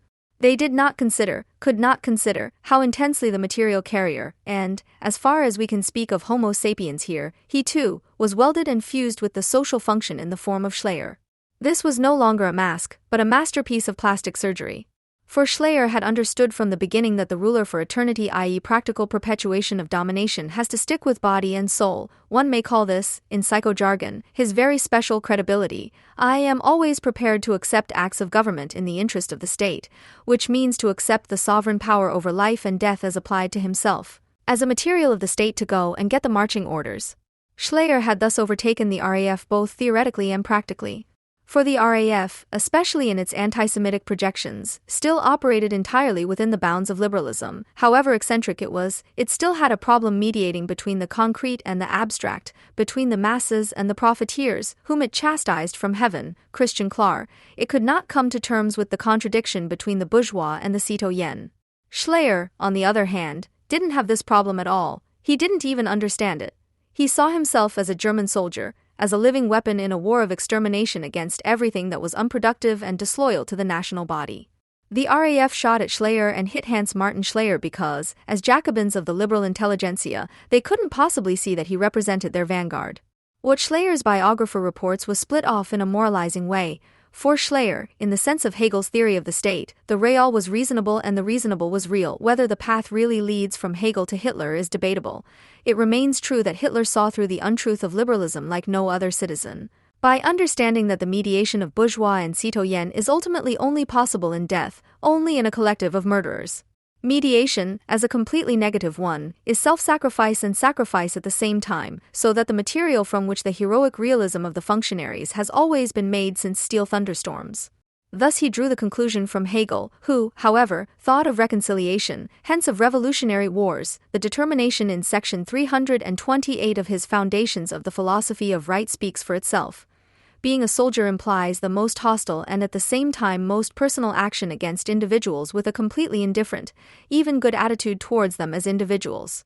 You murder the function, you can feel very sorry afterwards for the material carrier that is destroyed in the process, you may regret it, as a human being, even regret it. The structural inability of the bourgeois public to make a synthetic, i.e. reasonable judgment, is derived from this division, which arises quite spontaneously and naturally in a capitalist society. The title of Ensimen's interviews with relatives of RAF victims speaks for itself.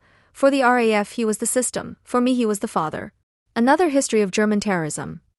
Here the function, there the person, on the one hand the character mask, on the other hand Hans Martin, in between, nothing at first, later the unscrupulous attempt to cheer the character mask on the back of human qualities.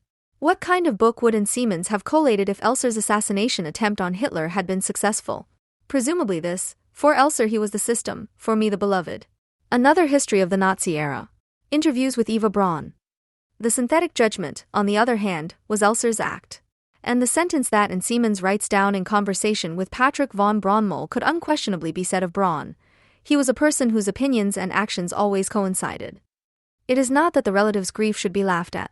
But the impression is created that blood is stronger than water, that the law of the clan applies, that being German is the nature of the people. Nicholas Frank has shown in his books that there is another way. You can, should, and must wish your father dead if, for example, he was the Governor-General of Poland. Even if you are still of sound mind as a son and want to belong to the human race despite the family. The RAF became entangled in the contradictions that the game of mirrors in politics opens up. Even in 1998, in its declaration of dissolution, it was still trying to tie in with the moral dilemmas of the liberalism from which it arose and to stage its fight as a tragedy. For all revolutionaries in the world, attacking people in their function for the system is a contradiction to their thinking and feeling. End of quote. It was the drama of the untalented revolutionary who gets tangled up in the question of whether the end justifies the means, the ideology of an era that was forever liquidated by Nazi fascism. It may be that peddling the concerns and needs of the peace movement is the method of choice for begging for mercy and a future for the rest of one's life. Why not? Nevertheless, the motion that Christian Klar submitted to the president, that the RAF's last possible assassination attempt on the concept and practice of communist revolution, means imploring the sovereign as a humanistic benefaction, just as he peeks out, completely untamed, as mere arbitrariness, from the supposedly systematized law. At times, prisons were considered the universities of revolutionaries. The comrades of the RAF only became even dumber in them. At the height of their Jacobinian exuberance, the RAF declared, when it legitimized the assassination attempt by Palestinian national fascists on the Israeli Olympic team in November 1972, that they had forced the character masks of the constitutional state of the Federal Republic of Germany to come off. The fact that under the makeup was not the truth of the sovereign, but the same again and in green, did not go anywhere. Things are moving forward. The New Left has so quickly discarded the categorical imperative not to be driven mad by either the ruling power or by its own powerlessness that the speed of this repression alone suggests that there never was a New Left. The short breathing space between the critical dismissal of publicly enjoined stupidity and the enthusiastic construction of one's own stupidity was over too quickly for one not to suspect that enlightenment meant little more to the protest movement than a favorable opportunity to exchange the boredom of the sclerosis of Adenauer, Lubka, and Kiesinger for more pleasurable afflictions. No sooner had Mahatma Gandhi and Albert Schweitzer been dethroned than the proletarian emperors W.I. Lenin and Mao Zedong took their places. No sooner had the idols of democratic humanism been bid farewell than the spirit of the military hospital in Lamborghini, which was as aseptic as it was exotic, reigned in the gazettes of the development organizations. The only thing that speaks against the thesis that it could not have happened any other way is a brief irritation in the transition from radical democratic protest to communist zeal. The compulsion to draw the party-communist consequences could have been avoided by recognizing that the radical democratic premises were already false. It seemed as if the grief over the loss of the bourgeois individual was not just hypocrisy, as if a break with the charade of political identity was imminent, even before there was to be nothing more except this game. The oppo of the Easter marches was the mobilization and politicization of citizens who became aware of themselves. The fight for the belated realization of the bourgeois democratic revolution in Germany, for political culture, surpassed and radicalized the consciousness of the citizen to such an extent that it began to emancipate itself from bourgeois life, to take on its own form and to turn rapidly against its social natural foundation. From the disastrous split between the citoyen and himself, from his attempt to destroy his schizophrenic doppelganger, the bourgeois, and yet remain a citoyen, the ML/AO groups drew the conclusion that the ideals of the Constitution could only be helped along with revolutionary methods and thus helped to reality. In order to achieve civic results, Bolshevik methods had to be resorted to. The sudden resurrection of the bourgeois individual as a state capitalist reformist or even revolutionary official proved that his death was only an apparent death, that the apparent loss brought real gain. Reincarnated as a Maoist-Stalinist cadre, he donned the political lion skin of the Jacobin and advanced as a selfless lover of the working class. The student movement thus remained in its proletarian guise, the bourgeois self-misunderstanding that it had been before. Its organizational mania attested to the horror of the desolate isolation in consumption to which parents had succumbed at the end of the 1950s, despite their ruthless commitment in the production battle to rebuild the Volksgemeinschaft. The New Left did not even reach the point of view of official military science, did not even make the sober criticism that the RAF wrongly referred to Blanqui, namely, that Blanqui knew when to stop. On August 18, 1870, a few weeks before the Commune, he dared to rise up in Paris with 300 comrades. When his view of the relationship between organized conspiracy and general popular uprising was not confirmed, when the later communards did not come to his aid, he sent his comrades home again, in view of the general indifference. Within the obsession of having to communicate theory and practice, the idea of the learning process is just as rational as wanting to enlighten consciousness through the practical bombardment of the prevailing being and consciousness. It would be banal to want to decide between two fixed ideas for those who take themselves so seriously that anyone who believes them makes themselves a victim. Who would congratulate a paranoid for wanting to smash his head through the wall because he is deluded into thinking that his hated mother-in-law is lurking behind it? What would be gained by sparing himself the bloody head, but continuing to cling to the obsession? The delusion of mediation becomes practical in the search for the revolutionary subject. The interest in working out a theory of revolution requires as the condition of its possibility the existence of a subject/object unity of some kind, that is, the existence of a thing that combines tangibility and utopia, a thing that is already objective and in itself, but unfortunately not yet subjective and for itself. At least not to the extent that the revolutionary theorist helps it to become. Where the ivory tower socialist posits the labor movement as a metaphysical practical subject/object, the urban guerrilla, with equal right, posits himself as the revolutionary subject.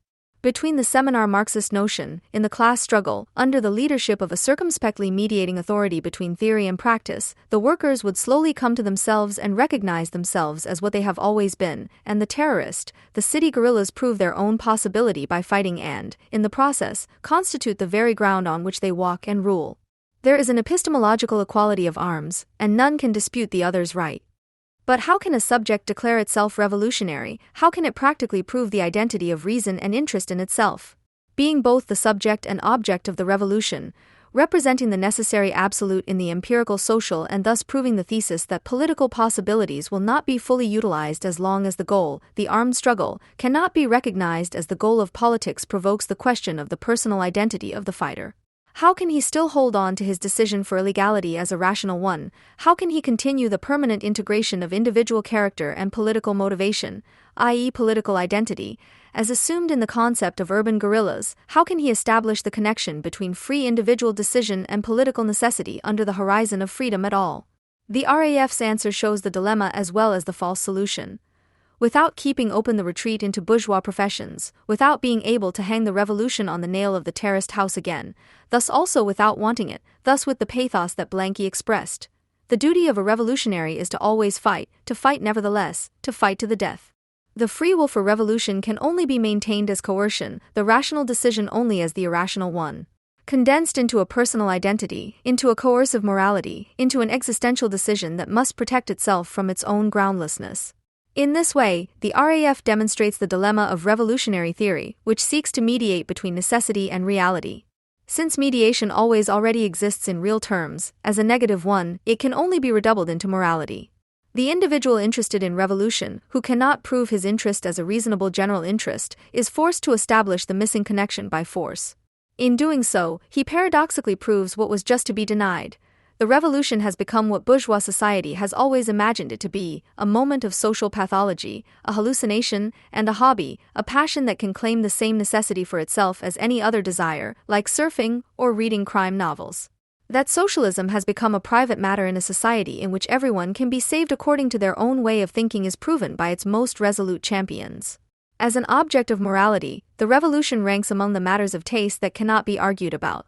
At the end of the search for mediation, the word most used and always emphasized beseechingly in the last texts of Ulrike Meinhof, stands the complete lack of mediation and its categorical imperative, the compulsion to make an existential decision. In the words of Holger Mainz, either pig or human. Either survival at any price or fight to the death. Either problem or solution. There is nothing in between, reflects the objective dilemma that the revolutionary necessity can only be recognized in complete privacy. Bourgeois society has come to the point where its revolutionary truth can no longer be reasonably asserted, but only as madness. The interest in revolutionizing it can no longer provide any reasons other than the defiant I want. It is part of the sad dialectic of the armed struggle that its existentialism only comes true in practice under the conditions of solitary confinement. Here, in prison, it catches up with itself, cleanses itself of all empirical remnants and becomes identical with itself, in complete emptiness, as the nothing that has communicated with nothing to nothing until the end and now appears as pure being, as pure life. Absolute solitude, the forced return to one's own self, whose entire existence consists of dealing with material, in the monotonous rhythm of work, outlines the existence of man in the modern world as a specter. Radical isolation and radical reduction to the same hopeless nothing are identical. The image of the human being in prison is the real image of the bourgeois type that he is supposed to become in reality, write Theodore W. Adorno and Max Horkheimer in Dialectic of Enlightenment. However, they could not imagine a reduction of the human being to nothing but bare life that did not result from the application of physical force. The modern friends of armed struggle prove the opposite. In the beginning, the Red Army faction was terrorism in the truest sense. Spontaneous revolt of feeling against all reason, generous but futile, the attempt to prove in practice that the time of revolution is always ripe for the revolutionary, that its necessity always already exists. In this it was a continuation of the theory of revolution by practical means, the protest against the separation of necessity and possibility, the knowledge that no reconstruction of Marxism, no matter how accomplished or authentic, is proof against the undisputed validity of false conditions. Because the radicalization of protest into resistance had nothing behind it but will, resistance, continued for its own sake, could have no future before it other than that of reproducing, in absolute opposition to bourgeois society, its most intimate law, its objective nihilism. Just as Blanqui was the declared ancestor of their departure, so Nechayev is the discreet notary of their end. The revolutionary has no interest in himself, no affairs, no feelings, no possessions, not even a name. Everything in him is possessed by a single, all-consuming interest, the revolution. He should see them, his comrades, as part of a general fund of revolutionary capital at his disposal. He should use his share of this capital economically to get the greatest possible profit out of it. He should see himself as capital. End of quote. The existentialist protest against capitalism leads to the consequent self-exploitation of the resistant subject. The just assassination degenerates into perfect liquidation. Even in the early phase, the representatives of the armed struggle were hardly able to present the rationality of their thesis in any form other than a mystified one. Just as the legal left in programmatic parties, on the one hand, and in spontaneists and urban Indians, on the other, disintegrated and split into enlightenment or consternation, so did their illegal shadow. The Jesuits of the militarized class struggle were joined by its hedonists. The ascetic Jacobinism of the RAF provoked as its counterpart the fun-loving proletarian bohemia of the hashish rebels, the blues, and the June 2nd movement. The duty to resist was countered by the desire to do so, the accusation of the spontists against the Marxist-Leninists of being incapable of mediating between big politics and lived everyday life was repeated in the underground. An intellectual draws the moment when he uses violence from an abstraction, because he says, I make revolution because of imperialism or for other theoretical reasons. From this he derives the claim that he can use violence against others, writes Bami Bauman, already assuming that an intellectual cannot also have more reasonable reasons than theoretical ones, of all things. But the guerrilla diffusa is no less abstract than the anti-imperialist central state terror. We have lived with violence from childhood on, that has a material root. When it's payday, the old man comes home drunk and beats up his wife first, that's the kind of story. For you, violence is a completely spontaneous thing that you can easily carry out. The proletarian bohemians despise the rational side of the RAF, which also views violence as a moral problem and therefore has to legitimize it. A way of life cannot be legitimized, it has to express itself. The bohemian terrorist is always the meekest muesli eater who says violence and means love, that you choose terrorism is psychologically pre-programmed. I can see it in myself today, it was simply a fear of love, from which you flee into absolute violence. End quote. The attack on the Jewish Community Center in Berlin, prepared by the group Tupamaros West Berlin, which later became known as June 2nd, and staged to coincide with the 31st anniversary of Kristallnacht in 1969, makes it clear where the spontaneous feeling in Germany still leads. The frustrated desire to be pampered and loved by everyone turns abruptly and mercilessly into the desire for general massacre, with the Jews, of course, being the first victims in Germany. Bami Bauman documented this action years later, but still proudly, in a flyer. It reads, on the 31st anniversary of the fascist Kristallnacht, several Jewish memorials were smeared with Skolem napalm and El Fatah in West Berlin.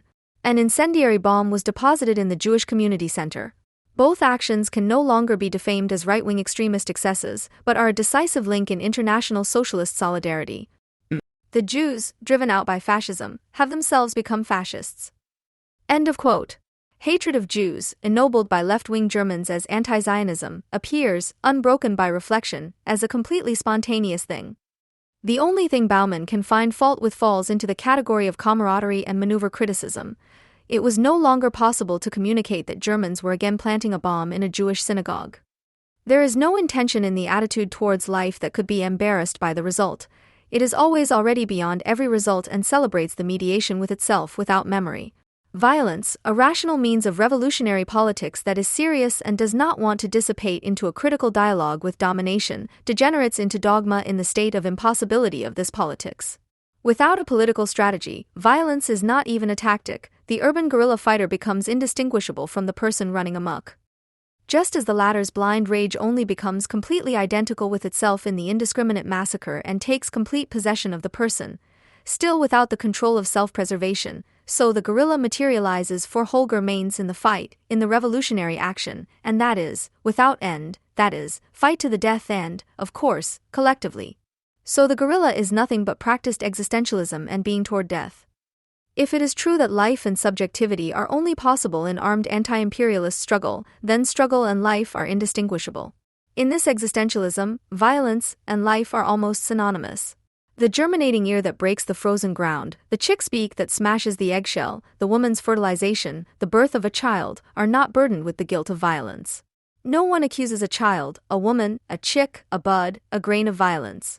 Where there is nothing but devour or being devoured, any kind of justice is nothing but the usurped power of the coincidentally stronger. Bourgeois society, whose innermost tendency is to transform itself into a natural shell of bondage and whose practical progress in the mutation to an ant colony is unmistakable, has no right to condemn the violence of the guerrillero as unnatural, as inhuman or even as illegal. In this relationship, the modern friends of armed struggle, the anti-imperialists, and large parts of the autonomous, of course see no reason to campaign for amnesty, but only as one more authorization to celebrate the heroism of the victim. Without the comrades in prison, no pleasure in the fight. As militarized spontaneists, revolution is for them a mere intensification of militancy. The fact that they pose the question of violence just as lustfully, i.e., inquisitorially, as their hostile pacifist brothers, already indicates that the former opposition of the legal left to the illegal left has become a show fight of hostile temperaments. Between the pacifist idea that society is ultimately a human network and state violence can therefore be traced back to misunderstandings in communication, and the anti-imperialist idea that state power is military strategy, counterinsurgency, machine, but hollow, only violence, nothing else.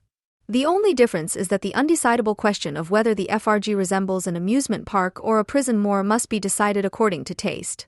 Between the Satyagraha norms of Mahatma Gandhi and the hymns to armed struggle, only chance of character and arbitrariness of choice can decide.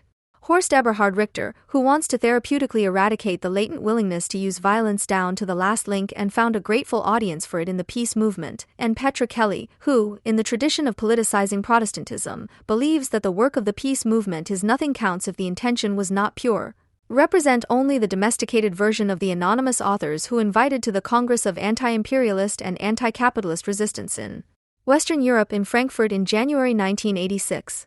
The state, which in its total claim to power over everything that wants to organize itself, imposes itself over it, the destructiveness that occupies all expressions of life. Here the root of the struggles is not the material securing of needs, but the need to live, the subjective goals of self-determined collectivity.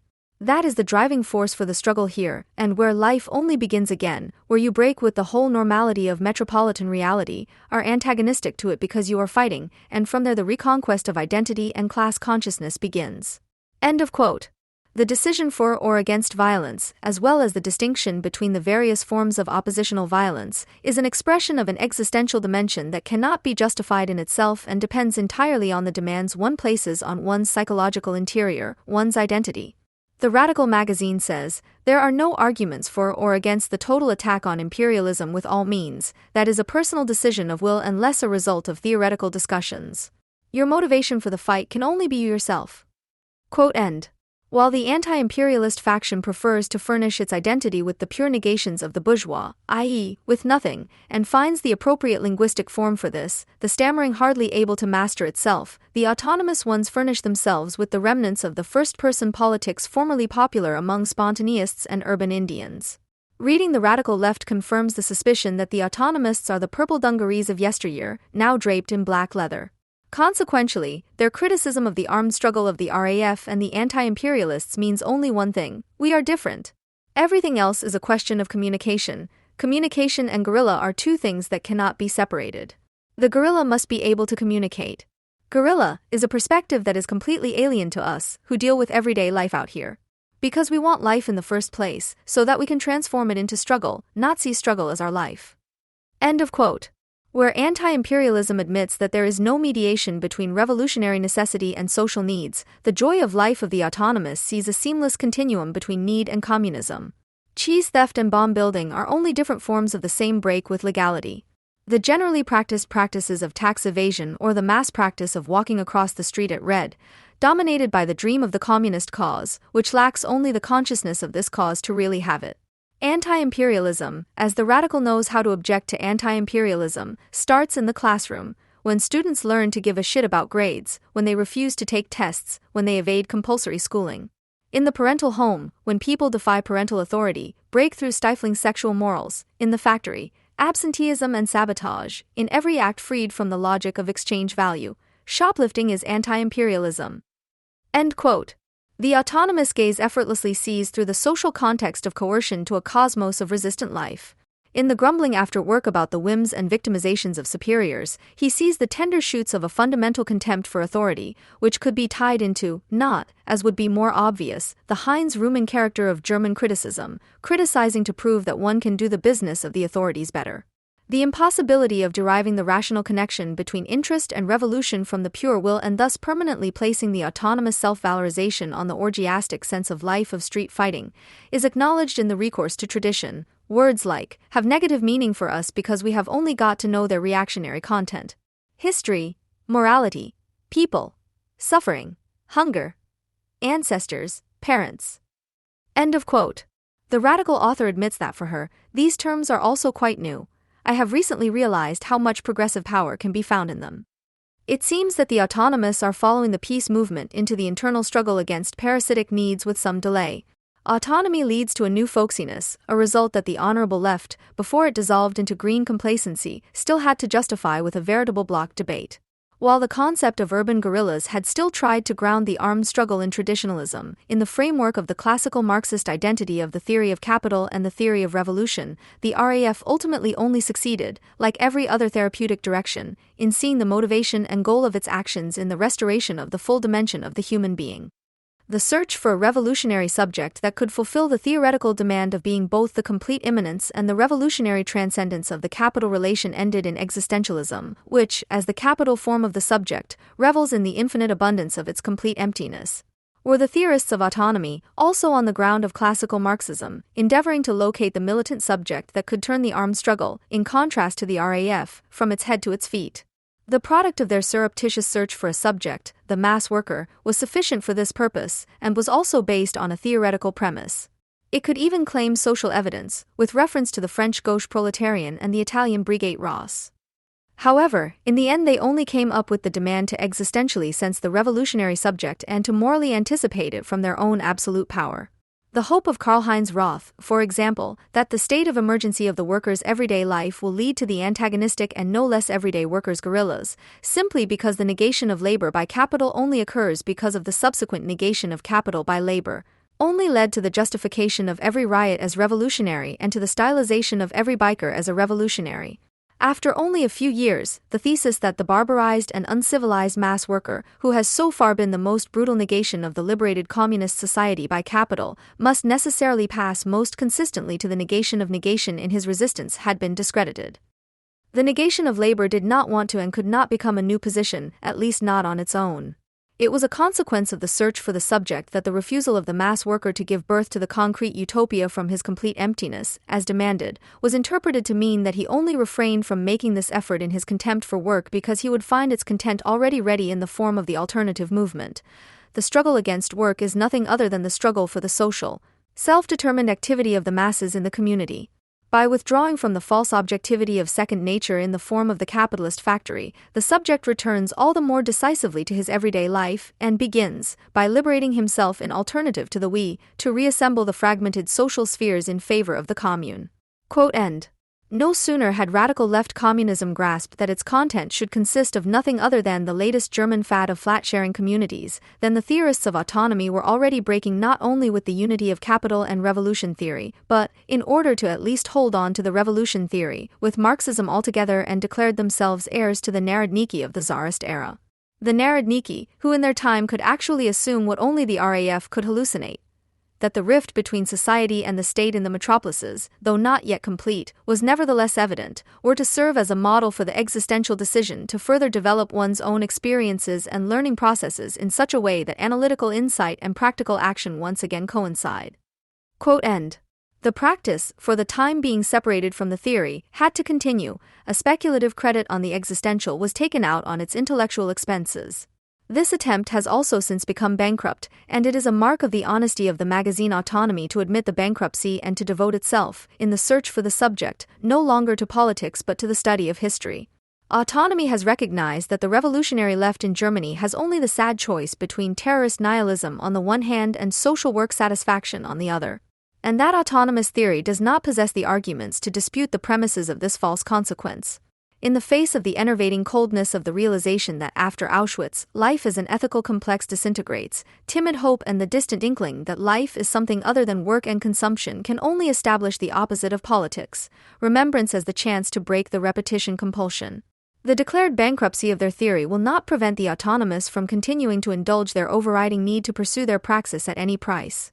The main thing is to move forward. The whole life of these professional conspirators has the most pronounced bohemian character, Marx remarked about the Parisian secret societies of 1850. They are the alchemists of the revolution and share the mental breakdown and the narrow-mindedness in fixed ideas of the earlier alchemists. End quote. The autonomists are more likely to master the alchemy of the riots distilled into revolution than to renounce the psychic surplus value and flair of conspiracy. In the German feuilletons, there was much debate after the publication of the book The Coming Insurrection by the French author collective Invisible Committee as to whether this book was a reactionary piece of work or a left-wing polemic, as if the two were mutually exclusive.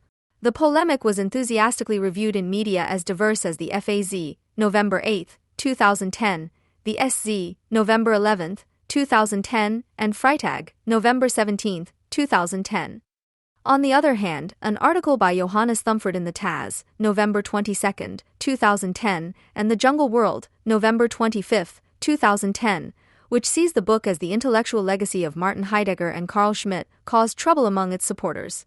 Klaus Bittermann considers this to be nonsense, Jungle World, January 13, 2011, and Jürgen Kobe also considers this thesis to be absurd, because after all Schmitt was an editist, whereas the committee wanted to campaign against the state.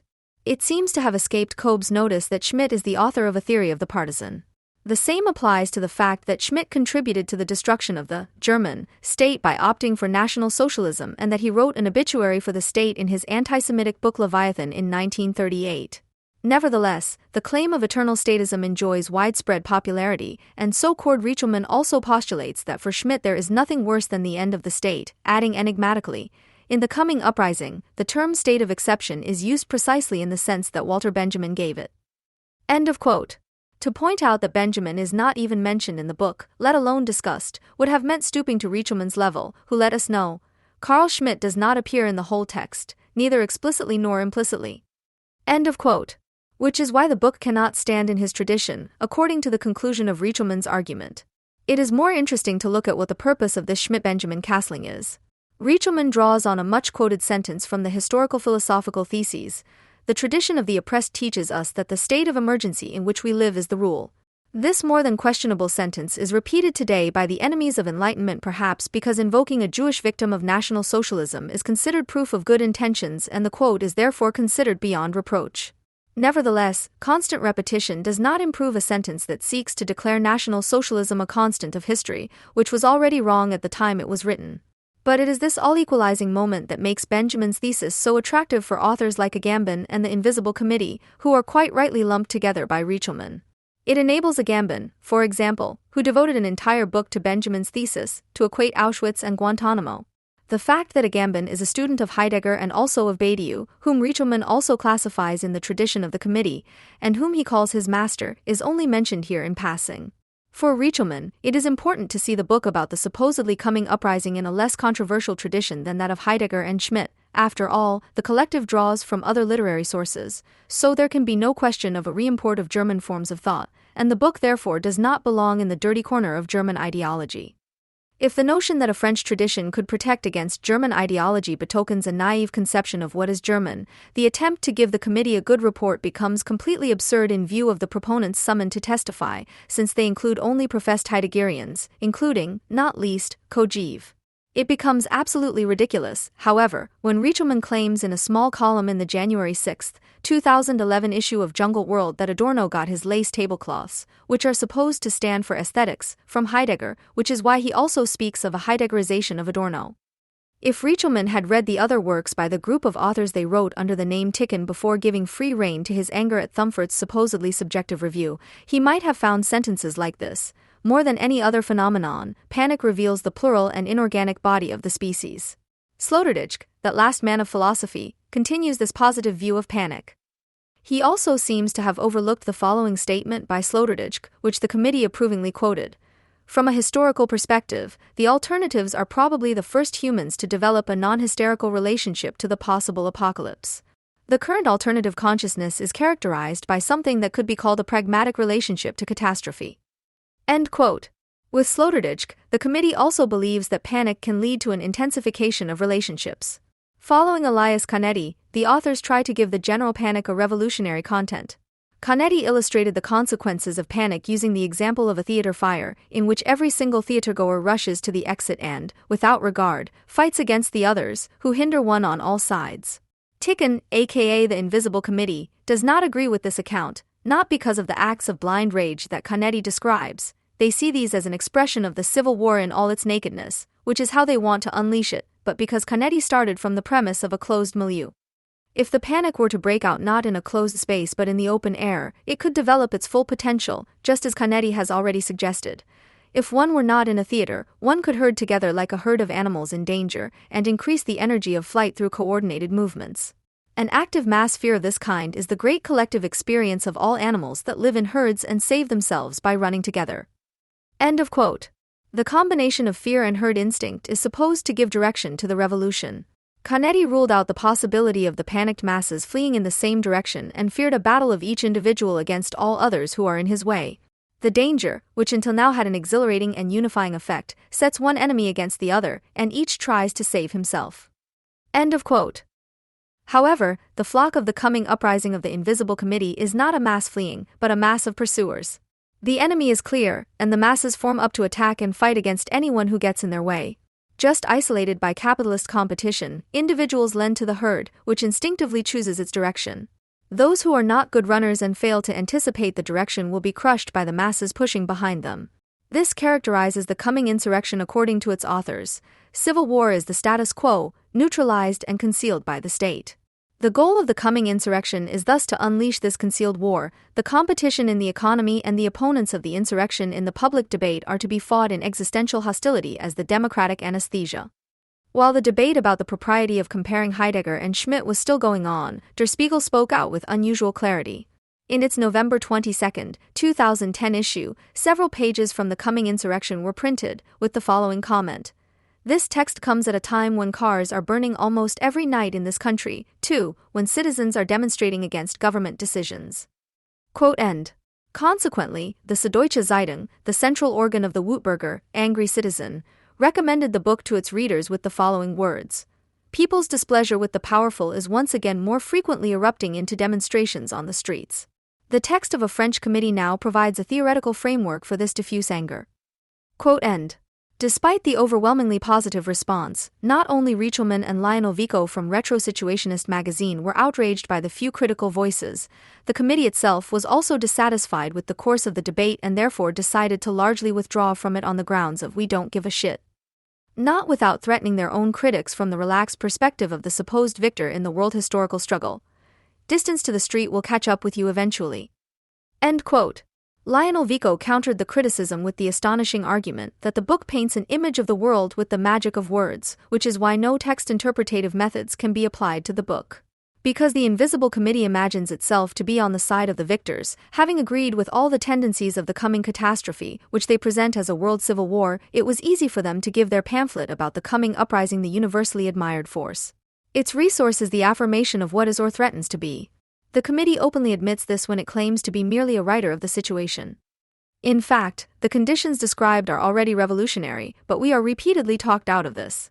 It is the privilege of radical circumstances that precision there leads to revolution in good logic. It is enough to say what is in front of your eyes and not to avoid the conclusion. The riots in the suburbs of Paris in 2005 were the specific reason for writing the book, as they opened the gap between politics and the political as far as possible. Today, it no longer takes great insight to know that a coexistence will soon end, that a decision is near. In Seven Circles, inspired by Dante, the authors play through the contrast between the political and the analogous distinction between the actual and the inauthentic in the book The Coming Uprising. The first circle is titled I Am What I Am and offers the oceanic feeling of existence in the masses as a remedy for the identity constraints of the self. Because the self's identity goes hand in hand with the individual's isolation from his environment, society dissolves into a multitude of selves, into fine paranoid particles, and a new understanding of what one actually is needed. For the committee, the problem is not so much the legal and economic coercion that forces each individual to be a legal subject and a labor container in one, but rather the stupid belief in the permanence of the ego and the little care we take of what makes us up. Because actually we are not ego identities at all, a statement that certainly contains a moment of truth, even if Adorno probably meant more and other things when he said that for many people it is already an impertinence to say I.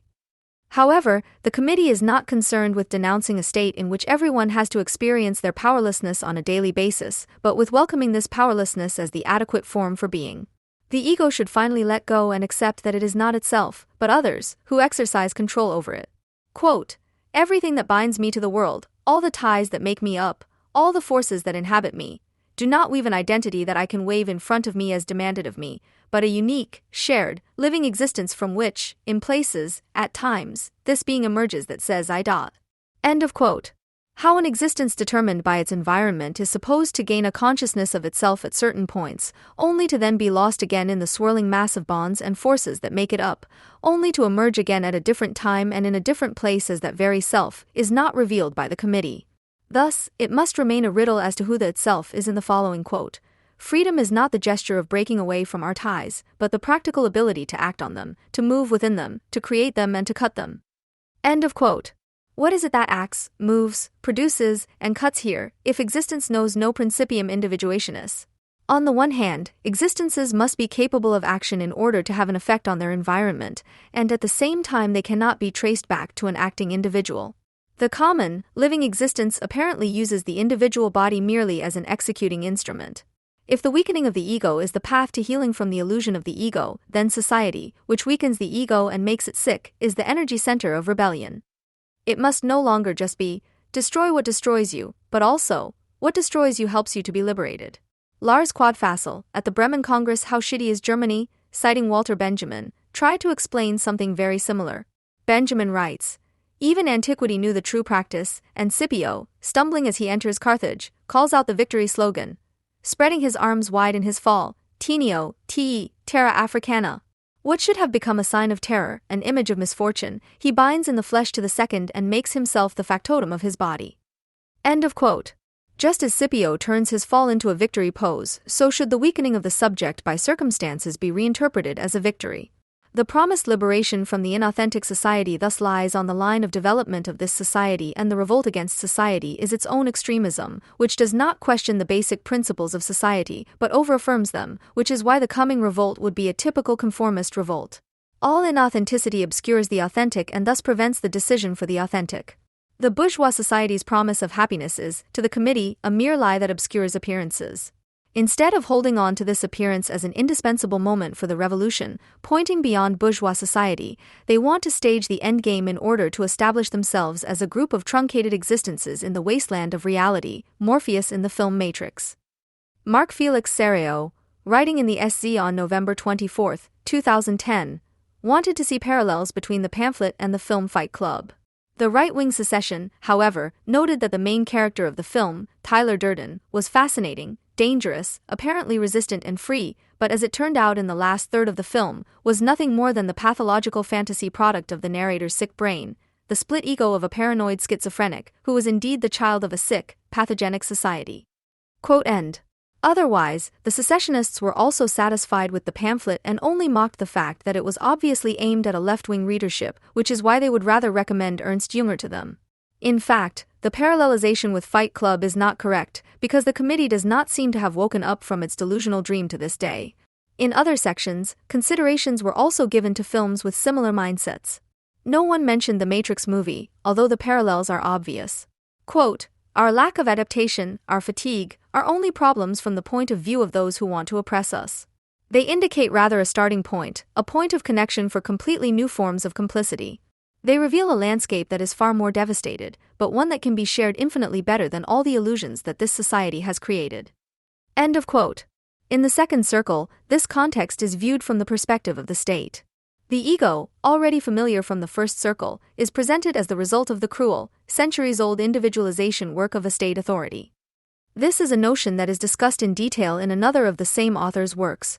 As Norbert Elias showed in his book on the process of civilizing, the monopolization of violence by the state is accompanied by a process of civilizing, and the population copies the good manners of the court and thus learns to control itself. Quote, "Through the spread of this self-constraint, this fear of licentiousness, the state succeeded in creating the economic subject, enclosing everyone in their ego, i.e. in their body." End of quote. The goal must therefore be to go back behind this process of civilization and undo it. Quote, "In reality, violence exists for us only as something that has been expropriated from us, and that we must reappropriate today." End of quote. A state of generalized and omnipresent violence, in which gangs exercise violence and maraud through the streets, is the concrete utopia of the committee. Quote, "These gangs, who flee from work, take on the name of their neighborhood and resist the police, are the nightmare of the good citizen, individualized in the French way. They embody all that he has renounced, all the joy that is possible and that he will never achieve." End of quote. The nightmare of the citizen is the gangs only to the extent that they allow themselves what the citizen denies himself. But the citizen is really feverishly awaiting the time when he can throw off the shackles of civilization and finally lash out himself. The committee is so convinced of the success of its revolution because this possibility is actually inherent in the only barely restrained asociality of the citizen. Accordingly, the arsonist gangs of the Parisian suburban riots are said to be only the vanguard of the expected uprising, which has merely ignited the first bonfires as a promise of more. Quote, "In this sense, in a less subdued way, the undifferentiated hostility of some gangs only expresses the bad mood, the bad attitude, the desire for redemptive destruction in which this country is consumed." Unquote. The coming uprising must be read as the invisible committee intended, as écriture automatique. For, as it freely admits, it is not itself the author of the writing, but rather bourgeois society, as the automatic pen of which it acts, to write down unfiltered what is thought in this society outside the sphere of the public. Quote, "This book is signed with the name of an imaginary collective. Its authors are not its writers. They have been content to bring some order to the commonplaces of the era, to what is murmured at the tables of the bars, behind the closed doors of the bedrooms." End of quote. In the third circle of the investigation, the distinction between actuality and unactuality is worked through using the example of labor, and in passing the problem of political economy is solved. The dual character of labor, which the Marxists never understood and which ultimately explains the workers' indifference to Marxist rhetoric, lies not in concrete and abstract labor, but in the fact that the concept of labor has always encompassed two contradictory dimensions, a dimension of exploitation and a dimension of participation. Quote end. There can be no liberation from work, the non-actual work cannot be subtracted by force from the actual dimension of work, without also destroying it. Therefore, the solution offered is to put work aside and to bring other ways of existing to the fore.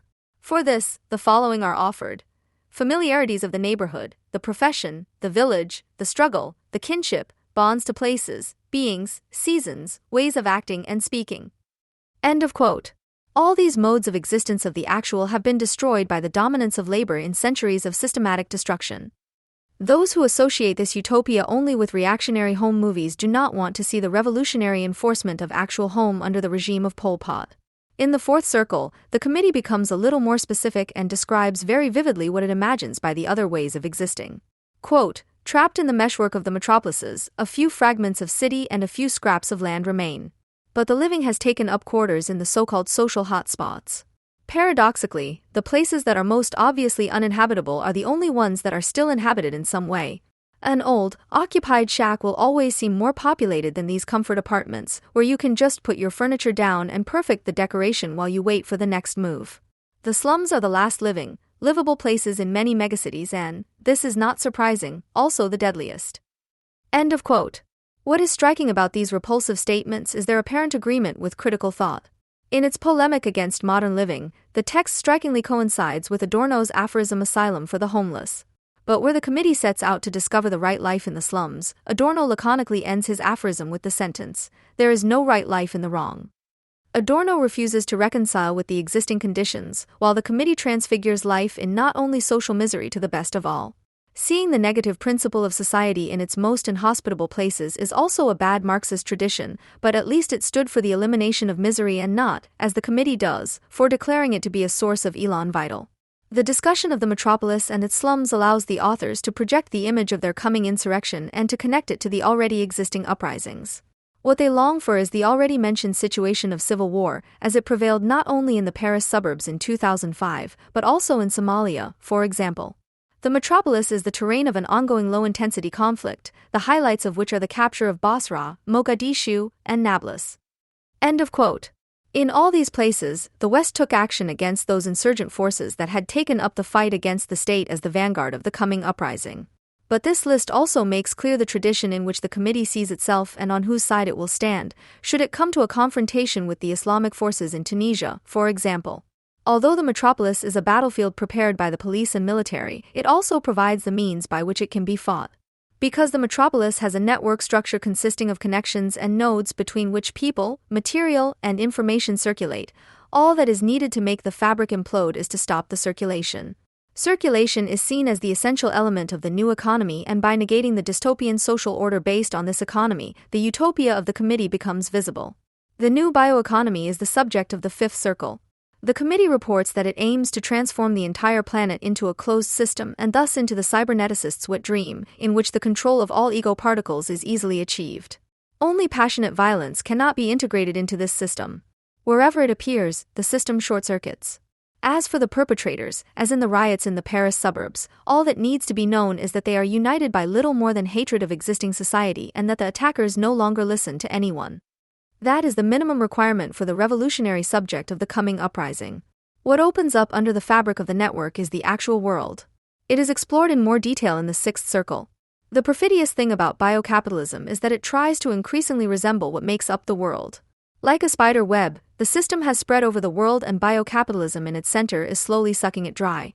Capitalism has dissolved what remained of social ties for its profit, it is now setting about reconstructing them on its own foundations. What remains after the reconstruction is a zombie-like environment. Biocapitalism weaves its web from the identities and relationships of people and resettles them in the ecomilieus. By taking care of the environment and fighting for its preservation, ecologically minded people become the trustees of biocapitalism. Because the environment is what is left to people when they have lost everything. Those who live in a neighborhood, a street, a valley, a war, a workshop have no environment. They develop in a world populated by presents and dangers, by friends and enemies, by life points and death points, by all kinds of living creatures. What has become ossified as the environment is a relationship to the world that is built on administration, that is, on foreignness. End of quote. In its critique of environmental ideology and ecologists, the Invisible Committee comes closest to a critical theory of society.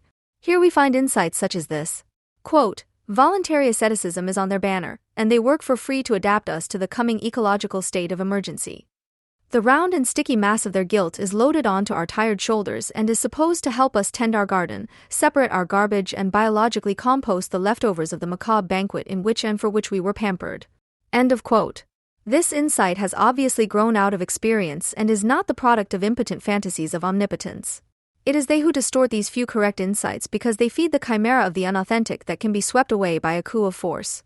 It is not surprising that the committee's utopian social design is indistinguishable from the adaptation to the ecological catastrophe that biocapitalism is pursuing, which it has just denounced. The reappropriation of the world should not only happen through the catastrophe, but should also resemble the ideas of ecologists in its outcome.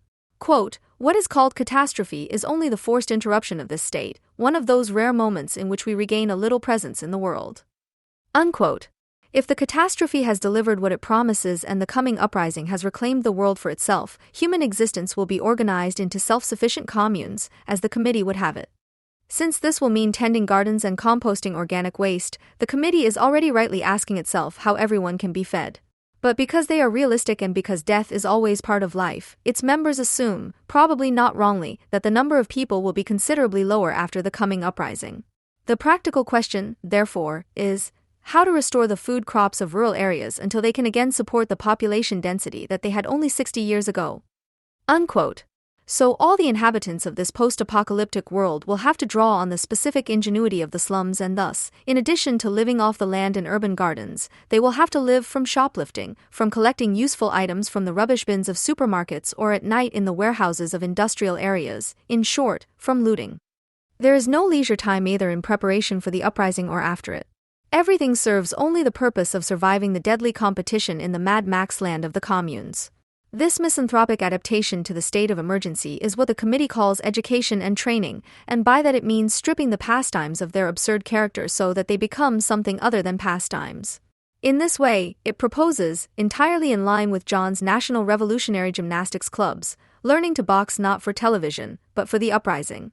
In any case, the small communities do not control their livelihoods and must therefore, like the Greeks in the past, encourage their surplus population to found new colonies and expand in this way. The individual community thus simultaneously prevents an unfortunate end.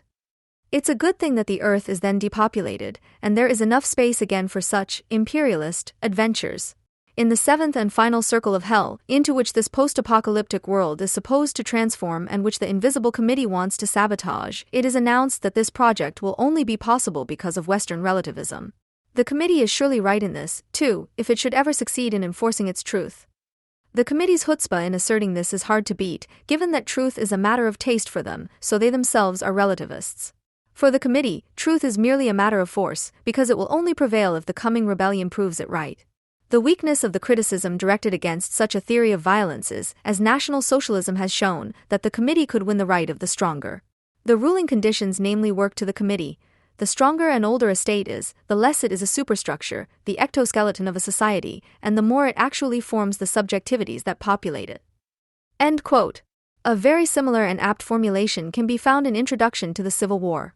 It says, "The modern state is therefore first and foremost the constitution of each body as a molecular state." Capitalism and its states may produce this subjectivity, but this is not an immediate act of creation, rather, it requires active empathy from the individuals themselves. They can only fully become what they are according to their political economic ideal if they transform themselves into a function of capital on their own authority. In the crisis, this means that only the committees and gangs lead the dominant subjectivity in opposition to the state to its imminent telos. In the crisis, capital can no longer rely on the mediated violence of the constitutional state, but needs the passionate violence of the unleashed gangs. Imminently, that is, taking into account the rules of surplus value production and commodity exchange, the capital relationship can no longer be saved. It requires existences freed from the illusion of the ego, which, without the exoskeleton of the state, execute the all-round competition without pursuing a self-interested agenda. These existential subjects accomplish the breakthrough in the same direction that capital tends, but in which it can only advance by means of existences that consciously take this step. The result is no longer capitalism, but the state of nature that bourgeois contract theorists presupposed the state in time and hoped to tame through it. The historical place of this state of nature would no longer be the beginning of bourgeois society, and violence would no longer be an economic power to get accumulation going, but the end of this accumulation, at which violence decides how the once created wealth is divided among the communities as loot. In this state of nature, everyday life would be an even bloodier struggle for existence, which would no longer be mitigated by any mediation. Interhuman intercourse would only be possible here between people who are already connected by family ties, or, as the committee puts it, between a band of brothers and sisters bound by life and death. All others would be strangers. Quote, "Every community can only aim for self-sufficiency and, within itself, find money ridiculous and downright inappropriate. The power of money is to create a connection between those who are without ties, to connect strangers as strangers, and thus, by making everything equal, to put everything into circulation." Unquote. Ex negativo, the committee's statements reveal the civilizing effect of money, which universalized trade and with it the interaction between people, even across borders. The communes, on the other hand, would be large families that demand unconditional obedience. We intend to make the unconditional nature of kinship relations the very scaffolding of political solidarity. End of quote. The aim is therefore a state in which the members of the family ties unconditionally go to their brothers and sisters in death. This loyalty is to be bought to death by alms gifts and, of course, the Islamic terror rackets were the inspiration for this idea. Quote, today, the Islamic parties are never as strong as when they were able to cleverly replace the weakness of the state, for example during the relief efforts after the Bamerd's earthquake in Algeria or in the everyday support of the population of southern Lebanon destroyed by the Israeli army. Quote end. It is likely that the radical Islamic groups served as a model for the Invisible Committee not only here. After all, who is most successful at sabotaging the lines of communication along which goods and people are transported? What were the parcel bombers from Yemen and the attacks on the World Trade Center in New York, the trains in Madrid and the subway in London aiming at, to name only the most well-known? The pamphlet reads like an attempt by the committee to appropriate the practices of Al-Qaeda. However, the committee could have started by drawing inspiration from Nazi theories of Heidegger and Schmidt and only then turned to the terrorist acts of the recent past for inspiration. It is impossible to tell from the result. And, as former German Chancellor Helmut Kohl once said, the end result is what matters. On the occasion of their self-dissolution in 1972, the last two active members of the Situationist International, SI, Guy Debord and Gianfranco Sanguinetti, gave a relentlessly honest account of the overwhelming victory of the Situationists in the aftermath of the 1968 Paris May events. The French Minister of the Interior and the Italian Anarchist Federation are equally upset about this. Never has such an extremist project, which announced itself in an era that seemed so hostile to it, demonstrated its hegemony in the struggle of ideas in such a short time as a product of the history of class struggles. The theory of the SI has found its way into the masses. It can no longer be liquidated in its original solitude. We have left the epochs in which we could be falsified or deleted without appeal, because our theory can henceforth count on the collaboration of the masses, for better or for worse. End of quote. And so it came to pass that in early 2009, the French Minister of the Interior could no longer withstand the pressure of the masses and did not stop his colleague, the Minister of Culture, as reported by the FAZ. A few days before the French Film Awards, Minister of Culture Christine Albanel signed a decree. Guy Debord was declared a national treasure, a Trésor National, April 3, 2009. This naturally enrages those who see themselves not only as true fans of Situationism, but also as its worthy adepts. First and foremost, those who, for example, came together in Vienna in 2005 for the symposium Spectacle, Art, Society.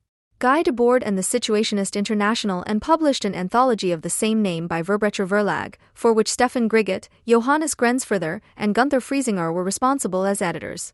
Probably in anticipation of the coming disaster, the ennoblement of Debord to a French national treasure, the participants made a united front, as one can read in the preface of the anthology. There is agreement that today, against attempts at cultural appropriation, it is important to take Debord and the SI seriously in their revolutionary claim. End quote. Thankfully, the editors report that they had already agreed in advance that it was basically about nothing, that the positions should rather remain side by side, as they say in Discourse German, and that instead of a confrontational approach, a cuddly approach should be taken. Quote, the groups organizing the symposium, the editors, and the authors come from such different theoretical traditions that formulating common positions is difficult.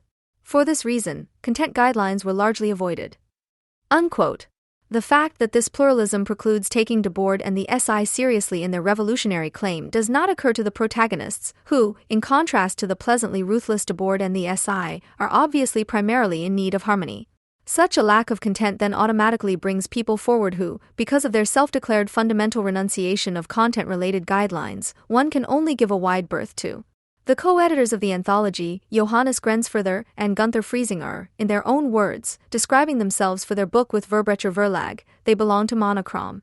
Monochrom is an art and theory group with a penchant for context hacking, a unique mixture of proto-aesthetic fringe work, pop attitude, subcultural science, and political activism.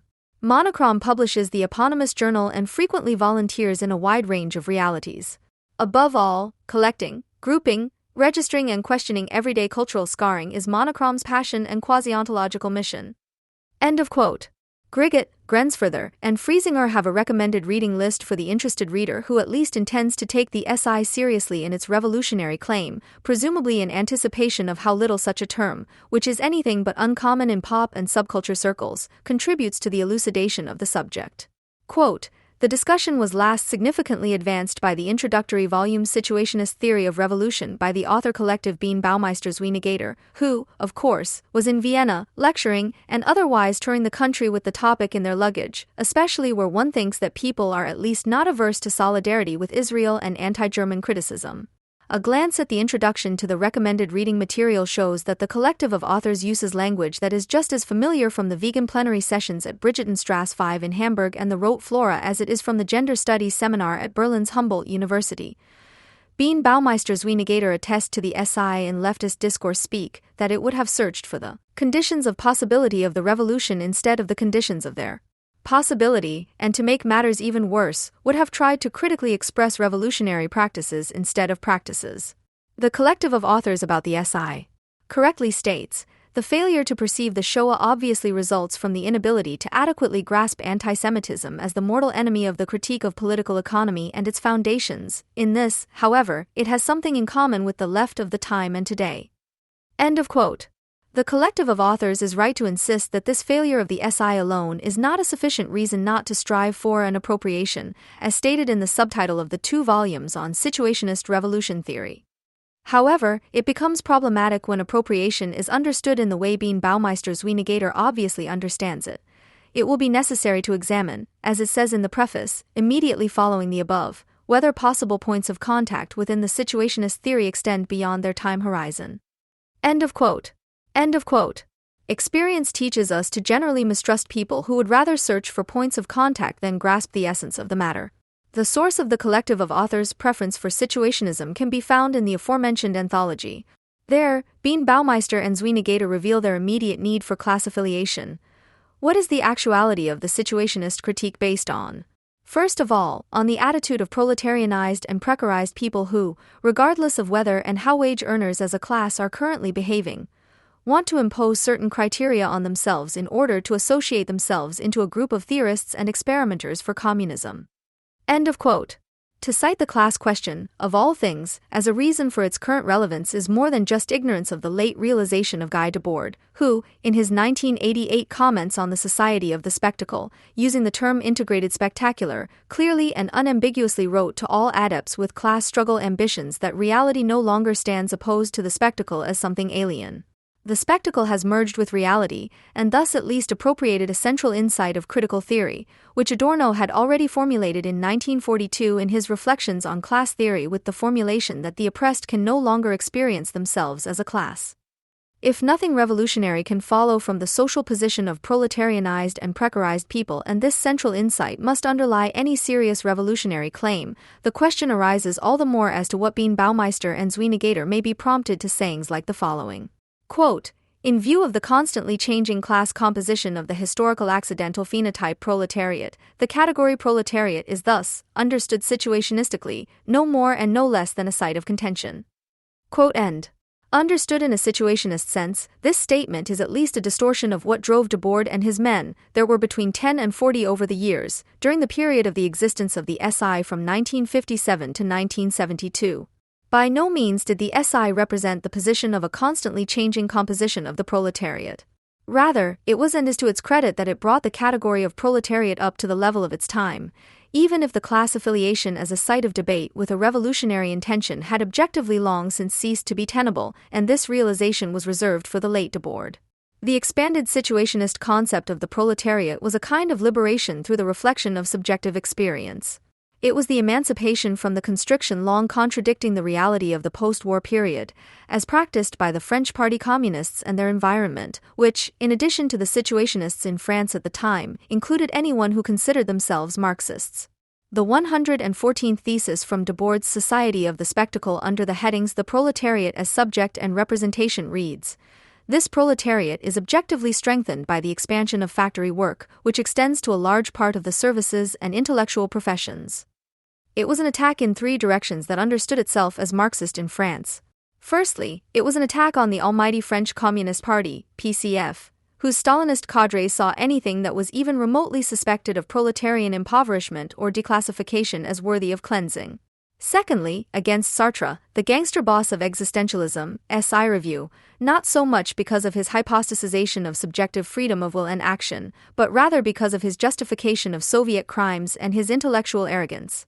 For example, a quote from Sartre in the essay Statements of an Imbecile, published in the SI Review, the newspaper of the SI, is commented on as follows. Original quote, "You can only allude to Marxist ideology. To my knowledge there is no other today. Bourgeois ideology is conspicuous not by its strength, but by its absence." SI comment, "Anyone who has read Marx knows that his method is a radical critique of ideologies. But anyone who has only read Stalin can praise Marxism for becoming the best ideology, the one with the strongest police." No October 1966. Thirdly, and this cannot be emphasized strongly enough, especially against the current vogue for situationism, particularly structuralism, which became increasingly fashionable in France in the 1960s and which, for the SI, precisely because of its propagated ahistoricity and subjectlessness, represented the Foresight spawn of bourgeois thinking. In defense of the Marxist concept of history, the SI objected to Claude Lévi-Strauss, for example. That the Zuni Indians have no history seems to him to be the plausible explanation for his own inability to act in our history. SI Review No October 1966.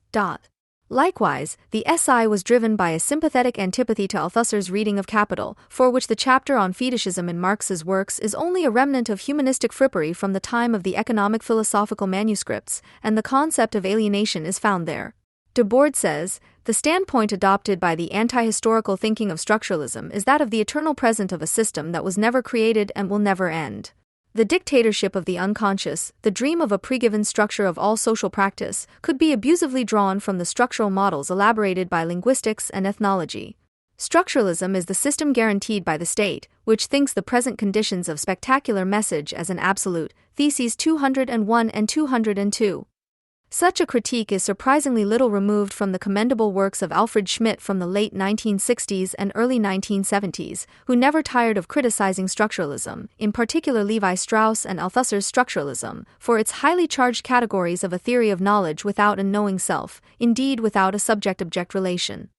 And to defend the dialectic in the work of the mature Marx as the negative unity of structural and historical method against his structuralist lovers.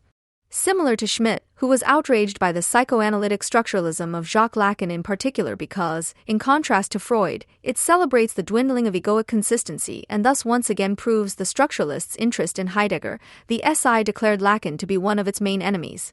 In the essay The Adventures of the Parcelled Result, one reads sentences that could almost identically come from Adorno's jargon of the actual, although it is considered certain that both sides were unaware of the respective writings. Quote, "A Lacan, in the Paris salons, to the admiration of all imbeciles, takes up Heidegger's recipe again, with which the latter was so successful that many aesthetes refused to believe that such a profound thinker could really have been a Nazi. Heidegger and Lacan take this dark fragmentation of language, which they found in the last stage of development of modern poetic literature, and precisely there this fragmentation had a deep meaning, with the sole motive of engaging in mirror fencing. They take this style at the lowest level of literary talent, but in their specialist field. Then the supposed seriousness of the philosopher or psychoanalyst, as the case may be, enhances the darkness, which in the case of the latter poets was so heavily criticized as an unmotivated and disturbing game for the reader's comfort. On the other hand, the darkness, which is really empty and pretentious here, obscures the nothingness of their speeches and makes it possible for one and the other to organize the cultural show of a continuation of these old philosophizing forms of separate thinking, which have long since been separated from thinking, petrified, and dead." End of quote. Even if one should be very careful with the adjective, in view of such clear SI positions it can only be called scandalous that the collective of authors in all seriousness positively refers to the anti-historical charlatan Jacques Lacan and yet sees itself in the tradition of situationism. Zweinigator Bean Baumeister meekly concede the situationists' opposition, but only to recommend in the same breath a carefully understanding, endeavoring Marxist approach to the direction of psychoanalytic development, leading from Freud to Lacan to the Lacanian students of the Telquel group, to post-structuralism. Quote, "It must be mentioned here that the SI held the university guru Lacan, who was particularly important for later post-structuralism, in anything but high esteem. In 1966, it directly accused him of recuperating, taking away or stealing, Freudian theory and transferring it into a dark philosophy of language along the lines of Martin Heidegger." Quote end.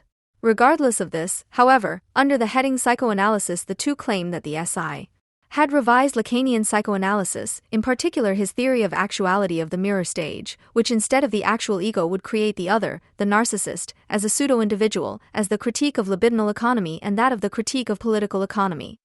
To call such an assertion simply brazen is probably flattering in view of the fact that Lacan considered Heidegger and Freud to be kindred spirits, but it sheds sufficient light on the adepts and their reading of the situationist theory of revolution, which at the time would have led the situationists to accuse them of recuperation. But that's not all. A recommended reading book that is supposed to help carefully understand the post-structuralist direction of development of psychoanalysis that the collective of authors appreciates reveals a lot about the adepts' ideological background. The book Julia Kristeva zur Einführung, An Introduction to Julia Kristeva, by Inga Suchsland is recommended, and Suchsland insists on holding Alfred Schmidt personally responsible for having delayed the triumph of structuralist and post-structuralist thought in the Federal Republic with his ideology-critical argumentative rejection. Kristeva, a Lacanian who, as the muse of structuralism, François Das, can at least claim to have rendered a service in criticizing the unspeakable Marxist-Leninist historical determinism, is introduced as the one who perfected the Lacanian conception of the unconscious as a language that structures the respective speech and who finally rejected the idea of the drive as something natural, and thus the Freudian biologism. In other words, sympathy for an ideology that simply crosses out the objective and everlasting relationship of the natural individual to society, of first and second, of inner and outer nature, because there is supposedly nothing outside of language, forms the background against which an appropriation of the situationist theory of revolution occurs. In 1964, the SI had already stated that, in response to similarly tasteless overtures, it is useless to come closer to us if one does not agree, in theory and in practice, with our condemnation of contemporary personalities or tendencies. End of quote. It can only be appreciated as an extraordinary achievement of its time that the situationists around Debord wrote a new chapter of Western Marxism almost in passing, without situationism ever being pigeonholed in this way or its protagonists explicitly seeing themselves in this tradition of Lukács and Korsch. This is true if only because they did not understand Marxian critique as a science and the contemporary scientific establishment was the central object of their critique. Even if, as far as the author is aware, there are no documents of a direct engagement with Marxian critique in particular, but only ever a reference to it, so the fog over the situationist reception of Marx will never be completely lifted. Thesis 36 from Debord's Spectacle book. The principle of commodity fetishism, i.e., the domination of society by sensual supersensual things, is consummated absolutely in the spectacle. Is not just a scent mark of Marxist theory formation, but, with reference to the omnipotence of ML at the time, can be called downright revolutionary. It can be considered certain that the Debordian concept of spectacle, including the well-known first thesis from the Society of the Spectacle, the whole of life in societies in which modern conditions of production prevail appears as an enormous collection of spectacles, was developed on the basis of the chapter on the fetish of the commodity. It is precisely in the claim, which would be inconceivable without arrogance and self-aggrandizement, to see itself as the only revolutionary critique in touch with the times and thus also on a par with Marx's critique, for example when the SI Review states, just as the critique of religion was then, today the critique of the spectacle is the prerequisite for all critique. Lies the appealing quality of subjective passion. Today, in the age of gender and discourse, this is long since punishable by law and can only be perceived as the braggadocio of invincible, phallically centered heterosexuality by the acolytes being Baumeister's wie Negator, driven by pure anti-sexist fantasy. That Debord saw in situationism the precursor of the second proletarian assault on class society, which would now enter world history, which Horkheimer wrote about as early as 1942, that as a historically determined one it could not fulfill its human determination, could not be more wrong. Debord and his followers, however, had the advantage of time on their side, in contrast to their present-day adepts. The rapid changes, particularly in the developed industrialized countries, the expansion of leisure time, the increasing importance of culture as its filler and its simultaneous commercialization from the 1950s and especially in the 1960s could hardly be presented to them in any other way than as traditional factory work on an expanded scale. Everything else must have exceeded their imagination, much as the term cultural industry is not free of necessary irritations. One cannot blame the SI for anticipating today's drivel about the precariat and the multitude, about new proletariats that, as so-called creatives in art and the culture industry, lament the loss or reduction of their longed-for state dependency, and form the largest marketplace and production site for ideology, the production of which they upgrade to immaterial labor. The answer given in a questionnaire created itself to the question of who finances it is, unlike the answer given by today's precarious or gentrification experts, not a lamenting call for tariff-compliant support or better distribution of GEZ and GEMA fees, but a sober statement of its own social status. Quote, "We could never have been financed in any other way, and in an extremely insecure way at that, than through our own employment in the current cultural economy."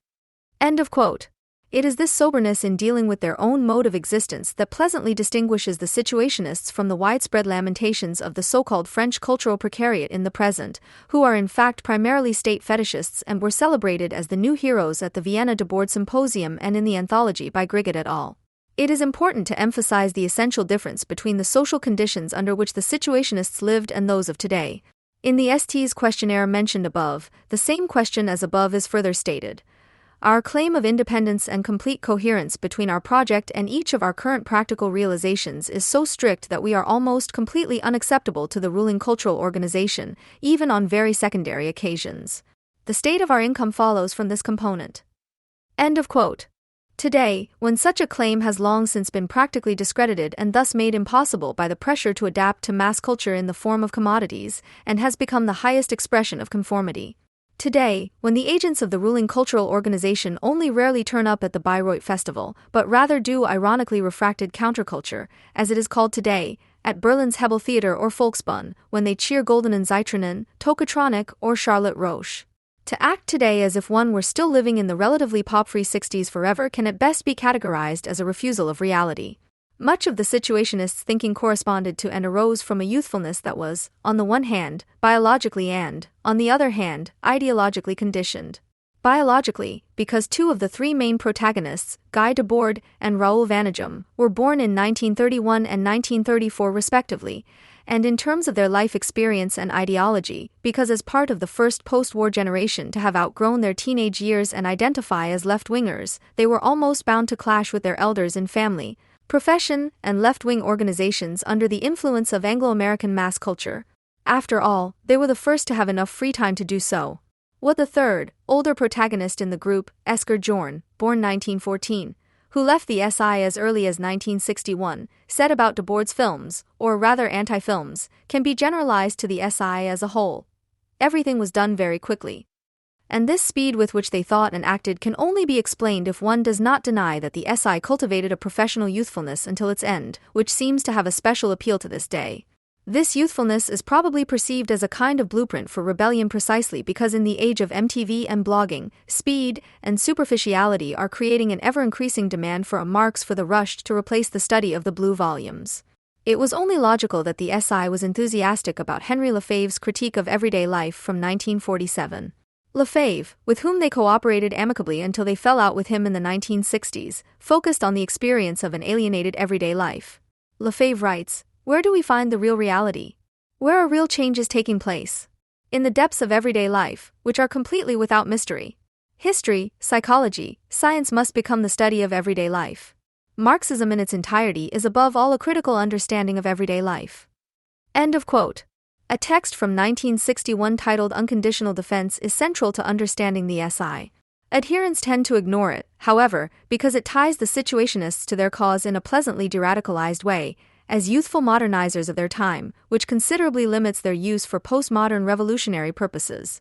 In Unconditional Defense it says, "The crisis of youth has become an issue of official concern in all modern countries. The consumer and leisure society is experienced as a society of empty time, as the consumption of emptiness. The violence it has generated questions the use of life so radically that it can only be recognized, defended, and saved by a revolutionary movement." End of quote. The authors add this explanation, using a report from a provincial newspaper, which was also understood at the time to mean radical and revolutionary. Quote, "In the Journal du Dimanche of May 14, the death knell is rung for the demure French province. A police patrol in Melun came across two young men carrying a heavy suitcase with dozens of stolen bottles of fine wine in the middle of the night. The two thieves confessed that the wine was to be consumed at a large party in the apartment, which belonged to the grandmother of one of them and was almost always empty. They further admitted that these parties, which were attended only by young people aged 15 to 18, were very raucous. These gatherings were so excessive that 8 young participants of both sexes from the Melun area were charged with indecency and theft and abetting." End of quote. it is clear that the situationists support the global rejection of the small range of permitted behaviors. In summary, the SI arose to a large extent from the very deeply felt experience of the void in everyday life and from the search for its suspension. End quote. Much of it sounds hardly imaginable today, and yet everyone knows that it once was, and that we have to be grateful to the many revolutionaries and radicals of both sexes for their countless violations of morality, precisely because in practical everyday life they mostly unconsciously acted more radically and than those who, as revolutionaries and radicals, proclaimed their love for the proletarian masses, who were known, but did not want to know, that in their vast majority they certainly did not withhold their approval of the actions of the police in Melun and elsewhere. However, it must be borne in mind that the situationists, like the 1968 generation worldwide, were part of a social dynamic that could no longer be stopped, as can also be seen in the same text, published as early as 1961. One can now observe the complete failure of society's attempt to integrate youth. Fortunately, integration is breaking down within the family, together with the previously recognized meaning of life, accompanied by the disappearance of the minimum of conventions between people and, more importantly, between generations. To belittle or even deny the social time core of situationism amounts to a deliberate dehistoricization, if not falsification, of the character of the SI as an essential modernizing movement, and precisely because one does not want to take its revolutionary claim in everyday life at the time as seriously as it is proclaimed in the aforementioned anthology published by Verbrecher Verlag as an alleged unity. In the adept's laudatory writings, there is only a passing mention of this self-image of the SI, probably because looking back at the lowly state of everyday life at the time, with which the situationists were confronted at every turn, stands in the way of today's attempts to reanimate situationism. The everyday life of 1961, which almost inevitably seems to call to mind the resistance of young people, no longer exists. The hurdles mentioned have been cleared. However, the situationists are not entirely innocent of the fashionable and ignorant use of the term everyday life. The SI elevated everyday life to a mystical entity, which they preferred not to discuss in terms of the concrete object, but rather to talk about in an abstract and indiscriminate way as an enormous collection of spectacles, in which the difference between the social conditions in Paris in the early 1960s and those in Algeria, which had gained independence under the rule of the FLN, was hardly allowed to play a role anymore. Consequently, an address by the SI published in 1965 is addressed to the revolutionaries of Algeria and all countries. Quote, despite the differences in their ideological or legal guises, the same society of alienation, totalitarian control, here the sociologist comes first, they're the police, and spectacular consumption, here cars and gadgets, they're the words of the revered leader, prevails everywhere. Quote end.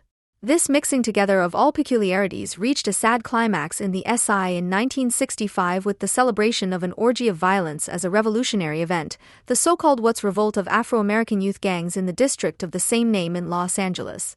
The result was 34 dead, over 1,000 injured, around 4,000 arrests and property damage due to looting and destruction of around $35 million. From today's perspective, the trigger for the riots can be considered almost classic. The police, who were certainly much rougher in those days than they are today and hated by local residents as white, were attacked by an angry and driven out of their neighborhood, whereupon the free space was used not only to loot and destroy, but also to act with extreme brutality against shopkeepers and other residents. In its defense of the uprising, which was only ended after 6 days by a massive and brutal deployment of the National Guard, the SI played the role of the ugly avant-garde that it, according to its own statements, never wanted to be.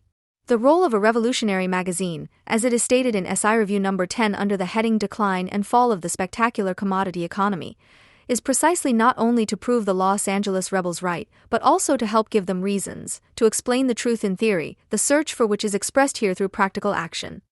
End of quote.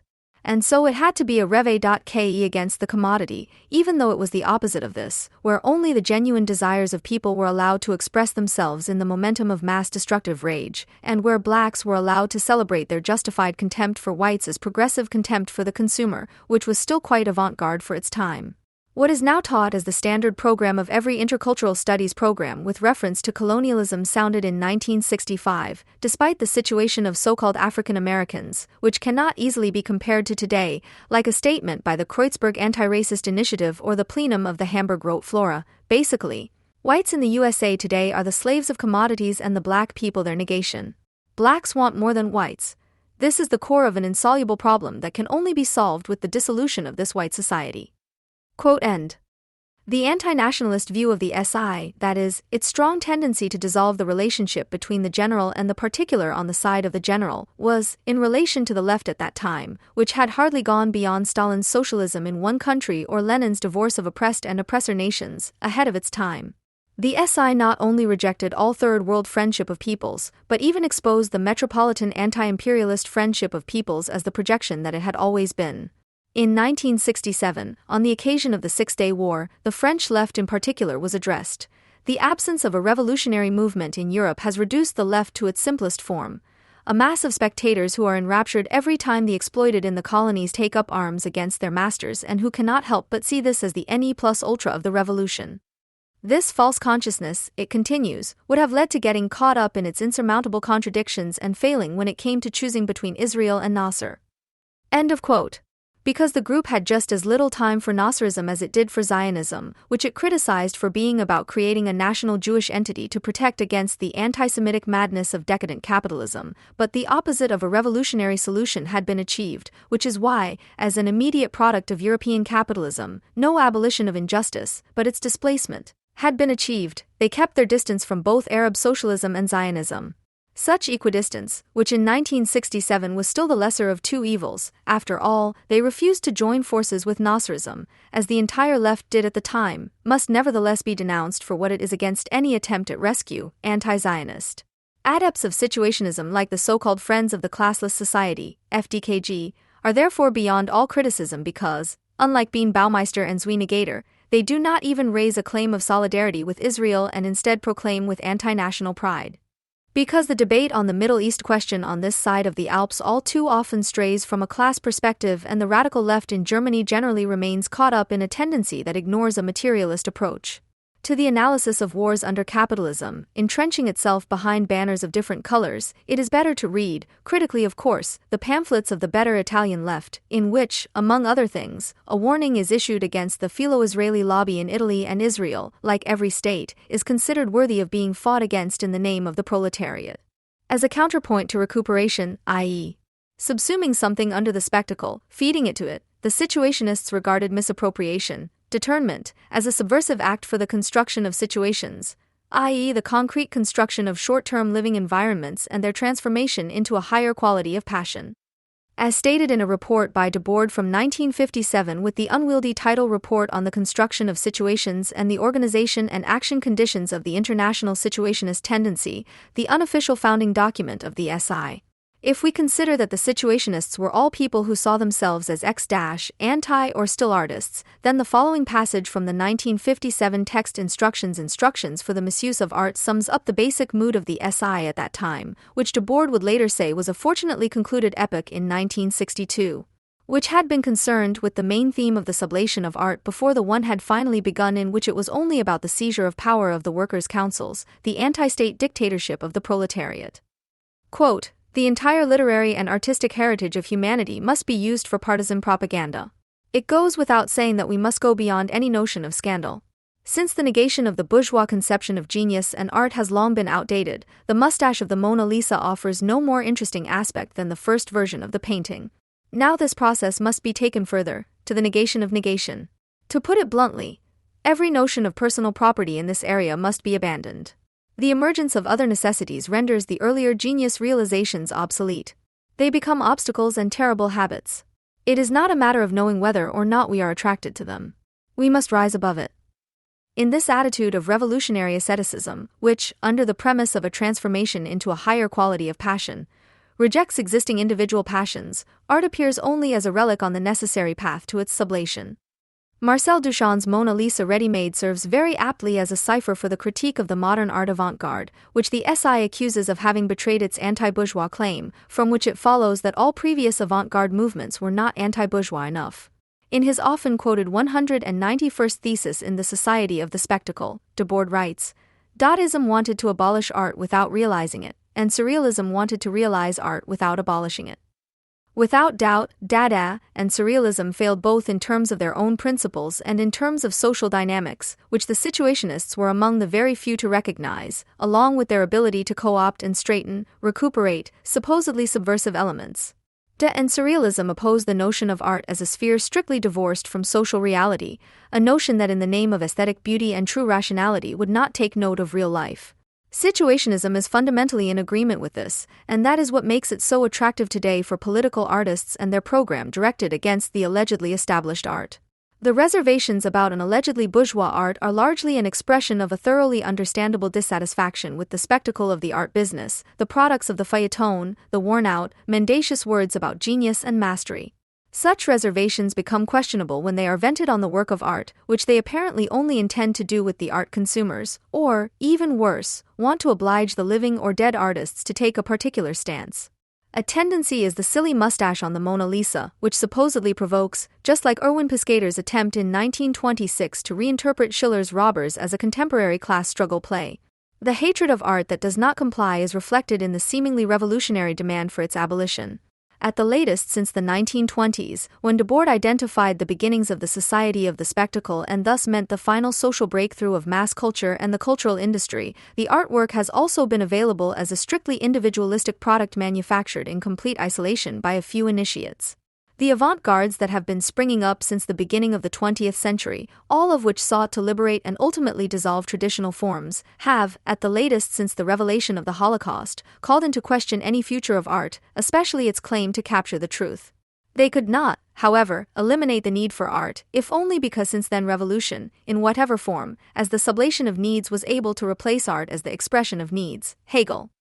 Although there is much to be said for the sublation of almost all art currently being produced, the situationist definition of the enemy does not refer to the postmodern disaster, but, entirely in line with the postmodernists themselves, to the liberating assault on all art that holds on to memory of what was better precisely by rejecting the desired form of subjugation, even revolutionary, in a completely apolitical and uncommitted way. By calling for the abolition of art altogether, situationism was more socially compliant from the outset than its protagonists might have liked. Society of the spectacle craved precisely those who wanted to call a halt to art, in order to consign it to the culture industry for final utilization. The correct insight that the situationists had, when they regarded the negation of the bourgeois concept of genius and art as long outdated, was something they completely and utterly dissolved from the beginning to the end of their existence. While the imitation of the post-Dadaist manner can produce any marketable objects today, since the spectacle favors all forms of careerism, centers of a non-artistic bohemia exist in various countries of modern capitalism that have come together under the same understanding of the end or absence of art and no longer explicitly strive for any kind of artistic production. Here, dissatisfaction can only radicalize itself. Unquestionably, to put it mildly, the Frankfurt School was ahead of the situationists in its recognition of a social dynamic that led to the conclusion that the disappearance of class history in the dialectic of Enlightenment was not, as is often claimed, a sleight of hand by opportunists in American exile. In aesthetic theory, Adorno argued that the will to radicalization, which in reality could only be a pseudo-radicality because it still intended to push art in its social fall, was diametrically opposed to situationism. Quote, "At the moment when a ban is imposed and decreed, art regains, in the midst of the administered world, the right to exist that resembles an administrative act itself." End of quote. The situationists imposed a ban on art on themselves in anticipatory obedience, which, although not demanded by society, was desired by it. In doing so, they simultaneously prohibited themselves from enjoying and sensuality in the name of enjoyment and sensuality, which they fought in art as well as in everyday life as pure pseudo-events of the spectacle, without, however, and this must be emphasized in view of the extensive Heideggerization of the French left, lapsing into a murmur of actuality. It is no coincidence that Debord's 68th thesis in the spectacle states, "There is no doubt that the pseudo-need imposed by modern consumerism cannot be opposed to any real need or desire that would not itself be shaped by society and its history." End of quote. Without any subjective, individual effect on and for the individual situationists, the existing art forms had to be only subversive means of misappropriation. Accordingly, the group's own definition of situationist misappropriation sounds very much like an administrative regulation, as decried by Adorno, misappropriation of prefabricated aesthetic elements. Incorporation of current or past art productions into a higher construction of the environment. In this sense, there can be neither situationist painting nor situationist music, but there can be a situationist application of these artistic means. What here sounds very much like postmodern thinking is not, however, postmodern. A central sentence on misappropriation such as the following: The ultimate idea here is that every sign, every word is suitable for being transformed into another and even into an opposite, may read as if it came straight from the pen of Deleuze/Guattari. However, the latter was concerned, as post-structuralism in general, with destroying even the structuralist notion of subject-less unity. For categories such as other or opposite were precisely the devil's work of order for the ideologues of the so-called multitude. Nevertheless, it is sentences like these to which the situationists owe their popularity in pomo and pop circles. The fact that this is a fundamental misunderstanding hardly seems to trouble anyone seriously in times when not only is no one scandalized by eclecticism anymore, but fewer and fewer feel the need for coherence in thinking at all. Nothing could better symbolize the outdatedness of the situationist misappropriation than a sentence found on Wikipedia, the megaphone of common sense, under the heading Situationist International. About Guy Debord, it says, his major work and one of the first postmodern works is considered to be the Society of the Spectacle. The practical possibility of distinguishing between recuperation on the one hand and determinment on the other, from which situationism once drew its power for subversion, has long since been outdated, and thus, objectively, the attempts of even the most well-meaning adepts to revive situationism in the present are doomed to failure. With reference to Freud's last salt from The Future of an Illusion, it can only be said that it would be an illusion to believe that recourse to situationism could provide what the present is unable to give. The need for situationism is also fed by another seemingly eternal source, namely resentment against critical theory. It is the cement that holds the group of adepts together. One person who thankfully articulates what drives them all is the art historian and former co-editor of the postmodern magazine for pop culture Die Butte, Roberto Ort, who in the 1990s made the history and texts of the situationists accessible again by publishing several books about them. As one might guess, when it goes against critical theory, it is about the famous practice, in short, about the human all-too-human inability to endure its objective impossibility. Ort presents a victim of the Frankfurt School's authoritarian claim to exclusivity, Herbert Nagel, an old SDS and subversive action campaigner who tried to spread situationist ideas in the 1970s. Herbert Nagel had already experienced difficulties with situationist ideas in the SDS.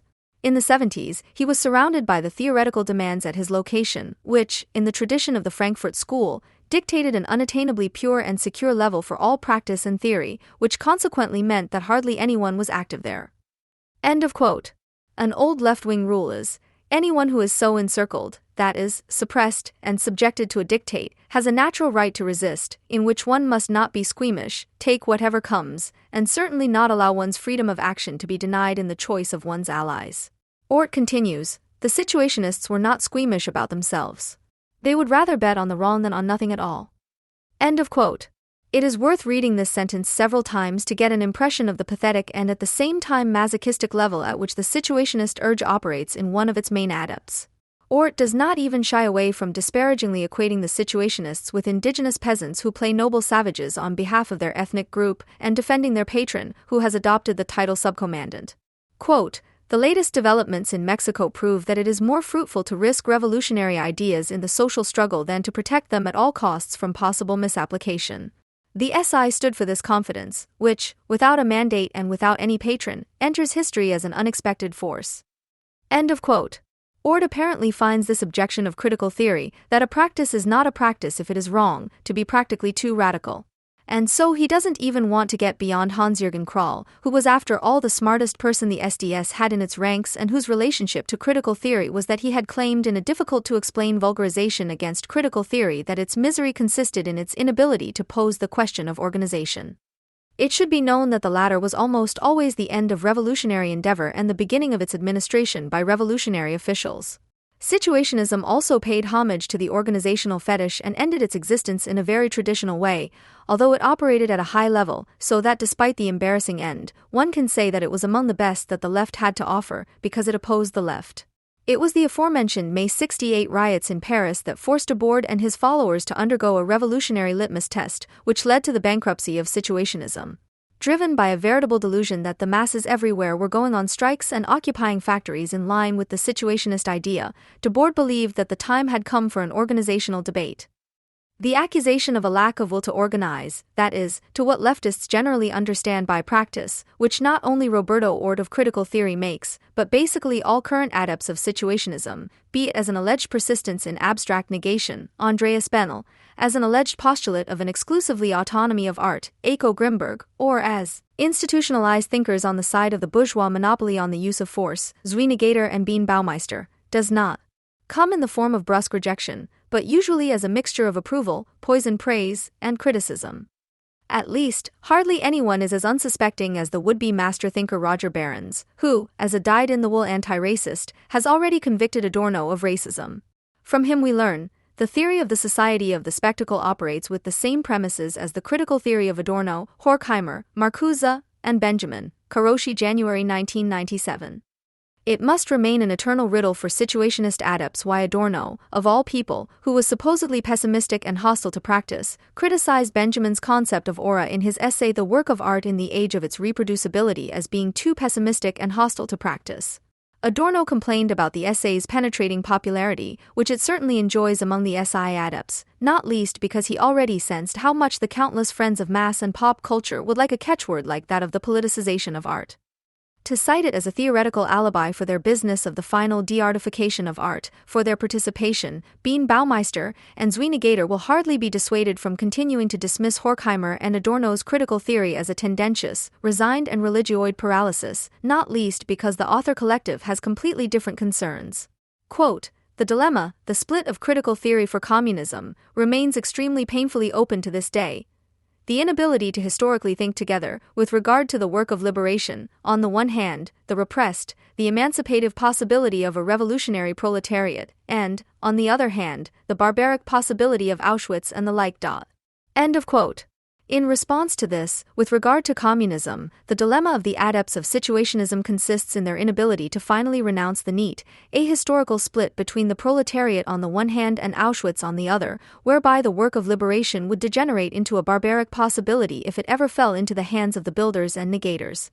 As a practical exercise on the path to ending such thinking together, it would be recommendable to also try, with recourse to the revolutionary claim of the SI, a ruthless critique of the postmodern situationists, who are obviously incapable of self-criticism.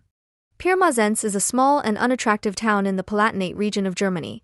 It has little to boast about in terms of history, unless you count the long-closed shoe factories. The list of famous citizens is also extremely meager. The only person to have achieved national fame is a native of Pirmasens, the writer Hugo Ball, who lived from 1886 to 1927. In the 1980s, the city decided to do something for its own reputation by setting up an art prize, now worth €10,000, for a co-founder of the Dada movement, which has been awarded every 3 years since 1990. The prize recognizes outstanding works by living personalities who work in the humanities and/or arts in the spirit of Hugo Ball. These are, for example, a literary work or complete works, a time-critical work or complete works with a fundamental philosophical attitude, a work or complete works in the field of art, theater or musicology. Quote end. Hito Steyerl, one of the 2 prize winners in 2023, wondered whether her work was in line with the master's intentions. She not only rummaged through one of the numerous Dada anthologies, but also took the trouble to learn something about Hugo Ball's thinking. In doing so, she must have come across his book, published in January 19 in Bern, with the promising title Zur Kritik der deutschen Intelligenz, on the critique of the German intelligentsia, which she was able to download from deutsches Textarchiv.de. Steyerl came to the conclusion, the prize statutes explicitly state that my work is in the spirit of Hugo Ball, and based on the context, I must distance myself from this. Quote end. In an interview, she accused Ball of representing a lateral thinker anti-Semitism and did not accept the prize. Instead, she called for a public discussion, which took place on January 24, 2023. It is important to note that anti-Semitism is by no means limited to the right, but can also be found as a reflex in supposedly progressive positions, said Steyerl. It is highly unlikely that podium discussions and similar public debates are particularly useful when there is an accusation of anti-Semitism in the room. In any case, Steyerl did a commendable job of pointing out a terrible anti-Semite and, possibly without knowing it, a well-kept secret of German literary studies. Hugo Ball's book, and not only it, contains everything that is known to be characteristic of anti-Semitism. The assertion that Jewish commercial spirit leads to Jewish exploitation of the German people, Jewish arrogance is an expression of a Jewish conspiracy against the Germans and largely responsible for Germany's having waged a criminal war. In fact, being Jewish is a racially determined trait that cannot be shed. Finally, he recognizes a Jewish grip on power in the Wilhelmine state and in the barely established Weimar Republic. The book on the critique of German intelligence must be considered unknown to this day, because the first debate about anti-Semitism in Hugo Ball's work from 1994 has not stuck in the memory of Dada fans and other feature writers. There is a reason for this. The second edition of Ball's book after 1919 is known from a version first published by Rohner and Bernhard in 1970, in which the majority of the anti-Semitic passages had simply been deleted. In 1980, the same version was published without the commentary on the text form in the Suhrkamp library, where it also appeared in a new edition in 1991. After 2011, the individual edition was only available as a print on demand. Not a translation by German literary scholars, but a faithful translation into English of the first Zurich edition of 1919, which was published in the United States in 1993 with a knowledgeable foreword by Anson Rabenbach, led to a debate in Germany in 1996, albeit one that unsuccessful debate about Hugo Ball's anti-Semitism. It was only 9 years later that the original edition was published together with another book by the author, which appeared in 1924 under the title The Consequences of the Reformation and repeats large parts of the criticism of the German intelligentsia, albeit shortened by a number of the immediate anti-Semitic invectives. On the occasion of its republication as part of the complete edition, this led to a vigorous protest in the FAZ, where on April 11, 2006, a Frankfurter Hausmann noted with outrage, "By cleaning and castrating his first text, Ball has damaged his own credibility," and made a sacrificium intellectus, which no less a figure than Carl Schmitt has reproached him for, and to whose letters, which appeared in the third volume of Ball's collected edition, the editor unfortunately makes no reference. End of quote. It should be noted that Hugo Ball did not publicly or privately recant his criticism between 1919 and his death in 1927. It was only in 2005, as part of the Wallstein Verlag edition of his works, that the criticism was published unabridged, without causing a great stir. The reviews published at the time already hinted at what remains an unbroken consensus today. Hugo Ball was and is honored as the courageous critic of the Prussian-dominated German regime of violence, to which he attributed the main blame for the First World War, and as a clear-sighted polemicist against the German intelligentsia, who supported him. In her private research, Hito Steyerl has thus discovered an almost completely unknown aspect of Ball's work and was accordingly surprised and repulsed. This prompted the FAZ to publish a long article on February 6, 2023, which summarizes in an ideal-typical way what German feature writers, artists, and Palatine Prize givers have hated so much about Hito Steyerl's intervention since the beginning of January 2023. In his essay in the FAZ, Helmuth Kiesel, professor emeritus of German Studies and History, claimed, "The recent outcry over Ball's anti-Semitic-sounding remarks, which dispenses with any kind of differentiation, seems, against this background, as if someone were to stand up today and say that they have just discovered Luther's writing on the Jews and their lies, 1543. And now we have to seriously consider whether we can still profess Luther's teachings." Quote end. He says this even though the original German version of the critique was not available in 1994, and it has only been accessible on the internet since 2012. Kiesel only quotes Ball's once in his article, and that is this statement from the preface, which certainly represents Ball's position, even if it does not explicitly mention Jews, but only the alleged proximity between Jewish and Protestant theology. Quote, "I found and sought to document a conspiracy of Protestant and Jewish theology, since Luther, and a conspiracy of both with the Prussian authoritarian state, since Hegel, that not only sought the subjugation of Europe and world domination, but at the same time strove for the universal destruction of religion and morality." End quote. Kiesel interprets, "That's strong. But does it represent anti-Semitism?" The quote makes it clear that it is not about Judaism or Jews as an ethnic or racial entity, but about intellectual currents, Jewish and Protestant theology, as well as Hegelian philosophy of state. Here, as in some other outlandish formulations about Jews and Judaism, I see not anti-Semitism, but at most a form of anti-Judaism, nota bene in connection with anti-Protestantism, anti-hegemonism, and harshest criticism of Prussia. But I know that highly esteemed colleagues consider the distinction between anti-Semitism and anti-Judaism to be wrong and irrelevant. End of quote. Kiesel is playing more stupid than he is. Shouldn't he have pricked up his ears after the infamous quote and at least skimmed through the following 250 pages to see if there was anything even stronger in them? He did examine them, but he withholds the results from the readers. The untrue claim is enough for him. Passages of the kind cited make up a maximum of 80 lines or 2 printed pages in the criticism, which, with a total of 200 pages, is not a size that suggests a desire to express anti-Semitism. End of quote. There are entire passages of at least 20 printed pages in length, which together add up to a flawless confession of the most vulgar anti-Semitism. Kiesel knows it, but plays dumb. And even if you include the narrower context, you end up with 10 or 20 pages at most. But however much Ball's Jewish fellow exiles Ernst Bloch and Walter Benjamin, who read the review and praised it, said nothing about it, nor did other contemporary reviewers. End of quote. He says this even though it is not true, because both Benjamin and Bloch turned away in disgust from their anti-Prussian ally because of his anti-Semitism at the turn of the year 1918/1919. Quote, these few passages, which are quite insignificant for contemporaries, are also irrelevant when viewed in the context of Ball's complete works, which comprise around 3,500 pages. The passages that refer to Jews or Judaism remain quantitatively small, do not fall outside the bounds of what was common at the time, and in no way support the conclusion that Ball was obsessed with an eliminatory anti-Semitism. He explicitly rejected the stupid race theory elsewhere. End of quote. I am not familiar with the other passage Kiesel refers to, but I am familiar with Hugo Ball's critique of the German intelligentsia, which is full of relevant passages against Jewish spirit and specific Jews. The claim that this book was published in 1924 with the omission of its anti-Semitic convictions is grotesque if only because Ball's hatred of Protestants is largely identical to his hatred of Jews. What's more, his hatred of Protestants is a red herring because it merely conceals a much older resentment, namely against the Old Testament.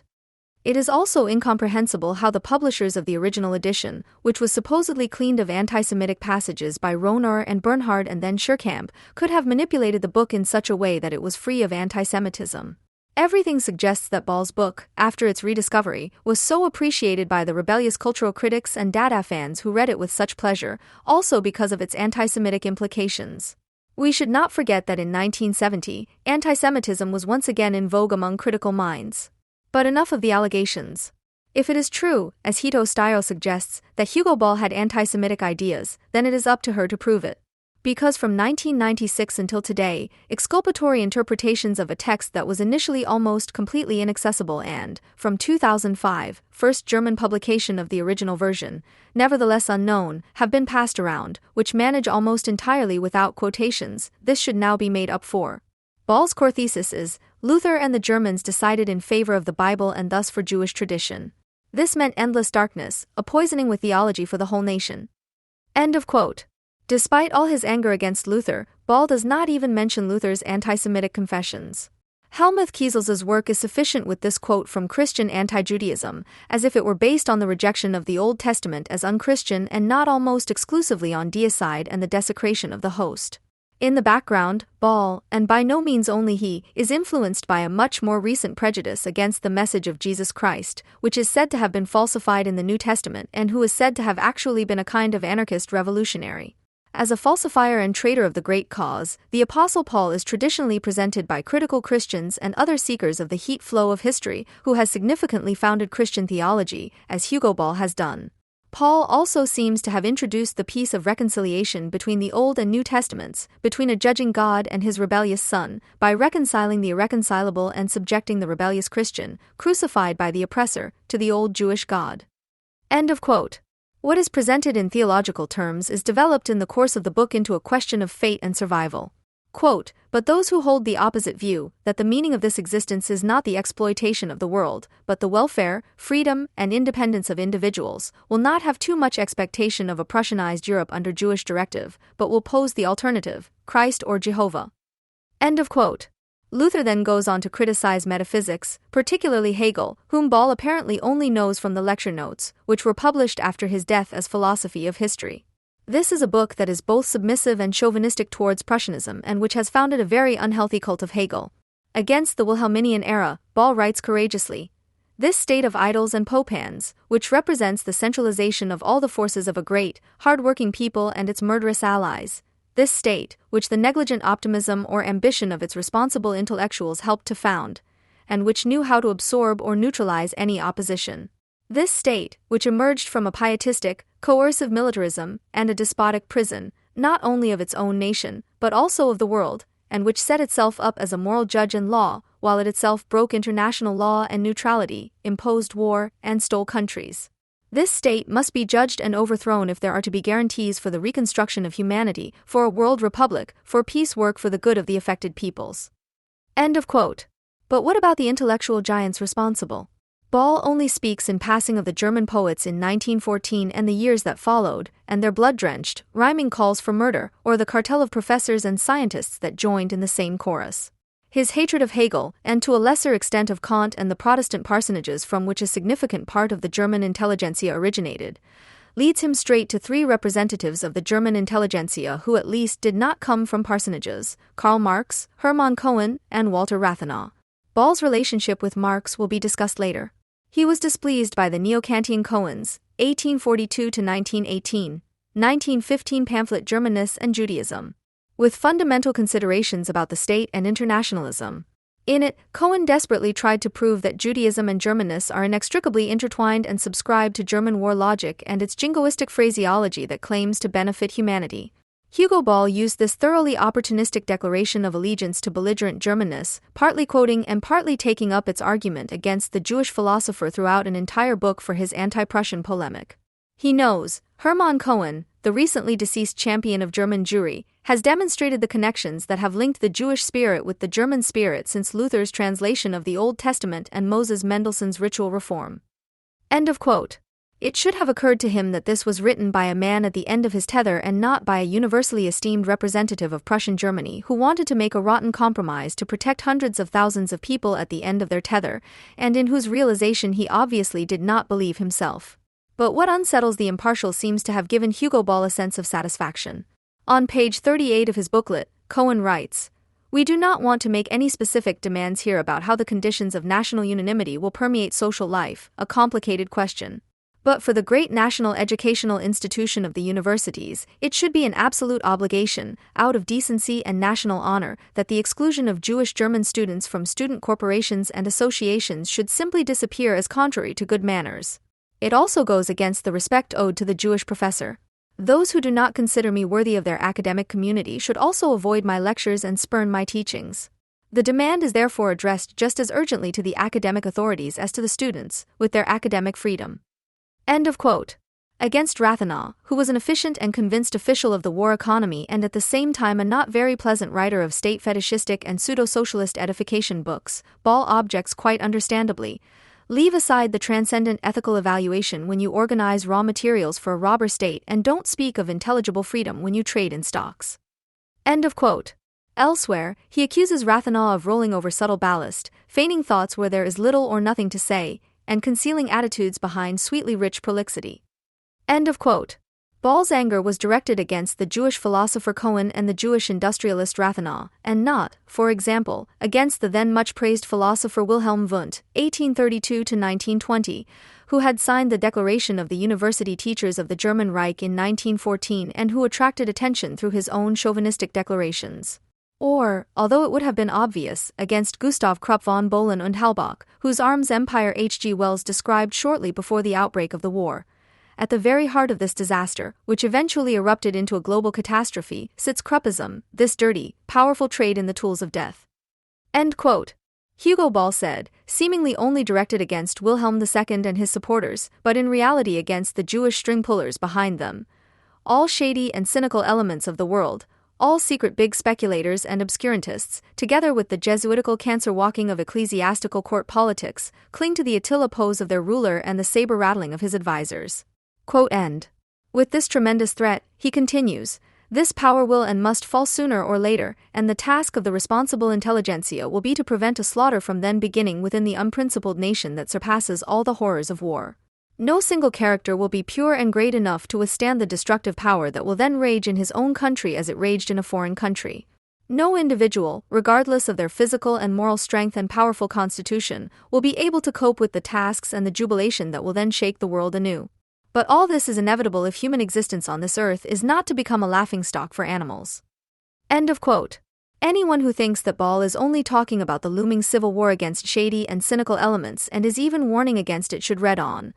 And so it is imperative to seek and establish a supreme principle of freedom, as if the future salvation of humanity depended on how we have plunged it into misery, sorrow, and ruin. So it is imperative to draw the consequences of what everyone among us knows and feels.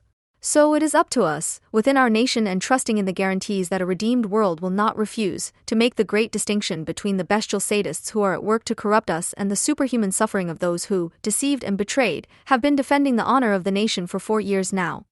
End of quote. Hugo Ball was inclined towards anarchism and admired Bakunin.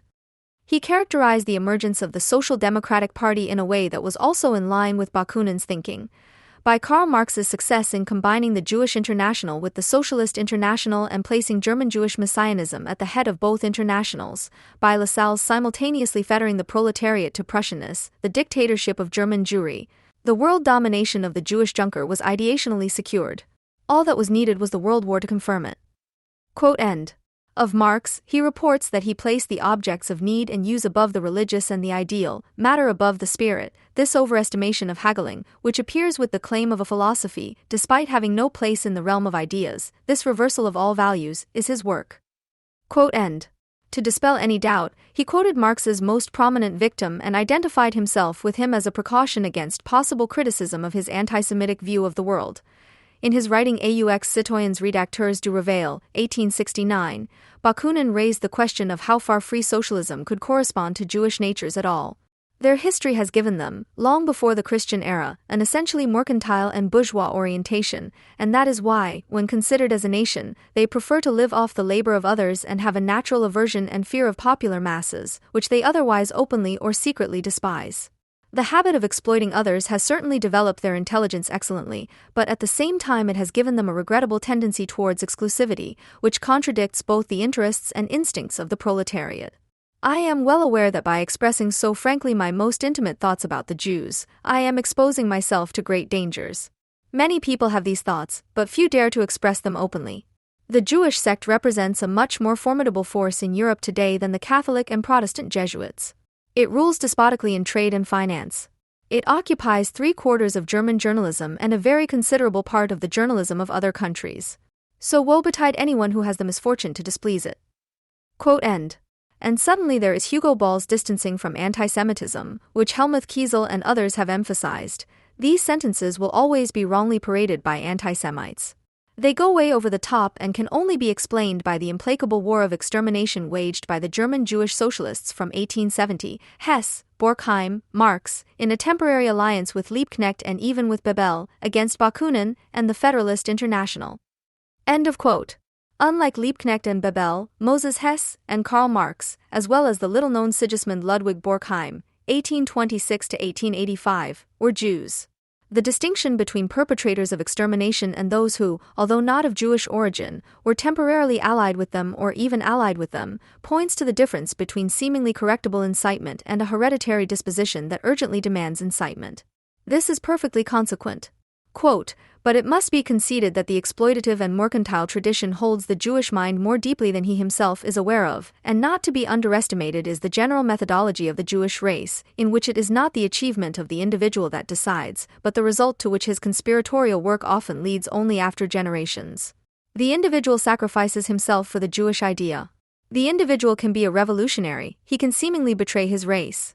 But development will prove that he was only responsible to his race after all. End of quote. What actually happened between Ernst Bloch, who praised Helmuth Kiesel and other whitewashers according to the criticism, and Hugo Ball? On June 16, 2020, the daily newspaper Rainfalls, which likes to focus on the great Palatinate intellectuals Ball and Bloch, already stated. Werner Wilde now sums up the possible reasons for the rift and finds them in the two friends' different worlds of thought. Ball could not relate to the Jewish messianism in Bloch's utopian concept, and he was more drawn to the anarchism of Mikhail Bakunin, while Bloch preferred Bakunin's archenemy, Karl Marx. End of quote. It was a bit different though. On November 16, 1918, even before the publication of the Critique of German Intelligentsia, which he was preparing for printing, Hugo Ball, at the end of an editorial in the Free newspaper, bypassed the instances of his friend Ernst Bloch, who frequently published there until the end of 1918, and other Jewish intellectuals, whom he referred to as these gentlemen. He presented them with the alternative of either uncompromisingly distancing themselves from the emerging anti-national Jewish republic or quickly leaving for the Promised Land. And one more thing, national Israelites are sent to achieve the most favorable liquidation possible. That, too, is wrong. The soil of an Israelite republic is the Promised Land, but not Germany. We are happy to work with these gentlemen as long as they unequivocally commit to moral action. The legend of the chosen people has been defeated. The Old Testament has been defeated. Berlin is no longer Sinai. We want a German nation, a German republic. We want a German National Assembly that disavows the profiteers and opportunists and professes the resurrection of a great, truly purified nation. Only in this way can we regain the trust of the world. End of quote. What happened between Bloch and Ball in the Free newspaper? George Prochnow asked the philosopher Anson Rabenbach in an interview that appeared in the magazine Cabinet in 2015. Quote, "It turned out that Ball, among many other pages, was also an anti-Semite. After the war, he accused the Weimar Republic of being a Jewish republic, an alliance between Marx and Foreign Minister Walther Rathenau, who was assassinated in 1922. Why were the Jews responsible? Because they were manipulative, because they controlled the finances of the Prussian government, the usual litany. He was a classic anti-Semite. Bloch finally had enough of Ball's nonsense and left Basel." Quote end. On November 22, 1918, Bloch wrote to a colleague, "I also have something else to say that is important to me. Regarding the outrageous final sentence of Ball's editorial. I immediately wrote to Ball that his brand of antisemitism is scandalous, no matter how he intended it. I know the deeper and, as is often the case with Ball, significantly abbreviated context. It depends on how it is read by the uninitiated and even the Swiss lawless. And so it looks as if Ball were an escaped brute from the Association of German Students and the FC a pogromist newspaper." Quote end. The insinuation that the Weimar Republic was a Jewish one was clarified by Ball on February 11, 1920 in an editorial in the Free newspaper in a way that could be read weekly in the Maisbacher Tagblatt at the same time, where the Bavarian homeland poet Ludwig Thoma called for an attack on the Jewish Republic. Ball, "Germany is a nation of 60 million. The throng of speculators, mercenary writers, and Talmudists that habitually fills the newspaper pages is not Germany, that is only a small part of Germany, the stronger elbows that have conquered the place at the feeding trough, the place in the sun. The exceptions that do exist, and there are few, will not feel targeted." End of quote. At least he allowed for a few Jewish exceptions, which is a nice touch. Were all Germans in 1919 anti-Semites? And even if it had been so, is that any argument for waving through Hugo Ball's criticism and paying homage to the author himself for Dada and so on? Eckhard Fall, the managing director of the Hugo Ball Society, explicitly agreed with this on January 23, 2023 during the panel discussion initiated by Hito Steyerl. Hugo Ball was also a child of his time. Quote, "Anti-Semitism was, in a sense, common sense at the time. As difficult as that is to accept today. But of course you have to see that it was all the time before the Holocaust, before the Shoah. And we have that experience in retrospect and of course see it with completely different eyes." End quote. All of Hugo Ball's health practitioners, with their front man Helmuth Kiesel, untruthfully claim, the passages that refer to Jews or Judaism remain quantitatively small, do not fall outside the bounds of what was common at the time, and in no way suggest that Ball was obsessed with an eliminatory anti-Semitism. He explicitly rejected the stupid race theory elsewhere. Ball probably never called for the extermination of the Jews, but he was nevertheless a stupid racial theorist. His criticism and some of the essays in the Freizeitung show how what had long been inherent in the hatred of Jews before 1914 came to a head in an ever more brutal manner within a very short period of time after November 1918. Hugo Ball was denied a career as an anti-Semitic agitator. His consequent anti-Prussian attitude and, above all, his emphasis on Germany's war guilt made him unsuitable for the role. He was, after all, an anti-Semitic lateral thinker. In the inverted context of punishing those responsible for the war, Ball also meant the Jews, against whom and their evil spirit the German people would have to defend themselves. Is eliminatory anti-Semitism before the Holocaust even a useful term? D.J. Goldhagen has attempted a definition that is still useful. 1. Since the beginning of the 19th century, anti-Semitism was ubiquitous in Germany and part of the general canon of values. 2. The preoccupation with the Jews had traits of obsession. 3. The Jews were increasingly seen as the embodiment and symbol of everything that German society considered bad. 4. Jews were seen as malevolent, powerful, and even the main source of all the evils that beset Germany, and therefore a danger to the well-being of Germans. Unlike their medieval predecessors, modern German anti-Semites believed that there could be no peace in the world unless the Jews were destroyed. 5. This cultural model of the second half of the 19th century was linked to the concept of race. 6. The racist variant of anti-Semitism was not only unusually violent in its world of ideas, it also tended to use violence. 7. It was in keeping with its logic to advocate the elimination of the Jews by all necessary means that were possible within the framework of prevailing moral constraints. End of quote. The turn of the year 1918/1919 was the breakthrough of eliminatory antisemitism, because it was precisely during these months that the prevailing moral barriers began to break down. Since then, mass murder had been rhetorically present and was soon to be practically anticipated in the form of the Femme murders. Hugo Ball was not just a child of his time, he was a standard-bearer of the ultimate brutalization and must be considered a forerunner, if not already a representative, of eliminatory antisemitism. The German Hugo Ball scandal was triggered in 1993 by Anson Rabenbach in a note on the history of the edition. He appended it to his preface to the translation Hugo Ball, Critique of the German Intelligentsia, published in 1993 in the Columbia University Press Books series and edited by Brian L. Harris. Without mentioning the deletions in his preface, Gerd Klaus Kaltenbrunner explicitly denies that the critique is anti-Semitic. That Ball was not an anti-Semite is as clear from his repeated polemics against Treitschke, Chamberlain, and other anti-Semitic ideologues as it is from his sympathy for Heine or Karl Kraus, who with their Jewish wit relentlessly criticized German misery. Gerd Klaus Kaltenbrunner's comments are simply hypocritical, because if the criticism were not anti-Semitic, why was it necessary to excise the relevant passages without providing any explanation or context? Similarly, Ball's dismissive references to anti-Semitic ideologues or approving references to Jewish opponents of German patriotism do not add up to a consistent case that anti-Semitism was absent from Ball. What is scandalous is the editing of a historical work to make its author appear more publicly acceptable, regardless of the motives behind it. Even more scandalous in this case is the misleading commentary, which does not bother to mention that many outrageous passages were deleted, while at the same time defending Ball against a purely hypothetical accusation of anti-Semitism. Quote end. Rabenbach's initial concern was to confront a leading avant-gardist, who was highly esteemed in the United States, with his dark side and thus contribute to a critique of ideology. By pointing out the German reception history, Rabenbach and Brian L. Harris made themselves unpopular not in the United States, but in Germany, where people always mistrustfully believe themselves to be collectively persecuted when foreigners scratch at a national pillar saint. The act of liberation now presented by Kiesel and many others casts the forger Gerd Klaus Kaltenbrunner in a milder light. Kaltenbrunner at least knew that Hugo Ball could no longer be saved if it came out what he had really written. Since the English translation was available, and even more so since the scandal triggered by Hito Steyerl, people have taken the liberty of professing their belief in the real Ball. Helmuth Kiesel. We don't have to distance ourselves from artists and their works at every opportunity because they also emerged from anti-Jewish or anti-Semitic milieus or periods and perhaps bear traces of them. We know this. We regret it. We lament it. We are ashamed of it. But we can neither retroactively re-educate our cultural past nor shrug it off with spectacular gestures of repudiation. We have to live with it as it was, a highly complex and always ambivalent mixture of light and shadow. And we should not simply discredit cultural achievements that were produced in the neighborhood or even with the inclusion of anti-Semitic impulses, but only if they are themselves testimonies of an eliminatory anti-Semitism. But this is not the case with either Emil Nold's paintings or Hugo Ball's or Hermann Brock's or Thomas Mann's texts. A general judgment that labels Hugo Ball an anti-Semite does not do him justice.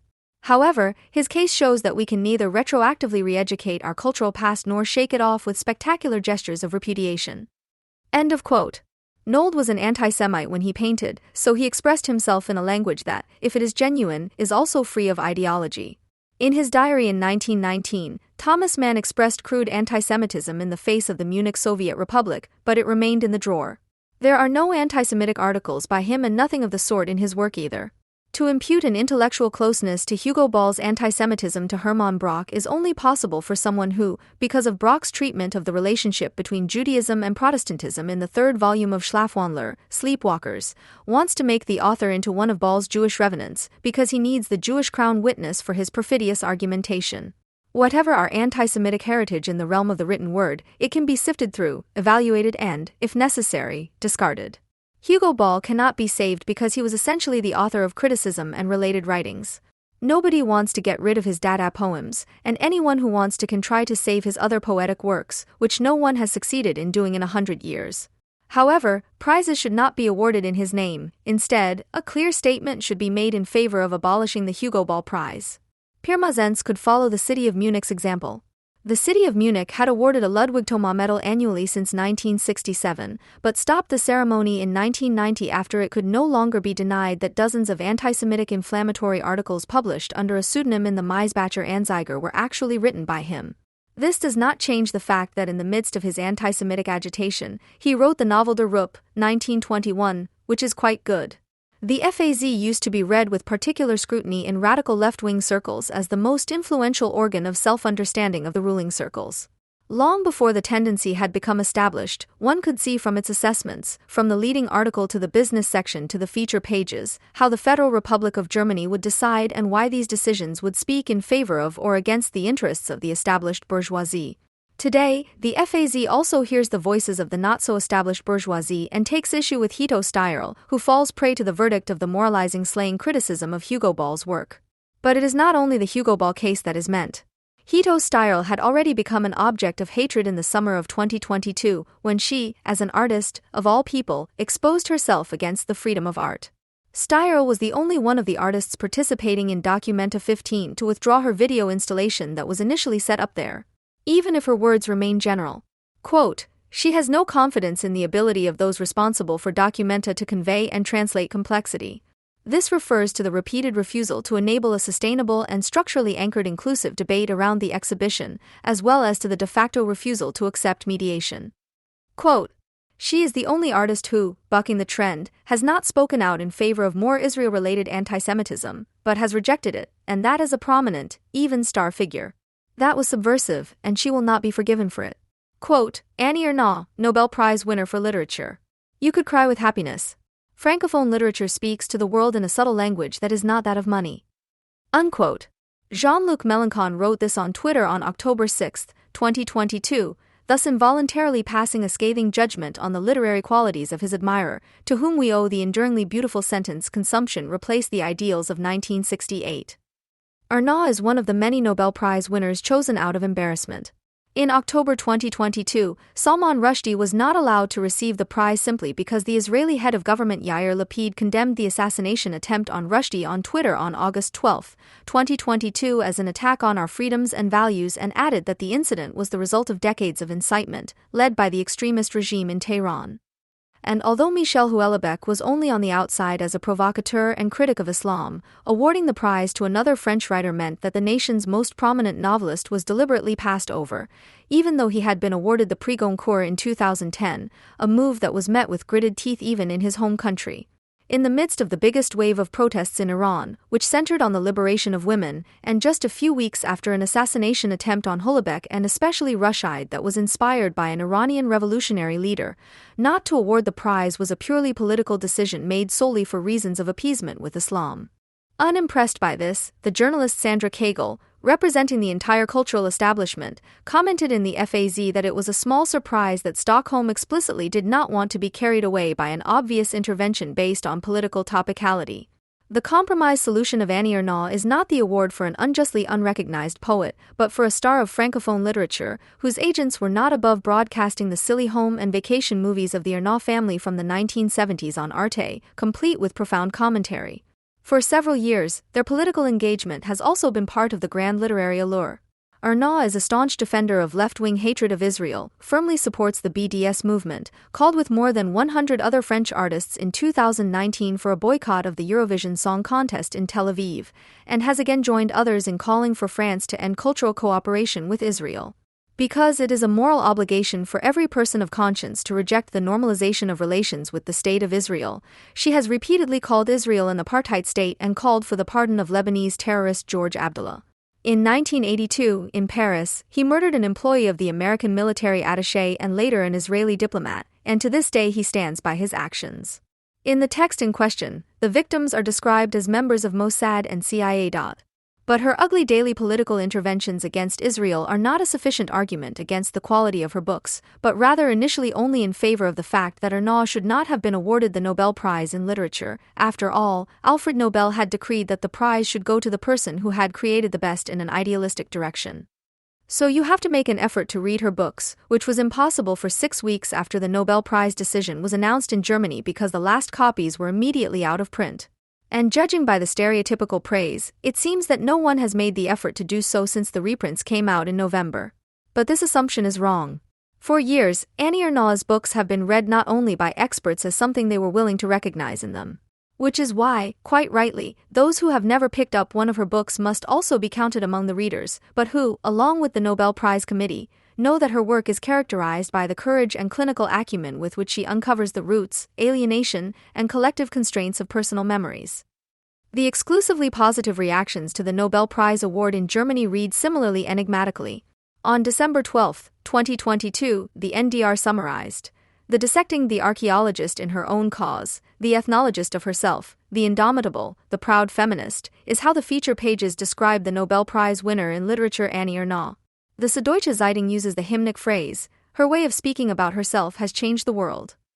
Annie Ernaux's success is based on a rumor that even those who do not appreciate her anti-Semitic comments helped to spread.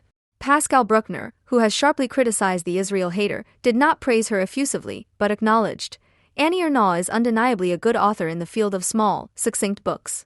None of the books that Ernaux has published since the beginning of her career exceeds 250 pages.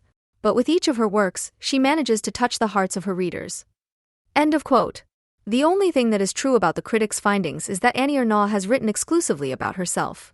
Even the countless inserted comments on politics, consumerism, or pop songs have the character of a diary, which only speaks to a great writer to a very limited extent. She would not have succeeded in this either if it were not for the story of the brave girl who, coming from the very bottom, made it to being an academic and a writer, and for that reason alone has gained deeper insights in her memories than we, whose parents graduated from university. But we could have known that social advancement only provides the material for an interesting story if what the heroes have achieved was so improbable in their time that it reaches into the realm of the fabulous. What the fabulous social climbers could not shake off their miserable origins appears not only glorified in their self-portrayal, it also enchants their entire appearance for those around them. This can be expressed in rituals of originality, a preference for poor people's food, for example, that the successful person has prepared, or in showmanship that refers to the brutal circumstances and the related brutal methods of advancement and that drives the shame into the face of those who have arrived by birth and should do so. Annie Ernaux, who writes as if her parents had already read Le Monde, has nothing of the sort to offer, but rumor attests that she has written a history of sacrifice and resistance in more than 10 volumes that not only touches the hearts of her readers but also strengthens their will to revolt for a more just society.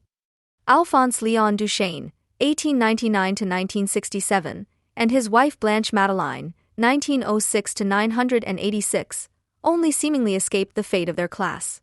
Although they did not remain factory or casual laborers or maids, as the owners of a barangrind shop, they only managed to achieve precarious self-employment and ultimately earned significantly less than a skilled worker. It was only their daughter Annie, born in 1940, who managed to achieve education and prosperity. Her career was still an exception for a girl of her generation, but by no means a fairy tale, because the demand of the French post-war economy for considerably more academically educated young people than the traditionally ruling classes could provide was met by the state through a broadening of the educational opportunities, scholarships, and the creation of more mobility between classes, a program that also included the advancement of girls. No matter how you look at it, the life of Annie Ernaux is boring. She has a degree in modern literature and worked from 1970 initially as a high school teacher and then until retirement in 2000 in a senior position at a distance learning university. Married to a member of the bourgeoisie, 2 children, divorced. In the early 1960s, she had an abortion, which was illegal at the time. And yet, beginning in the 1970s, she wrote almost exclusively about her background of poverty in a small town and received only praise for it. She became known in 1983 with The Place, about her father, followed in 1987 by A Woman, about her mother. In 1997, she wrote again about her parents in The Shame, and in 2011, in The Other Girl, about her older sister, who died as a child before she was born. Even when she is writing about her abortion in The Event, 2000, or about French history of the past decades in The Years, 2008, the humiliation of having come from the bottom is always at the forefront, which, in the eyes of the literary world, apparently justifies her linking her rarely interesting childhood and youth memories with clever insertions about everything and nothing. Ernaux owes her ascent into the bourgeoisie first and foremost to her parents, who did everything they could to spare their daughter the same fate, and also, presumably, to bask a little in their daughter's success. She received a state scholarship when she was only 18 years old. Until then her parents not only supported her career materially, they awakened and reinforced the desire for advancement in their child through a system of rigid prohibitions and generous exemption from domestic duties, including the privilege of being allowed to stay in bed as long as she wanted during the holidays. The warning not to end up like some of her classmates from elementary school, who became pregnant at 16 and, in the best case, were still married off with a big belly, was just as much a part of the program as the instilling of general mistrust of the lower classes, whose members were only welcome as customers in shops and pubs.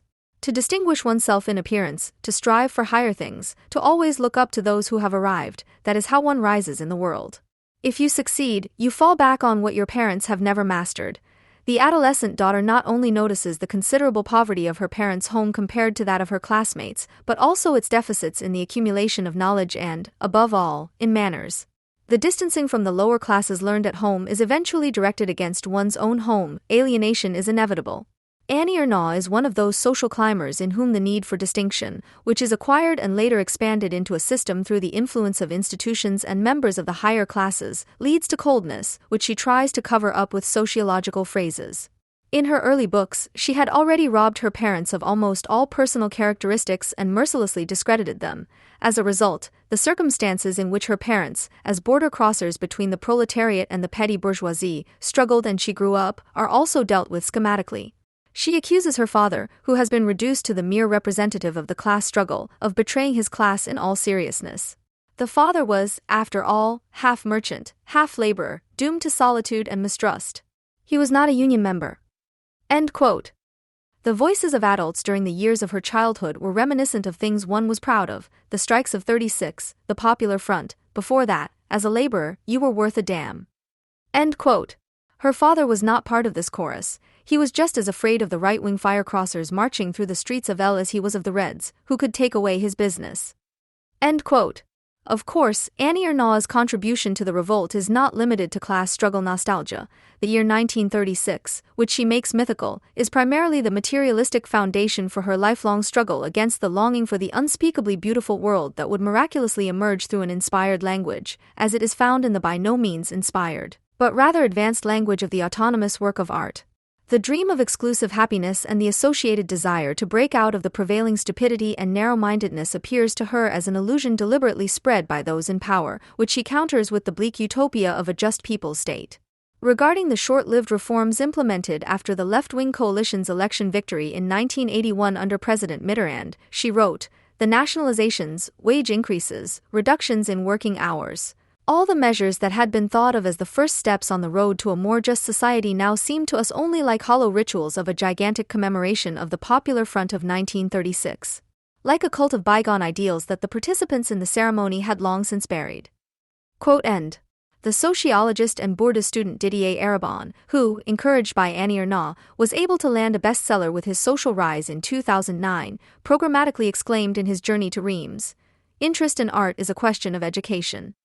This sentence is already wrong, because interest is initially only a reaction to the attraction that something exerts and can grasp anyone, regardless of their background. Eribon deliberately avoided saying, "Understanding art is a matter of education." End quote. By not talking about a lack of education or an absence of aspiration that stifles interest in art, he shifted his reservations about the prevailing classes to the art that he apostrophizes as high culture and accuses of complicity with power.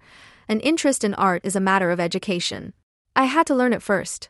That was part of the almost complete re-education I had to undergo to be able to enter another world, another social class, and leave my old, ancestral one behind.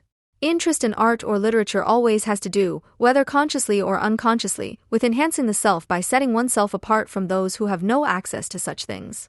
It is a matter of distinction, a difference in the sense of a gulf that is constitutive for the self and the way one sees oneself, and always in comparison to others, the educationally disadvantaged or lower classes, for example.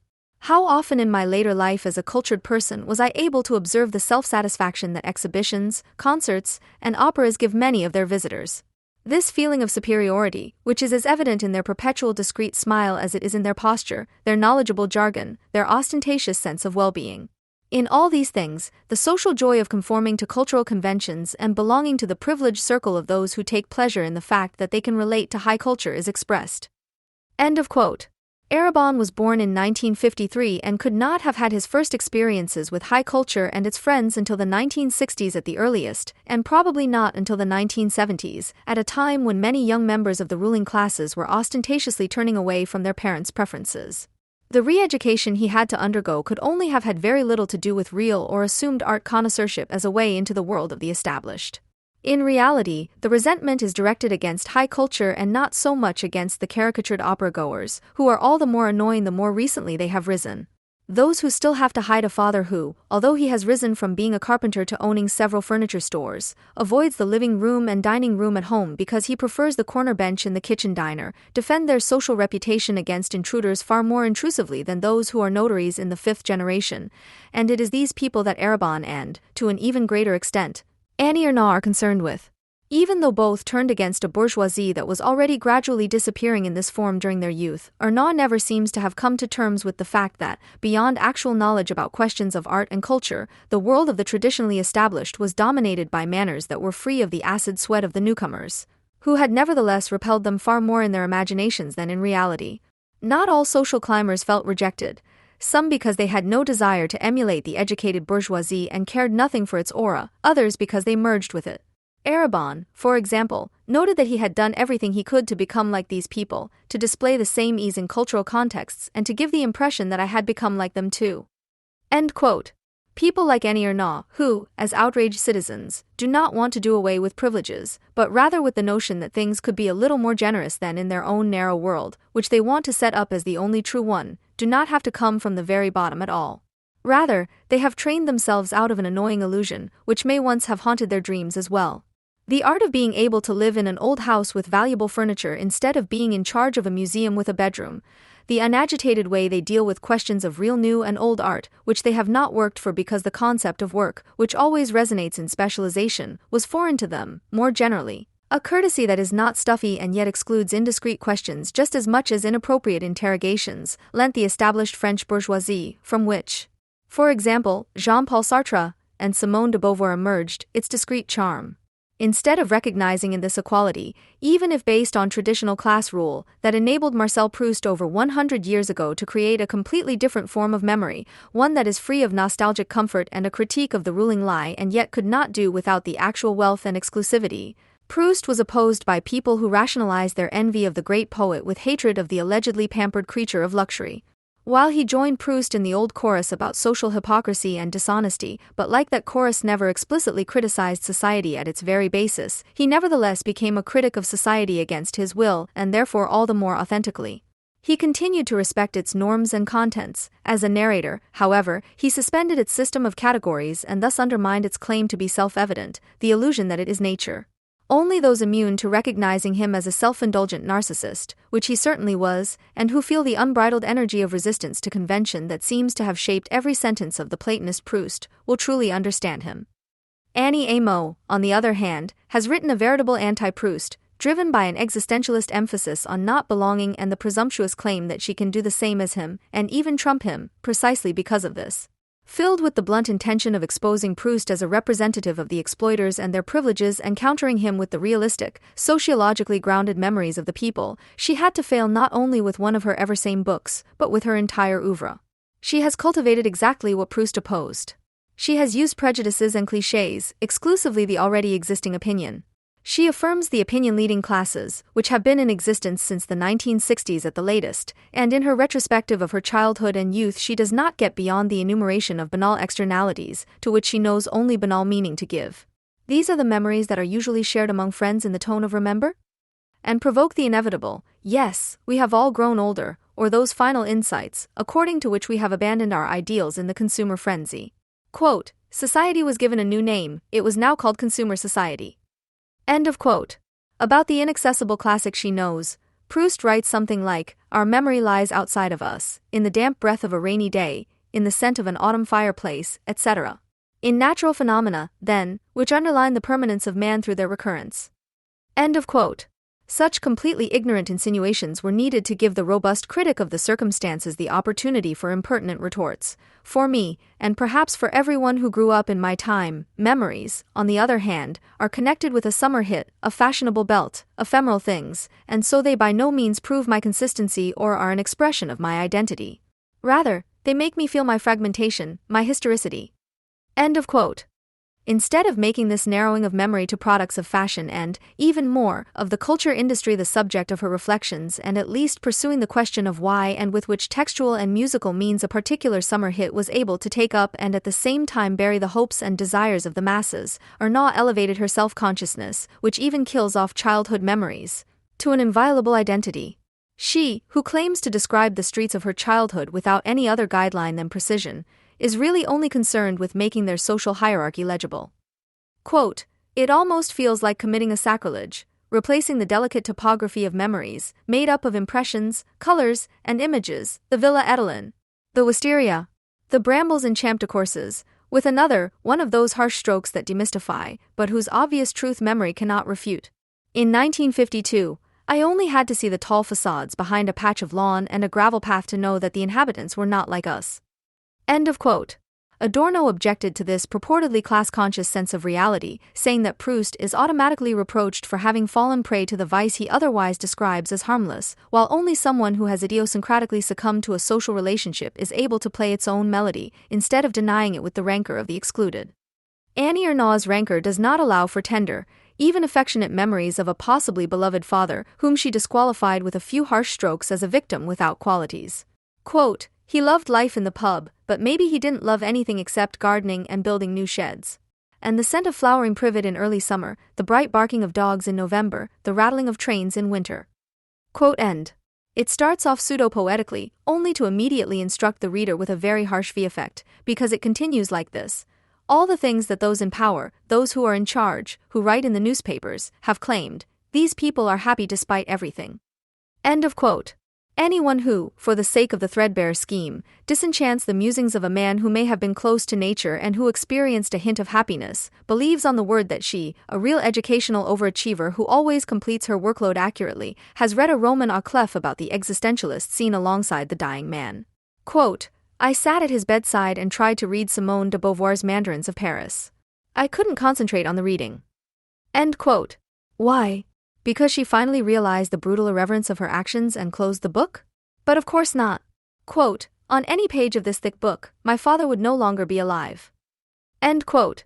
While Didier Eribon, in his journey to Reims, completely avoided excursions into the realm of poetry and therefore presented useful knowledge in the autobiographical passages, Annie Ernaux wants to go much higher, and higher here means forcing her way into the beautiful literature whose keyhole-peeping custodians, the Mandarins of Paris, are still reading today.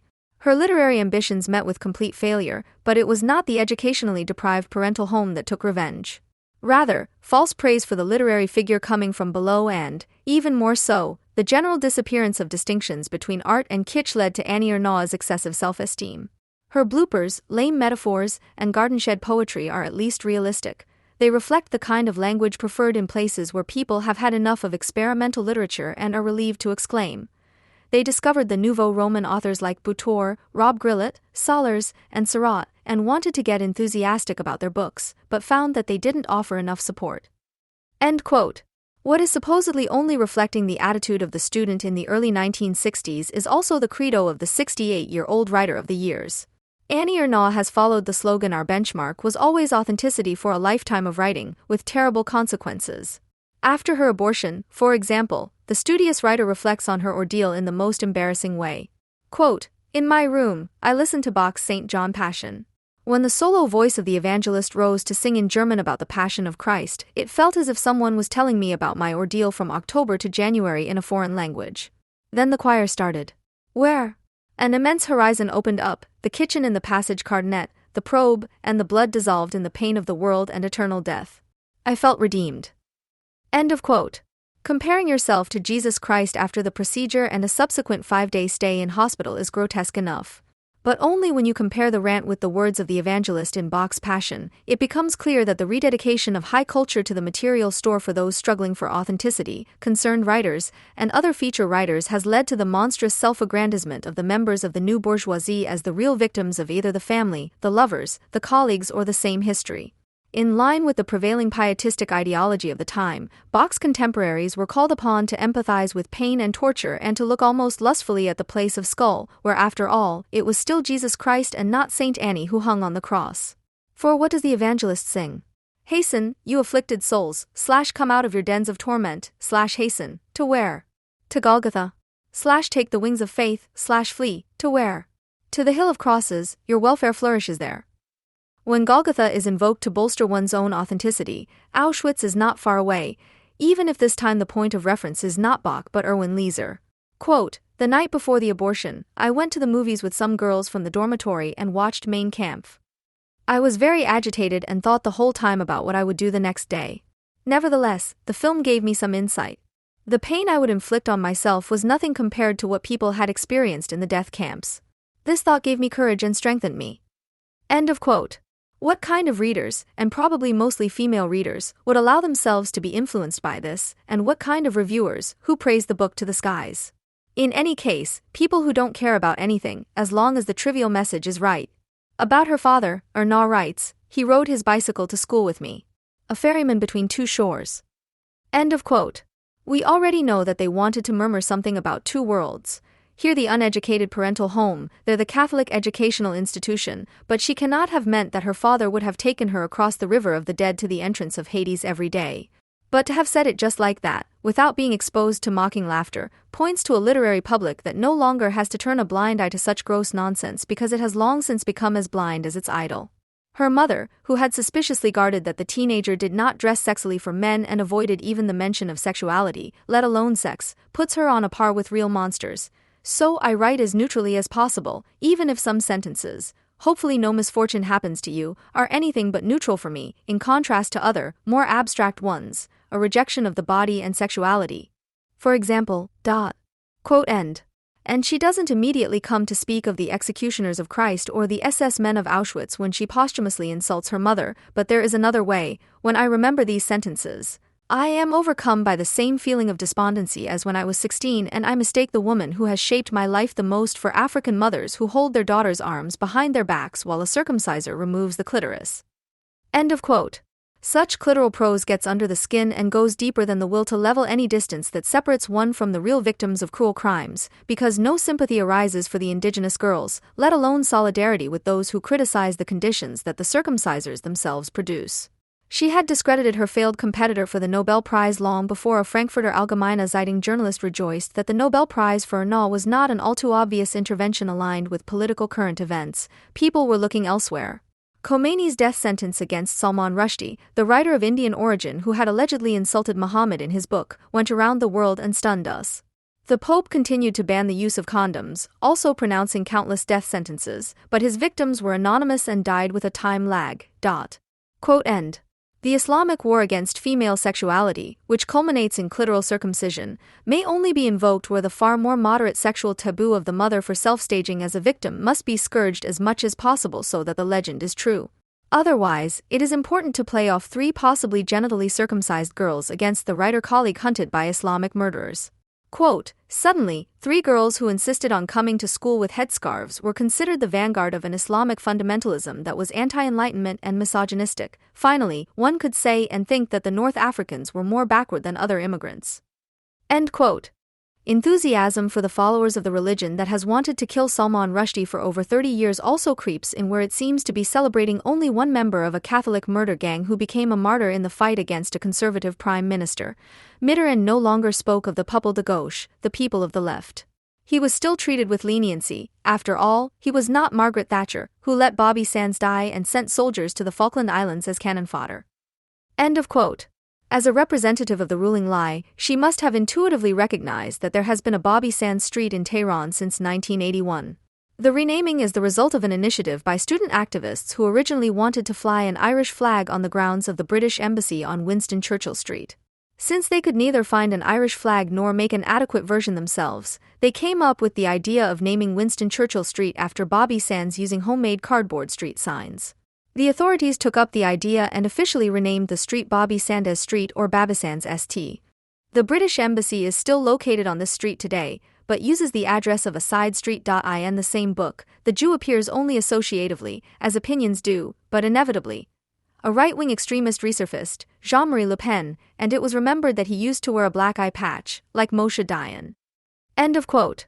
We know, from the 1990s when you consider what was going on in Iraq, the US starved the country and regularly threatened it with air strikes. Children were dying because there was no medication. In the Gaza Strip and the West Bank, in Chechnya, Algeria, etc., it was better not to remember the handshake between Arafat and Clinton in Camp David.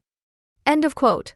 The fact that Ehud Barak, another Jewish child murderer, was also involved, is left out because everyone knows who is behind it.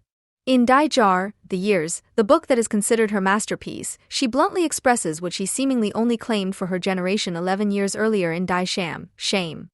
Quote, "For me, and perhaps for all those who grew up in my time, memories, on the other hand, are associated with a summer hit, a fashionable belt, ephemeral things, and so they by no means prove my consistency or express my identity." End quote. The memories of the sociologist of herself have since become the diary of all French and Germans with taste and a critical mind, who find their most intimate thoughts in it, namely the lies shared by all, that is, opinion. In her major work, Annie Ernaux not only said, directed against the longing for happiness, there was no unspeakably beautiful world that would miraculously come to light through inspired language. She had already shown the unteachable the instruments. Quote, "She had only her own language at her disposal, the language of everyone. It was the only tool with which she could rebel against what outraged her. The book to be written would be her contribution to the revolt." End of quote. This indignant language is truly not that of the Gelda, as Jean-Luc Mélenchon rejoiced. It is rather the jargon of the representatives of the educated classes, who are immune to experience and steeped in rancor. Those who recognize the Nazis' eye patch in Moshe Dayan and call out to a right-wing presidential candidate with the words of their favorite, Jean-Luc Mélenchon, whom they voted for on the first ballot. Eric Zemmour cannot be anti-Semitic because he reproduces many Jewish cultural scenes. We avoid any mixing with other cultures. How abominable. These traditions are linked to Judaism. And that has its advantages. That's how Judaism was able to survive in the first place. End quote. On November 15, 2022, the editorial team of Bahamas called for participation in a protest rally against an event at the Indonesian Embassy's Cultural Center in Berlin-Tempelhof. The event, which was scheduled to take place 4 days later, would feature 5 Indonesian artists who had contributed significantly to the Documenta scandal because of their anti-Semitic views and productions. The text reads, "Actually, it should be known that the foreign-sounding word lumbung is not at all exotic and has about as much to do with a rice barn in Indonesia as an olive tree in the West Bank has to do with international understanding. Lumbung stands for a universal declaration of enmity, and at least in Germany, after Documenta 15, one could know against whom." End quote. Among other things, the Bahamas demanded no state support for art against Israel. And down with the Secretary of State for Culture, Claudia Roth.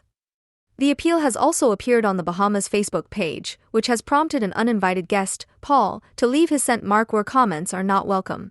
Paul's post, which of course was deleted immediately, spreads a rumor about the Bahamas that is popular in left-wing circles, which he does not openly express, but which he tells those in the know with a wink. Although the concern is legitimate, the demand for the removal of some state secretary is very strange when it comes from the Bahamas.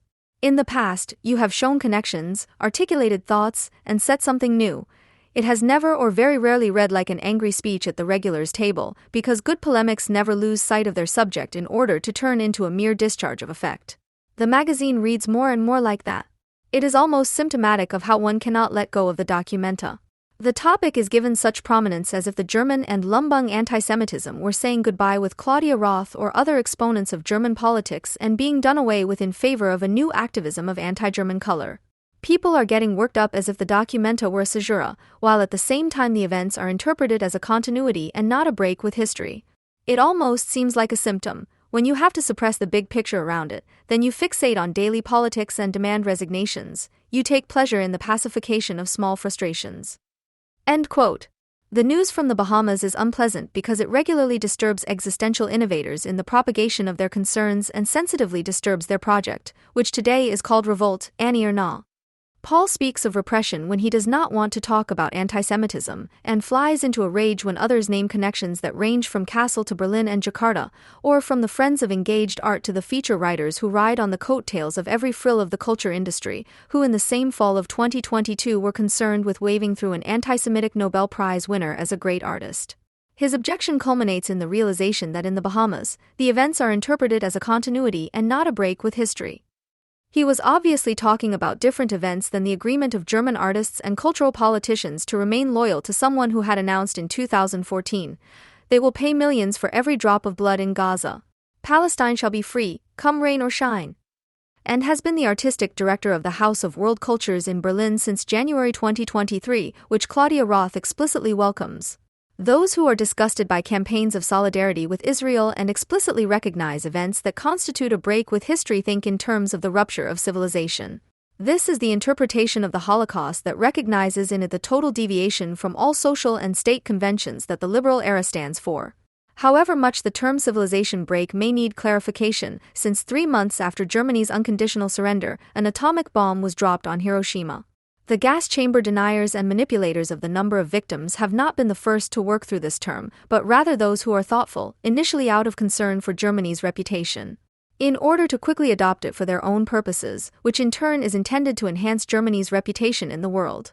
From trade unionists to critical Christians and other advocates of the ethics of responsibility, later from the K-groups, some RAF prisoners to ecologists and, most recently, opponents of the corona measures, civilization's breach was and is perceived as a cipher for the banality of evil, which is at home in the modern, technical, and administrative world, especially where anti-fascism was democratic and Jews today, compared to some Western European countries, lead a safe and respected existence.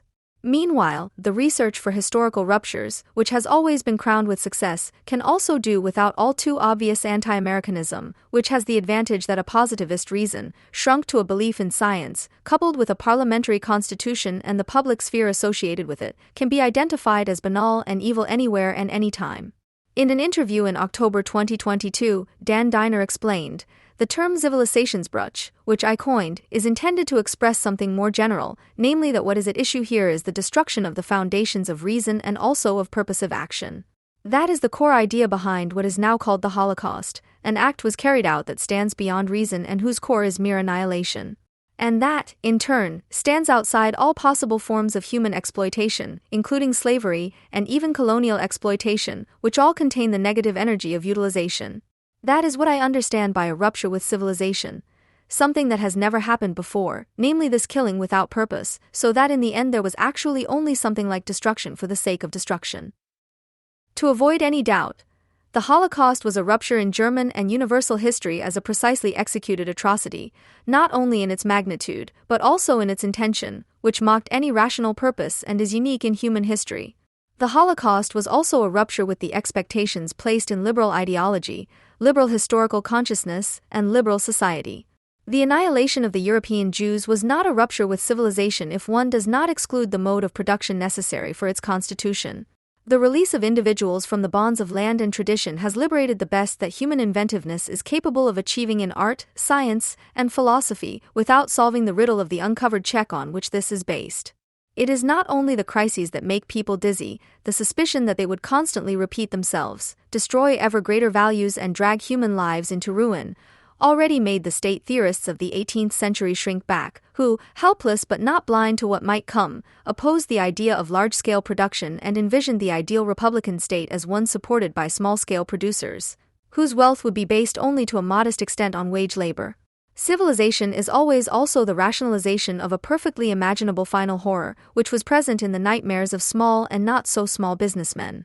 The fact that social death through bankruptcy could befall anyone out of the blue was countered by granting rationality to the laws of a mode of production whose dynamics could not be controlled. Since then, people have been practicing economics.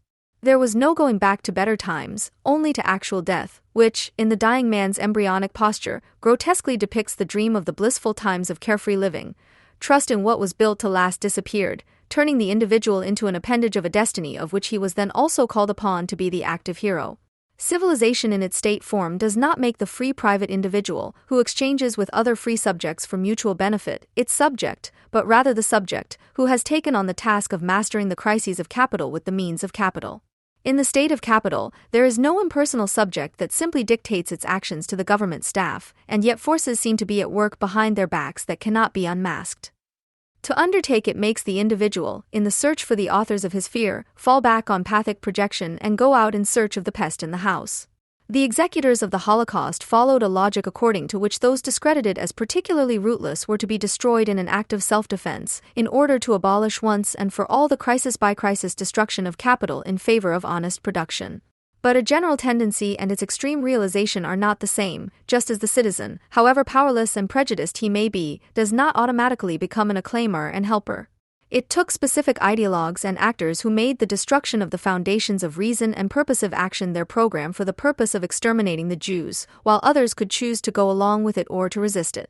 This also applies when one considers that German Sonderwege have partly eluded the citizen, but were predominantly not implanted in the first place, to reflect on himself as an autonomous, economic, subject even when the whole civil glory is in a miserable state. It was and is possible to evade mobilization and to oppose the direction in which civilization is heading, towards collective frenzy, which is at the same time rationalized frenzy and does not so much aim at pogroms as lends the collectively conjured terror the fit of objective execution. Despite the presence of kindred contemporary currents, National Socialism was unable to gain a foothold in the liberal democracies because the state formation there had not yet reached the limits that resist total submission out of sheer voluntariness as common sense. And yet the conditions for its possibility were not German, but as international as capital and as civilizing as a state-constituted society must be, which must have robbed the ideas it invokes and the forms it obeys of their original meaning. If the extermination of the European Jews by the Germans was not a breach with the ultimate consequence inherent in the concept and practice of civilization, this does not mean that the unspeakable must repeat itself, but it does mean that the conditions for a repetition continue to exist.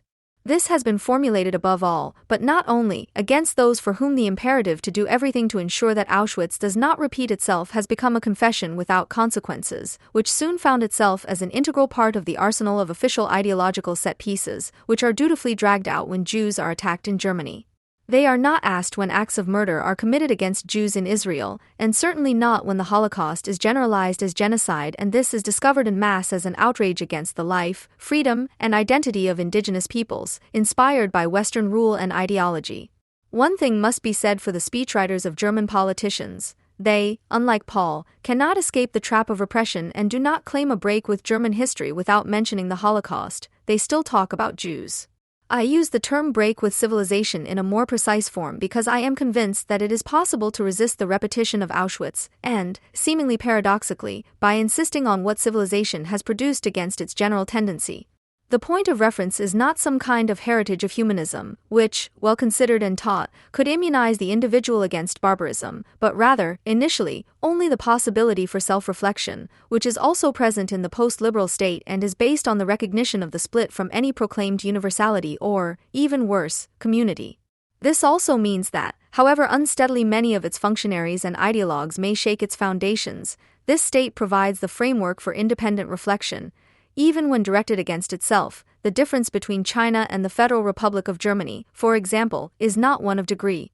Self-reflection means the possibility, in very individual cases, that under certain specific state and social conditions, the insight can arise that despite the abundance of material wealth and a remnant of unregulated leisure time, the opportunities for development that therefore appear to be available, the realization of personal happiness, are in short supply and that material scarcity, limitations, and personal unhappiness are very likely to arise. But even this insight is tricky. The fact that one has to think for oneself, that one should not deny one's dreams of something better, which are mostly drawn from art, and that one should not be satisfied with the modest private happiness that does exist and that everyone is called upon to grasp, is only a prerequisite for critical thinking and does not replace it. If this step from the personal to the impersonal and general is not taken, self-reflection withers away and becomes an empowerment for accusatory confessors of their own misfortune, who present themselves today as prophets of doom and only therefore as sensitive souls, and either take refuge in insipid utopia or immediately call for a reform of life. For the foreseeable future, the sensible thing, which minimizes private misfortune and eliminates the nightmare of the ever-present threat of doom, is the introduction of a production that creates not commodities but consumer durables, and this cannot be realized. Radical change, the overthrow of the disease-causing conditions, can only end in the triumph of the total state on the Chinese model, or, if our children, Bettina Jarash, who are Muslim, continue to be shown carte blanche, in the radicalization and perpetuation of Swedish conditions. Every confession, every showing off of one's own wounds, is to be met with suspicion, because it contains the call for disinhibition and exhibitionism, which goes hand in hand with the wanton abandonment of the thoroughly available remnants of civilization, without which the pseudo-expressionist cries for revenge on those supposedly responsible for one's misfortune would be impossible. The fundamental events of the day that Paul is talking about without naming them are the measures taken to stop the spread of the coronavirus, which at times included the declaration of a state of emergency. People who have gone left-wing again, who would not go on protest marches wearing a homemade yellow star, recognize in this a second rupture of civilization that has already taken place and would have made the entire population victims. Those who, in the face of this claim, insist that even in the context of the infamous mobilization of state power and public opinion against dissenters, or the Supreme Court-approved breach of law that legitimized the collective deprivations of liberty in the lockdown periods, something to preserve and extend something of the freedom that we have inherited from civil society and that is about to perish, Horkheimer, falls prey to the verdict of collaboration with the state, which is no longer post-fascist, but somehow fascist again. For almost 3 years now, the warning of a break with history has no longer been brought into the world. Not even the prophecy of such a break is enough for the enraged. They report execution and claim that it has already occurred. As proof, they show their wounds, which they claim to have suffered during the months of lockdown and under the vaccination dictate. What about the Israeli Jews murdered by the Jenin and Martyrs brigades in the last months of 2022, the visitors to the synagogue in Jerusalem slaughtered on the day of the liberation of Auschwitz, on January 27, 2023, or the congenial propaganda activities of the cultural jihadist Bonaventure So Bajeng Daikung, who was sponsored by the German State Secretary for Culture, Barbara Roth? Paul and many others who are upset know that even highlighting these murders and referring to the accomplices active in the German cultural sector are acts of repression intended to distract from the actual horror of which we may finally be victims. Dan Diner had not only addressed the Germans with the imploring words, "The Holocaust is the mark of Cain of our civilization." What makes the Holocaust special is not that it affected Jews, but that it was done to human beings. However, in the public consciousness, this negative human dimension is associated with images of Jews that are found in Christian culture. The Holocaust was, if you will, a negative selection of Jews to their deaths. And classical anti-Semitism is directed against Jews on the assumption that they are aware of being chosen. The two merge here. Both have something to do with a special quality that is perceived as unbearable in a society that increasingly values equality, that is, the unbearable nature of the victim. It is not only Germans who work themselves up in envy and revenge because the Jews, and not your or my ancestors, were chosen as victims and treated accordingly. The fact that they are excluded from something unbearable is what drives those Muslims who claim the Holocaust as an honorary title for the fate of their Palestinian brothers and sisters and, because of widespread Islamophobia, also for the entire Ummah, and it rumbles in the resolutions of the real or self-authorized spokesman of peoples forced under colonial rule in the past. This resentment can already be found in the fantasies of Ulrike Meinhof 50 years ago, who believed she was in a gas chamber instead of a prison and wrote in a secret text, "The political term for the dead wing, Cologne, I say quite clearly, is the gas." My Auschwitz fantasies in there were realistic.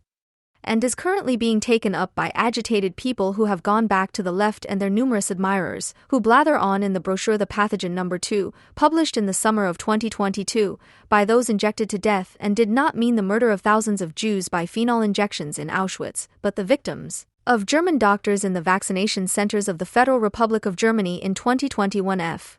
In a French export product that is currently being passed around widely, the Auschwitz fantasies of Ulrike Meinhof, who was really held in solitary confinement for many months, are addressed in the most delicate way, and revenge is called for. We want revenge. We will take revenge for these 2 years of white torture. For having our arms twisted so that we could get vaccinated. For the dead that we couldn't bury. For the lost friends, badly beaten or on tranquilizers. For the expanding desert. For the forced silence. For the galactic bears they tied to us. For the insults to logic. For the scarred sensibilities. For the old who were abandoned without warning and the children who were abused for no reason. End of quote. From the white torture recognized in the imposition of curfews, it is not a far step to the grand appropriation of victims, because that is exactly what the German psyche reaches for when it becomes essential. If a state of emergency with the option of repetition is assumed, which it is not, the prelude or even the first act of a reprise of National Socialism, which makes the Holocaust seem likely to one's own population, then anti-Semitism, as the concrete threat of extermination against people who were excluded from the community of Germans in advance, must be relegated to the realm of secondary contradictions. In the worst case, it sounds like this. What actually distinguishes Drossen, Wheeler, Lauterbach, and other Corona Sybarites from Mengele or Eichmann is not character, but only historical opportunity. Quote end. In the actions of the desk criminals, in the cold, objective execution they carry out, a reason is said to manifest itself that has given the annihilation of 6 million human beings the form of administrative action, which can also be found in the headquarters of international corporations or the bureaucracies of Western democracies. It has been uncritically accepted in order to make the executing bureaucrats the same in the execution of very different state purposes. The mass shootings of Jews that began in the summer of 1941 in the territory of the Soviet Union, Poland, and the Baltic states, with up to 2 million murdered, were partly public events, attended by Wehrmacht soldiers and civilians, who enthusiastically and with a lust for murder, attended as spectators and moved the executioners to correspondingly proud execution reports to their loved ones at home. The difference between Eichmann and Lauterbach and Dr. Mengele and Dr. Drossen is that the former, out of conviction and a lust for murder, helped to carry out an extermination program in a responsible position, while the latter, blinded, vain, and resistant to criticism, helped to launch an emergency program that had nothing to do with mass murder, neither in its execution nor in its intention. If it hadn't been for the fact that vaccinations with insufficiently tested serums were equated with mass murder or at least attempted mass murder. But apparently this was exactly the equation that was intended, so much for the banality of evil, but also for a new left-wing spectrum, whose members neither come from the milieu of pathological anti-vaccinationists nor have much in common with the traditional radical left, and yet, after studying Marx, Freud, and Adorno, set out to explore a historical rupture that would then authorize them to clear away the legacies of the classics. In the years of the coronavirus, the suffering individual felt empowered to speak in the first person for once, quite unself-consciously, and to do so publicly in their personal diary, which was passed around, especially on social media, as an intimate minima moralia about their suffering, fears, and damage. But because whining gets on the nerves of even kindred sensitive souls and the public display of one's own vulnerability is boring, the demanding ego disappears without further ado into a general blur. Nothing is the way it was before 2020, that is the message. The conditions for resisting the impending disaster within the bad, that is, the catastrophe, have been exhausted. It is said, after all, we have reached the end of an era in which freedom was always ideology, but never mere deception, and in which it was possible for thinking beings to at least mentally anticipate real and universal freedom. End of quote. This is written by someone who does not even notice that he was still able to put his outpouring on paper and publish it. In the editorial of Der Erger No. 2, the Mengele-Drossen comparison is not only used as an example of how different opportunities are used, but the vaccination regime is also linked to the final solution regime in terms of its outcome. The corona state is concerned with distracting from the countless victims of the large-scale medical experiment and pushing aside its own responsibility for this crime of global proportions. End of quote. From which it also follows that compulsory vaccination leads to world war, which of course has already begun. In the editorial, i.e. at a programmatic point, it says, no more parties, only Ukrainians, and the new Hitler in the East. The pent-up frustration is turning into glowing enthusiasm for war. The distance from the world that may still be encountered is being drawn in and replaced by the naked partisanship for a bloc of states. For a freedom that is no longer even a phantom in the West. It's only a small step from compulsory vaccination to compulsory military service. End of quote. The one Hitler is in quotation marks, but the veritable revenant, who is Jewish, calls from his Führerbunker. Internationally for guerrillas from all over the world to be allowed to plunge into the Ukrainian fight, which an unknown number of organized fascists from the West are already doing. End of quote. This was published in July 2022 and has been circulating unchallenged ever since as a remarkable thought-provoking piece against the repression and forgetting of the unfortunately ended corona years among people who want to be critical. To get to the bottom of the cynicism of such insane historical misrepresentation, let me quote from a speech by the real Hitler on January 30, 1939, who, as is well known, soon after all fellow citizens had been obliged to be loyal, introduced general conscription.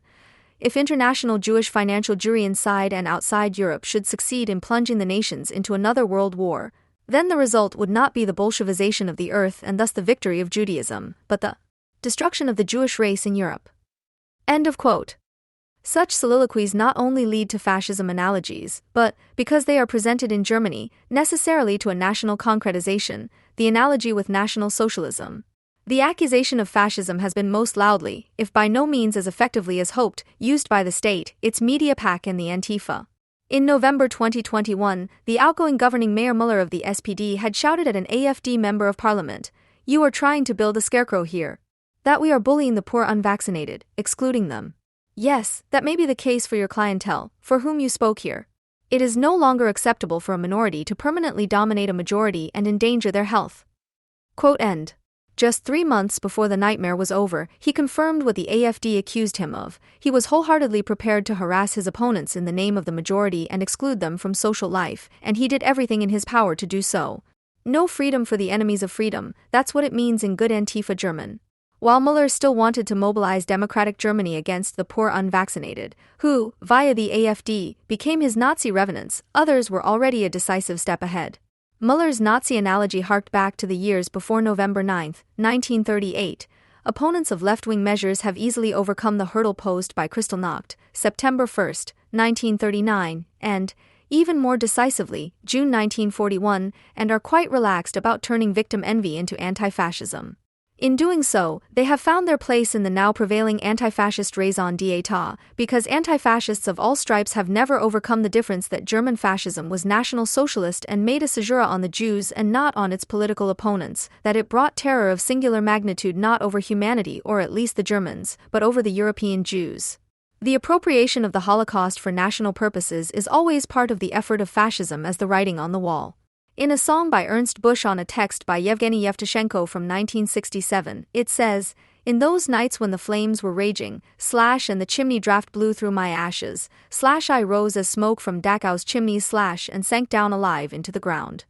I wanted to take revenge for my death, on many who still think of me as ashes, how can I lie quietly in the ground? As long as the murderers live in the world, as long as the murderers live in the world." End of quote.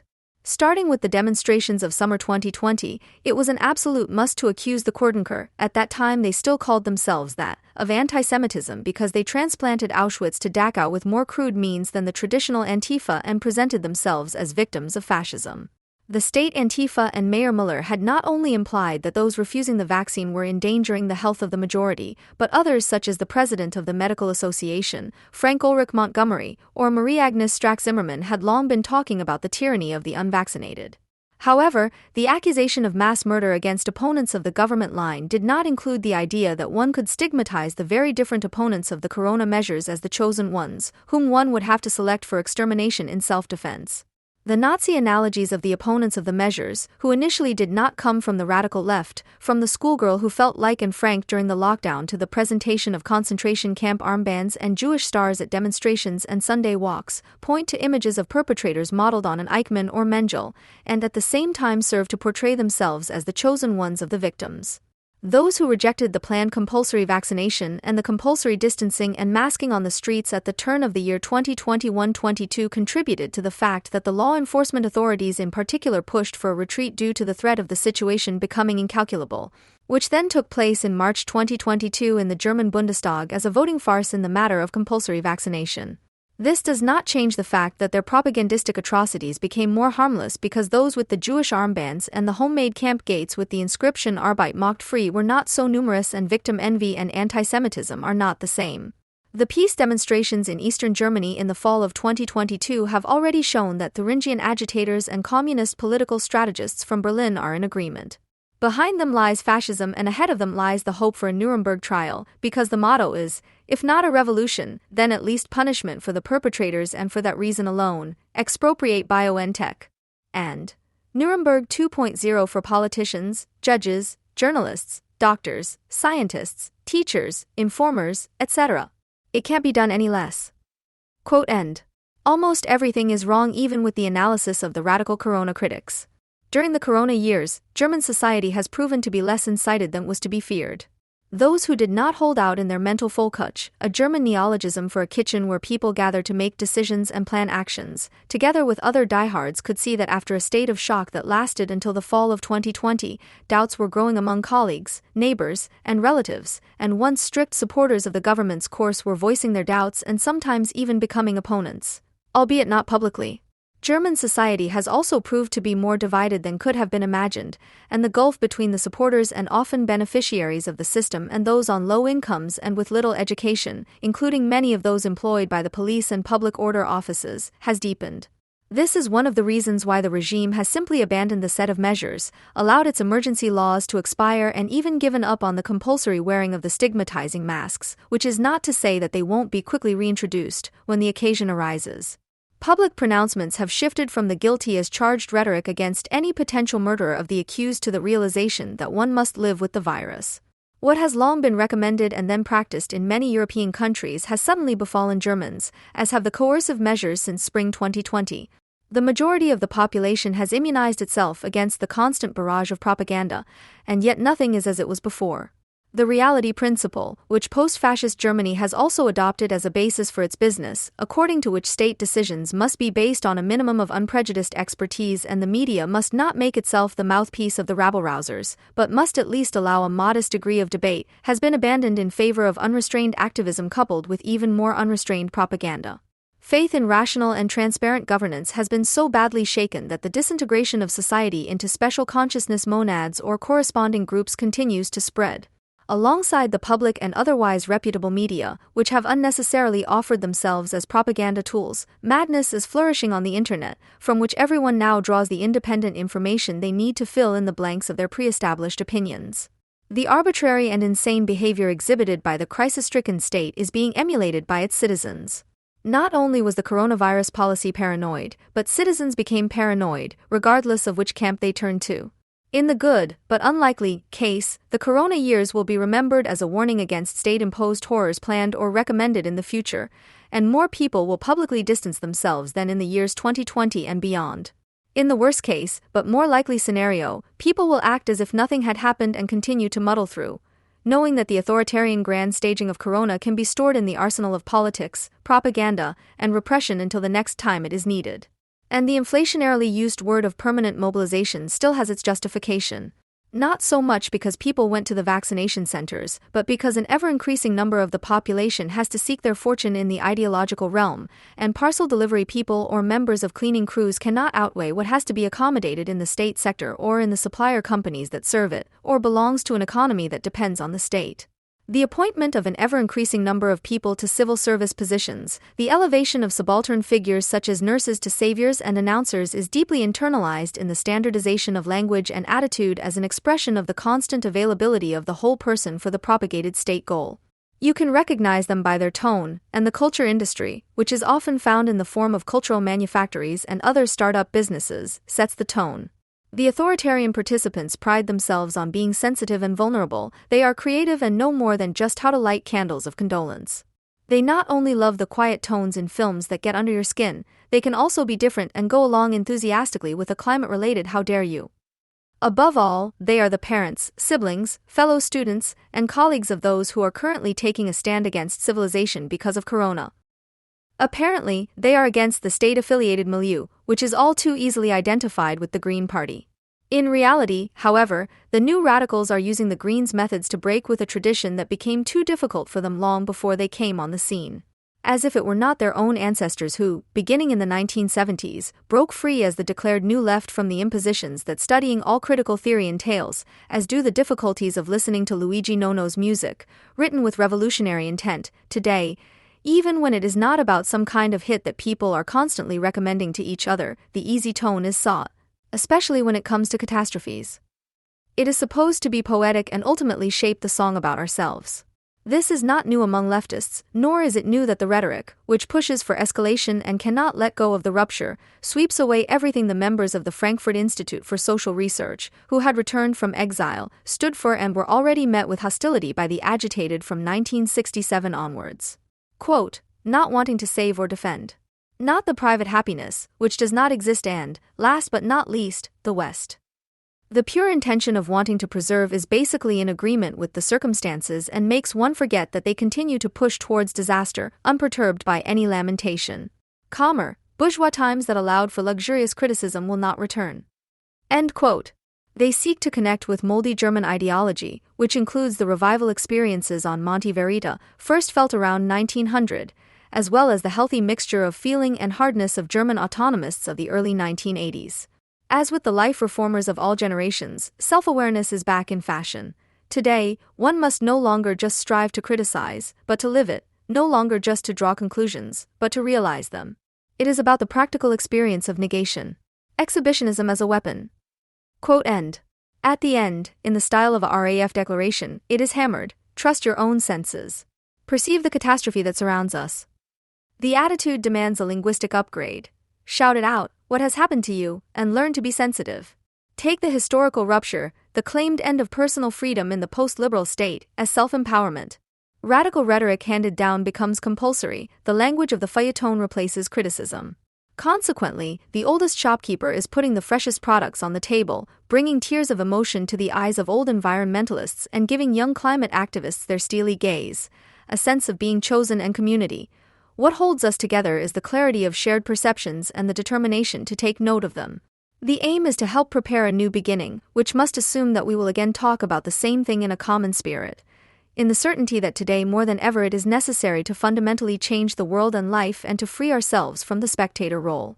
Forget everything you know. Always start anew. End of quote. But starting over is something that has long been the order of the day for people who don't even have anything to forget. This applies just as much to the professors at the Kassel and Hamburg art academies who are on strike as it does to those Moroccans in Brussels and elsewhere who took their cue for rioting not from the defeat of the Moroccan soccer team by the Belgian team, but from its victory. Since the Arab Street, which can also be Afghan, is permanently in revolt and climate activists and tree house builders are being given moral whitewash by politicians and judges by the dozen, since Greta Thunberg, referring to BDS activist Naomi Klein, is accusing Israel of war crimes, the question of the alternative does not arise anew. Here, too, there has been no break, but only a consolidation of what Ulrike Meinhof had to tell us.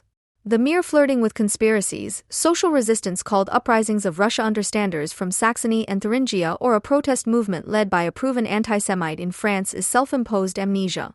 At a time when radical leftists are accusing the Greens of lacking radicalism in their implementation of climate change, and apparently all leftists are frenetically applauding the elected Palestinian and Putinist Wagenknecht for her remark, "For me, the Greens are the most hypocritical, out of touch, dishonest, incompetent and, measured by the damage they cause, currently also the most dangerous party we currently have in the Bundestag," it is no wonder that those agitated by Corona latch on to precisely those radicals pampered by the state and the media, who fight against the arrogance of the powerful and other bastards for the preservation of the ruined earth and the dying oceans and, although they were personally annoyed by the competition, as authoritarian scaremongers they played a major role in initiating the Corona regime.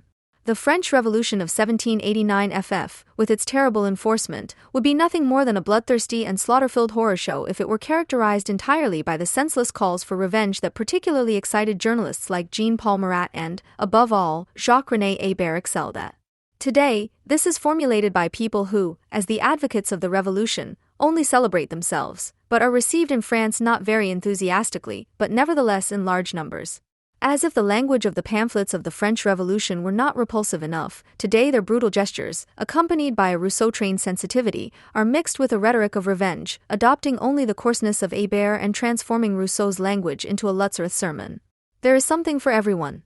We want revenge, they say, and by that they mean not only these 2 years of white torture, which was mentioned earlier, because it continues in the style of the worst Jacques pamphlets, revenge for the ruined earth and the dying oceans, for the magnificent beings crushed by the machine of progress and the saints confined to asylums, for the murdered cities and the sealed land, for the insult to this world and all worlds never created, for all the vanquished of history whose names are never celebrated.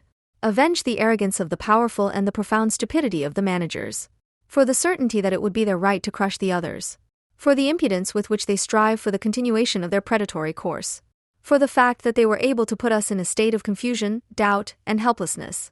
These days, you can recognize the scumbags by the fact that they never say what they want, that they even claim not to want anything, and that, for that matter, nobody ever wants anything. And that is precisely the prerequisite for all their little, incessant machinations. End of quote. What is stupid and dangerous in France, but is mostly shrugged off as a new infusion of a national vice and quickly pushed aside, is becoming the dernier CRI in Germany. Because even more authentic and thus more realistic than the kindred but somewhat brittle slogan "Trust your own senses." Perceive the catastrophe that surrounds us sounds in any case to German ears the French language garbage with its murdered cities and institutional saints. The world of conspiracy theorists and agitators, presented as will and imagination, remains unsurpassed in the dictum of Ulrike Meinhof, "My Auschwitz fantasies in there were realistic." And was it really worth it? Asks TV sensation reporter Wayne Gale, played by Robert Downey Jr. In Oliver Stone's Natural-Born Killers, 1994, of imprisoned serial killer Mickey Knox, Woody Harrelson, in the context of an exclusive interview in prison. Mickey answers with a counter-question. "Do you mean, is a moment of my purity worth as much as your life full of lies?" He experienced this purity while killing. Murder itself is pure, it was made impure by the mass media. The media personality Gale, who voyeuristically exploits the murder, thirsts for the lost original purity, but does not experience it. Knox makes it clear to Gale that it is this difference that matters. I think, Wayne, you just have to feel the good old gun in your hand. And then everything will be clear. The idea that there is truth in extremes, in an extreme situation, in the extreme, that truth reveals itself or enables people to recognize the truth, is widespread. Death and the violence that brings it about are considered the most extreme, alien, and at the same time closest. Death should make something clear. Death is not something we understand, but it is something through which we understand, said former Heidegger student and later Heidegger colleague Eugen Fink. But why? And what is recognized? And where does this knowledge lead? At least, according to rumor, the experience of death separates the clueless from the knowledgeable. The healthy, normal, and mediocre people have no experience of agony and no other kind of sensation of death. They live on, says the modern nihilist Émile M. Choron, and they indulge in the drunken unconsciousness of the vulgar. On the one hand, there are the errors of the average person and the superficial balance of the person. On the other hand, however, there is the deeper perspective that has detached individual experience from the naive framework and its natural integrity. Not only critical theory claims ideology critique, as well as its positive complementary postulate, unregulated experience, for itself, but also conservative to fascist cultural critique. The relationship between critical theory and other forms of modernist critique is a difficult one. It is not the last of the tasks that confront thinking to take all reactionary arguments against Western culture into the service of progressive enlightenment, Adorno emphasized. However, it should be noted that the polemic of cultural critique as half-truth is already the whole untruth. In the aphorism Child with the Bathwater in Minima Moralia, Adorno also explicitly warned against a false tendency of cultural criticism. Railing against lies has a suspicious tendency to become an ideology itself. If you were to reduce conditions to their so-called actual being with the logic of consistency and the pathos of truth, then with the untruth, all truth would be eradicated, and one would immediately transition to barbarism, which one accuses of being the mediator of culture. Choron has carried out this movement. After the disillusionment that must arise when the whole naive poetry of life, all its temptations and charms seem empty, after the black intoxication of unmasking vanity and irrelevance, does the demise of such a world follow? At some point in the 19th century, the idea took hold that death is a residuum within modern society, which not only maintains itself as a resistant cell in the midst of a thoroughly rationalized world, but also questions it. The sociologist Werner Fuchs pointed out that this idea arose from the conflict between bourgeois worldliness and Christianity, especially the Catholic Church. The Church used the fact that people have to die as an argument against the self-confidence of secularization. It wanted to keep at least a foot in the door through the fear of death. The cultural philosopher Bernhard Grothweisen, 1880–1946, who can be assigned to the Dilthey School, elaborated on this in his two-volume work The Emergence of the Bourgeois World and Life View in France, 1927–30, and at the same time affirmed, in the otherwise so-cold image that bourgeois consciousness has created for itself, something dark and unknown remains with death. This keeps open the possibility that the secularized person may turn to religion again. The experience of death seems like something alien and contradictory in a worldview that is based on the autarky of life values. Since then, this has become a fixed topos that is repeatedly reformulated and intensified by all branches of cultural studies. For the sociologist Andreas Hetzel, death is a thorn in the flesh of the animal rationale. For all thinking, speaking, and acting remains related to it, and yet every attempt to perceive or symbolize it, to understand it or even justify it, fails. But this is something that fascinates authors like Hetzel, and what constitutes the special dignity of death for her.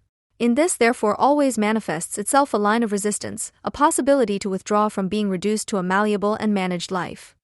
Like most authors, Hetzel also refers to the voluminous and popular work History of Death, 1978, by the French historian Philippe Aries, 1914–1984. He has periodized the way people in Western civilized countries deal with death. He distinguishes 5 phases. In simple and traditional societies, death was tamed by carefully ritualizing it and by cultural and collective control.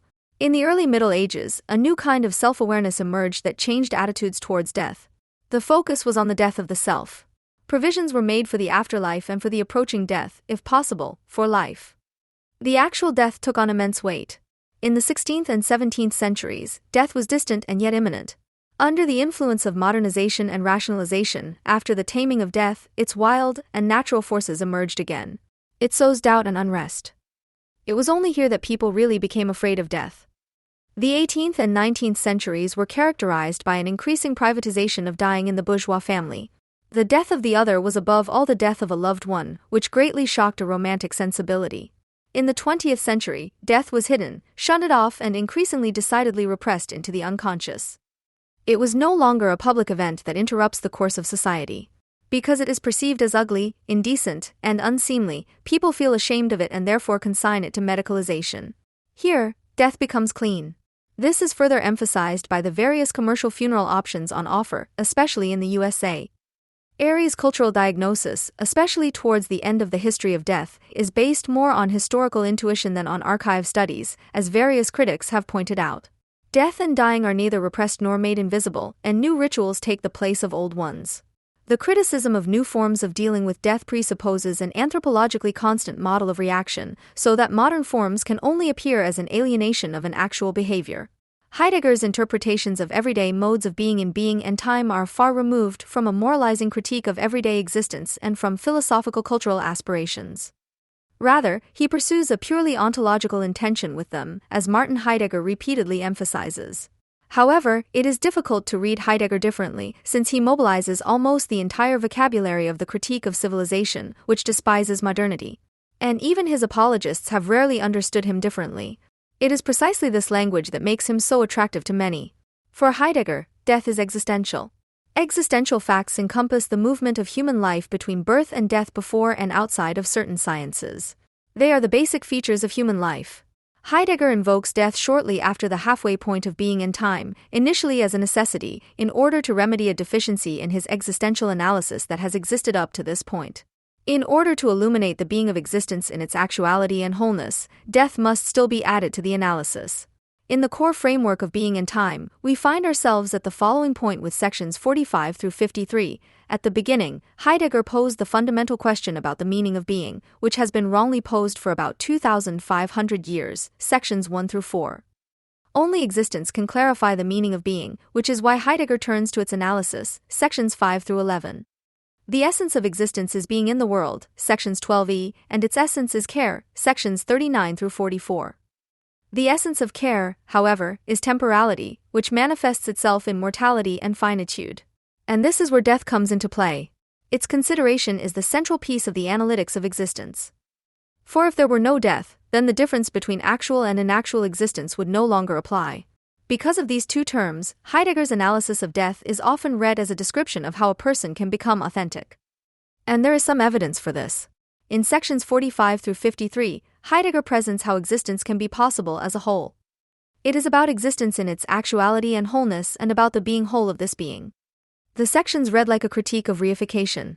Firstly, general fungibility reaches its absolute limit at death. While otherwise the justifiability of one existence by another is always one of the possibilities of being in the world, it is different in the case of death. For no one can take away the dying of the other, because dying must each time be taken upon oneself.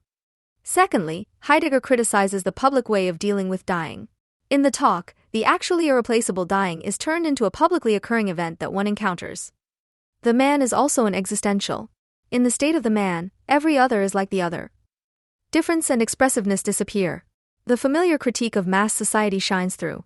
Heidegger describes this development as decay, as the loss of a better state. Everything original is smoothed out overnight as long known. Everything fought for becomes manageable. Every secret loses its power. Existence experiences a lack. It is scattered and must first find itself. Why it must do so is not explained.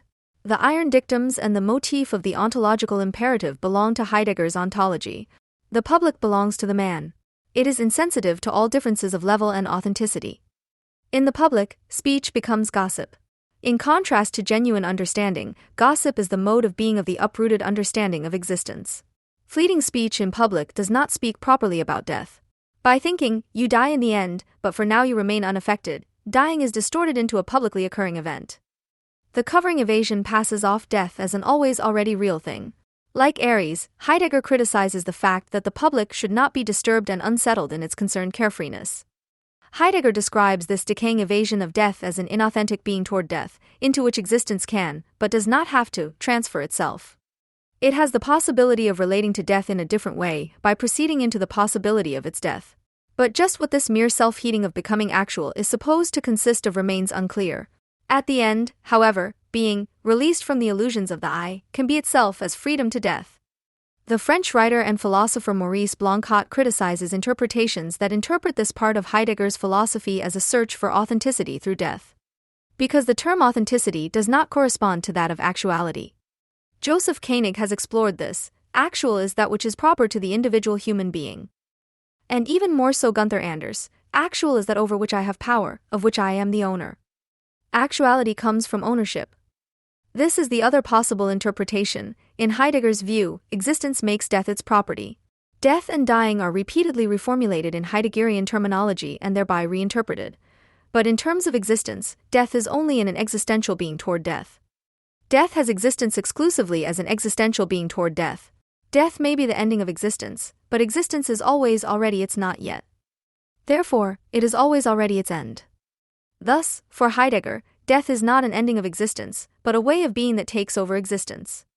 Everything is reinterpreted as an active of existence, as Gunther Anders sums it up. This is opposed by the relentlessness of the saying that existence has to take on death as a possibility of being, just as it has to be not yet.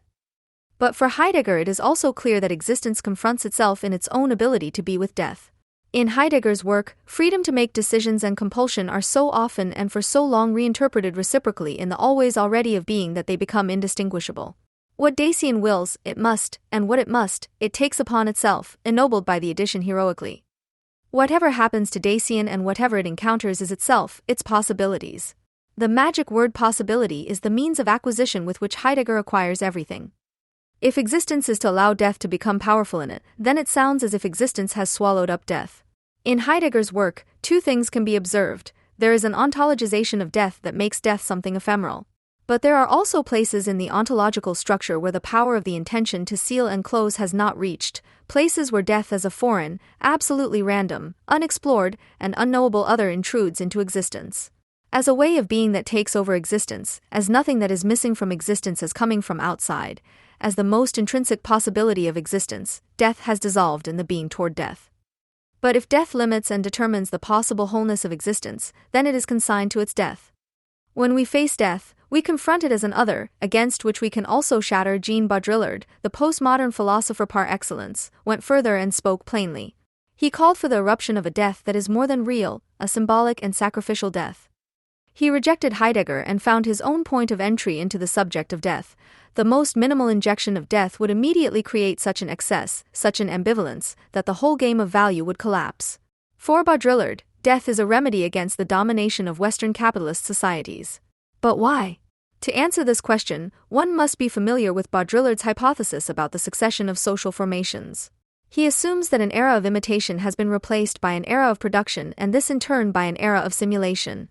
The era of imitation was the determining social pattern from the Renaissance to the Industrial Revolution. In this era, use value dominated. Exchange value, on the other hand, prevailed in the era of production and industrial development. In this era, exchange value, as realized through trade, was the central focus. In the era of simulation, however, use value and exchange value coincide. The defining pattern is now the code. While in the first era the sign had an immediate relationship to reality, in the second era it masked a deeper reality. In the third stage, the sign only conceals the absence of reality. When Baudrillard analyzes the relationship of modern societies to death, he notes a peculiar simultaneity of ubiquity and repression. Death is ubiquitous because modern societies are based on work, which is deferred death. Capital denies death, which is worse than a violent death. Because of this omnipresence, death is not only repressed, in the sense of Ares, but also separated. Death is taken away from people. That is why Baudrillard's starting point for overcoming capitalism, which he calls system, is to abolish the suspension of death. He is not concerned with destroying capitalism in order to free death, as one might expect. Death is not the goal here, not some kind of strange Arcadia, but a means, and one that is to be used in so-called symbolic exchange. For in the present, anything that can be expressed symbolically, instead of value relations, is a deadly danger for the ruling order. In Baudrillard's diction, the symbolic is a special act of exchange, a social relationship that ends and dissolves the real. And for him, the real is the separation of life on the one hand and death on the other. Baudrillard's counter-strategy is to respond to death with death. It is necessary to transfer everything into the sphere of the symbolic, whose law is that of challenge, reversion, and outbidding. For death can only be answered by an equal or greater death. It is a matter of challenging the system with a gift to which it cannot respond, unless through its own death and collapse. Translated into forms of political practice, even if Baudrillard would not call it that, this means that one could try to prevent the perfection of the system, to withdraw from the system and, for example, commit suicide. But what fascinates Baudrillard most is terrorism, which for him is the use of death without the possibility of negotiation and therefore the transition to the symbolic order. With the help of the absolute weapon of death, terrorists are not fulfilling an employment contract, but a pact and an obligation to the victim. Such an obligation is immune to all treachery and corruption. Baudrillard's enthusiasm for the September 11th attacks on the World Trade Center and the Pentagon is not a late consequence of his early work. His philosophy of terror, his bomb expressionism, was already anticipated in the symbolic exchange and death. Even then, he referred favorably to the actions of Palestinians and revolting blacks who set fire to their own neighborhoods. Like Baudrillard, the Swiss sociologist and politician Jean Ziegler also sees the human being as reduced to a reactive cell in the capitalist technical accumulation process. Like Baudrillard, Ziegler also sees a potential for political resistance in death. Firstly, he sees an ethical impulse coming from death, and secondly, death makes certain experiences possible that are intended to reach further than initially thought. What could be called the fundamental ethical impulse of death is the fact that it is through death that people become aware of their own finiteness.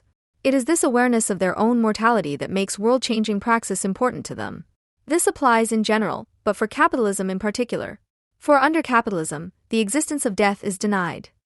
Ziegler takes up the diagnosis of the repression of death and intensifies it to the effect that the repression is actively pursued by social actors. The repression is promoted by ideological apparatuses because death also brings with it a fundamental experience. It makes people aware of their equality and makes it obvious. And in doing so, it makes them aware that there is no equality under capitalism. Moreover, death disturbs the process of utilization and realization of value. The dead cannot be categorized anywhere, they severely disturb the beautiful production machine of useless goods, and they resist. Death is the unmasterable, absurd event that must therefore be kept secret. Like Baudrillard, Ziegler does not want to disrupt capitalism in order to liberate death. Rather, Ziegler wants to bring death back out from under an alleged ideological veil so that people can experience it again and thus allow death to have its supposedly destructive effect. Ziegler leaves many questions unanswered, including his own, such as this one. What becomes of a person who has lost consciousness of their own mortality? He can rely on his readers already knowing the answer without ever having formulated it. It also remains unclear what consciousness of death is supposed to be and why it is necessary, of all things, to be conscious of death in order to oppose the existing. That thinking about death is mostly pseudo-thinking, a dim thinking, as the philosopher Vladimir Jankelevich wrote, also applies to the thinking of those who are fascinated by death. The more they celebrate it and conjure it up as a coming dark messiah, whose arrival they want to prepare, the less they say about it.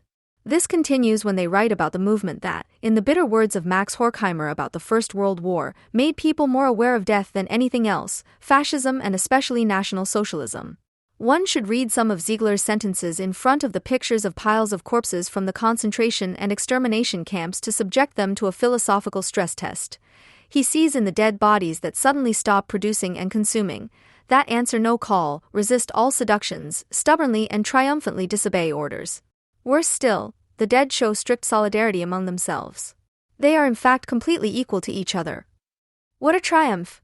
This is what the members of the Sonderkommando, special unit, must have thought when the gas chambers were opened after the gassing. Baudrillard has included images of Jews being shot in the East in his chapter on the death penalty without comment, so that the reader can draw his or her own conclusions. He notes a rationalization and economization of the death penalty, which has become abstract and calculable and has been used for statistical purposes. Judicial murder, concentration camp murder and genocide, that is the death that our culture has come to. This means, that is what death has come to. Its essence has been disguised, Heidegger stated in 1949, with a view to the hundreds of thousands of deaths in extermination camps and from famines in China. But in the midst of the countless deaths, the essence of death remains disguised. The idea that things are going downhill was no longer new at this point. It was followed shortly afterward by the idea that death is a refuge in the midst of a thoroughly rationalized world. One dies as it happens, stated Rainer Maria Rilke in The Records of Malty Lord's Brig, which appeared in 1910 and in which he processed his stay in Paris in 1901-2002. In the sanatoriums, one dies one of the deaths employed at the institution. There Rilke saw the death of the poor, banal, without any circumstances. Death became a mass-produced cultural critique. Now people die in 559 beds. Factory-like, of course. With such enormous production, the individual death is not so well executed. Factory-made mass death is a vocabulary that would become extremely successful for describing the extermination of Jews by the Germans. Unfortunately, the vocabulary was not only used to describe the Holocaust, but also provided a certain explanation of it. Hannah Arendt was one of those who adopted the vocabulary from Heidegger, fabrication of corpses, and intoned it as a socially critical narrative. The mass production of corpses was carried out according to strict regulations and instructions, mechanized and according to a regulated death rate. However, she failed to provide any evidence for this. Instead, she coined the telling term administrative mass murder, which combined the rationality of industrial production with that of bureaucracy. This characterization of the murder spills over into the idea of the quality of dying. In the concentration camps, death itself was made anonymous. Anonymous, she argues, means not only that the individual is murdered together with many other people, a distancing apparatus is interposed between perpetrator and victim, the murder is carried out day and night in series, there is no connection between the life and death of the victims, and the victims simply disappear without a trace. Arendt's followers Enzo Traverso and Giorgio Agamben have taken this further. The former sees in the Nazi camps a technical dehumanization of death. The anonymous death in the gas chambers is a triumph of the order of horror and industrialized death. With the triumph of reified death, death has lost its aura. In his writings, Traverso has gone to great lengths to rationalize away the reality of death. The torture that was made permanent, in which it was not so much a matter of causing death immediately as of putting the victim into a permanent state of dying, which Arendt occasionally recognized, does not appear in Traverso. In What Remains of Auschwitz, Agamben focuses on the so-called Muselmen, that is, those concentration camp inmates who were so depraved by disease and hunger that the line between life and death seemed blurred or stretched. The special horror of the Muselman victims, he writes, is that their death is no death. It is the true cipher of Auschwitz, not the unconditional triumph of death over life and also not the degradation and devaluation of death. The sanctity of life and death has been broken, and with it the humanity of man himself is called into question. The teacher and writer Isaiah Spiegel, 1906–1991, also wrote that the Germans had desecrated even death in the Jewish ghettos of Eastern Europe. He was interned in the Lodz ghetto from May 1940 to August 1944 and was taken to Auschwitz in August 1944. But for him, this speech has a completely different meaning. In his short story Enchanted Fruit, he tells how an old man, Uncle Kiel, and his niece Mindel violate the German ban on performing Jewish rites on the dead. This is the degradation of death. Not in the attack on a metaphysical entity, but in the prohibition of a cultural practice. The reification of death is here not just another, basically indifferent, example that the cultural critic uses to illustrate his diagnosis of total rationalization, but the theft of an imaginary space that for many is only an unreal Popeninik. In Spiegel's short story, the dead are reified by being reduced to mere things. No pretense may be created around them. Interestingly, Spiegel, who pays tribute to the continuation of religious practices, is closer to the reality of the Holocaust than the Marxist Traverso, who stages himself as an advocate of the concrete but blocks out the details of the Shoah so as not to endanger his theory. According to the short story, Uncle Kiel had worked as a cemetery gardener for 40 years, but in all that time he had never come as close to death as he did when working among the still living Jews of the ghetto. He discovered that the slow, agonizing dying was more terrible than the corpse itself. The living Jewish body, descending step by step toward its death, is blacker and lower than death itself. These dead Jews were not like the dead of days gone by.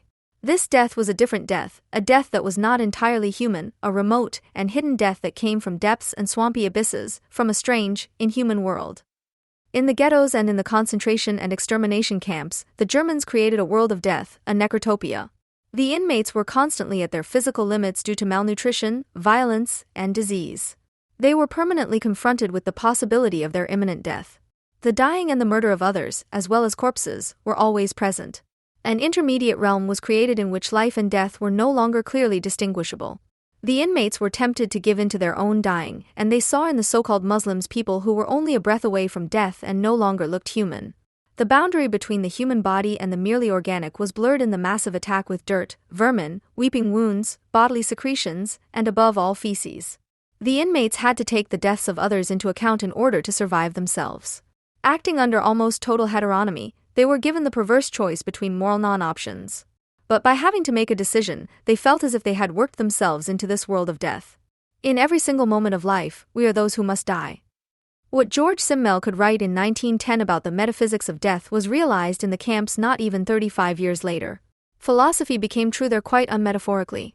Life here is death, Cicero would have meant differently in Auschwitz, and Montaigne's sentence, every day we are on our way to death, would have taken on a whole new meaning there.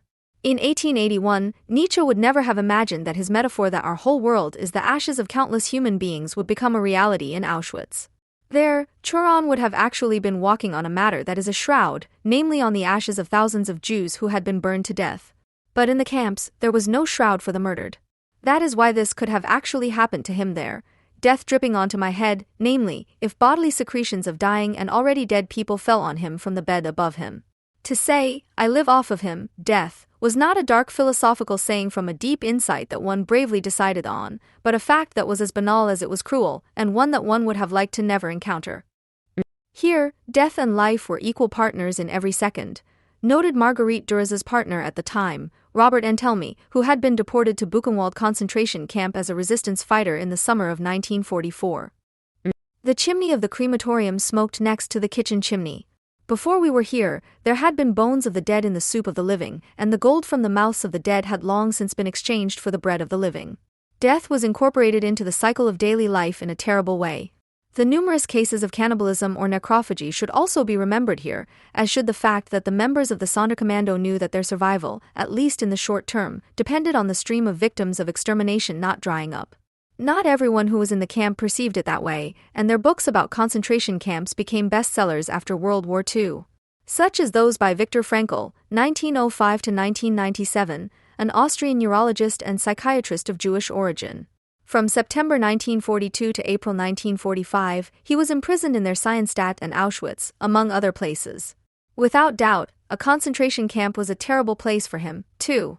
He mentions the fight of everyone against everyone, the regression of the prisoners and the feeling of being already dead. But above all, his advance towards death enabled him to gain special insights into the essence of being. His theme is the inner freedom of the human being. The concentration camp led him to this as a special place of insight. For the first time in my life, I am learning the truth that love is somehow the last and highest thing that human existence can aspire to. I now grasp the meaning of the last and the utmost. I grasp that when nothing remains for him in this world, man can become blessed. Camp life showed that man is very much capable of more. But this residual spiritual freedom only became visible to him after everything else had been stripped away. In the extreme situation of the concentration camp, one could refocus on the essentials. Frankl approvingly quotes an ex-inmate who is grateful to her destiny for hitting her so hard, because in her previous life she was too spoiled. If there is always inner freedom, then the concentration camp inmates who perished have only themselves to blame.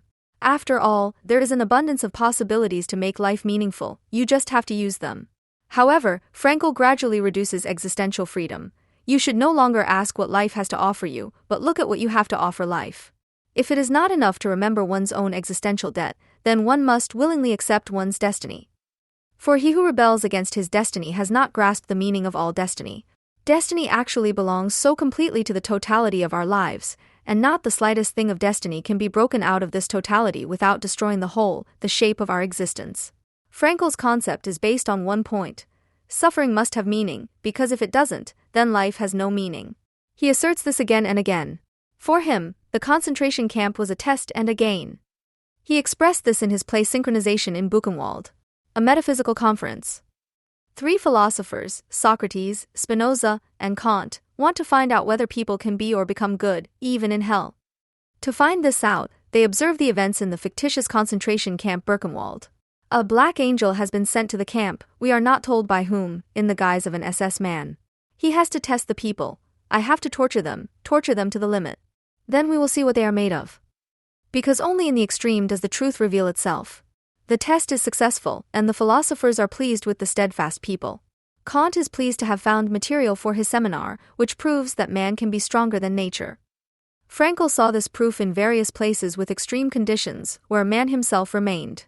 Whether in the witches' cauldron of the boiler battles, in the air raid shelters and in the concentration camps, everywhere it came to a bearing of the human, so that the core of being could be inspected. In contrast to Frankl's personal memories, steeped in cultural criticism, the U.S. literary scholar Terence Despress endeavored to paint a differentiated picture of dying and surviving in the concentration camps on the basis of a hitherto unparalleled wealth of testimonies from survivors. However, he was also concerned with making a special message of the survivor herd. For Desprez, however, this does not always consist in what the survivor himself says, but in his suffering, to which Desprez ascribes a message. Since the survivor's life was reduced to mere animalistic existence and since his life was subject to chance, his behavior cannot be explained by reason alone. That is why Desprez sets out to identify other instances that are supposed to explain survival and which he defines in different ways. For him, it is clear that there is an instance that functions beyond the will, something that is different and greater than the personal ego, a quality, a potential that is activated in extreme need and experienced as the urgrund of the self. The logical status of his conception alternates between ontology, anthropology, and biologism. He falls back on ontological definitions when he sees people in the camp reduced to their immediate physical being. However, as horrible as it is, this reduction also has its good side. It provides a lesson for the soul, a crystallization of that human essence that we rarely or never take note of. Drawing on ontology, he also captures this something in abstract anthropological terms, articulated primarily through the concept of need. The experience of the survivor is proof that the need to help is just as elementary as the need for help, that the morality of walking and the will to community are fundamental components of humanity. In the extreme, this action arises simply from the self-preservation of life, without plan or prescription. Man has the need and the desire to be part of a whole. The most extensive are the biologistic attempts at description for the something. From polymers to humans extends a commonality. The overarching subject of the pan-biological survival instinct is sometimes life itself, which has no other purpose than to preserve itself and whose characteristic it is to create order, and sometimes nature, which protects itself from dissolution and chaos. Because the sole aim of the immense efforts of life lies in the development and preservation of stable systems. Desprez ultimately places the last reason for the survival instinct in genetics, in the genetic makeup, in a fundamental fundus with which all living beings are endowed, in an information pool anchored in the body cells. In Desprez's work, a jargon of actuality, Adorno, is unmistakable. Again and again, he suggests that humanity, through the extreme of the camps, mediated through the prisoners, was able to have an experience that gives it the opportunity to reflect on the original and actually sufficient, which has been forgotten in modern civilization. For example, the kind of exchange that was supposedly purer and more original in the concentration camp, whatever that may mean, is automatically also somehow better because of its purity, according to Desprez. The information pool anchored in the body cells is normally suppressed by cultural transformation. In the camps, however, the human self came to itself and its origins in a way that it never did while enjoying the luxury of self-expansion. What is obscured by culture is now uncovered again, and the survivor is lucky to have survived the crisis of civilization. Those who have become familiar with death have finally learned to despise it. They have learned to accept the rule of death and have escaped, unlike other people, the murderous cycle of our flight from death, which has negative connotations for Desprez because death denial ends in frenzied destruction. Desprez sees the prisoners in the camp as having an experience of growth and clarification, undergoing a process that makes them human in a fundamental and reliable way. If they first had to become human, then obviously they were not human before. His tone then becomes equally solemn and meaningless. On the fine line between being and not being, the survivor finds his specific freedom. For Desprez, the encounter with death leads to a purification. The survivor's familiarity with death leads to contempt for death. Desprez does not say why this state is desirable. This is reminiscent of Heidegger's surrogate heroism, where existence, held in nothingness, is purified of its inauthenticity by preserving itself in endurance. The murder in the Nazi camps was not only physical. The person, the subject, the individual, was also destroyed, that is, the form that makes the human creature a human being and by which a human being differs from a living something. The common vocabulary of dehumanization must be carefully defined. It was not just a matter of inhuman treatment, for example through brutality, insufficient food, etc., but the treatment was an act with meaning, an anti-metaphysical act that was supposed to take on a certain meaning. During the time spent in the camps, the practical deconstruction of the subject took place, an enormous covering up. With the shaving of hair, the grotesque uniforming, the loss of all personal possessions, the reduction to numbers and the mass accommodation like in cattle pens immediately after arrival in the camp, the internees were deprived of all individuality. In a few seconds we had ceased to be human, Elie Wiesel summed up the admission procedure in Auschwitz. Only a shell remained that resembled me. A black flame had licked through my soul and consumed it. From the very beginning, the man denied as a human by the SS experienced senseless and superfluous violence. Why do they talk and scream so loudly everywhere? Wondered the Polish Catholic resistance fighter Tadeusz Sobowicz, while photographs were taken of him and his fellow sufferers in Auschwitz for registration. Why does everything happen here at such a pace, in an atmosphere of horror, terror, and humiliation? Why are you hit on the head just because you don't know what to do and how to behave? Why is nothing explained to you? Why do they only beat you, and that under the pretext that you have not carried out an order? Is that what the stay in a concentration camp consists of?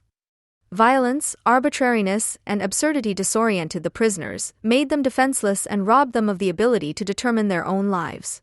Because the usual coordinates for organizing survival were destroyed, a feeling of unreality set in.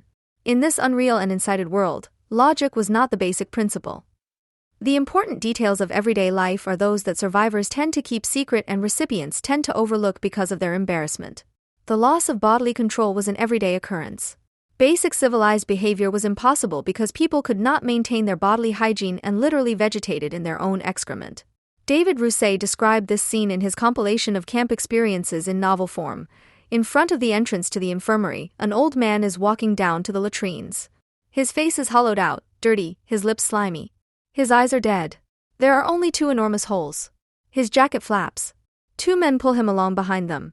His open trousers fall down to his shins. He has a tiny behind, just a flat bone, sticking out pointedly. The diarrhea flows yellow over his thighs. He drags himself along with difficulty, deathly pale, in the cold, to the latrine. The deliberate attack on shame and the self also worked in the forced nakedness. It destroyed, first of all, intimacy and the possibility of an inner life, a fundamental inviolable area. In Auschwitz, Ruth Kluger observed the dissolution of human interaction.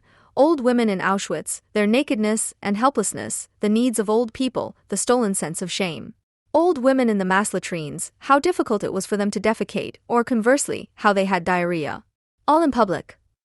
The Germans produced true equality, that of nakedness, is how Elie Wiesel describes the German version of one of the demands of the French Revolution. Secondly, the shame of the internees towards themselves for behaving in such a way, for example, being defiled or fighting like wild animals for moldy food. In the morning, bread and awful coffee were distributed, reports the Dutch Jew Siegfried van den Berg from Auschwitz. At noon there were overcooked potatoes and watery soup. Everything took place in the open air. Nobody had their own plate. 8 people were given a greasy potato mass in an iron bowl. With hungry eyes and dirty hands, 8 desperate people reached in and snatched the potatoes out of each other's hands. They fought over even the last morsel. The Germans artificially created a pseudo-state of nature in the camps and ghettos through hunger and desperation. When the latter receded, the rudiments of civilization soon reappeared, but these then brought new suffering. We have satisfied the rage of daily hunger, writes Primo Levi, and now we are oppressed by shame. The possible self-assurance that the immoral action happened under duress was mostly unable to protect the self-esteem of the victims. It was one of the most insidious effects of German persecution that the victims perceived themselves as perpetrators and blamed themselves for behavior that was forced on them from the outside. This disturbed the relationship of the inmates to themselves. Shame and disgust for themselves undermined the ego, which had already been severely damaged from the outside, now also from the inside. What remained was not only a humiliated self, full of pangs of conscience for an act for which it is completely innocent, as Lawrence L. Langer sums it up. The nefarious algebra of the Germans and their unbridled barbarism exploited and destroyed the ethical basis of the victims. Social behavior that had originally been life-sustaining now became life-threatening. The Germans also liked to stage the deconstruction of the ethical self in a more demonstrative and confrontational way. Prisoners had to watch motionlessly as others were tortured or murdered and take themselves in hand. They felt guilty not only about this, but also when they were forced to commit atrocities. The Germans prevented the camp inmates from behaving in a way that allows a person to perceive themselves as human because they respect others as they would like to be respected themselves, and as they must be in order to perceive themselves as human. Primo Levi later noted the shame that overcame us after the selections and whenever we witnessed an act of cruelty or had to endure one ourselves. The shame that the Germans did not know, the shame that the righteous feel before a guilt that another person incurs and that torments him because it exists. Because it is irrevocably introduced into the world of existent things and because his goodwill counts for little or nothing and is powerless to prevent it. In this sense, Hannah Arendt's statement is correct. The Germans wanted to prove that absolutely anything is possible in the camps. Thus a special job was created in Treblinka, as Chiel Rajman reports. The toilet attendant was one of the criminal's favorite pastimes. Someone is always bringing him something new to wear to make him look more comical. He has to clean the toilets dressed as a rabbi, and he has to appear in this uniform at evening roll call. The murderers often ask him, "Rabbi, how's the shit?" And he has to answer, "Very good." The German radical Enlightenment went even further in its sense of detail, as Primo Levi observed in Auschwitz. There the SS had underpants tailored from Jewish prayer shawls, which were then distributed to the Jewish prisoners. The destruction of the individual and the proof of God's non-existence were accompanied by the cutting of the bond between man and God. The so-called Musulman was divested of his divine likeness. These men in dissolution were a product of the camps and ghettos, people so devastated by disease and hunger that they lacked any conscious action and were only a breath away from death. They formed the outermost fringe of the camp plebs, writes the writer Jorge Semprún, who was arrested, tortured, and deported to the Buchenwald concentration camp because of his activities in the resistance. The Musulman are vegetated between life and death. Semprún places them beyond these concepts, beyond life, beyond survival. For they are already elsewhere, in a kind of cachectic nirvana, a flaky nothingness in which all value is suspended, in which only the persistence of instincts keeps them moving. Everyone hated them, because, as Semprún says, they made it clear that the SS would win. Semprún's perception of death changed within a few years. When he experienced running towards death during his time in the resistance, he had the impression that my death might never be anything real, that it would never be a part of the life of even a single person. Every time he was touched by death, the only real sensation it caused was an acceleration of all life processes, as if death were something that one could think about in all possible shades, nuances, and variations, but never something that could happen to one. After his time in the concentration camp, things looked different. Now Semprún has the feeling not to have escaped death, but to have passed through it. Rather, to have been passed through by it. To have lived through it, so to speak. Like many other Holocaust victims, he sees himself as the living dead, both in the camp and afterwards. That is why he describes himself as a Wiedergänger, a ghost that returns. But when he encountered a Musulman, a man he was waiting for to assume his identity so that he could be declared dead by the camp administration and thus protect himself from the Gestapo, Semprún had a strange experience.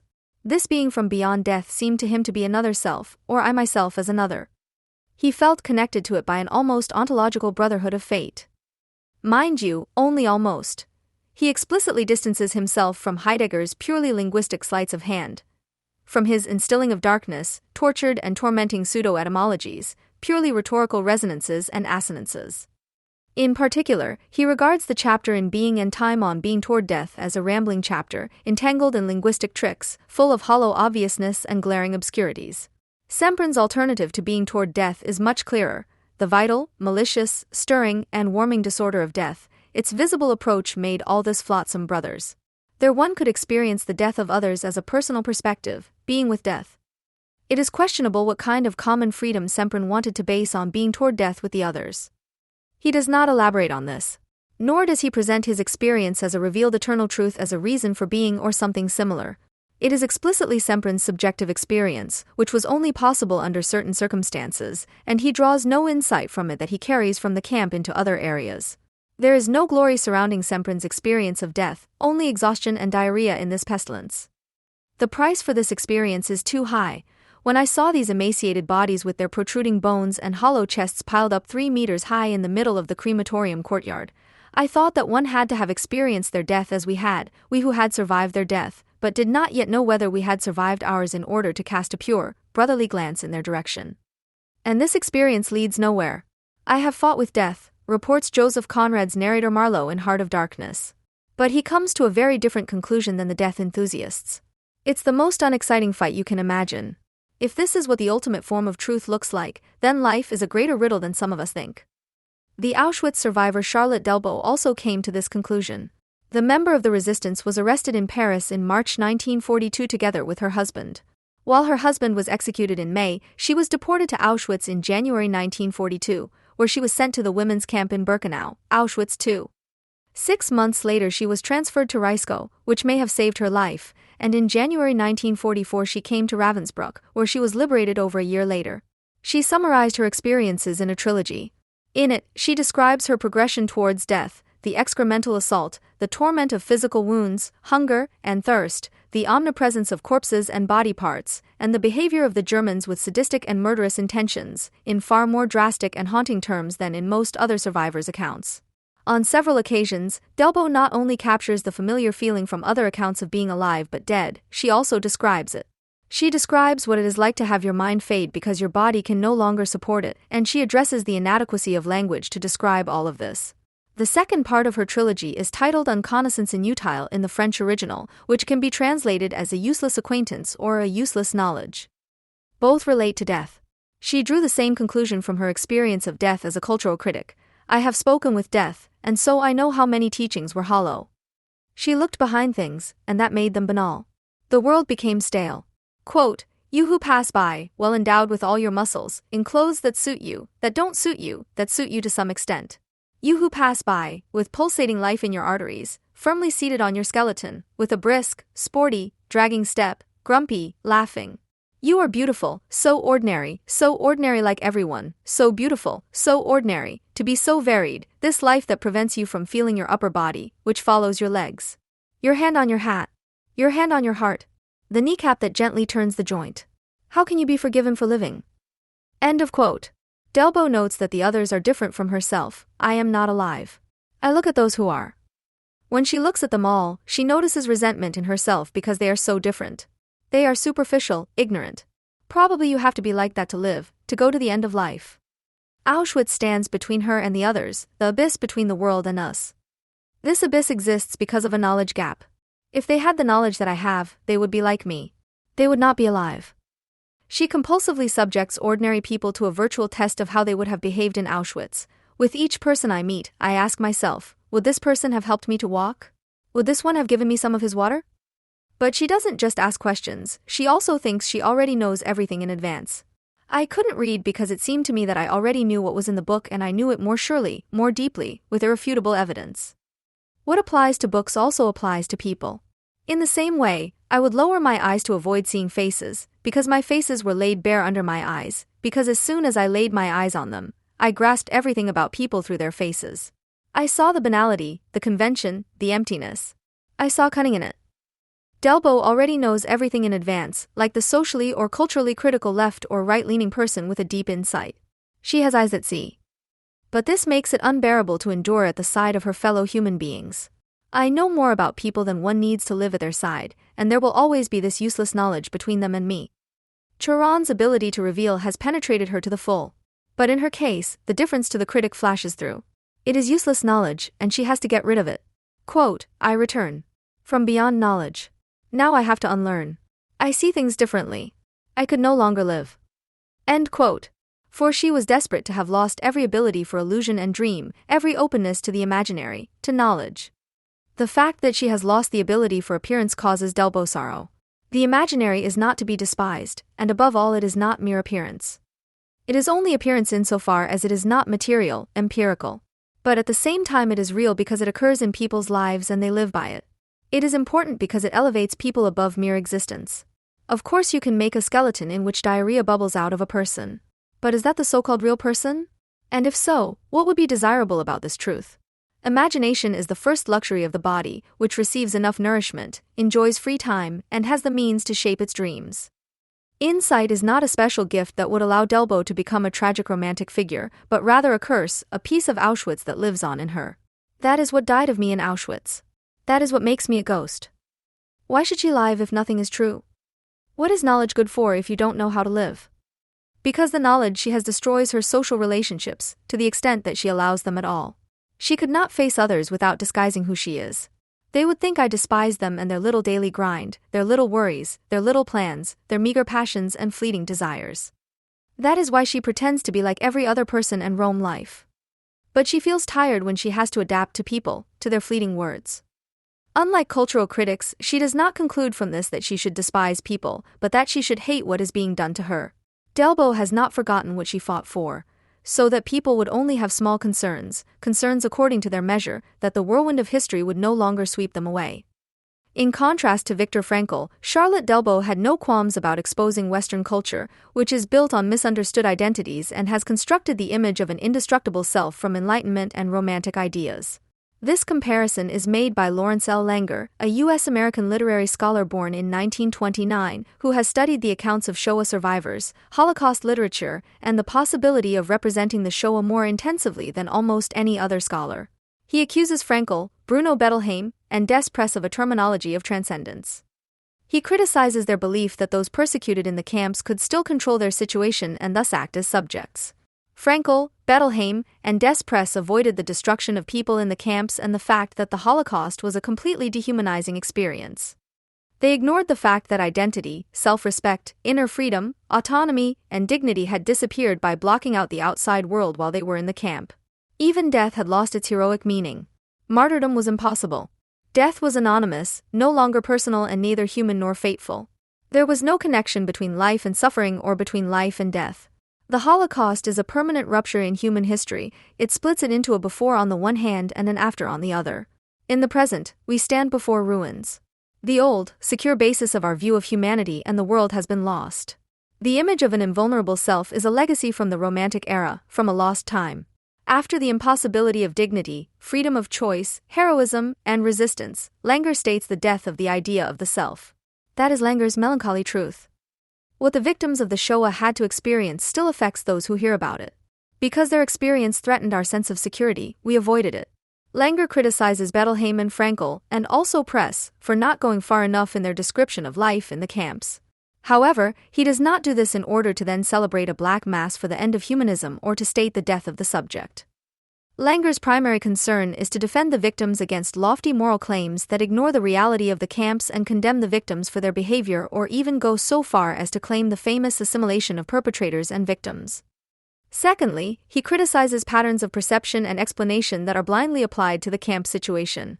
Thirdly, he wants to expose the reality of the Shoah, if there is such a thing or if it is possible. Time and again, he shows with the material that there are hardly any adequate representations because most people cling to the classical form of drama and tragedy, which makes the events acceptable and protects and comforts the recipients. But the poverty of conventional vocabulary is also met with a sabotage of language. During the Shoah, conditions were created for which the familiar vocabulary no longer seems appropriate. But for Langer, no longer adequate does not mean inadequate. In principle, for him, representability is a question of technique and reflection, not a terrain for morally absolute debates that ignore the subject matter. What Langer values, for example, in Maurice Blanchot's The Writing of Disaster and in the work of the writer Aaron Appelfeld and the painter Samuel Bach, is an awareness of the problems of representation in the face of the Holocaust and attempts to solve them through expression. But there is even more that connects him to the latter, of whom he is the best interpreter, namely, the impetus of criticism. Langer's melancholy truth is also a death consciousness that had to realize that death and violence have become everyday and normal. The death consciousness for which he pleads also demands an intimate closeness to death, but this cannot have anything to do with a love of death. On the contrary, this awareness gives rise to the obligation to live on. Although it is necessary, as Langer writes in reference to the resistance fighters of the Warsaw Ghetto, to bury all pretensions of a culture of hope and instead to adopt a culture of despair, at the same time one must also teach life after the mass murder. At the same time, he opposes the unshakable conviction that the Holocaust contains a positive lesson for us all today. Even if Langer postulates that Auschwitz has broken the connection between the classical image of man and the present, for him this means that man must find a new existence. If civilization has vanished in the ashes of Auschwitz, then it was only one form of civilization and must be replaced by another. Langer observes that the painter Samuel Bach does not give himself over to either hope or despair in his work. Bach does not destroy the ground of hope. Langer even finds a hopeful message in Bach's paintings. And that is initially disconcerting when you look at his life and work. Bach was born on August 12, 1933 in Wilna. During the German occupation from 1941 to 1944, he lived partly in the ghetto. The word may be inappropriate, but there is something legendary about his childhood. In 1942, the then already famous poets Avram Sutzkever and Shmerk Kaczerginski gave the 8-year-old Bach the Pinkus, an old, thick book in which the Chronicle of the Jews of Vilnius had been recorded for a long time. Sutzkever had saved him from the ruins of the Great Synagogue. Bach was to have paper for drawing and painting. From around the end of the 1960s, he developed his personal style, which he still practices today. He initially painted still lives of fruit and domestic objects placed in timeless and atopic landscapes. The first ruins of houses can be found. Various iconographic elements gradually began to appear, to which Bach devoted himself obsessively at times: the bird, the key, and the lock, or the boy with his hands raised from the Warsaw Ghetto. This style is partly reminiscent of Surrealism, particularly the paintings of René Magritte. One sees unreal places and events as well as floating objects. Likewise, Bach's pictures are reminiscent of the style of classics such as Michelangelo, Rembrandt, and Dürer. Bach not only paints like them, so that one might think he wants to copy them, he also uses some of their well-known motifs. But for him it is not about an exercise in reviving old mannerisms. At the same time, he changes the classics and transforms them to suit his own purpose. Bach has commented on this peculiarity in various ways. In addition to the desire to get away from the fashionable in art and to create an impersonal painting, the old-fashioned style seems to him to be the most appropriate language to express the experience of destruction, annihilation, and new beginnings as Jewish history. But the style is not only the appropriate form for Bach's experiences, it is also directed at the viewer. Immediacy and alienation are the goal. In the context of modern art, his old-fashioned technique is intended to trigger alienation, which is used as a means of seeing suffering freshly. In addition, much of Bach's imagery is frozen, stuck, captured in stone, or even fossilized. Formations that contain content have been hollowed out or are in the process of being destroyed. Or they have become a paper backdrop, like the numerous house walls in Bach's paintings. Much is in the process of disintegrating and weathering. What no longer has any support of its own is propped up or nailed down. In his paintings, Bach repeatedly reinterprets biblical, intellectual, and artistic tradition. The Adam in the Michelangelo series is fossilized, a decaying statue. The plaster is crumbling away, revealing the individual building blocks that make it up. Arms and legs are crisscrossed with cracks and furrows like ancient temple columns. Parts of the stone Adam are missing, have fallen away. In Joseph's Dream, Creation of Wartime 2, and Adam with his image, the old Adam is no longer there at all. In Open Door, he can only be seen in the background. Since he is hidden behind a wall, he is only partially visible. Sometimes someone else sits where he would normally be, a soldier, Creation, an unidentifiable human figure in long underwear, Joseph's Dream, or a traveler with a small amount of luggage, Creation of Wartime 2. The hand of the god in question is all that remains, looking like a piece of wood carving, nailed to a wall, Adam and Eve, or to a dead tree, Creation. The head of the nail is rusty and a trail of rusty water runs down it, looking like blood. The outstretched hands of Adam and God do not always meet. In Adam and Eve they point at each other at different levels. Here we see two hands of God mounted in parallel. Which is the right one to receive the divine spark? In Open Door the hand is oversized, partly made of stone, but partly also merging into a mere outline. The rest of God's figure has either completely disappeared, Open Door, or is only present as an outline. But this outline is only negative. It is formed by other things, be it a hole in the wall, Creation of Wartime 2, be it crumbled plaster on a wall, Adam and Eve. In Adam with his image, God has finally disappeared completely. In his place, there is another Adam, but mirrored upside down. Bach's images show the results of devastation and destruction, but you don't see war, you don't see the Holocaust, you don't see corpses. In Bach's visual testimony to disaster there are images of horrific destruction, such as terminus and childhood memories, but the motif is not specified. However, his pictures are so full of sadness, so saturated with horror, that the deed seems always present. But you can see recurring elements, for example, the double column of smoke from the crematoria of Auschwitz or the Star of David. The double column of smoke indicates that this landscape is one after the Holocaust. After him, the old Adam is only a relic, a ruin. He lies in ruins or has completely or at least partially disappeared. God can no longer be seen either. What remains of him is only a hand. But it no longer transmits the divine spark to man. Now it could point to something, and its presence indicates that there once was something to which it belonged. God is even less visible than his Adam. If Adam still exists as a statue, God only exists as an outline. What can still be seen of him is his absence. The connection between God and man, through the touching fingers, has been broken. Either God no longer gives life or there is no longer a God who gives life. Bach also addresses the connection between man and God in another motif.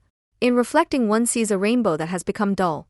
The individual colors of this biblical promise from God to man that he would never again destroy them have become separate colored, bent slats, some of which are peeling, and which overlap each other in disarray. In the middle, the arc is interrupted. Nor is the rainbow in the sky anymore, but nailed to a stunted tree and various supporting slats. Below it, two specimens of Durer's angels are sitting. Their wings are tinny constructions mounted on their backs. You can see how they are riveted together from different parts. The hills are held in their majestic posture by poles.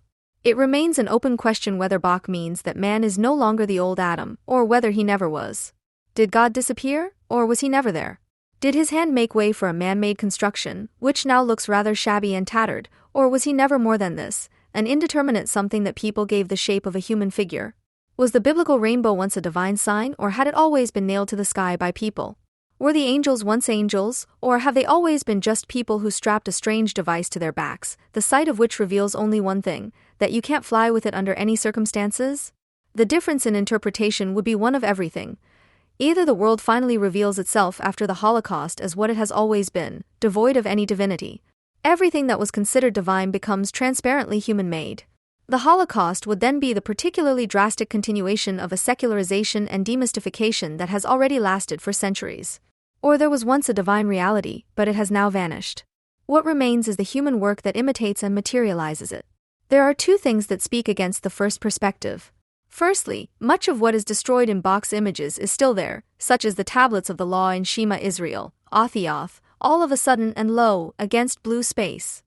Not only have fragments remained from tradition, but the fragments are still capable of forming a whole, even though the destruction to them cannot be undone. They are still there, as the wordplay in the title of a painting can be translated, which shows a door blocked by bulky rubbish with the sign still. By making the destruction visible, it has become clear that what was once considered indestructible, God, man, his spirit, his dignity, can indeed be destroyed. Philosophically speaking, certainties have lost their ontological status. It has become visible that they are man-made. But at the moment of their destruction, they cannot simply be let fall from the shoulders with relief, like box angels let their false wings fall. One also sees that they can be lost. The possibility of loss is frightening and initiates the impulse for rescue, Adorno. This is the source of the grief and melancholy that seem to permeate box images. The destruction depicted in the images is not box destruction. He does not inflict it on the classics, but rather visualizes the destruction of ideas such as God, the divinity of man, enlightenment, human dignity, and human spirit. He does not celebrate destruction in his images, they are imbued with sorrow and loss. Bach uncompromisingly combines well-known figures from art history with all too obvious, painful damage to them. They are destroyed, in the process of breaking up or ruined, and at the same time, anachronistically gorgeous and enchanting, according to theologian Yvonne Sherwood. This makes his works, paradoxically, less suitable for hanging in the living room than some radical poses of the modern art business. She sees something belligerent in Bach's restorative gesture, as if he wanted to say that all is not lost. The destroyed lives on, albeit with a prosthesis, as it were. This is illustrated by some pictures that vary the motif of a demolished tree. Family tree is dominated by a dried-up tree. The tree, cut off at the trunk, hovers above its stump. It has not lost its roots, nor are its roots without soil, but it has been cut through in its center, in its strongest, supporting strand. But it is still in its old place, it has not fallen over. Its branches, twigs, and leaves form a six-pointed star. The leaves are also dull yellow stars of David. They look dried up, partly rolled up so that their original shape can no longer be recognized. But overall, the tree does not look dead. In The Wanderer too, an old Jew in rich traditional clothing holds such a splintered tree next to its stump. Although the tree has no connection to its roots in the ground, its leaves remain green and its crown is frequented by birds. In the Tree of Life there are two trees, a large one and a smaller one. The large one grew in a house. The tree is almost dead and the house is obviously uninhabited. The tree trunk stands in the center of the house and blocks the entrance. Its roots in front of the door are partially exposed. Its branches have grown out of the windowless openings. They could no longer find a roof to push against at the top. The tree has only a few branches left, and only a few of these still have green leaves. The walls of the house are weathered, partly without plaster, cracked and partly already collapsed. The small tree stands in the semi-darkness of a dark passageway between the house described and another.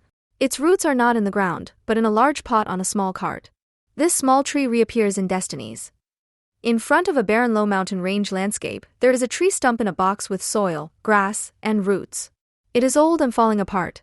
It stands slightly elevated on flat stones and on a stone roller, as if it could at least be moved in principle, even if only halfway. The rest of the tree consists of a trunk, branches, twigs, and leaves.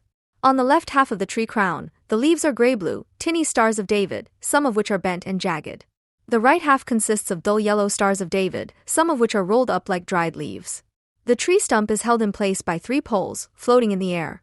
In The Wanderer 3, the tree is on a journey, a traveler carries it. As Edmund Jabes writes, the bundle of the eternal Jew contains the earth and more than one star. The wanderer also wears threadbare clothes and has a tired, strained and worn-out face. On one arm, you can see a white and light blue striped sleeve peeking out from under his cloak, which could belong to the uniform of a concentration camp inmate. The tree has a splinter. All of the trees in the pictures mentioned here have not been cut with a smooth cut. The bark of this tree has been partially peeled back. But it mainly has green branches, with only a few that have dried out. Birds also fly to it. On its back, it has a rucksack with green shoots sticking out of it. Behind it, it pulls a small cart with a tree stump, soil, and roots. But a young, green shoot is still sprouting from the stump. Neither the destructibility nor the artificiality of everything human is a flaw. The failure of the Enlightenment and humanism and their destruction in Auschwitz is admitted, but with horror. It is not about adding insult to injury. This typical trait of the authoritarian character, which weakness provokes into attacking and which is common to modern anti-metaphysicians, is alien to Bach. He observed the efforts of those around him to repair the destruction, to reconstruct what was lost, to create something new that resembled what was lost forever. His art is also part of this. He wants to talk about a human need for restoration in a language that restores an old-fashioned, illusionary notion, a notion made of light, shadow, and realism. The German camps were a practical anti-philosophy, they were practiced anti-metaphysics and implemented anti-humanism. In their world of negation, the Germans demonstrated what cultural criticism had previously enthusiastically proclaimed: there is no human dignity and no solidarity, and thus no humanity. There is no ego and no individuality. There is no spirit, no culture, and no God. Existence is being toward death. In Auschwitz, the crowning of National Socialist counterculture, the Germans showed, you can do anything to people and hold them in any kind of filth. People will do anything for bread, they will do anything to each other, forgetting every consideration. No social bonds count for anything anymore.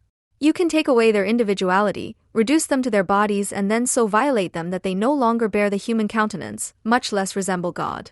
With the Musulman, the divine image was systematically destroyed, remarked the Jewish post-Holocaust theologian Emil Fackenheim. He was a novelty in human history and the only original contribution of the Third Reich to civilization. But does that make Auschwitz an ontological event? It could be a shattering of ontological certainty only for ontologists, but they are not receptive to shocks to history. For Heidegger, the Holocaust was business as usual, a station on the slippery slope that philosophy had taken by forgetting the question of being. In 1949, he was convinced that the reign of metaphysics had solidified in the form of modern technology, and that it ruled the world. Agriculture is now a motorized food industry, essentially the same as the production of corpses in gas chambers and extermination camps, the same as the blockade and starvation of countries, the same as the production of hydrogen bombs. The break with the Shoah is only quasi-ontological. As a denial of all generally valid, universally action-guiding forms of thought that rely on considerations of usefulness, utilitarianism, yes, even on the self-preservation of the enemy, only allegedly anthropologically valid certainties were dissolved, namely those that posit man as Homo economicus as a natural form. An extreme situation like the Holocaust reveals no truth, neither about man nor about society nor about modernity, at best, banal facts. The notion that an extreme situation shows us the ordinary situations in their truth, as Tsvetan Todorov believes, is popular among critics, and yet it is nothing more than a deliberate insinuation. This train of thought has since become so entrenched that its validity is no longer even questioned. For Agamben, the normal situation can be judged and defined in the light of the extreme situation. For sociologist Zygmunt Bauman, the Holocaust is a window through which we can see a myriad phenomena that are part of our modernity. The camps are the extreme form of totalitarian regimes, and these are the extreme form of modern political life.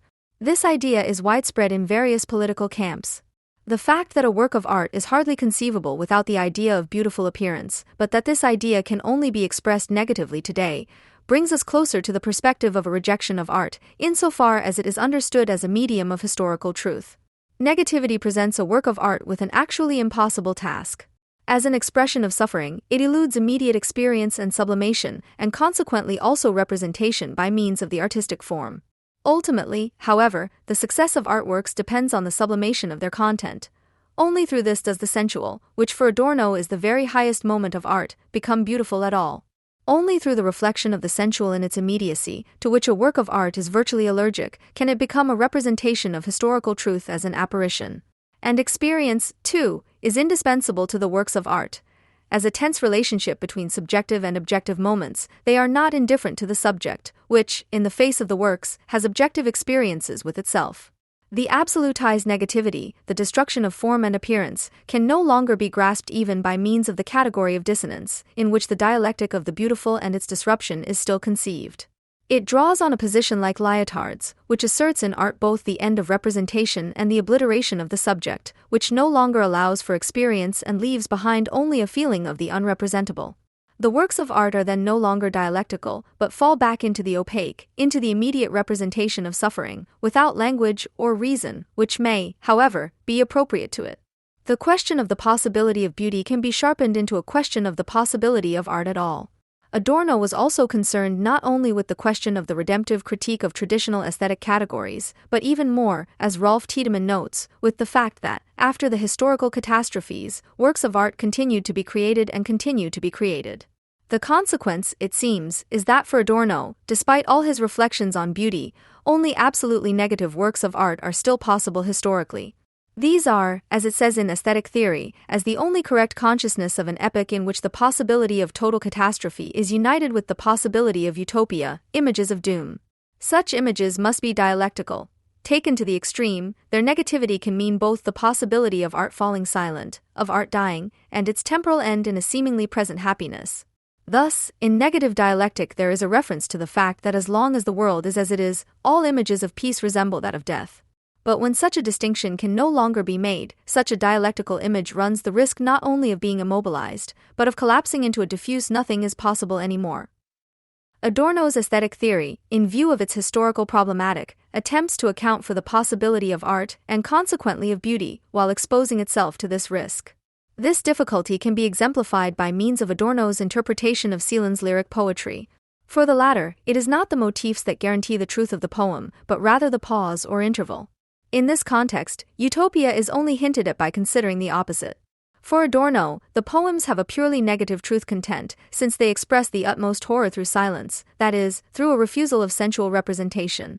Celan's language approaches the inorganic, the dead, and therefore moves along the path from horror to silence. Adorno also describes this as a transposition of the objectification of the landscape into linguistic processes. He describes such a deification when he deals with the ugly in nature in his aesthetic theory. The industrial landscape approaching the inorganic, which turns the uncontrolled to the observer, is perceived by the latter as ugly because he stands on the standpoint of control. But just as the ugly, negative, and essentially non-identical aspects of the industrial landscape only appear so from the perspective of the dominant consciousness, which represses violence, Celan's language is also capable of revealing a moment of beauty to those who contemplate it from a different perspective. For Adorno, beauty has sunk into an historical layer of stone and is only accessible to those who, through negation, are mindful of it and thereby, albeit silently, point out what is beautiful. This moment of remembrance is contrary to disruption, to which the truth of art has passed, but it lives on in the fact that, as a formative force, it recognizes the violence of that by which it is measured. In this idea, art is akin to peace. Without the prospect of peace, art would be as untrue as it is through anticipated reconciliation. The beautiful in art is the appearance of real peace. Even the oppressive power of form tends towards it in the unification of the hostile and the divergent. In this, as Adorno also claims of Celan's poetry, there may be hidden a last consolation, which is inappropriate in view of reality. However, in Adorno's aesthetic theory, this is the gap of inconsistency from which the imagery of nothingness as something can emerge, which for him also characterizes Beckett's poetry. This is not an identification with nothingness, nor an affirmation of suffering, but the smallest difference between nothing and that which has come to rest would be the refuge of hope. From this small difference, the gap of inconsistency, Adorno's aesthetic theory certainly gives rise to the hope of being able to hold on to art in the face of a possible different, humane world. In this respect, the category of dissonance, in which this inconsistency always resonates, mediates between pure negativity and the possibility of beautiful appearance. Beauty indicates that negativity does not mean the final word, the norm, and consequently the end of art. Although this must be absolutely negative in order to express the suffering of human beings in history, it would be necessary to insist, with Adorno, that it simultaneously laments the necessity of such negativity. The view that the extreme situation exposes the essence of the human being is widespread and far removed from critical insights. Nowhere does the real Adam emerge as in captivity, the former Auschwitz commandant Rudolf Höss also believed in his autobiographical notes. In the human being everything unessential was melted away, writes the survivor Frankl. All that has been acquired, all that has been accepted, all that does not belong to him falls away, writes the perpetrator Höss. To give up all the hiding and pretending forces him to remain in custody in the long run. The followers of the movement of actuality created material en masse in their camps, which they prepared in such a way that it met their critique of civilization. It is regrettable that others also confuse the result of extreme situations with deep anthropological or ontological truths. No camps were needed, Semprún reminds us, to prove that man is capable of the most beautiful as well as the ugliest. There is no longer anything more banal than this observation. That people amused themselves with the depravity of man and the total destruction of the value system carried out in front of everyone, as Imre Kurdish wrote, describes not only the behavior of the Germans and their helpers during the Nazi era, but also the behavior of some cultural and social critics who see themselves as anti-fascist. Everything that was considered eternal, sacred, absolute, and incontrovertible has been exposed. Everything is and always has been man-made, and therefore it can be destroyed. That this is so is nothing new. To say all this is actually banal, but it is also the malicious National Socialist ad hominem argument. But what does only man-made mean? It is no less valuable because of it. It was man-made and destroyed by monsters. But that is only a shock to the naive. And because it was made by humans, it can also be rebuilt by humans. The Shoah may have changed the way people perceive themselves and the world, but, as Wiesel says, the idea of humanity did not die in the camps. Fackenheim also agrees with this. But he also says, what was destroyed must be healed. Those who cannot believe that they are created in God's image must act as if they were created by God in his image. And Fackenheim's 614th commandment also applies to the critic, not to grant Hitler victory, even if it is ontologically impossible and only morally necessary. The Muselmann may be the destruction of those outermost metaphysical bulwarks, as Agamben rejoices, if one has a naive understanding of metaphysics. The Holocaust may have shattered a naive notion of the sanctity of life and death. This does not detract from the metaphysical suitability of man.